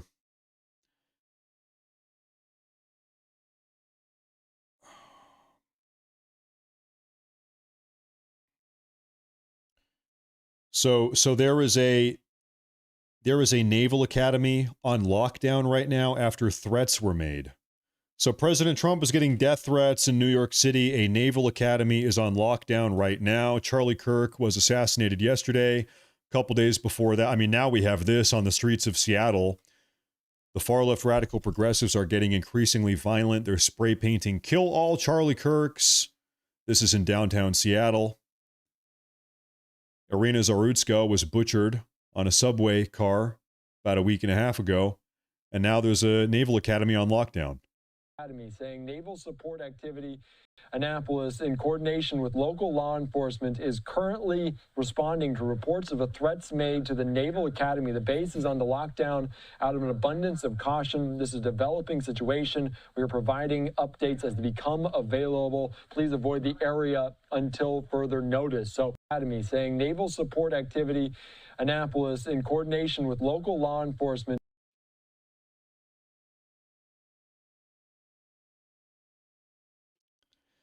Have you looked into all of the verified evidence of the books and articles released a day before he was shot? WTF? Yeah, we talked about that a little bit earlier. There was a book on Amazon, on Amazon.com or whatever, that is talking about the assassination of Charlie Kirk that was uploaded onto Amazon one day before the assassination of Charlie Kirk. Now, I don't know if you guys ever use Amazon Books. What I'm guessing here is that there was a book under a different title. Like, imagine the day before Charlie Kirk was assassinated, I uploaded a book called Matt Morse Loves to Eat Hamburgers.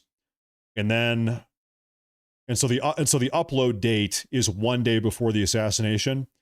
And then on the day of the assassination, then I go back and I name change the name of that book and the cover picture to something about Charlie Kirk and to the assassination of Charlie Kirk. So I would bet that there was a title change. That is the non-conspiratorial take. That's probably what happened, that some person decided to pull a prank or something like that, that they conducted a title change on a book that was uploaded one day before the assassination took place. That would be my guess. They name changed something else. But who's to say? Who's to say?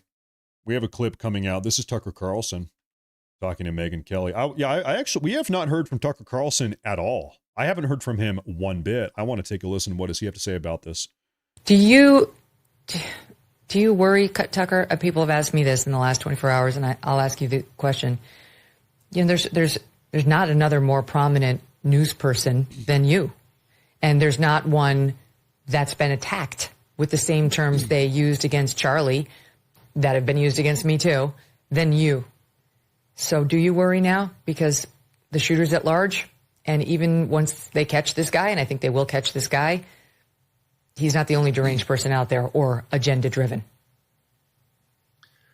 I mean, I kind of don't want to answer the question, but if I'm being, okay, I will. Yeah, I mean, I've had some things happen in the last few years that I'm never going to talk about because my family doesn't want me to, but like, I've had cause to think about this a lot. And I really feel like it's up to God. I really sincerely feel that. Now, I have a very big family. I'm at the head of the family, so I have concerns that extend far beyond me, and that is a subject of prayer every single day, including this morning. But I don't think that we can choose the time. I don't think we can extend our lives. I really believe, and I really mean it when I say this, I'm not just posing, that all of this is in God's hands. So I do believe that. Doesn't make me not take precautions or whatever. Actually, it has made me not take precautions, but I've been encouraged to take precautions anyway. So I'm not actually worried. I mean, I've had several things that I consider very, very close calls. And so over the last 20 years, so I've thought about it a lot. And I feel, I just feel sad for Charlie's family. I feel sorry for Erica in a way that's really kind of hard to express, and it's definitely not about me. And we've set up a fund for Erica and the children. I think it's going to go online in a minute. We seeded it with a bunch of money, and I hope others will follow because. Amen. Because I think, I mean, what can you do? I mean, I don't have it. I mean, I talk for a living. I've written a bunch of books. I feel like I'm more eloquent than average. I have nothing wise or edifying to say. You stare in the face of a 31-year-old man assassinated, obviously to send a message to the rest of us. And it's like, what do you say? I have nothing to say. Yeah, I mean, I can relate. Yeah, I'm sure all of us can relate. What do you say? What can you say? What can you say to a woman that has just lost her husband? What do you say to two kids? This 2-year-old boy, this 4-year-old girl is going to say, Mommy, Mama, where's Papa?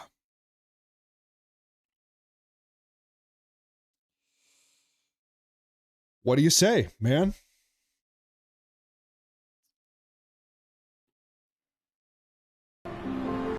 This is the Supreme Court. This is when Ruth Bader Ginsburg died, and President Trump visited her funeral. President Trump and Ginsburg hated each other. This is the respect that President Trump showed.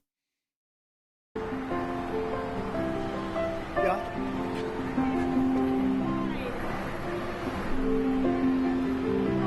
She just died? Wow. Okay, I'm sorry. This video has music in it. I'm not going to play that because music is... I can't do it on the YouTube broadcasts. Music is an immediate no-go. I apologize. But anyway, Trump was respectful. That's the point. Trump was respectful. And that respect, as we've all seen today, is not being reciprocated. Not at all. Once that identification was made and law enforcement disseminated those pictures, this was a big thing. I think law enforcement moves too slowly in disseminating information to the public because they're still in the old school ways of moving slow. But we live in a world now where they have a force multiplier called social media, where they can get the word out to millions of people. And so when they did that, I think that is something that probably sped up this investigation quite a bit. And we have not heard a name. They said he blended in with some of these individuals in the chaotic scene in the immediate aftermath of the single shot, saying potentially a college-age individual, and those pictures might line up with what they said in terms of the description. How important is that identification? If they pinpoint exactly who this is, how much easier does that make for law enforcement to find where that is?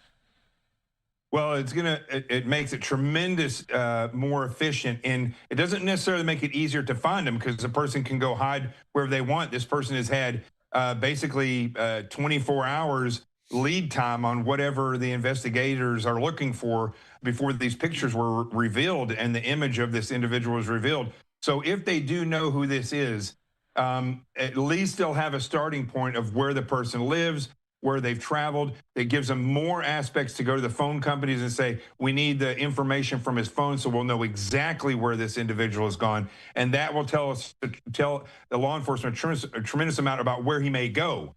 And so also it will tell you if there were other people involved.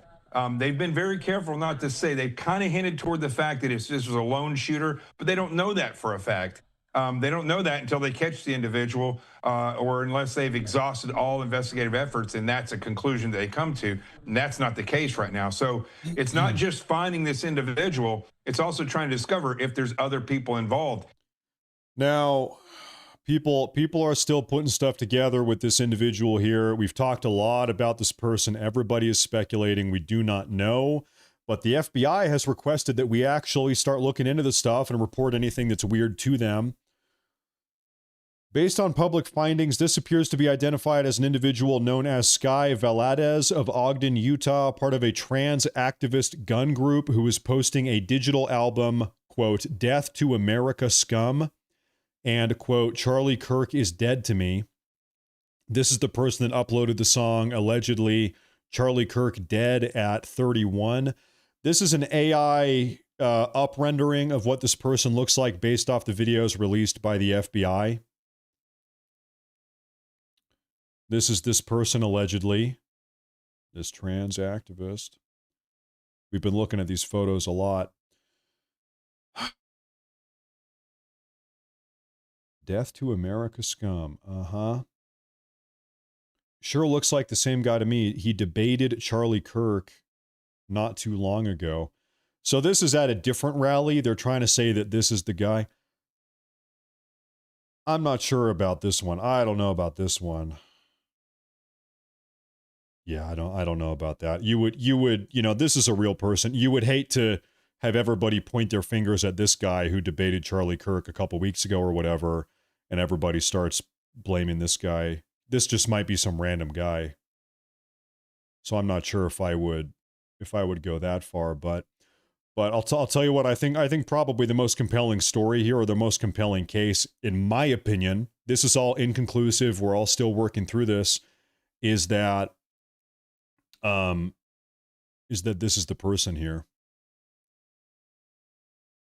That seems compelling to me. This is where the shot took place. We have photos from the FBI here. You know, you don't want to really start aggressively saying this person did it, you know,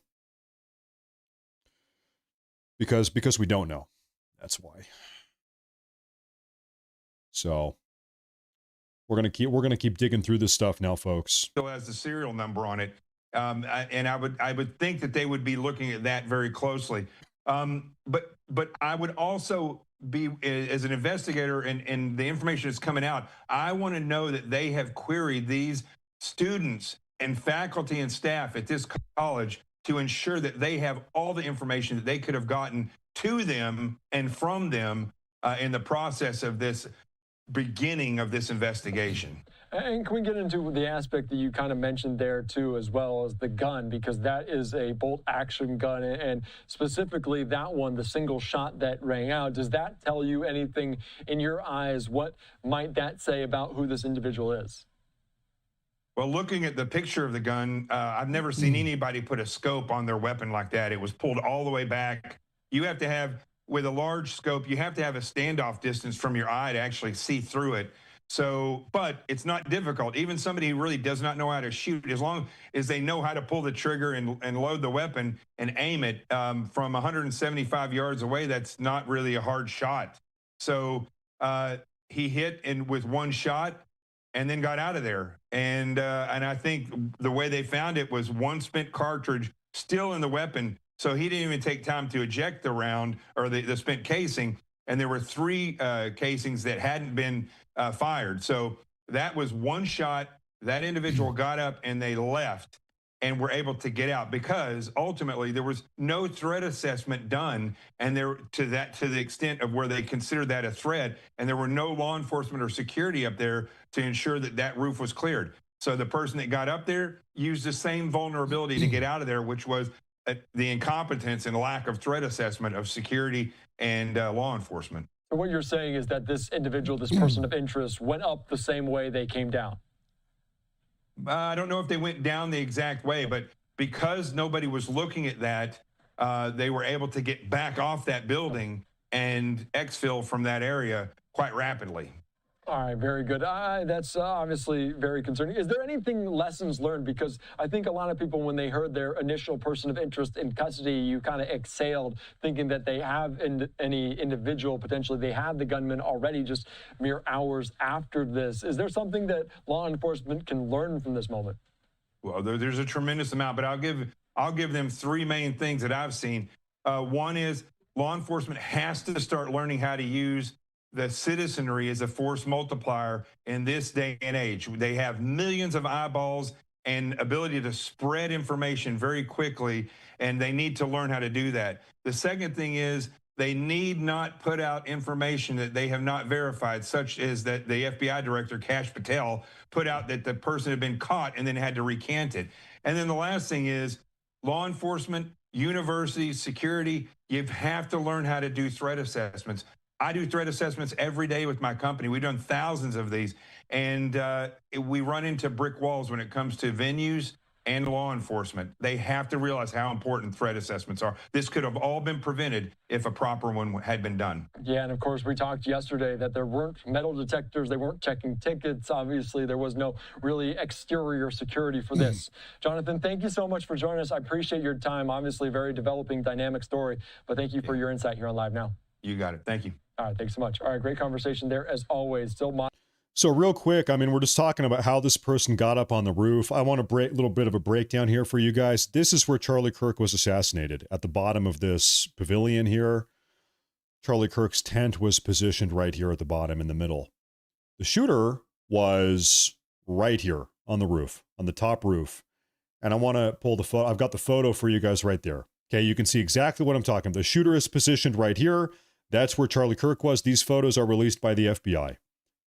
So once again, right here on the top of this roof. Now, you can't really see this so well on Google Maps here, but there's a ladder right here. So this is one way up, and then also a ladder. Well, I don't know. Well, there's a ladder right there also, looks like. So there's ladders all up and down the building, right? There's a ladder here. I think there's a ladder here below also. You know what? There was drone footage of this. Do you guys mind? Can we go back and watch that drone footage? It's a 2-minute long video. Yeah, here it is. All right, so I just want to try to get a better idea of maybe how the shooter got up and how the shooter got down. So here it is.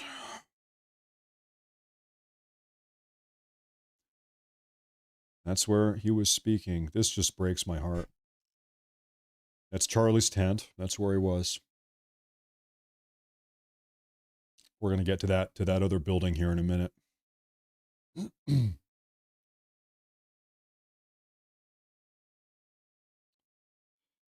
They've got a lot of this stuff, just police taped off. Nobody's going in or out. There's stairs to walk up there. Well, we're going to take a look here. Yeah, you're probably right. Okay, pause the video. There is a ladder there, and there is a ladder there. So the shooter is positioned right here. So one way, they could come over here, they could go down the ladder, walk over here, go down this ladder, and then, I don't know. Play the video? Are we playing? Yeah, we're playing. Okay.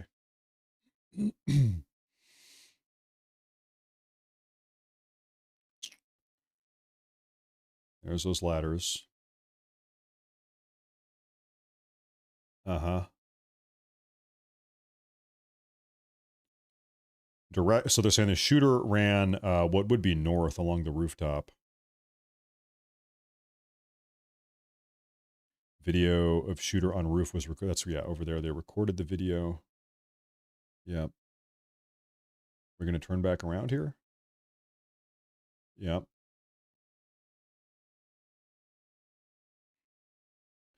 Man, I wish this drone would kind of go behind the building the other way. There's a ladder up that one. It almost even looks to me like the shooter who's perched up right here. Can you see that? Or is my webcam in the way? Yeah, the shooter was perched up here. Potentially could have run this way and run along just on top of this roof into this building. I think that probably could have happened also. And to show you what I'm talking about, maybe I'll get a better twist on this. Yeah, that's probably... So the shooter is here, just runs this way. This is all pretty level. It's all flat. Jump on this roof here, run along, and then they end up in this building over here.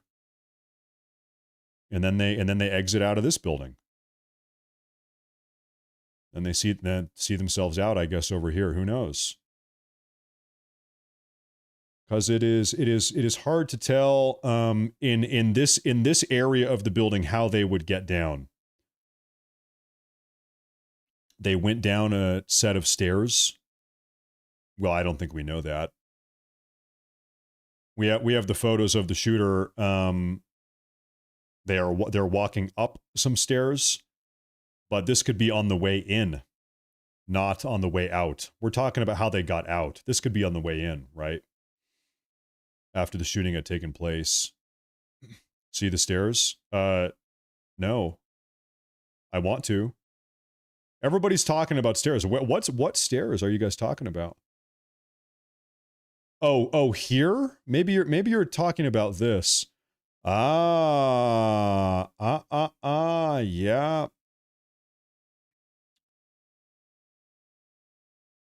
Okay. Yeah, I see those. So the shooter was perched here.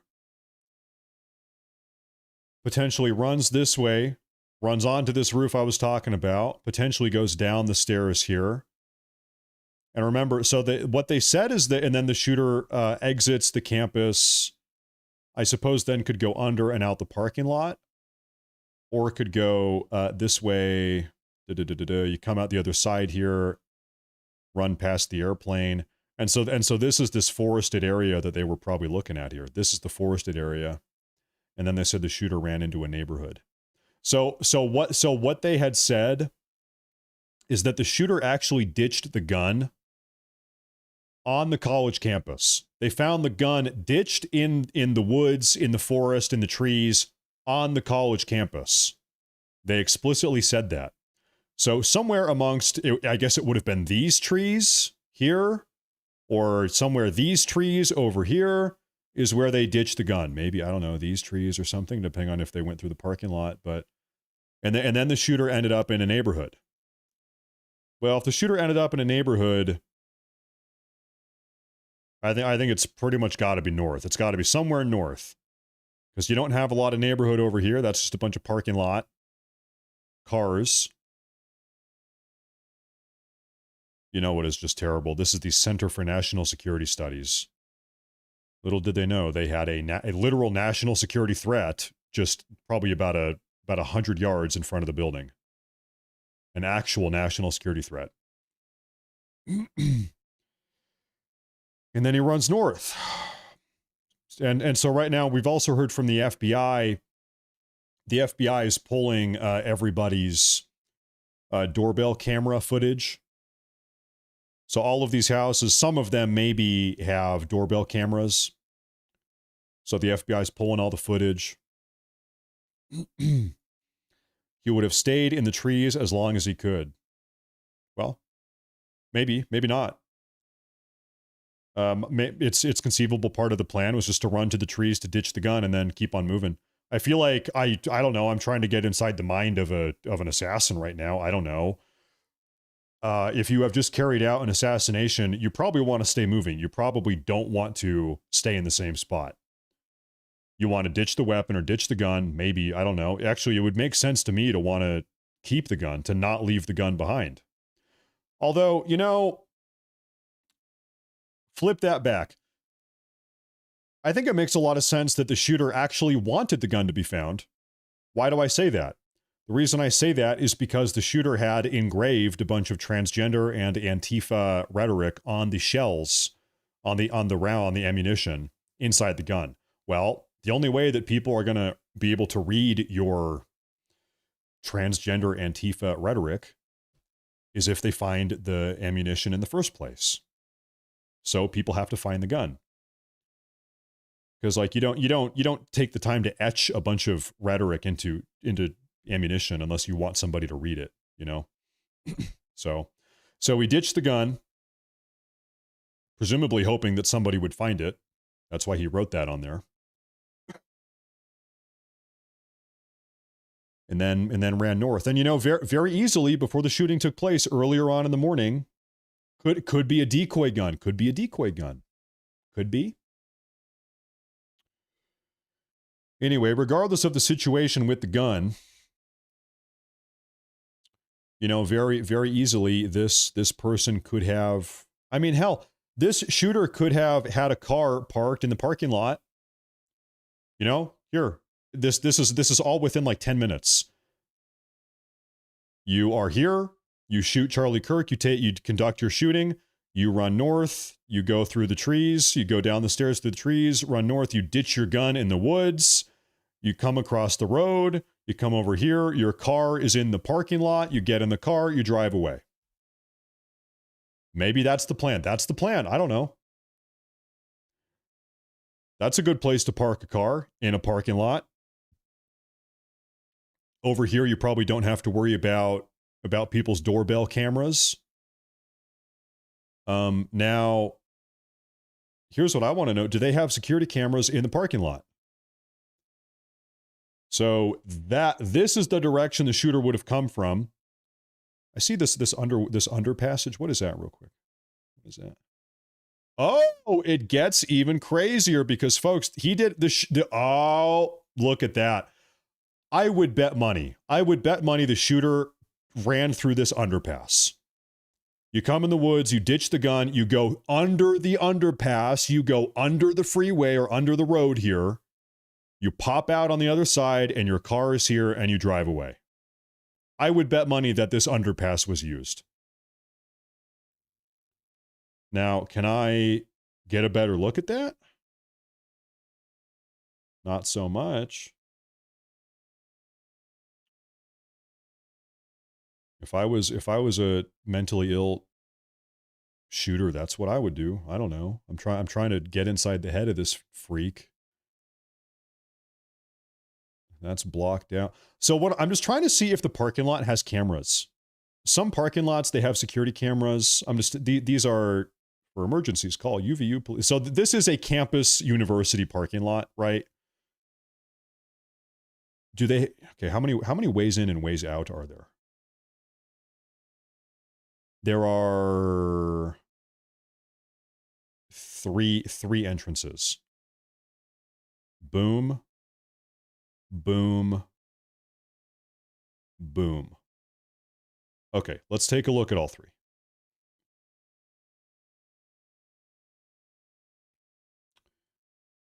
I don't see any security. I don't see any security cameras. Beautiful mountains, beautiful scenery. Anyway, not that that matters right now. I don't see any security cameras anywhere in this parking lot. We're taking the road out. What about at the stop sign?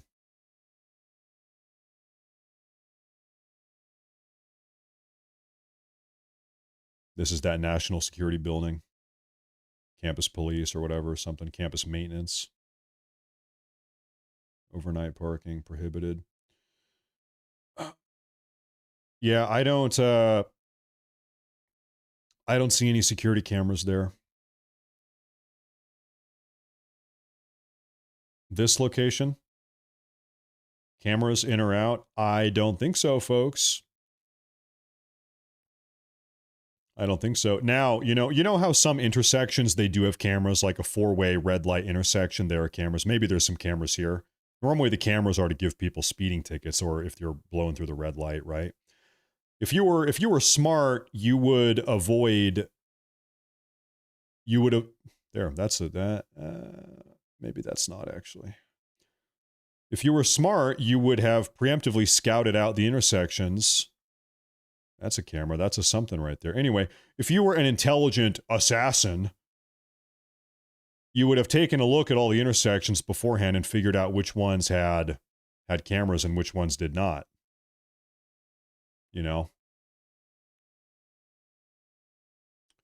And I don't even see any here, honestly. Maybe I'm missing something. Maybe. Dude, listen, don't spam. Just stop spamming. One second here. Can I flip that? Okay, so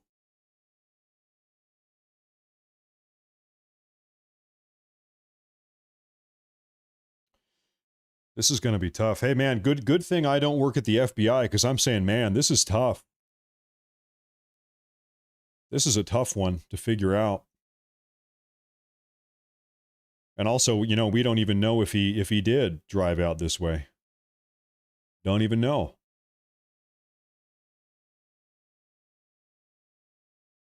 I'm not really seeing a whole lot of security cameras out here. Great detective work. Well, I don't know. We haven't found anything. maybe not. This is where it happened. It's just so tragic. It really is just terrible. Anyway, most certainly prior to the shooting that took place yesterday, the terrible, tragic shooting that took place yesterday, this assassin was doing exactly what we are doing right now. Looking at Google Maps, saying, what's the best roof? They made a decision. Okay, this roof, that roof, this roof. Okay, I'm going to get on this roof. They thought about all of this. They thought about all of this. They had a plan. They put the plan together. Where am I going to park my car? What am I going to do with the gun? What am I wearing? What am I, what type of shoes am I going to wear gloves? Am I not wearing gloves? Whatever.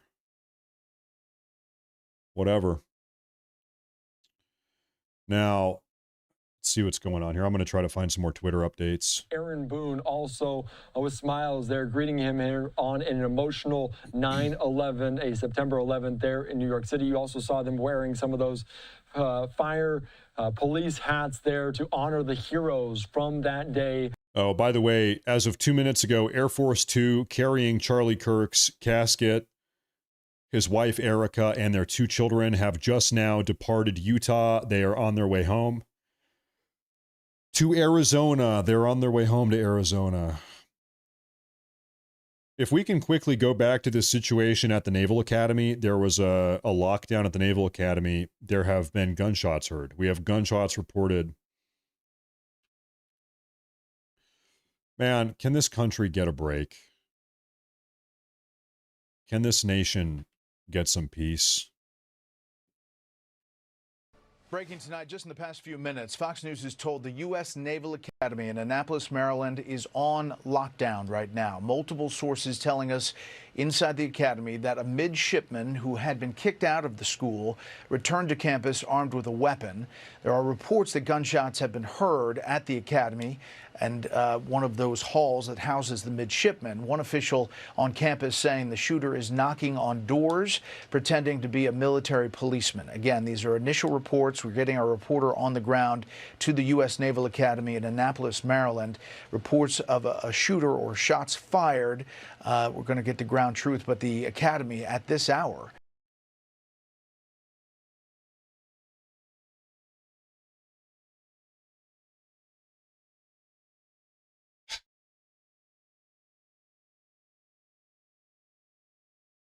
Matt, I don't know if you looked at or heard Liberal Hive Mind channel. He got a leak ATF document through Steven Crowder channel. Oh yeah, that ATF document is probably 8 hours old now. We have talked about that a lot. Yeah, we know all about that. Good to see you, Adamite. Good to see you. Hey, thank you for tuning in, Mr. Greg Adamite. Thank you very much.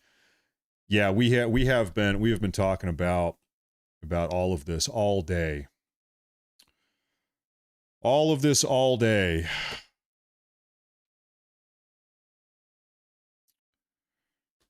Right now, I'm looking for some updates on this. We just saw President Trump in the clubhouse in Yankee Stadium to greet some of the players on this September 11th as he is there for some of those ceremonies, those remembrances. He obviously in attendance in Washington, D.C. earlier on today. But we're also talking about the top headline right now out of Utah as the manhunt continues after the fatal shooting of conservative activist Charlie Kirk. And we saw plenty of reaction yesterday on the Capitol Hill steps from lawmakers talking about this. A post from Bloomberg saying after the shocking assassination of Charlie Kirk, lawmakers in Washington reacted with grief, frustration, anger, and fear about their own security. And that I just want an update here. This is at this naval base real quick.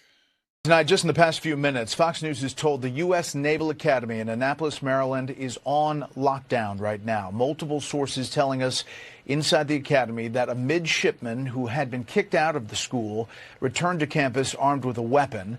There are reports that gunshots have been heard at the academy and one of those halls that houses the midshipmen. One official on campus saying the shooter is knocking on doors, pretending to be a military policeman. Again, these are initial reports. We're getting our reporter on the ground to the U.S. Naval Academy in Annapolis, Maryland. Reports of a shooter or shots fired. We're going to get the ground truth, but the academy at this hour is on lockdown. We'll head back.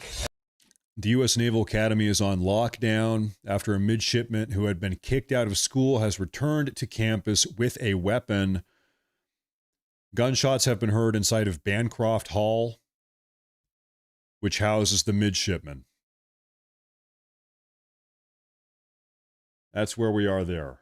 Obviously kind of at the focal point of so much of this. Obviously, the leader in the House, the Republican, a close ally of President Trump, similar to the way that Charlie Kirk was, just as President Trump called him a great American patriot. But just talking about the logistic of the security, what does Speaker Mike Johnson say, and how much of a burden might that be if they try to increase security for all the members?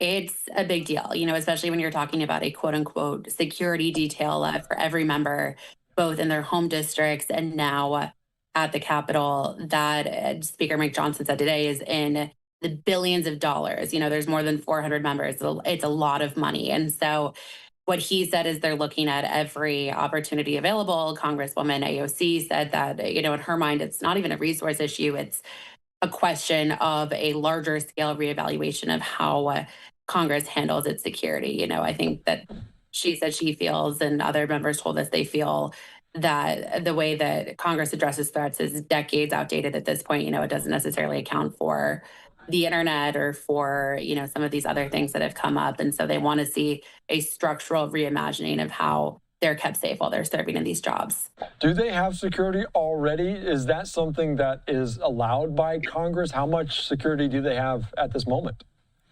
They do have security already. And in fact, they saw a big increase in how much they could spend on security, both at home and monthly while they're in Washington after 2 Minnesota state lawmakers were shot earlier this year. Those were lawmakers who are known by many members of Congress currently. And so it was something that hit pretty close to home. And as a result, leaders told them that they could spend a little bit more. Whether or not we see more resources allocated, I think remains to be seen. For now, we're seeing the focus mostly on, again, these other types of changes and what members can do of their own accord. Yeah, that is so very true. And obviously, if you protect one individual, you potentially have to protect them all. And that is a very large body in that regard. I want to ask you, because it's 24 hours now, the manhunt still continues. So it's a very dynamic, very fluid situation. What are you hearing today, some 24 hours after it? People have slept on the news at this moment. Is it a different feel from yesterday or a similar one? I'd say that the mood last night was very shell-shocked. Okay, ladies and gentlemen, I have some breaking news updates. We have independent detectives on the internet that are putting this situation together. This is the alleged shooter right now. It seems as if this individual, Sky Velades, was actually stalking Charlie Kirk for quite a while. Obviously, this is the person that uploaded this song onto SoundCloud called Charlie Kirk Dead at 31. This individual, high school photo of Sky Velades, this is the #1 suspect. Now we have new photos coming out. People are digging through the archives of the internet right now. These are some new photos here. You know what? I think this looks pretty on point to me. Of course, we don't have the confirmation due process. We do not know.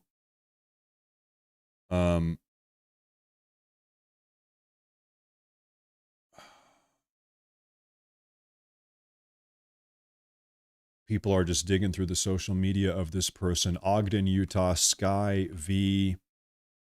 Meteor Posture. I don't know what posture is. I'm not even sure what exactly this website is. But this account was linked to this individual also.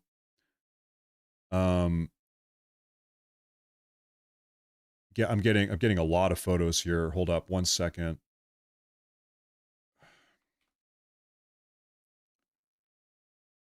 Right here. Allegedly, this is the individual. And by the way, listen, the FBI has actually requested that we put this stuff together and report it to them. The FBI has made this request of us. They want as much information as they possibly can get.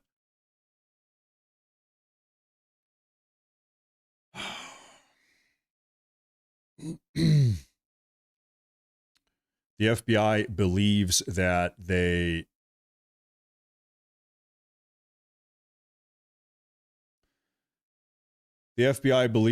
have the name already of this person. I think the FBI is aware of this person.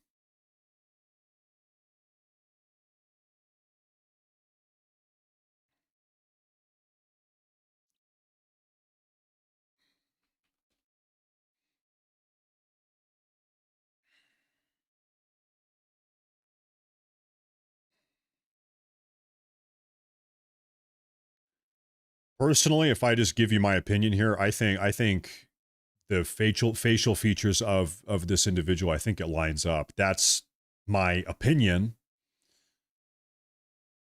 Of course, that's just like my opinion. This guy was stalking Charlie Kirk. He wrote a song about killing him. The guy is a lunatic. Okay. Have another image here I'll share with you folks. This is a gay, transgender, autistic pride photo or something. And allegedly, this is the individual here in the top right.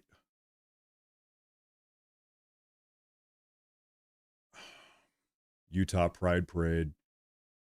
Allegedly, once again, allegedly with all of this stuff, we're trying to sift through it and figure out what's going on here.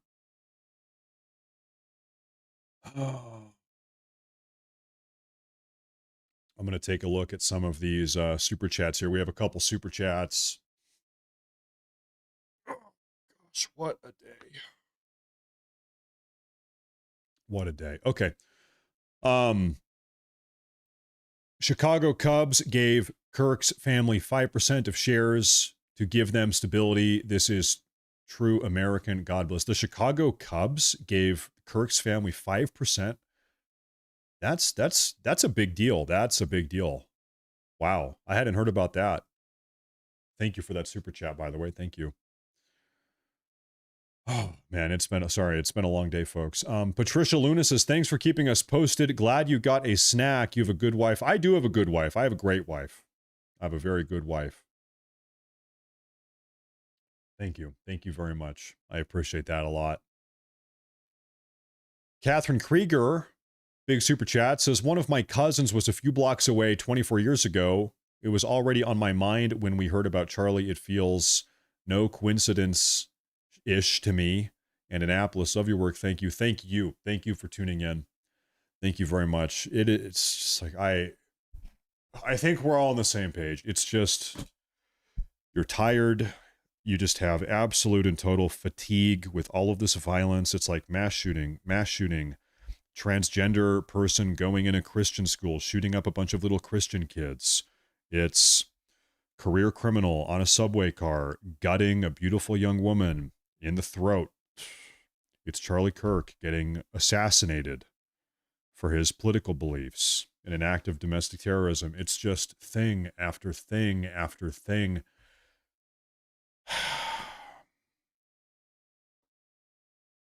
It's getting a little bit old. It's getting a little bit old. A new TMZ video just dropped. What's the TMZ video? TMZ.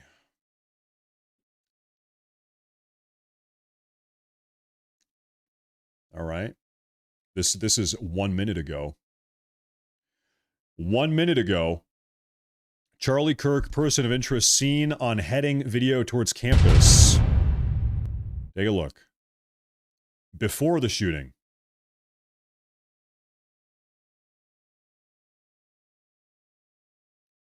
Everybody pay attention here. Yeah, the guy have a bit of a limp. It's almost like they've got a gun down their pants. It's almost like you are concealing a gun down the pants of your right leg. Sure is what it looks like.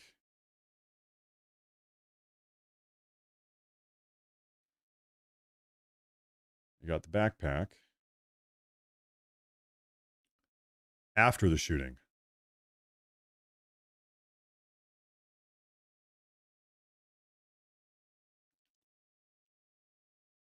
Is that the person right there? What are we looking for here? Are they going to pop out up top or what?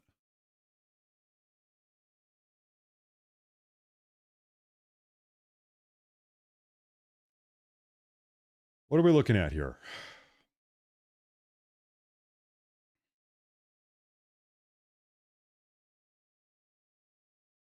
The video is still playing. Just give it a minute here. There they are. Yep. Okay. Okay. And they're running. You fucking scumbag. Yeah. No, yeah, that is them. That is them. This just makes me so sick. Okay, here's the new objective here.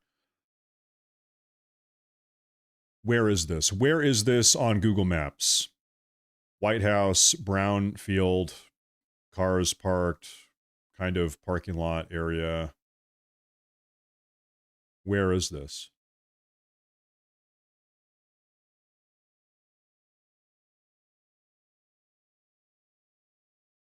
I think is it here? Where do you think this is?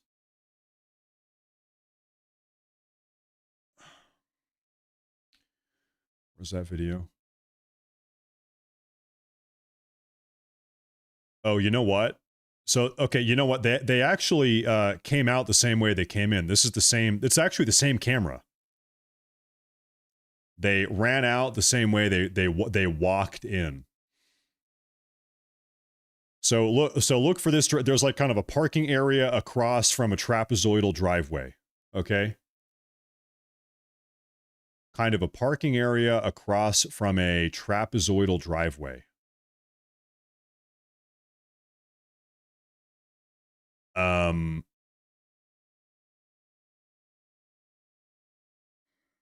Well, there's kind of a lot of these like trapezoidal driveways. Frick, I need to look at this again. Okay, you know what? I'm gonna take a screenshot of this and I'm gonna actually. Oh, is there a press conference now? Is there? After here out of that ambulance, as we learn more about what potentially unfolded here. All right, we're coming up on 7 o'clock right now. You are watching live continuing coverage on Fox 5 and Fox Local and Fox5DC.com. Is there a press conference? Shooting, or at least that's what we're being told right now at the Naval Academy in Annapolis, Maryland. So let's just recap what we've learned so far. The details coming into our newsroom. The place is on lockdown. A midshipman who had been kicked out of the school returning to campus armed with a weapon. Within the last 2 moments or so, we did see I don't think somebody transported into that.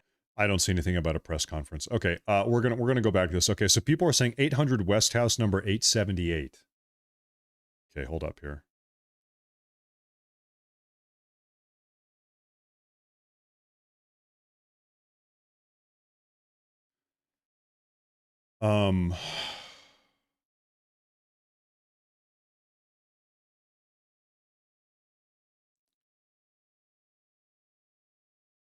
This is it. This is it. This house.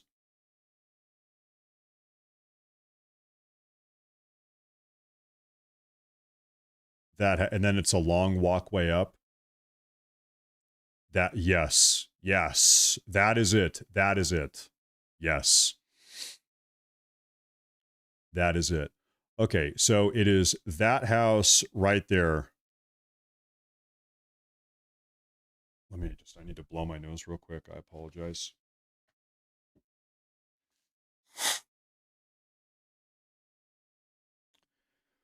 Good find. Good catch. Okay, so once again, just to get everybody on the same page here, Charlie Kirk is giving a speech here. He is assassinated. The shooter is on this roof, about 200 meters away or something like that. The shooter somehow gets off the roof, ends up going north, and cuts through this field. The shooter cuts through this field and goes behind this house right here, and we see him just barely at the end of that video footage pop out just to the north of this house.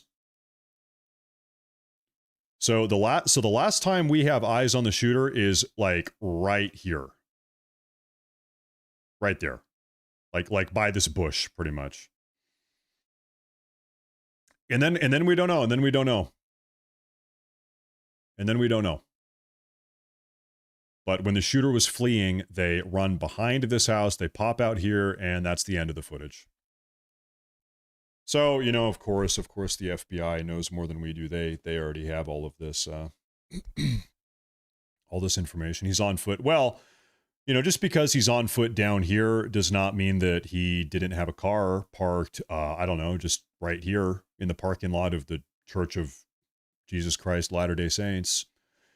You know, he could have had a car parked off campus, and then he runs away on foot, and then gets in his car, right? If the suspect was limping from injury, their leg jumping off the building, it wouldn't be the first time a suspect broke their leg after assassinating a Republican. Well, I don't know about that. The limping, this is different. He was limping on the way in because he had a gun tucked down the pants of his right leg. But on the way out, I don't think he was limping on the way out. I think he was running on the way out. I think he was running. This is him limping on the way in.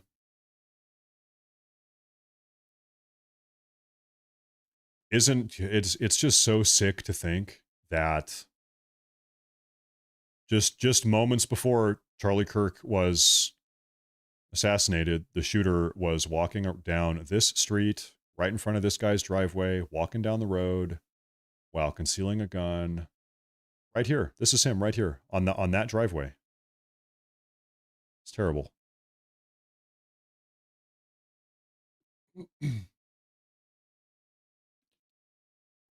Terrible.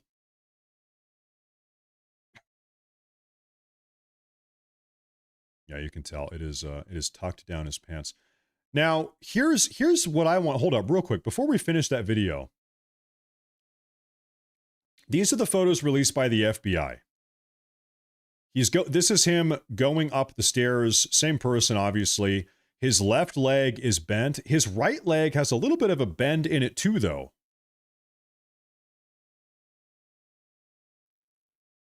You would guess from this photo here that he actually doesn't have a gun tucked down his pants. He's got a little bit of a bend in the right leg, which is the leg that the gun was tucked down here. Now on the way out, seems like he's hauling ass, seems like he's moving. And the very end, you see him pop out the end here. You'll see him pop up here. There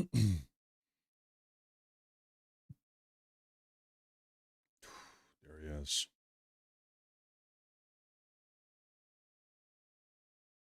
There he is, yeah.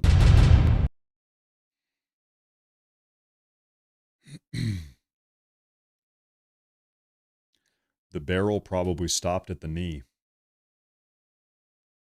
Could have, maybe.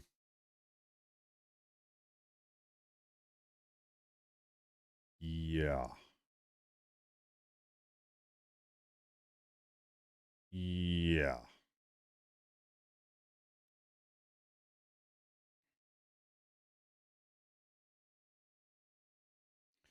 You know, I just have to say also, I'm just thinking back to my days when I was going back and forth on university campus, whatever. You know, a lot of people will say that, oh, the security protocol failed. They should have had every single angle of this university locked down. It's like, guys, yeah, sure. Yeah, okay. That's just not reality. I want everybody to consider just how many ways in and ways out there are to get into this area. Right, you've got corridors coming in this way, this way, that way, this way, that way, this way, that way. It is not conceivable. Unless you have like a 40-man Secret Service protocol. You know, like you're not going to lock this place down for a Charlie Kirk speech. That's just unreasonable. I really think that is unreasonable. There are so many ways in and out of this. There's there's stairwells. There's a way in there. There's ways in here. There's stairway there. There's stairwell. This is the parking garage. I don't know. Or a drone. I mean, guys, I feel like these are just totally unrealistic solutions. Okay, so what? You're flying a drone and you see a guy kind of waddling. Think about this. For every drone that's up in the air, you'd have to have a drone covering every single angle of every single way into the university and a human being operating every single drone. We're talking like 10 or 15 drones and 10 or 15 people manning all of the drones, monitoring the footage live, scanning for curious people. By the way, there are thousands of people coming in and out of this place. I'm sorry. That is just not realistic. I just don't think that's realistic. I don't think so. Well, like for instance, you know, a sporting stadium, you have a very rigid set of this is the way in, this is the way out. There's a set number of ways in and way outs. You know, I think it's much easier to lock down a stadium than a university campus. Really. I do. It is realistic. Yeah, it's realistic if you have a team of like 50 people. Yeah, sure. Sure. I'm sorry. I just don't agree. I just totally don't agree. Also, you know, maybe I'm being a little bit idealistic here. Maybe I'm living in fantasy land. I just don't think that a conservative speaker should have to travel the country. Just like a conservative YouTuber like Charlie Kirk, I don't think should have to travel the country with a 50-man security team. I think he should be able to do it with like maybe by himself, maybe one or two guys, maybe at most. Guy like Charlie Kirk should not have to worry about getting assassinated like this. Obviously. Listen, why are some of you guys still spamming the address in the live chat? Guys, we found the house. We found it. Yes, we saw that. Yes, we found it. Yes, thank you. We saw that. Yep, thank you. Man, you can tell we've been live all day. Maybe I'm getting a little bit irritable here. Maybe now I'm irritable, Matt Morris. It's been a long day. It's been a long 2 days. It's been a long couple days. Yes, we saw the house. Yes, we looked at it. We saw that. We found where it is. Thank you. We saw that. Thank you. No, Matt, one drone AI fly eye camera. Hey, maybe I am egregiously out of the loop, but if you are telling me that one drone is capable of patrolling all this entire compound, keeping tabs on thousands of people, and then also determining which people are potential threats and which people are not potential threats across this entire area, hundreds of square meters, like 500 square meters, and it's also multi-level. There's up and down, multiple platforms, in and out, hallways, in and out, stairwells. I'm sorry, man. One drone is not doing that. That is ridiculous. No, totally wrong. Totally wrong. I do not believe that. I'm sorry, but no. No. Don't think so. This is this shooting at this naval base.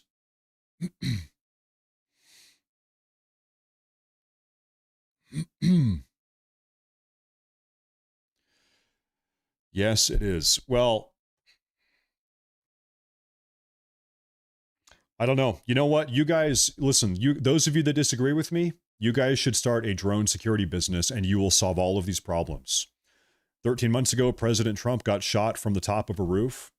If you had been there with your multi-billion-dollar drone AI security business that can scan everything instantaneously and determine threat from non-threat, you should have been there with your multi-billion-dollar drone. You could have been at this campus event yesterday. Because it seems like nobody else is doing this. Seems like a market opportunity. Go and do it. Go do the business. I feel like by nature of this not being done already, I feel like it is probably not a thing or as robust of a thing as some of you are making it out to be. Go do it. I think you'll make a lot of money.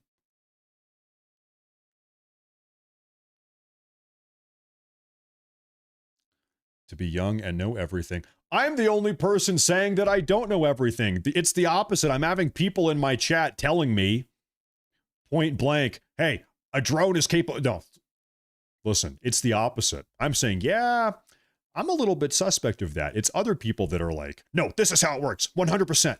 No questions, no ifs, ands, or buts. This is it. Yeah, well, then why does nobody do that? Then why does that not happen? Then why is nobody doing that? Why is Trump's Secret Service detachment not doing that? Why is Charlie Kirk's Secret Service detachment not doing that? I don't think that's how it works. I think it's probably a little bit more complex. That's my opinion. That's my opinion. Now, I'm gonna play this video again, guys. Whoa, too loud. This is footage that just came out about 10 minutes ago. TMZ leaked this footage or posted this footage. This is the shooter on the way in.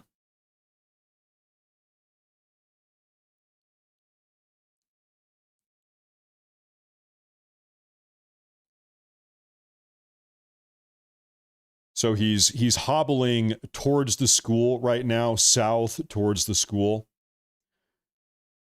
And this is after the shooting. So the shooter actually exited the scene.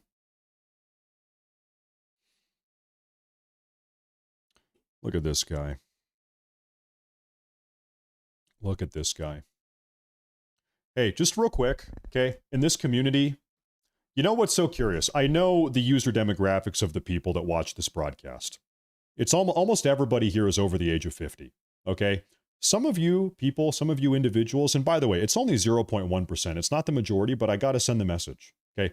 Some of you, sometimes you act like petulant toddlers. Grow up, get a grip. If you think you're going to come into my community here and be disrespectful or aggressive or abrasive, try to be rude and trash talk me or other people, I don't know what broadcasts you normally watch, or I don't know how maybe your mother or father did not raise you properly. You think you can treat people that way on the internet or in real life. We don't do that here, okay? I expect more of you, okay? We're not going to tolerate that. You got to go. If you're going to be trash talking and trying to stir shit in the live chat, it's not going to be tolerated, point blank. I'm not going to be harassed by some random person. We're not going to do that. We don't do that here. So everybody here that is tuning in and being a civil, respectful person, I appreciate that a lot. But some of you guys, you're getting a little bit out of line, okay? Got to smack you back in line. It's getting a little bit much, some of you guys. It's getting insane, okay? Intolerable. Especially given the circumstances, intolerable. Thank you. Learn some manners, learn some basic decency and some respect. Thank you. We're not going to do that here. Go watch somebody else. You're not welcome here. We're not doing that. We're not doing that. Now, I think we're talking about this naval base or Naval Academy. Take a look at this. Attempting to, right now, on a lockdown basis, to your point, assess the nature of the threat and what, in fact, is happening. And they've not confirmed right now whether, in fact, this is an active shooter or how many victims there may be. We do know that you've got emergency response teams, SWAT, et cetera, the highest caliber of law enforcement right now trying to protect as many as they can and as quickly as they can. Reef, you look at these pictures here, to your point, a U.S. Naval Academy. You go into this channel where everyone's on the same radio frequency, if you will. Who takes the lead? What's happening right now behind the scenes? Yeah, good question. Usually you'll have the original officer or the original agency take the lead, which means that they now position people in different strategic locations. One of the benefits of the last 20 years also is that agencies started training together. For example, when I was a Los Angeles police officer, we didn't like working around the California Highway Patrol, not because they were bad, they were just trained differently. So we said, hey, if you guys are going to handle the perimeter, then we'll handle the inside. This is a beautiful school, academy. So we didn't like working with them, not because they were unprofessional of any sort, it's just they were trained differently. Today, agencies are training together.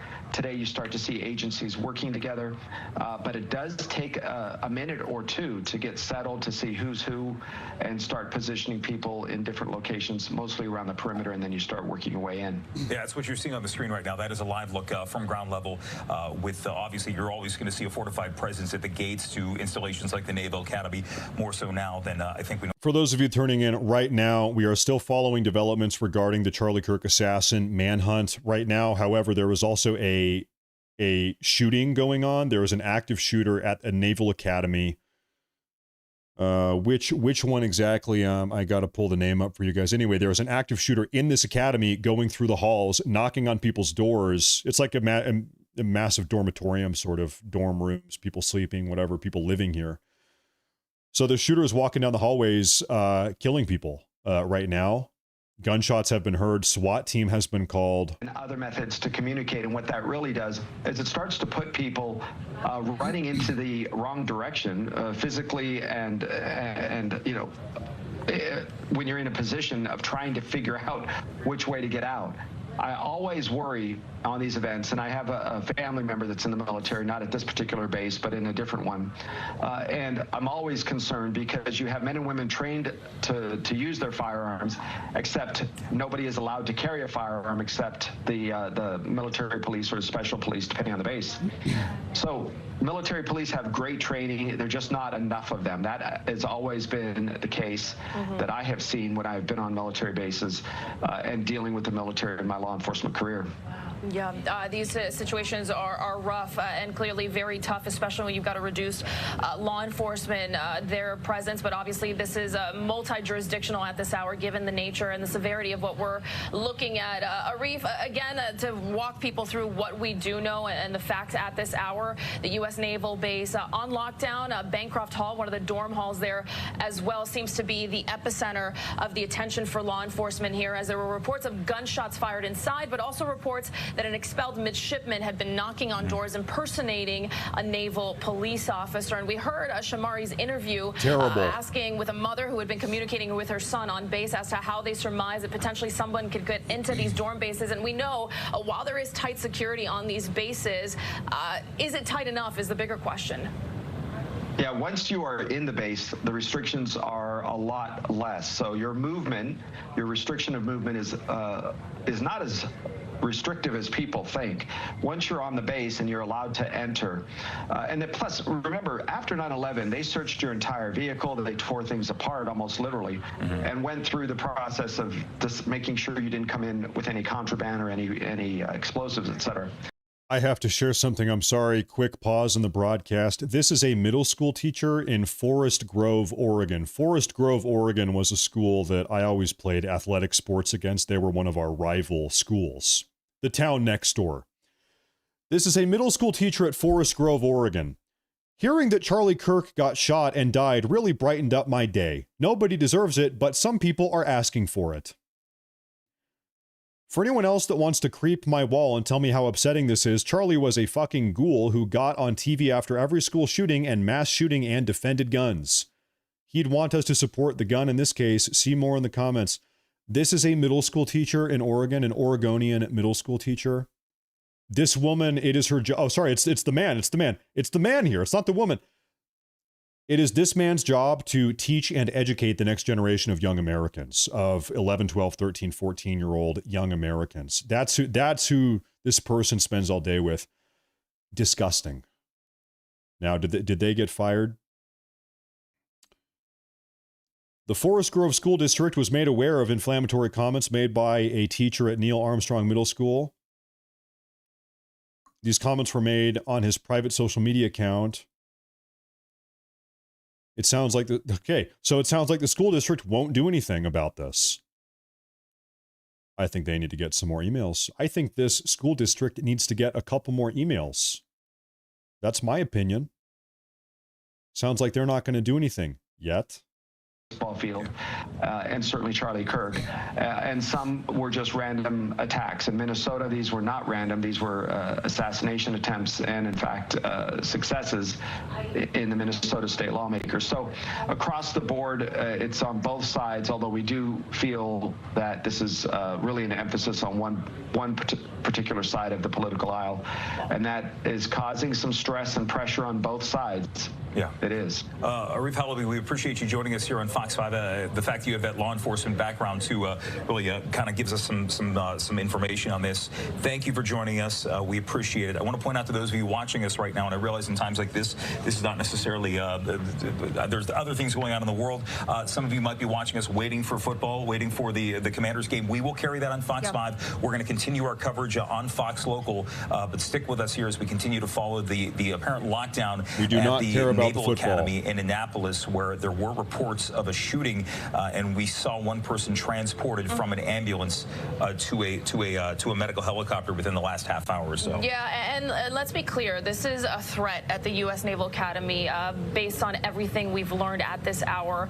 We are waiting for word, and as soon as we hear more, we will, of course, pass that on, but nothing has been confirmed from law enforcement, from any state official, or from the governor's office. Yeah. And when we get that word, of course, we will upgrade that as due notice. But also, our Shamari Stone arrived arrived there, and clearly, regardless of what's happening, a threat is a threat. You've got parents that are waiting word from their children. You've got a dorm hall that remains on lockdown at this hour, and law enforcement working to clear this building, to clear the Naval Academy, and to assess whether, in fact, there are any victims, and especially that suspect, Shamari. All right, we're working to get the Shamari Stone again, but he had just arrived. He did speak with that mother who said she was praying. She was in communication with her son, who was inside the Naval Academy. Yeah, Bancroft Hall is seems to be the epicenter of all this. But as she was mentioning, they were hearing reports of this, that, and the other thing. And again, times like these are really, really fertile breeding grounds for. There is an active shooting at this Naval Academy ongoing right now. So we are keeping tabs on this. SWAT team is on the scene. This is a U.S. Naval Academy, a shooter. I guess it was a student who got discharged or, kicked out of school for some reason, decided to come back, bring a gun, and is now marching through the hallways of this Naval Academy, knocking on people's doors, pretending to be a military police officer, knocking on people's doors. Hey, military police. They open the door. He's shooting people. So there was an active shooter. Right this very moment, we are keeping tabs on this, and we are also I'm keeping an eye out for Charlie Kirk assassin updates. The FBI is still plugging away. Seems like we have a pretty good idea of who this shooter is. We've been talking about that, and we think the FBI is probably going to come out and give a statement here on that pretty soon. Once again, I want to say thank you all very much for tuning in today. Thank you all very much for being here. Thank you all very much for being a part of the community. Thank you all very much. However, there is one person here. I don't like you. I'm not going to say who it is. We have 8,000 people here right now. I love everybody in the audience. We have the best community ever. Thank you all for being here. Terrible circumstances it's been a really tough couple days. There is one person here, however, I don't like you. I'm not going to tell you who though. Okay, let's keep going now. It's like, listen, how many just terrible situations are we expected to deal with, to tolerate? How many situations like this must we tolerate? Bus in the background there. That was Anne Arundel I want a County's, total crackdown. The fire department's mobile ambulance bus, and they bring that out when there are mass casualty events. And the terminology mass casualty does not mean people were shot and killed. It means people were just simply injured. It apparently has left the grounds. It doesn't appear that there were anybody on board. That is a good sign at this point. We're still waiting to hear about that one person who was transported from an ambulance into the Park Police helicopter, which it's that one right there. Yeah, and we're also looking at Maryland State Police trooper helicopter. Again, if this were a dire emergency, rotors would be running, and you would know that medical personnel would be working to get whomever they needed to transport. So you don't want to glean anything from the information, absolutely. But certainly if this were what we've been told and the threats, you would see a different response there from those Maryland State Police troopers. Regardless, U.S. Naval Academy remains on that lockdown at this hour, which means the Academy has not been cleared right now of any threat. So it seems as though what they're doing, they've been doing sweeps at Bancroft Hall and just making sure that everybody's safe there. And it looks as though at this point they have not given the all clear. The second we do, we'll certainly let you know when that information comes across. Not all clear. Yeah. Again, Sky Fox giving us the best vantage point that they know. I was watching an episode of Dr. Steve Turley that said people all across the country are getting fired as a result of a website and patriots going after. Yeah, the name of that website is, it's somewhere in my internet history here. I've got it. I don't know. I'm using the internet too much these days, but yes, there is a website. I'm blanking on the name. I don't have it bookmarked or anything. But yeah, no, there is a website out there where you can actually submit information regarding somebody on the internet that is making fun of the death of Charlie Kirk or advocating for more violence, even more violence, God forbid. You can upload proof of that to this website and try to get some accountability here. And that's what we need. These people are unhinged. They are violent. They are advocating for violence. They are unhinged. In which we're in, that state leaders, the Senate president and the speaker had apparently received bomb threats at their homes. They were considered to be non-credible. We saw a bomb threat here in D.C. at the DNC. There have been several HBCUs across the country that saw bomb threats today as well. So there is so much going on, and at this point, this is so. Yeah, I mean, you're talking about an 8-minute walk to the Annapolis State House. So this is obviously the center of attention for Maryland, and as the capital city. There's Sky Fox giving you a best vantage point from Bancroft Hall, which is the hall you're looking at. That's the emergency response team. And Jim, and this is something that we're just observers here, like everyone is, at that lack of information right now that's coming from virtually every avenue. But when we have seen an actual active response, this is not the approach from law enforcement, which I think we could say at this hour comfortably that they are working to reset or at least reassess where this threat level may be, as it does not appear it is at what it was about an hour ago when we first came on the air with this breaking news.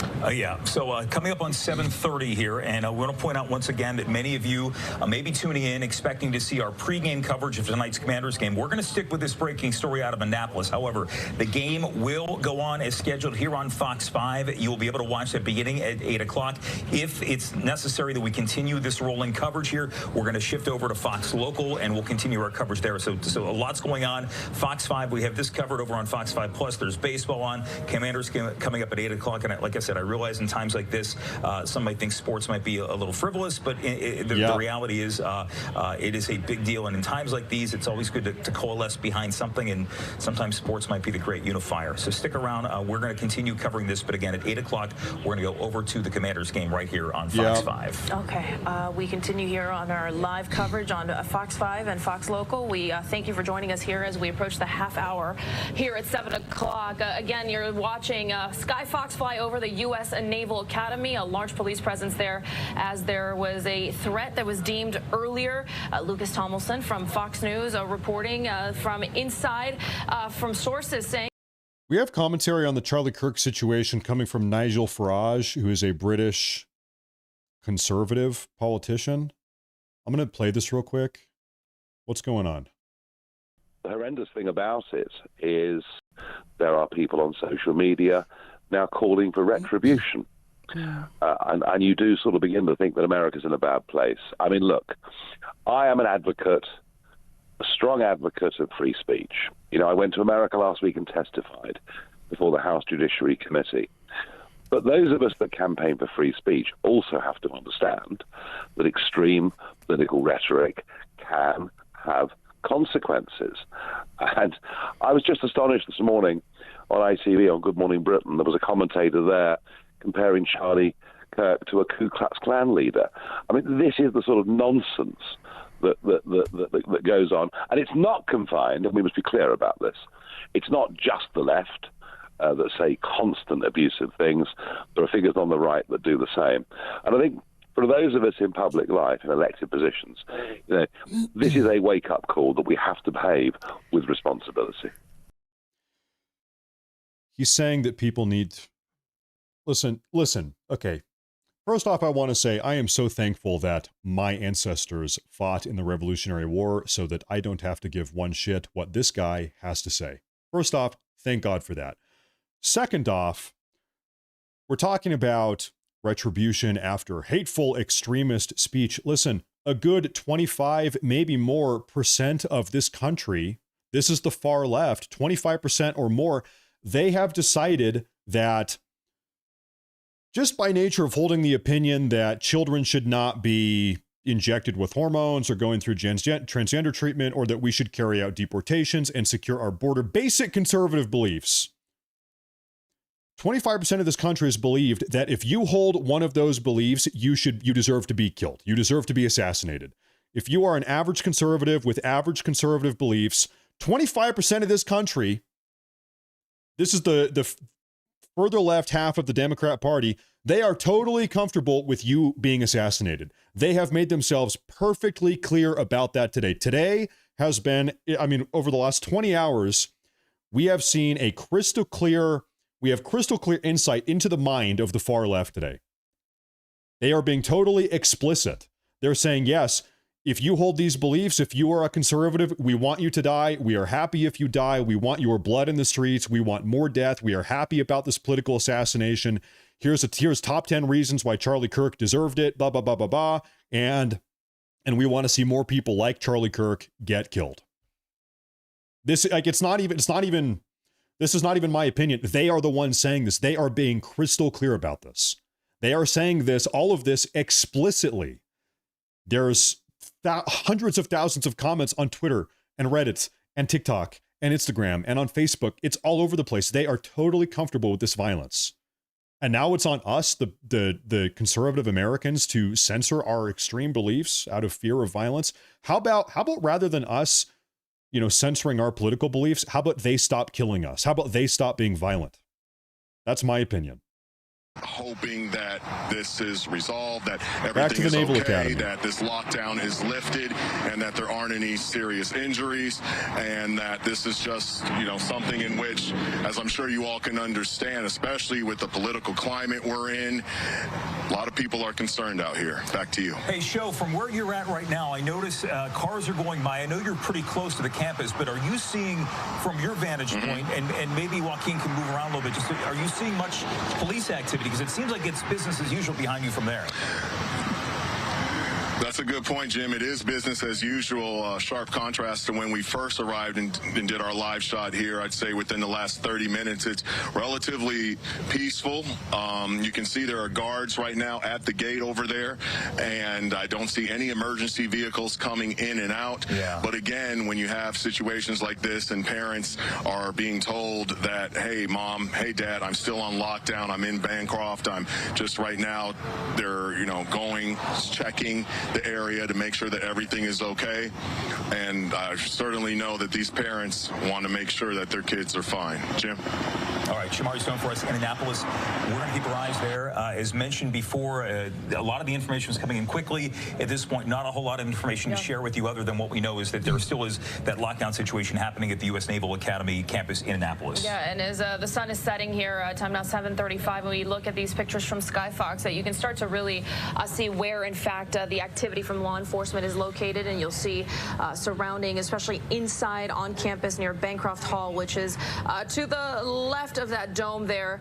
You'll see much of the activity right now. Surrounding that, we saw other pictures of law enforcement gathering, congregating, assessing where they are right now in this threat. Still, I find it unusual that about an hour and a half until this first reported, there's still no confirmation of what in fact has happened, but clearly enough of a threat that law enforcement has descended, and we saw medical helicopters, 2 of them, ready to assist. One of them did take off, and it did appear as though there was at least 1 patient. Their injuries right now unclear, but as Jim pointed out from our live pictures, the person appeared to be conscious as medical professionals there wheeled that gurney onto the chopper. And again, there was a lot of conflicting information. Again, the reports came in, around 5:45 or so. We were on the air at 5 o'clock, came back into the newsroom. We heard this was going on. We were working. We got our crews out there to the scene, but the information, again, primarily being reported by our colleague Lucas Tomlinson at Fox News, who is a very well-sourced Pentagon reporter. So what we heard was that. We also heard, by way of an email that came through from to the Naval Academy community from the commandant, that there had been some incorrect information. He said it was incorrect. There was a picture of people said this was the suspect. He has said, if you see that picture, that is not the suspect. On social media. On social media, clear, yes, none absolutely. of that has been transmitted via Fox 5. That's very important to point out, yes. Yeah, again, Sky Fox, and this is one of those situations with limited information. We do the best we can to try and give you perspective here without really flooding the zone and giving absolutely incorrect information. Yeah. Sometimes no information is better than wrong information, I would say all the time. So the school is on lockdown. The academy is on lockdown. Now, this is a terrible situation. We just have terrible situation on top of terrible situation on top of terrible situation.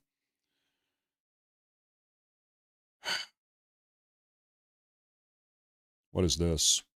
This is a clip from probably the largest single political streamer on Twitch, which is a far-left website, Twitch. His name is Hassan Piker. He's advocating for right-wingers to be killed. What's going on here? I'm sick and tired of it. Left-wingers, liberals, you need to be fucking showing your opponent's guts on there, okay? You need to be gutting them. You need to be shanking these motherfuckers and letting their intestines just ride on stage. What the fuck is this shit, man? Slice him up. Slice him and fucking dice him. What the fuck is this? You cannot have a bigger fucking layup. You could not have had a bigger fucking layup than a horrible candidate like Herschel Walker. Sure, he was prepared very well. And Herschel Walker actually had a good thing we do need to make sure we do. We got to keep attracting young. This is the CEO of Twitch. Viewers that, grow up on TikTok, when they're 8, 9, 10, 11, 12, even though they shouldn't be. 3, it's like all here. Now this guy is down. He's dead. These guys are like. Okay, I'm just going to cut it. What is going on in this country? Listen, I'm telling you, man, the far left has completely and totally embraced violence. They are totally brazen about it. They are mask off. They are mask off. I'm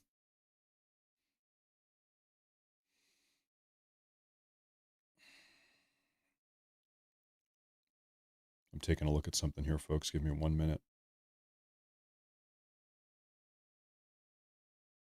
Okay.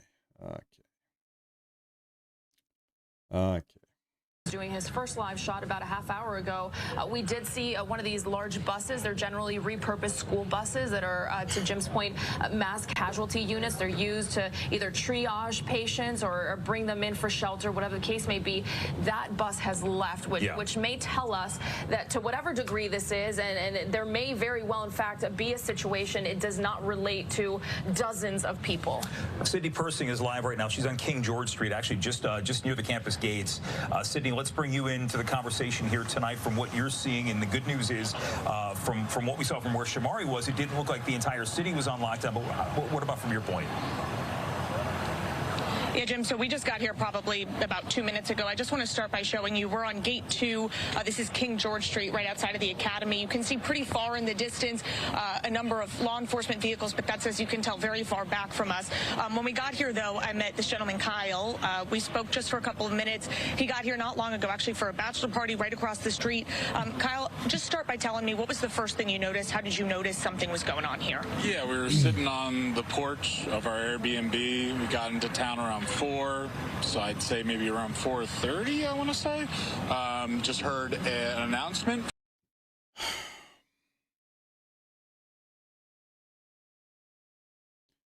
Right now, we have no update from the FBI about the Charlie Kirk situation. This is a Greensboro, North Carolina Community College professor.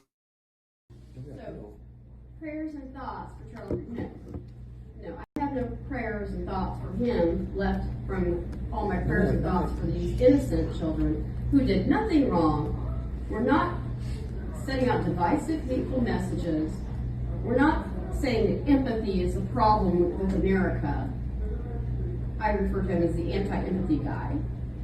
I won't type his name, not in capital letters anyway, definitely. Yeah. I just want to make sure that y'all had heard about the school shooting, because to me that is something that is more concerning than a douchebag who brings karma down on himself. I mean, ironically, the moment he's getting shot, what is he doing? When he's asked about mass shootings, comparison to gang violence in a dismissive way, tell me that wasn't karma doing her finest work. Yeah, I'll praise the shooter. He did a good job. He had good aim. She just said it. Yeah, I'll praise the shooter. He had good aim.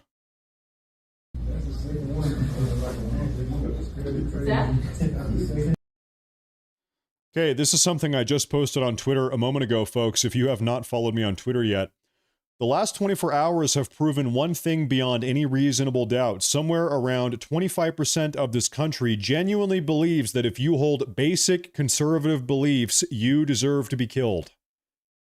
Like, am I wrong? This seems to be the case. These people are... What has gotten into the water here? What is going on? These people in the aftermath of the Charlie Kirk assassination, these freaks on the far left are just going mask off. They are just celebrating that they're not even... I actually cannot believe how in the open they are. It's one thing maybe to hold these radical beliefs personally, but you never talk about them. You keep them to yourself, I guess. It's still evil, but okay, you keep it to yourself, I guess. I don't know. But they are bragging about it. They are gloating about it. They're trying to shove it in our face. It's across the entire country. We've seen thousands of these posts. It's all over Twitter. It's all over Facebook. It's all over X. It's all over Instagram. It's all over TikTok. We've seen dozens of TikTok videos today of these people celebrating Charlie Kirk's assassination. But not just that. Listen, it's one thing. It's evil to celebrate Charlie Kirk's death. That's evil. That's one thing. They want more. We've seen post after post and video after video of these people saying, all right, now who's next? Okay, all right, we got Charlie Kirk. Now who are we coming for next? Are we going for Ben Shapiro? Are we going for Matt Morris? Are we going for who else? A lot of people, Asmongold, whatever. They want more of it. They are bloodthirsty. This is insane. This is insane.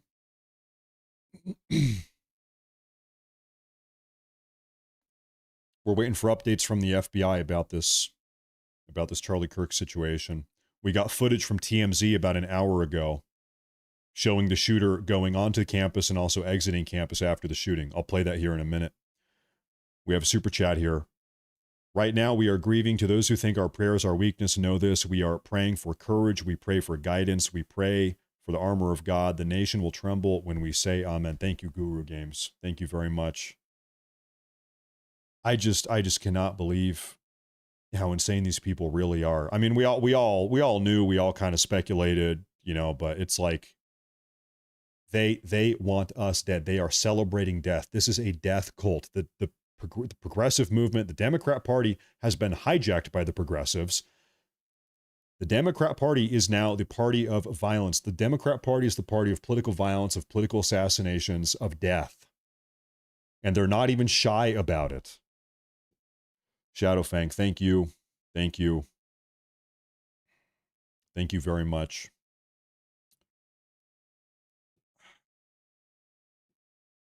I'll go ahead and play this clip. This is the shooter. This is footage of the shooter walking towards campus before the shooting took place earlier today.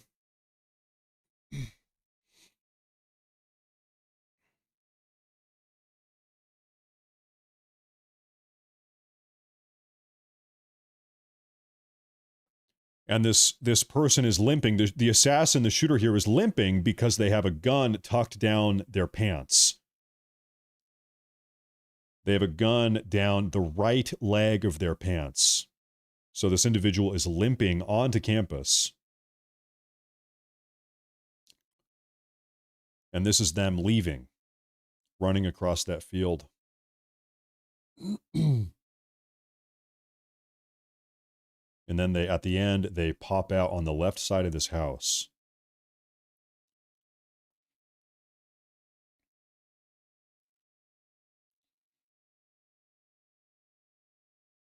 There he is. Pops out the other side. And he's running. He's running. At this point, the gun has been ditched. Ditched the gun. Yeah, whoops. That's the individual.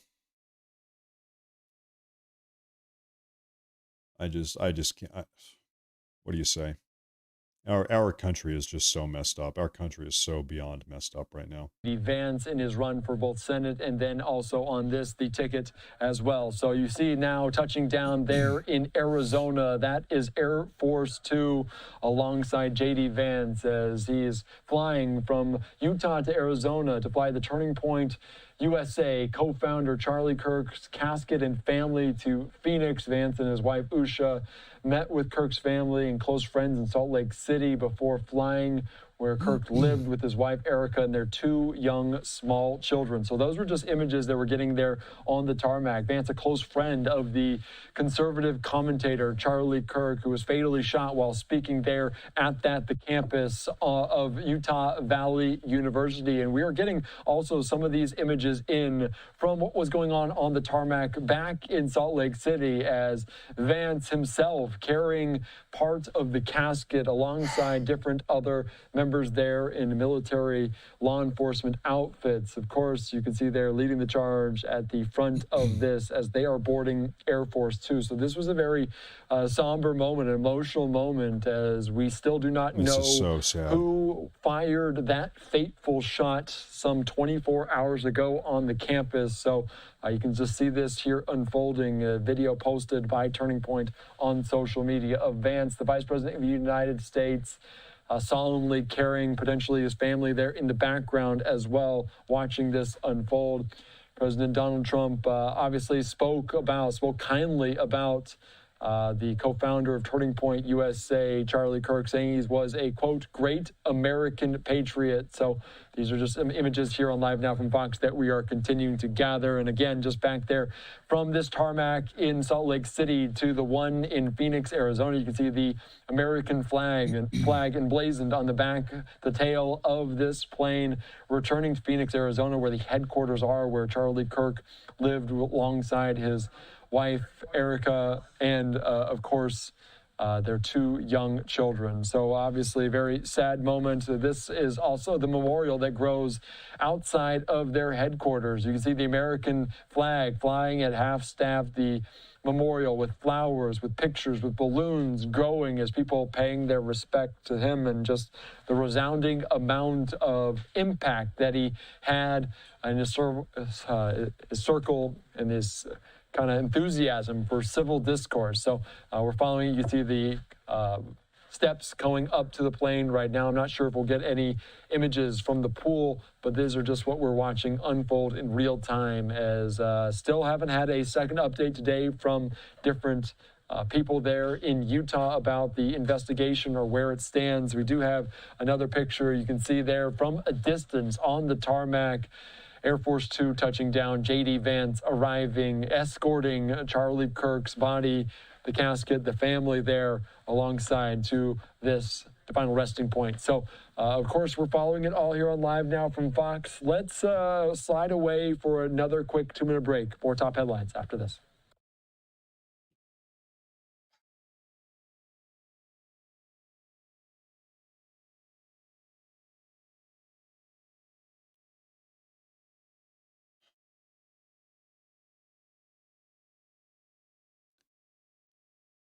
What can you say, man? What can you say?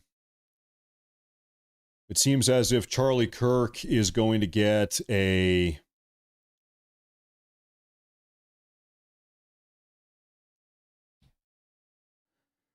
in the nation's Capitol building, in the rotunda. Charlie Kirk will be allowed to lay in the rotunda in the nation's Capitol, assuming his family allows it. If the Kirk family permits it, then Charlie's body will lay in the nation's capital.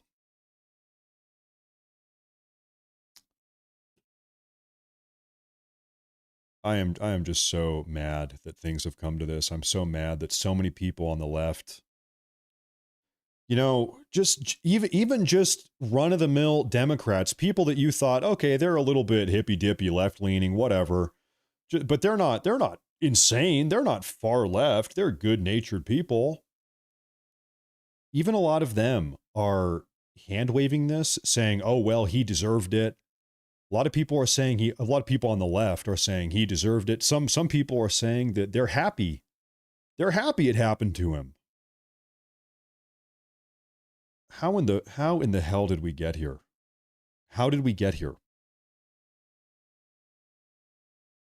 I mean, just and by the way, a lot of these people are being reported here. There's a huge endeavor right now to catalog all of this. Sarah Ferguson, a teacher was mocking the assassination. Rebecca Jones was mocking there's a huge endeavor to hold these people accountable. Anybody that's been making fun of him. Breaking, this teacher at this school has been placed on administrative leave after mocking Charlie Kirk's death. Stephen Knipp of the vice president of the Human Rights Commission was mocking Charlie Kirk's death. He has resigned from the human. It's like, what is wrong? What is wrong? How soulless are these people? These are adults.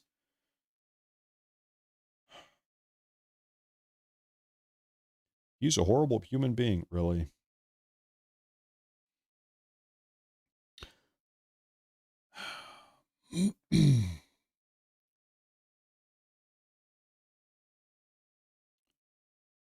I don't know, man. I've kind of been going through these emotional waves over the last 20 hours or 24 hours. Sadness, anger, frustration. It's kind of all over the place. There are just so many things to be upset about right now. Charlie Kirk was assassinated. The response from the left to Charlie Kirk's assassination is sick. It's sick that the assassination took place in the first place, and the response, the aftermath, has been sickening. It's been disgusting. Disgusting.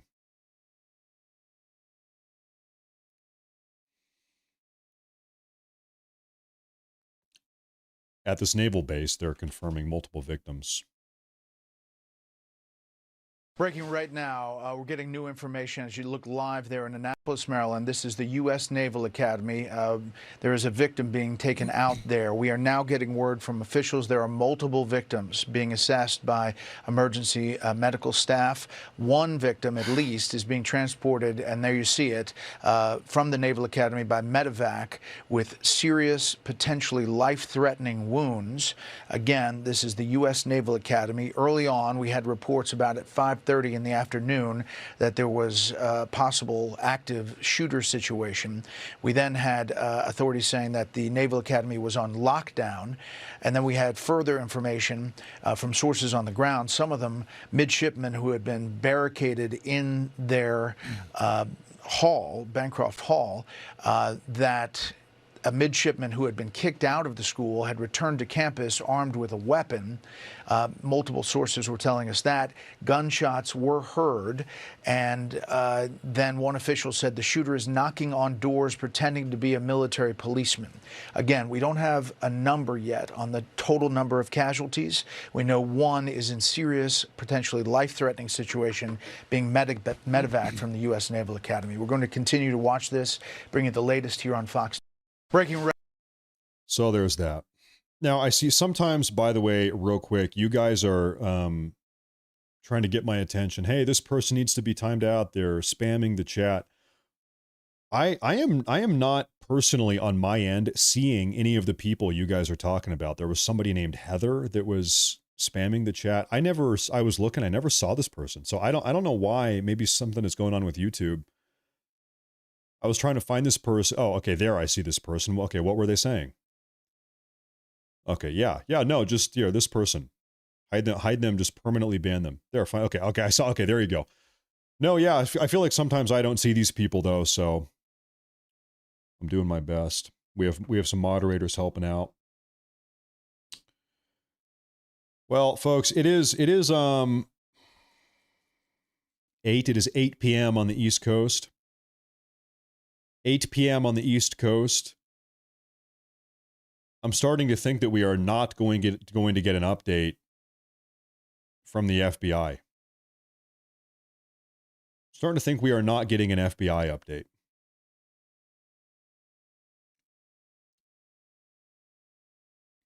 By the way, this is that website. It's called charliesmurderers.com. Charlie Kirk was murdered. Is an employer or a student of yours supporting political violence online? Look them up on this website. Say no to political violence. And so if you see anybody that you know or whatever, you can submit them to the website if they are actively promoting political violence or celebrating political violence. This culture has got to be stopped. We just saw that was the press coming off, some of the staffers coming off, and then the front door that opened. You're looking at the back door right now. The front door now, that's open. So the stairs have just moved over to the front door. That is where the vice president and his family would walk walk down the stairs from, where Erica Kirk would walk down as well. I'll share it. I'll link it here. But as we said, we're not really sure where the casket will be coming from. We don't know that yet. You can't see these images, frankly, and not think about 1963 and the casket coming off of, at that point, Air Force One carrying the body of John Kennedy. They had trouble getting it out of the plane. They had to bring it out of that door that you're looking at, that similar rear door. And that memory, of course, is etched in everyone's mind. And it was heartbreaking to see a young family grieving at that point. And I think for folks who know Charlie Kirk, were close to him, and obviously those who supported him and felt that he made a difference, this is going to be a tough moment. And to see that young family, it's going to be very tough. And if you are just joining us, we heard from Lindsay Regis, who is there right now, and she said about 200 to 300 people have showed up, and they're on the left there. And we're trying to see who's coming off the plane right now. We're not sure just yet. There's Erica Kirk, the blonde right there with the sunglasses coming off the plane. Behind her are the Vances right there. The second lady and the vice president behind.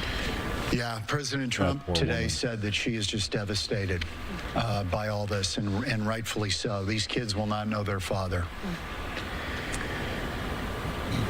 President Trump did say that he had heard that the funeral will likely happen in about a week or so, probably the next weekend. And probably here. Thank you. And probably here is what he said. Again, just what he said today. Nothing is set in stone as far as the funeral goes just yet. And of course, when that does happen, when we hear anything, we'll pass that on to you. Yeah, I think, we talked about the horror of seeing this on social media. To see someone's life taken so violently on camera and seeing that, I think it shook a lot of people to see that image. Yeah, and it spread quickly, and it was not censored either. No.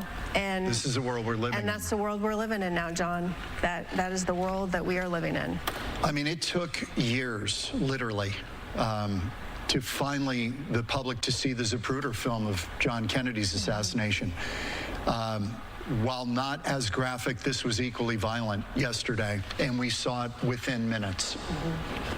Yeah, and with wherever Charlie Kirk goes, honestly, where any person goes now, if they are speaking at an event, whether they are an activist, whether they are an elected official, everyone has a phone now, and everyone is recording.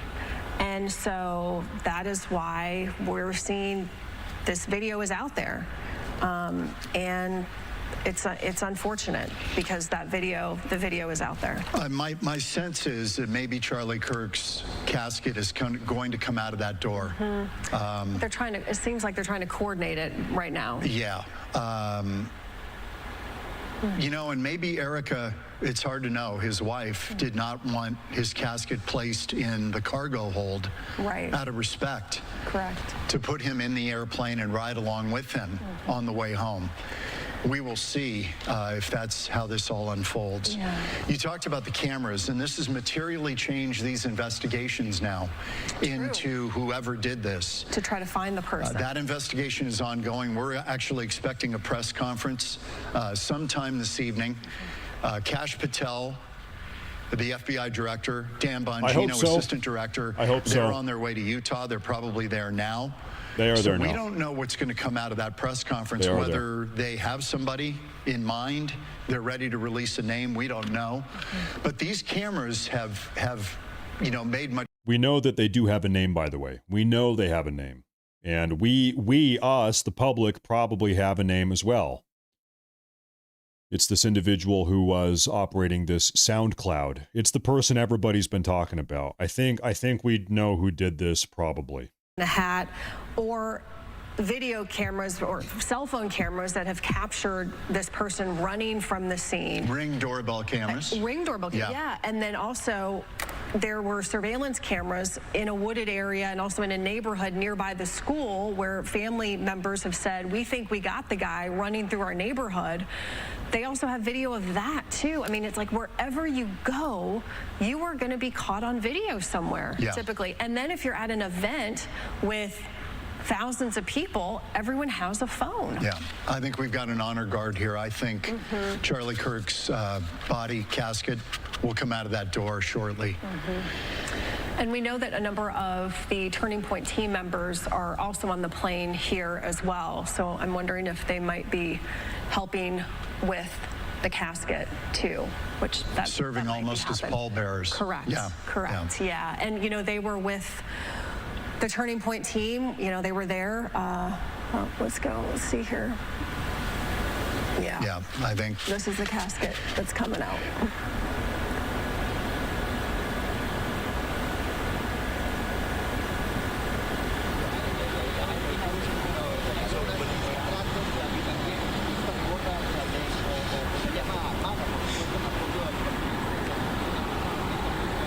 It's an honor guard.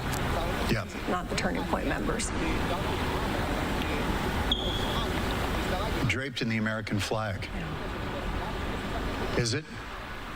I'm not sure. No, it's not. No.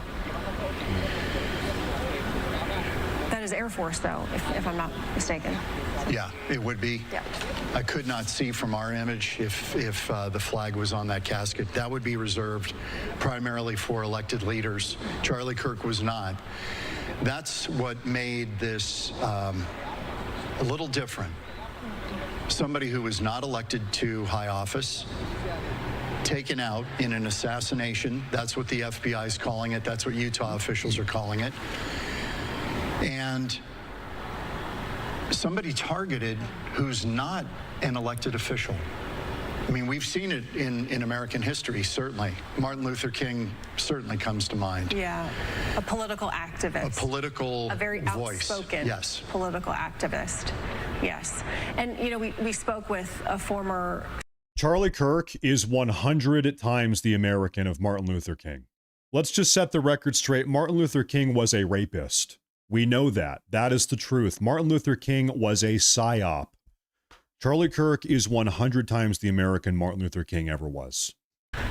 Let alone a non-elected official who has the Secret Service protection because by law they do, and you know Charlie Kirk did not. Now, he had 6 police officers and he also had his security team, but he did not have Secret Service and whatnot because he was not an elected official. Nobody there to sweep rooftops. And then you also had just the difficulty of an outdoor venue of trying to manage that. And he talked about that. That was very, very difficult to keep an area like that secure. Especially from 200 yards. There was no one there to sweep that building. No. And not like you would have with Secret Service, even though Secret Service failed in Butler, Pennsylvania, in the attempt on President Trump's life. Nonetheless, you just would not think, I think most people would not think Charlie Kirk would necessarily be the target of this. Right. Yeah. Yeah, and it happened just over 24 hours ago when, you know, you got word that he had been shot, and then shortly after that he had died. We're in the 5 o'clock hour now.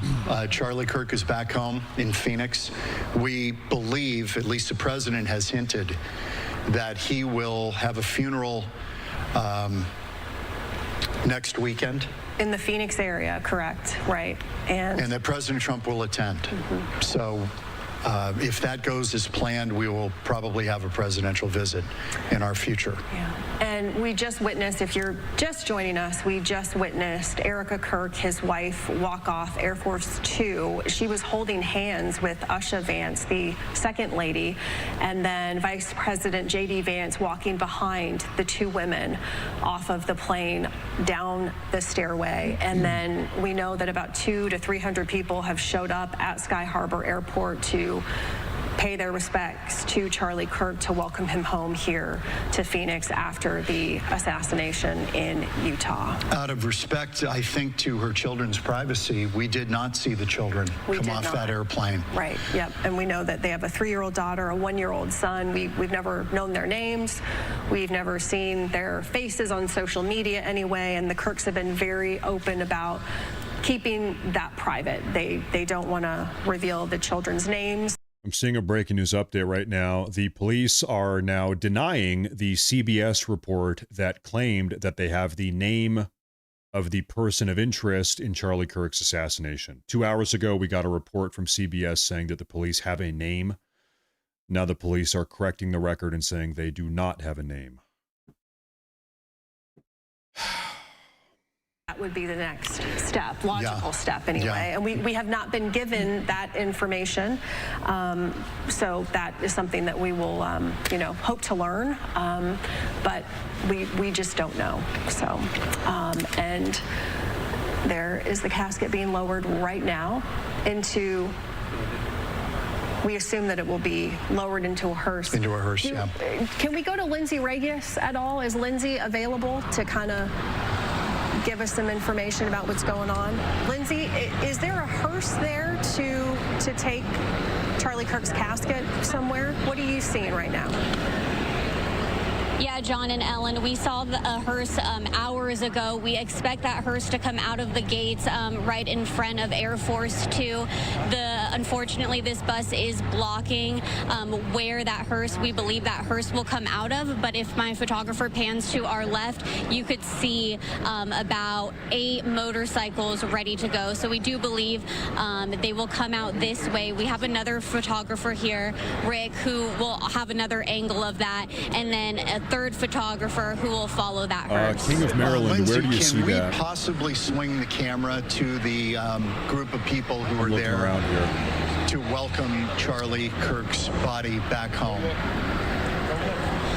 John, that's going to be a little difficult, but if we can take Rick's shot,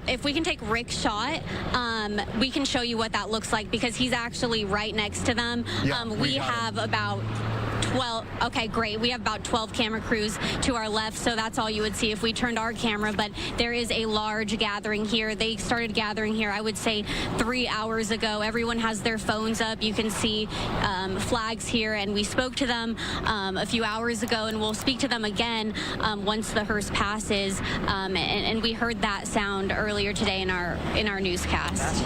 Lindsay, J.D. Vance helped join the group of uniformed service members to bring Charlie Kirk's body home. What is the sense out there? What's the emotion from the people there on the ground? Sadness, quiet. That's how it's been all day, especially when Air Force 2 came down. You could hear a little bit of chatter, but right when it landed, just silence. People are heartbroken. We were at Turning Point USA, the headquarters last night, crying, bringing their family members so many flowers, candles, balloons, so many people coming out to show their support.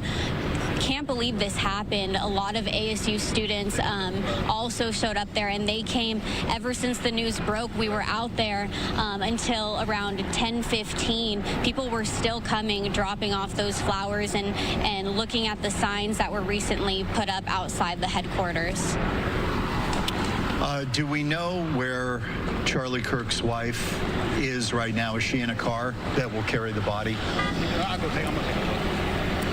I am going to assume that is what is going to happen in just a few minutes. I don't have eyes on her right now.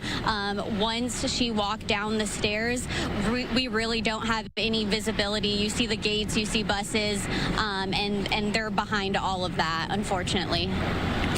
Yeah, I know that they obviously want to keep kind of, we actually heard too that there were some sweeps happening for security reasons at the Turning Point headquarters, just based on kind of what's been going on, kind of the temperature just happening right now across the country. And so you can see right there, you have buses, you have, just security in general.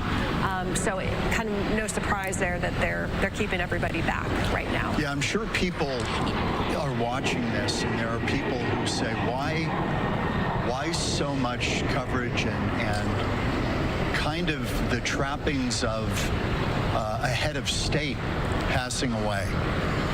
I think, you know, the sense is in the Republican world, Charlie Kirk was a huge force. And that's why there's so much attention on him and all of this, you know, riding on the vice president's plane to bring him home.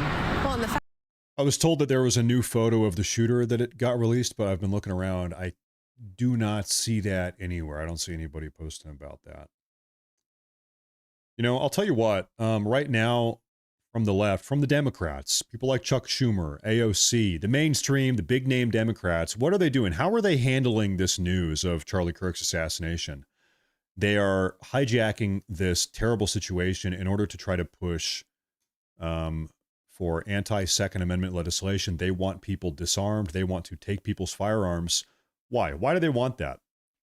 They want to take your firearms so that their mentally ill, deranged henchmen, their gremlins, can more easily kill you. They want you disarmed so that their golem, mentally ill, insane, I don't even know what to call them, freaks, like this individual that killed Charlie Kirk yesterday, so that they can more easily kill you. That's why they want to take your guns. That is why. So they can more easily control you. You know, a lot of people are saying, well, why aren't you knocking on doors? Why aren't you? Yes. And this was a little bit unconventional. It definitely was unconventional, and it worked. And it certainly worked in the last election, but that was where we really kind of heard the chatter of, why aren't you seeing, you know, these young people from Turning Point who have these big contracts right now with some of these candidates knocking on doors, and they were focused on podcasts. That's where. Ladies and gentlemen, I do have new photos here. They just hit the internet. We have new photos. These are high-res photos. There's 4 of them. This is from Utah Public Safety. We are releasing additional photos of the person of interest in connection with the murder to Charlie Kirk. This is photo 1.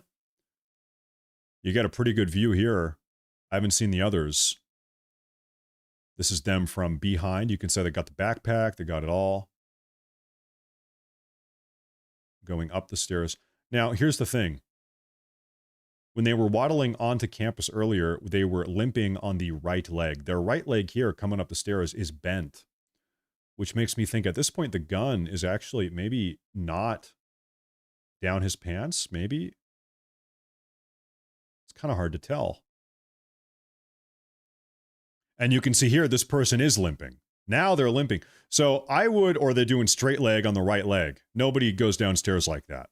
So I would guess, actually, folks, that this photo are these after the shooting took place? I don't know. I don't think so. Under his arm. I don't know about that either.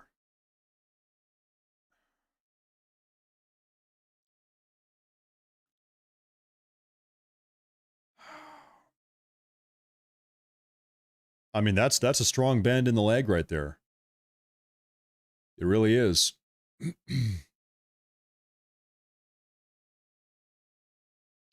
Keep in mind, him leaving would mean him going downstairs. Yeah, you're right, and he's going upstairs here. This is him on the way in. Folks, you know where he is right here in this photo? Where is this? He's going downstairs. Is this him? Is this him going under that the underpass? Is that what this is? Well, no, I don't really think so. No, I don't really think so. I don't know. I guess it doesn't matter if we know where that is. I don't know. It doesn't matter a whole lot, but just out of curiosity. Where am I? There I am. Just curious situation. Just a real curious situation here. Anyway, folks, these are the new photos. I want to get these up on the screen again. We have 4 new photos of the shooter. Here is photo number 1. Here's photo number 1. Here's photo number 2. Is that nail polish? Where can I see that? Oh, I don't know. I wouldn't say that. I'm not sure. Just evil, just absolutely evil. Sunglasses and a hat. You know what? Here's a really good question though. We know at some point he's got the gun down his leg. We know he has the gun down his leg. He was waddling up in the earlier footage. We know he has the gun down his leg. What's in the backpack? Why bring the backpack? And the backpack, by the way, it looks pretty full. The backpack does not look empty. It's drooping down. You can tell it's got some weight to it. It's packed up. What's in the backpack? Why bring the backpack to the shooting? Is it a change of clothes? Does he change his clothes? Who knows what's in there? Why bring this backpack? And the backpack is full. It's packed full. Who knows? Could be a change of clothes. Could be. Maybe it's possible he took the scope off the top of the gun. Maybe he couldn't fit the scope down his pants. I don't know. Very curious. He fled, and we know he got away at least temporarily. How far could he have gone in 24 hours? That's going to be the critical nature. But remember with Luigi Mangione, they thought that guy vanished, and they found him in a restaurant. Yeah, it just takes one mistake, one eagle eye person, and there is a $100,000 reward right now. I believe that other people are offering other money as well on top of the $100,000 reward to find this person who is responsible. And we also saw, we've talked about some of their surveillance video out there, not only at the university, but also cell phone video. We've seen cell phone video of the suspect running away on the roof as other people, right when Charlie Kirk was hit, that suspect ran away from the roof. Got off the roof, jumped off a portion of the roof to get out of there. Correct. And that was caught on cell phone video. And everyone else was ducking, running for cover. Completely different body language than everybody else in the crowd. So that has been caught on video too. They also have footprints heading into the woods. I haven't seen him jumping off the roof. In the wooded area. Has anybody seen that? They have many, many clues right now. The interesting thing is they had 2 people that they had pulled in to question throughout the day, and they let those 2 people go. So those people have been let go. They really are zeroing in now on this one person who was wearing all pretty much black tactical kind of gear on the day of the shooting there. Yeah, and once you've got the weapon and you have DNA, that really starts to close the circle because they can run genealogical DNA off of that and try to figure out who this is. You can track the gun. They can track the gun and the ammunition and a scope, all of that. There'll be a record of all of that. It was a bolt action, high-powered rifle, and they say they discovered it near the shooting scene, apparently in the woods. There was inscription on the ammunition that apparently was political in nature. That's been confirmed by the Wall Street Journal.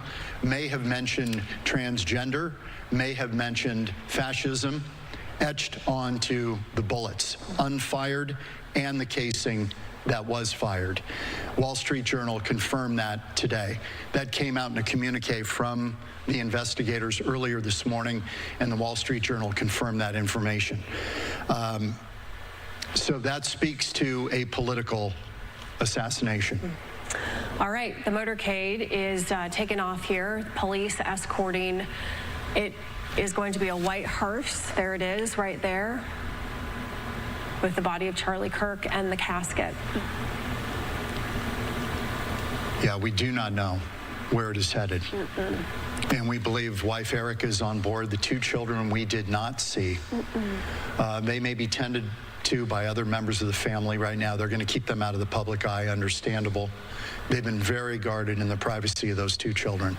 And the other thing, too, that we also have to keep in mind for security reasons is they have to protect Vice President J.D. Vance. That's a great point. That is, I mean, they have to take, I mean, we got Secret Service in town right now. Yeah. So there might be some highways that are potentially shut down unless J.D. Vance just escorted the body and then he gets back on Air Force 2. We don't know. We're not really sure. It's possible. We don't know his movements right now. Well, even planning a vice presidential visit. Correct. That's days and weeks of advance work. Right. This all happened within the span of the last 24 hours. Right. And, you know, there are snipers up on the roof right now, so I'm not sure if J.D. Vance continued on or if he is still at the executive airport right now. He could. The executive terminal. We don't know. We don't know if he'll board Air Force 2 and head back to D.C. Yeah. We don't know that. Yeah, we're not sure right now. So yeah, you can see those guys. They mean business up there on the roof. Yeah, And that it's is a their world. job. It's a world we live in, Yeah. and I think even for political discourse, high-profile. By the way, folks, I mean, yeah, this is, we must acknowledge something a little bit concerning here. The shooting happened 24 hours ago. The assassination happened 24 hours ago. The Utah Public Safety, this is the official government page. They're now posting these photos. They are asking for help to catch this guy. This guy has had 24 hours to go God knows where. God knows where he went. Looks like he has a cell phone. Well, what's in the pocket? Do you think that's a cell? You think that's a cell phone? What's in his pocket there? I'm not sure. It's kind of a weird shape. It almost looks like a metal hook or something. Something abnormally shaped is in there. You know, it could be under his pants. I mean, this is probably part of the gun under his pants. I don't know. This is the leg that the gun was. It's just so hard to make out what is under his pants here. You know, his jeans are hugging his leg pretty snugly. There's no gun on the front part of his leg. There's no gun there. If he has a gun in his pants, it's got to be on the back, like on his hamstring. It would be on the back half of his leg. So you know what? Maybe this is a strap. This might be a strap that he's got wrapped around his thigh to hold the gun snugly to his hamstring on the back side of the leg. Because there's not a gun on his quadricep. There's no way. You can just visually see that that's not where it is.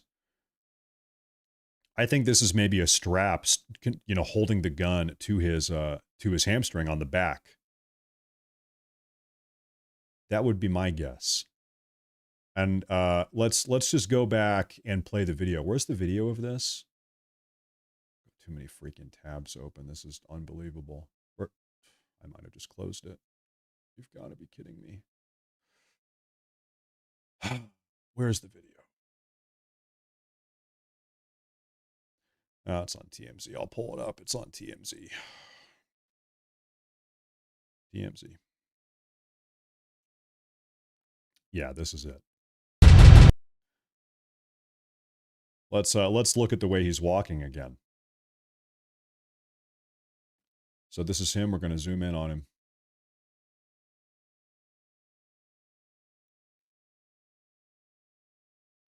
This is him walking to the school, to the university before the shooting took place. And he has a limp on his right leg, presumably because the gun is tucked down.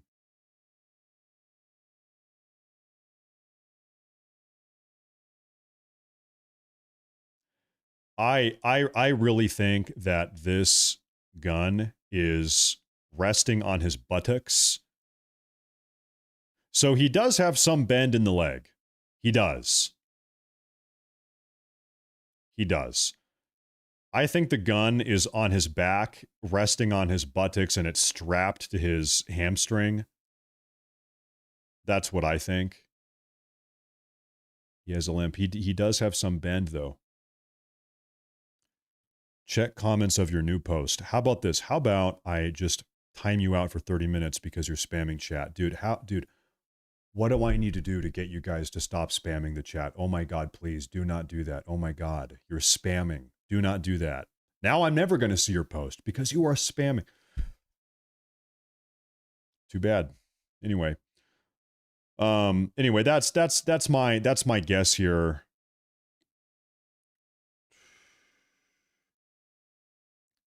Yeah, and then this is after the shooting. There we go. Yeah, I think it's strapped to his back, hamstring, butt is where I think this is.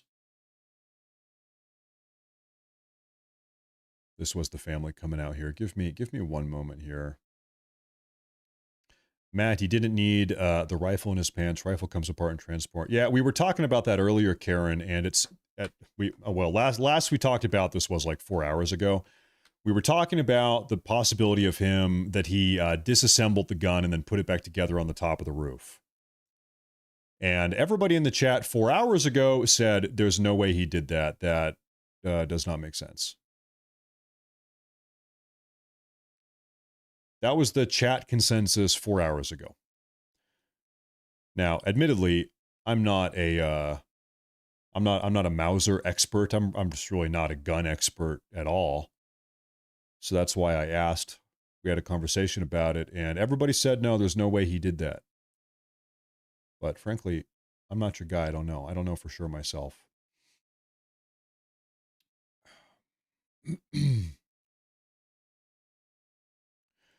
However, we can talk about this here real quick. Listen, dude, are you spamming the chat? It's unbelievable. These guys, they can't help themselves from spamming the chat. Okay, okay, let's just help me make sense of this. Let's say he did break the gun down. He disassembled the gun. Let's say he did, in fact, disassemble the gun. The gun is broken down. The gun is in the backpack. Well, hold up. Wait a minute. Would this gun, even if you detached the barrel, you took off the scope, you detached the barrel, could you even get this thing in this backpack? Let's say you did break it down. This is the gun. Allegedly, this is the gun that they found. I don't even think you could fit this in the backpack he has. I think it's too long. I think it's too long.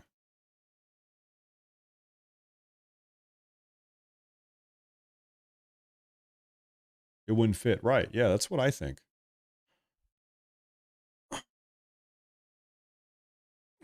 Maybe the barrel alone was strapped to his leg. They're doing some charity event here.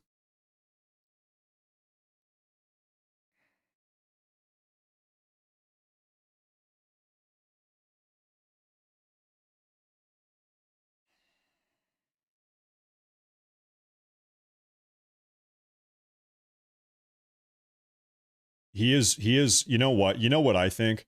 I think the reason why he has this limp, listen, the movement on his knee is not the problem. His knee can still bend, obviously. He's got bend in his knee. You know why he's limping is because he doesn't have rotational movement on his ass, on his right ass cheek. The limp is tied to his right buttocks, not his knee. So what I think, this is what I was saying a minute ago, I think he's got something strapped to the back of his hamstring. He's got something strapped on his so he probably has a strap on his abdomen, okay, going around his back and also on his hamstring. So something is on his butt, his lower back and his hamstring. That's what I think.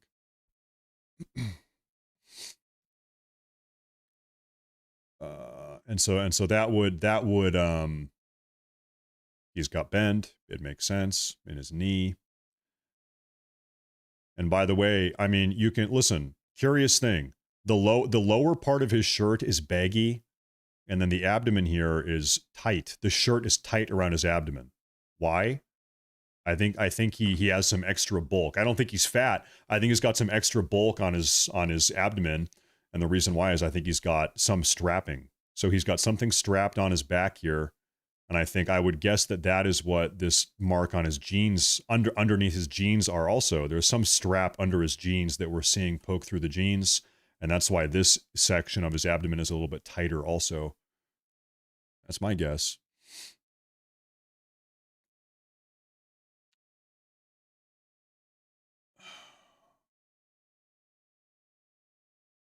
That's my best guess. Not that I'm right, but that's my best guess at least. And then in the backpack, I don't know. Who knows? Curious. Curious. Oh my goodness, we have more spammers. Help. Somebody help. What's going on? Whoa, here's the motorcade here. The two children that he has as well. And now Sky Fox again showcasing just the very raw images right now of Charlie Kirk returning home.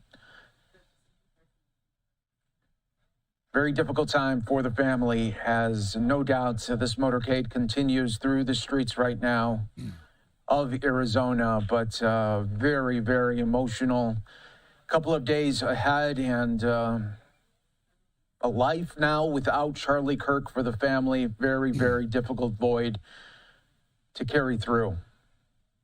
In just moments, we will be getting an update from Fox 10 Phoenix on Turning Point USA. Some more supporters, of course, coming out today, out in Phoenix, to share their thoughts on Charlie, the impact that he had on their lives and on their political views as well. And now we are seeing the hearse continue through the streets right now of Phoenix, making its way ultimately, presumably, towards a wake area where no doubt next week sometime the wake will be happening, probably will be very private. The wedding between Charlie and Erica was very private as well.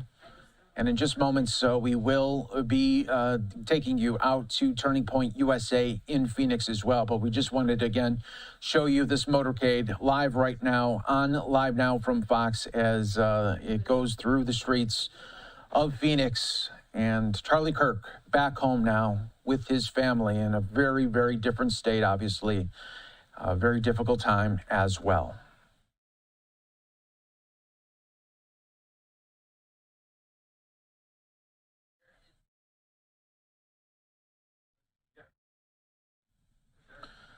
We're continuing to watch right now on Live Now from Fox. Again, very, very emotional images coming as Charlie Kirk's casket is now in Arizona, and you can see the motorcade continuing through the streets right now of Arizona.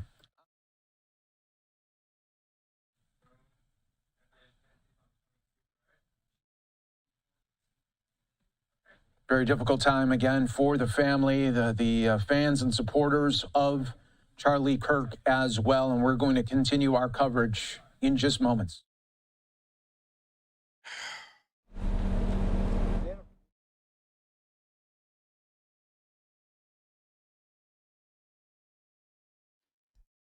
Terrible. Heartbreaking.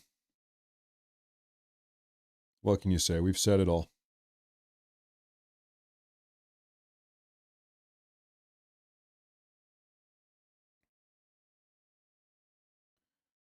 What can you say?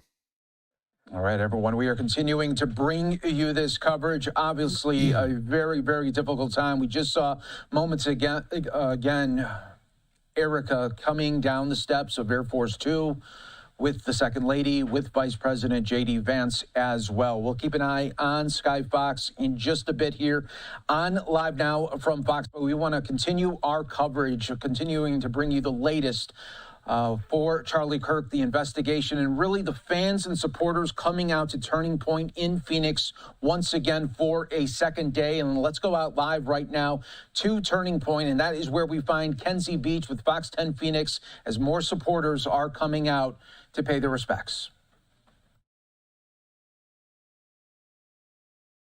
long, and hundreds of people. It's easily close to thousands that we've seen now, because people coming in steady flows. People will spend maybe 30 minutes to an hour here, but it's a continuous flow of cars and the groups of people. So I kind of give you a visual over my shoulder here. I mean, you got a large group to the left. A lot of people are actually in the shade right now with the heat we're seeing here in Phoenix, but a lot of people also going up to the two memorials that have just grown, magnified here outside of Turning Point for the CEO and founder, Charlie Kirk. We've seen it all today, from prayer circles, worship out here, people brought to their knees in front of this memorial, people visibly emotional following the loss of Charlie Kirk.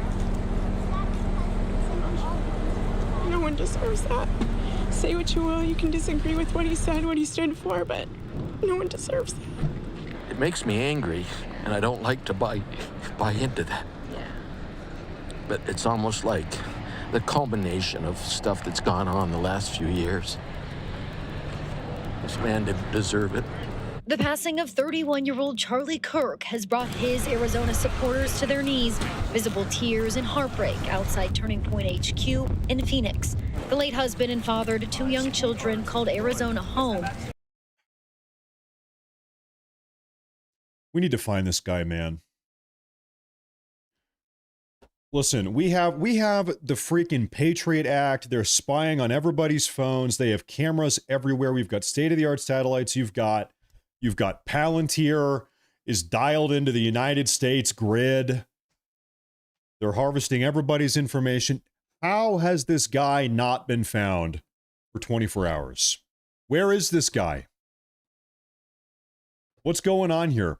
Somebody call up Alex Karp. Somebody call up Peter Thiel.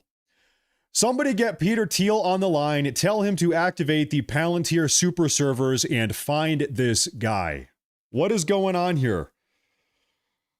Activate the spy satellites. What is going on?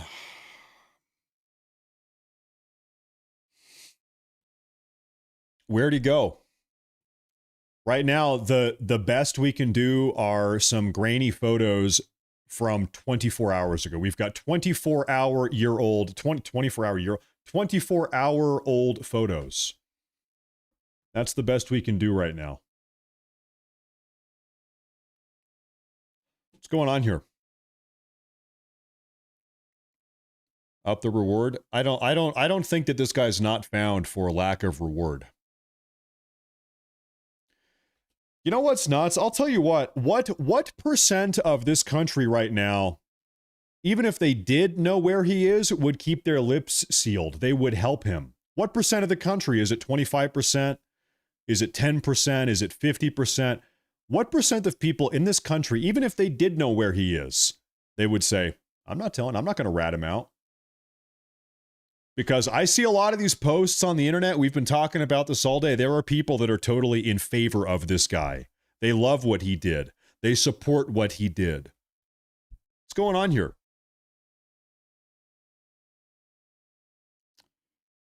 Might be getting aided and abetted.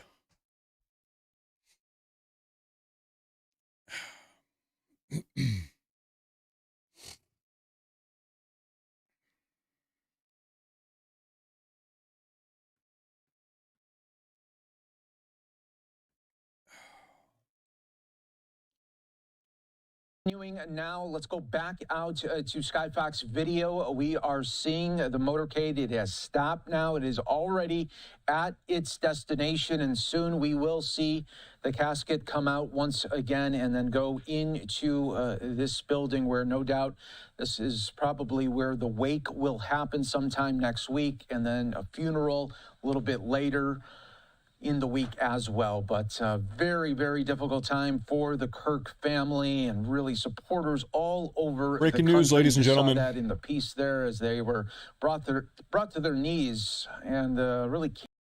Breaking news coming out of Utah at the site of Charlie Kirk's assassination. Director Kash Patel, FBI Director Kash Patel, and various other senior FBI officials were just spotted at the site of Charlie Kirk's assassination at the Utah Valley University.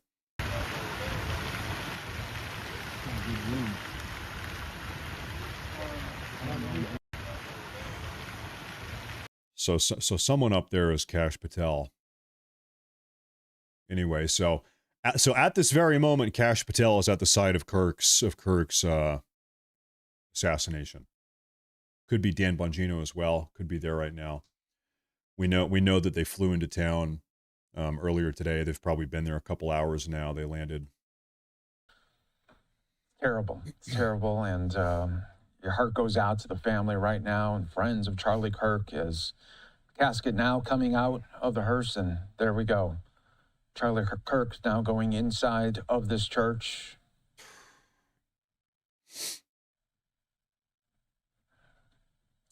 And the family continuing to make plans for the funeral. President Trump says he wants to attend the funeral as well. We heard that today. And again, very, very difficult times there for the family. All right, everyone, we are also getting new information right now. In about 45 minutes, we are expecting the FBI news conference out in Utah. Okay. So as soon as that happens, you will see it right here on Live Now from Fox. Obviously, very fluid. We are expecting to get more details. Okay. Of the person of interest, the suspect that they are looking at. We also have new video of what police are looking at right now this hour. TMZ has obtained new video of the before and after images of the suspect accused of killing Charlie Kirk. I want to show you the first video here. This is of the suspect walking to the venue in this neighborhood. Take a look. You can see the images now of that suspect. They're walking in the street. And if you can see... Ladies and gentlemen, I'm going to take a quick 3-minute break. I will be right back. We have the FBI conference in 45 minutes, 9:30 p.m. Eastern approximately. I will be right back, folks. They are walking very difficult because of that object that is inside of the pants. Take a look here of that limp right there. And you can see there the suspect continuing to walk the street there, very close to where the venue was. And then this is after where we see now that suspect clearly running in the field. And this was all obtained there by TMZ. And of course, police are looking at that. The feds are looking at that as well. But this is the newest video that we are seeing of all this play out. And again, just happening moments ago as well, we are getting a new shot of the person of interest, the suspect, where these new images just released by the Utah Department of Public Safety. I want to show you this one as well, a little bit closer up. You can see what they are hoping that by releasing these photos and images, that somebody out there is going to recognize this individual. There is a $100,000 reward for the capture and arrest of this individual that is accused of killing Charlie Kirk just yesterday. All right, we are going to be keeping an eye on all of this here for you on Live Now from Fox. Again, we are 45 minutes away from a FBI news conference out in Utah. FBI Director Kash Patel will be there, and he will be there with the other law enforcement officials, with the governor of Utah and others. So we will be taking that in full as soon as it gets going. Stay right here with us. More to come on Live Now from Fox in just moments.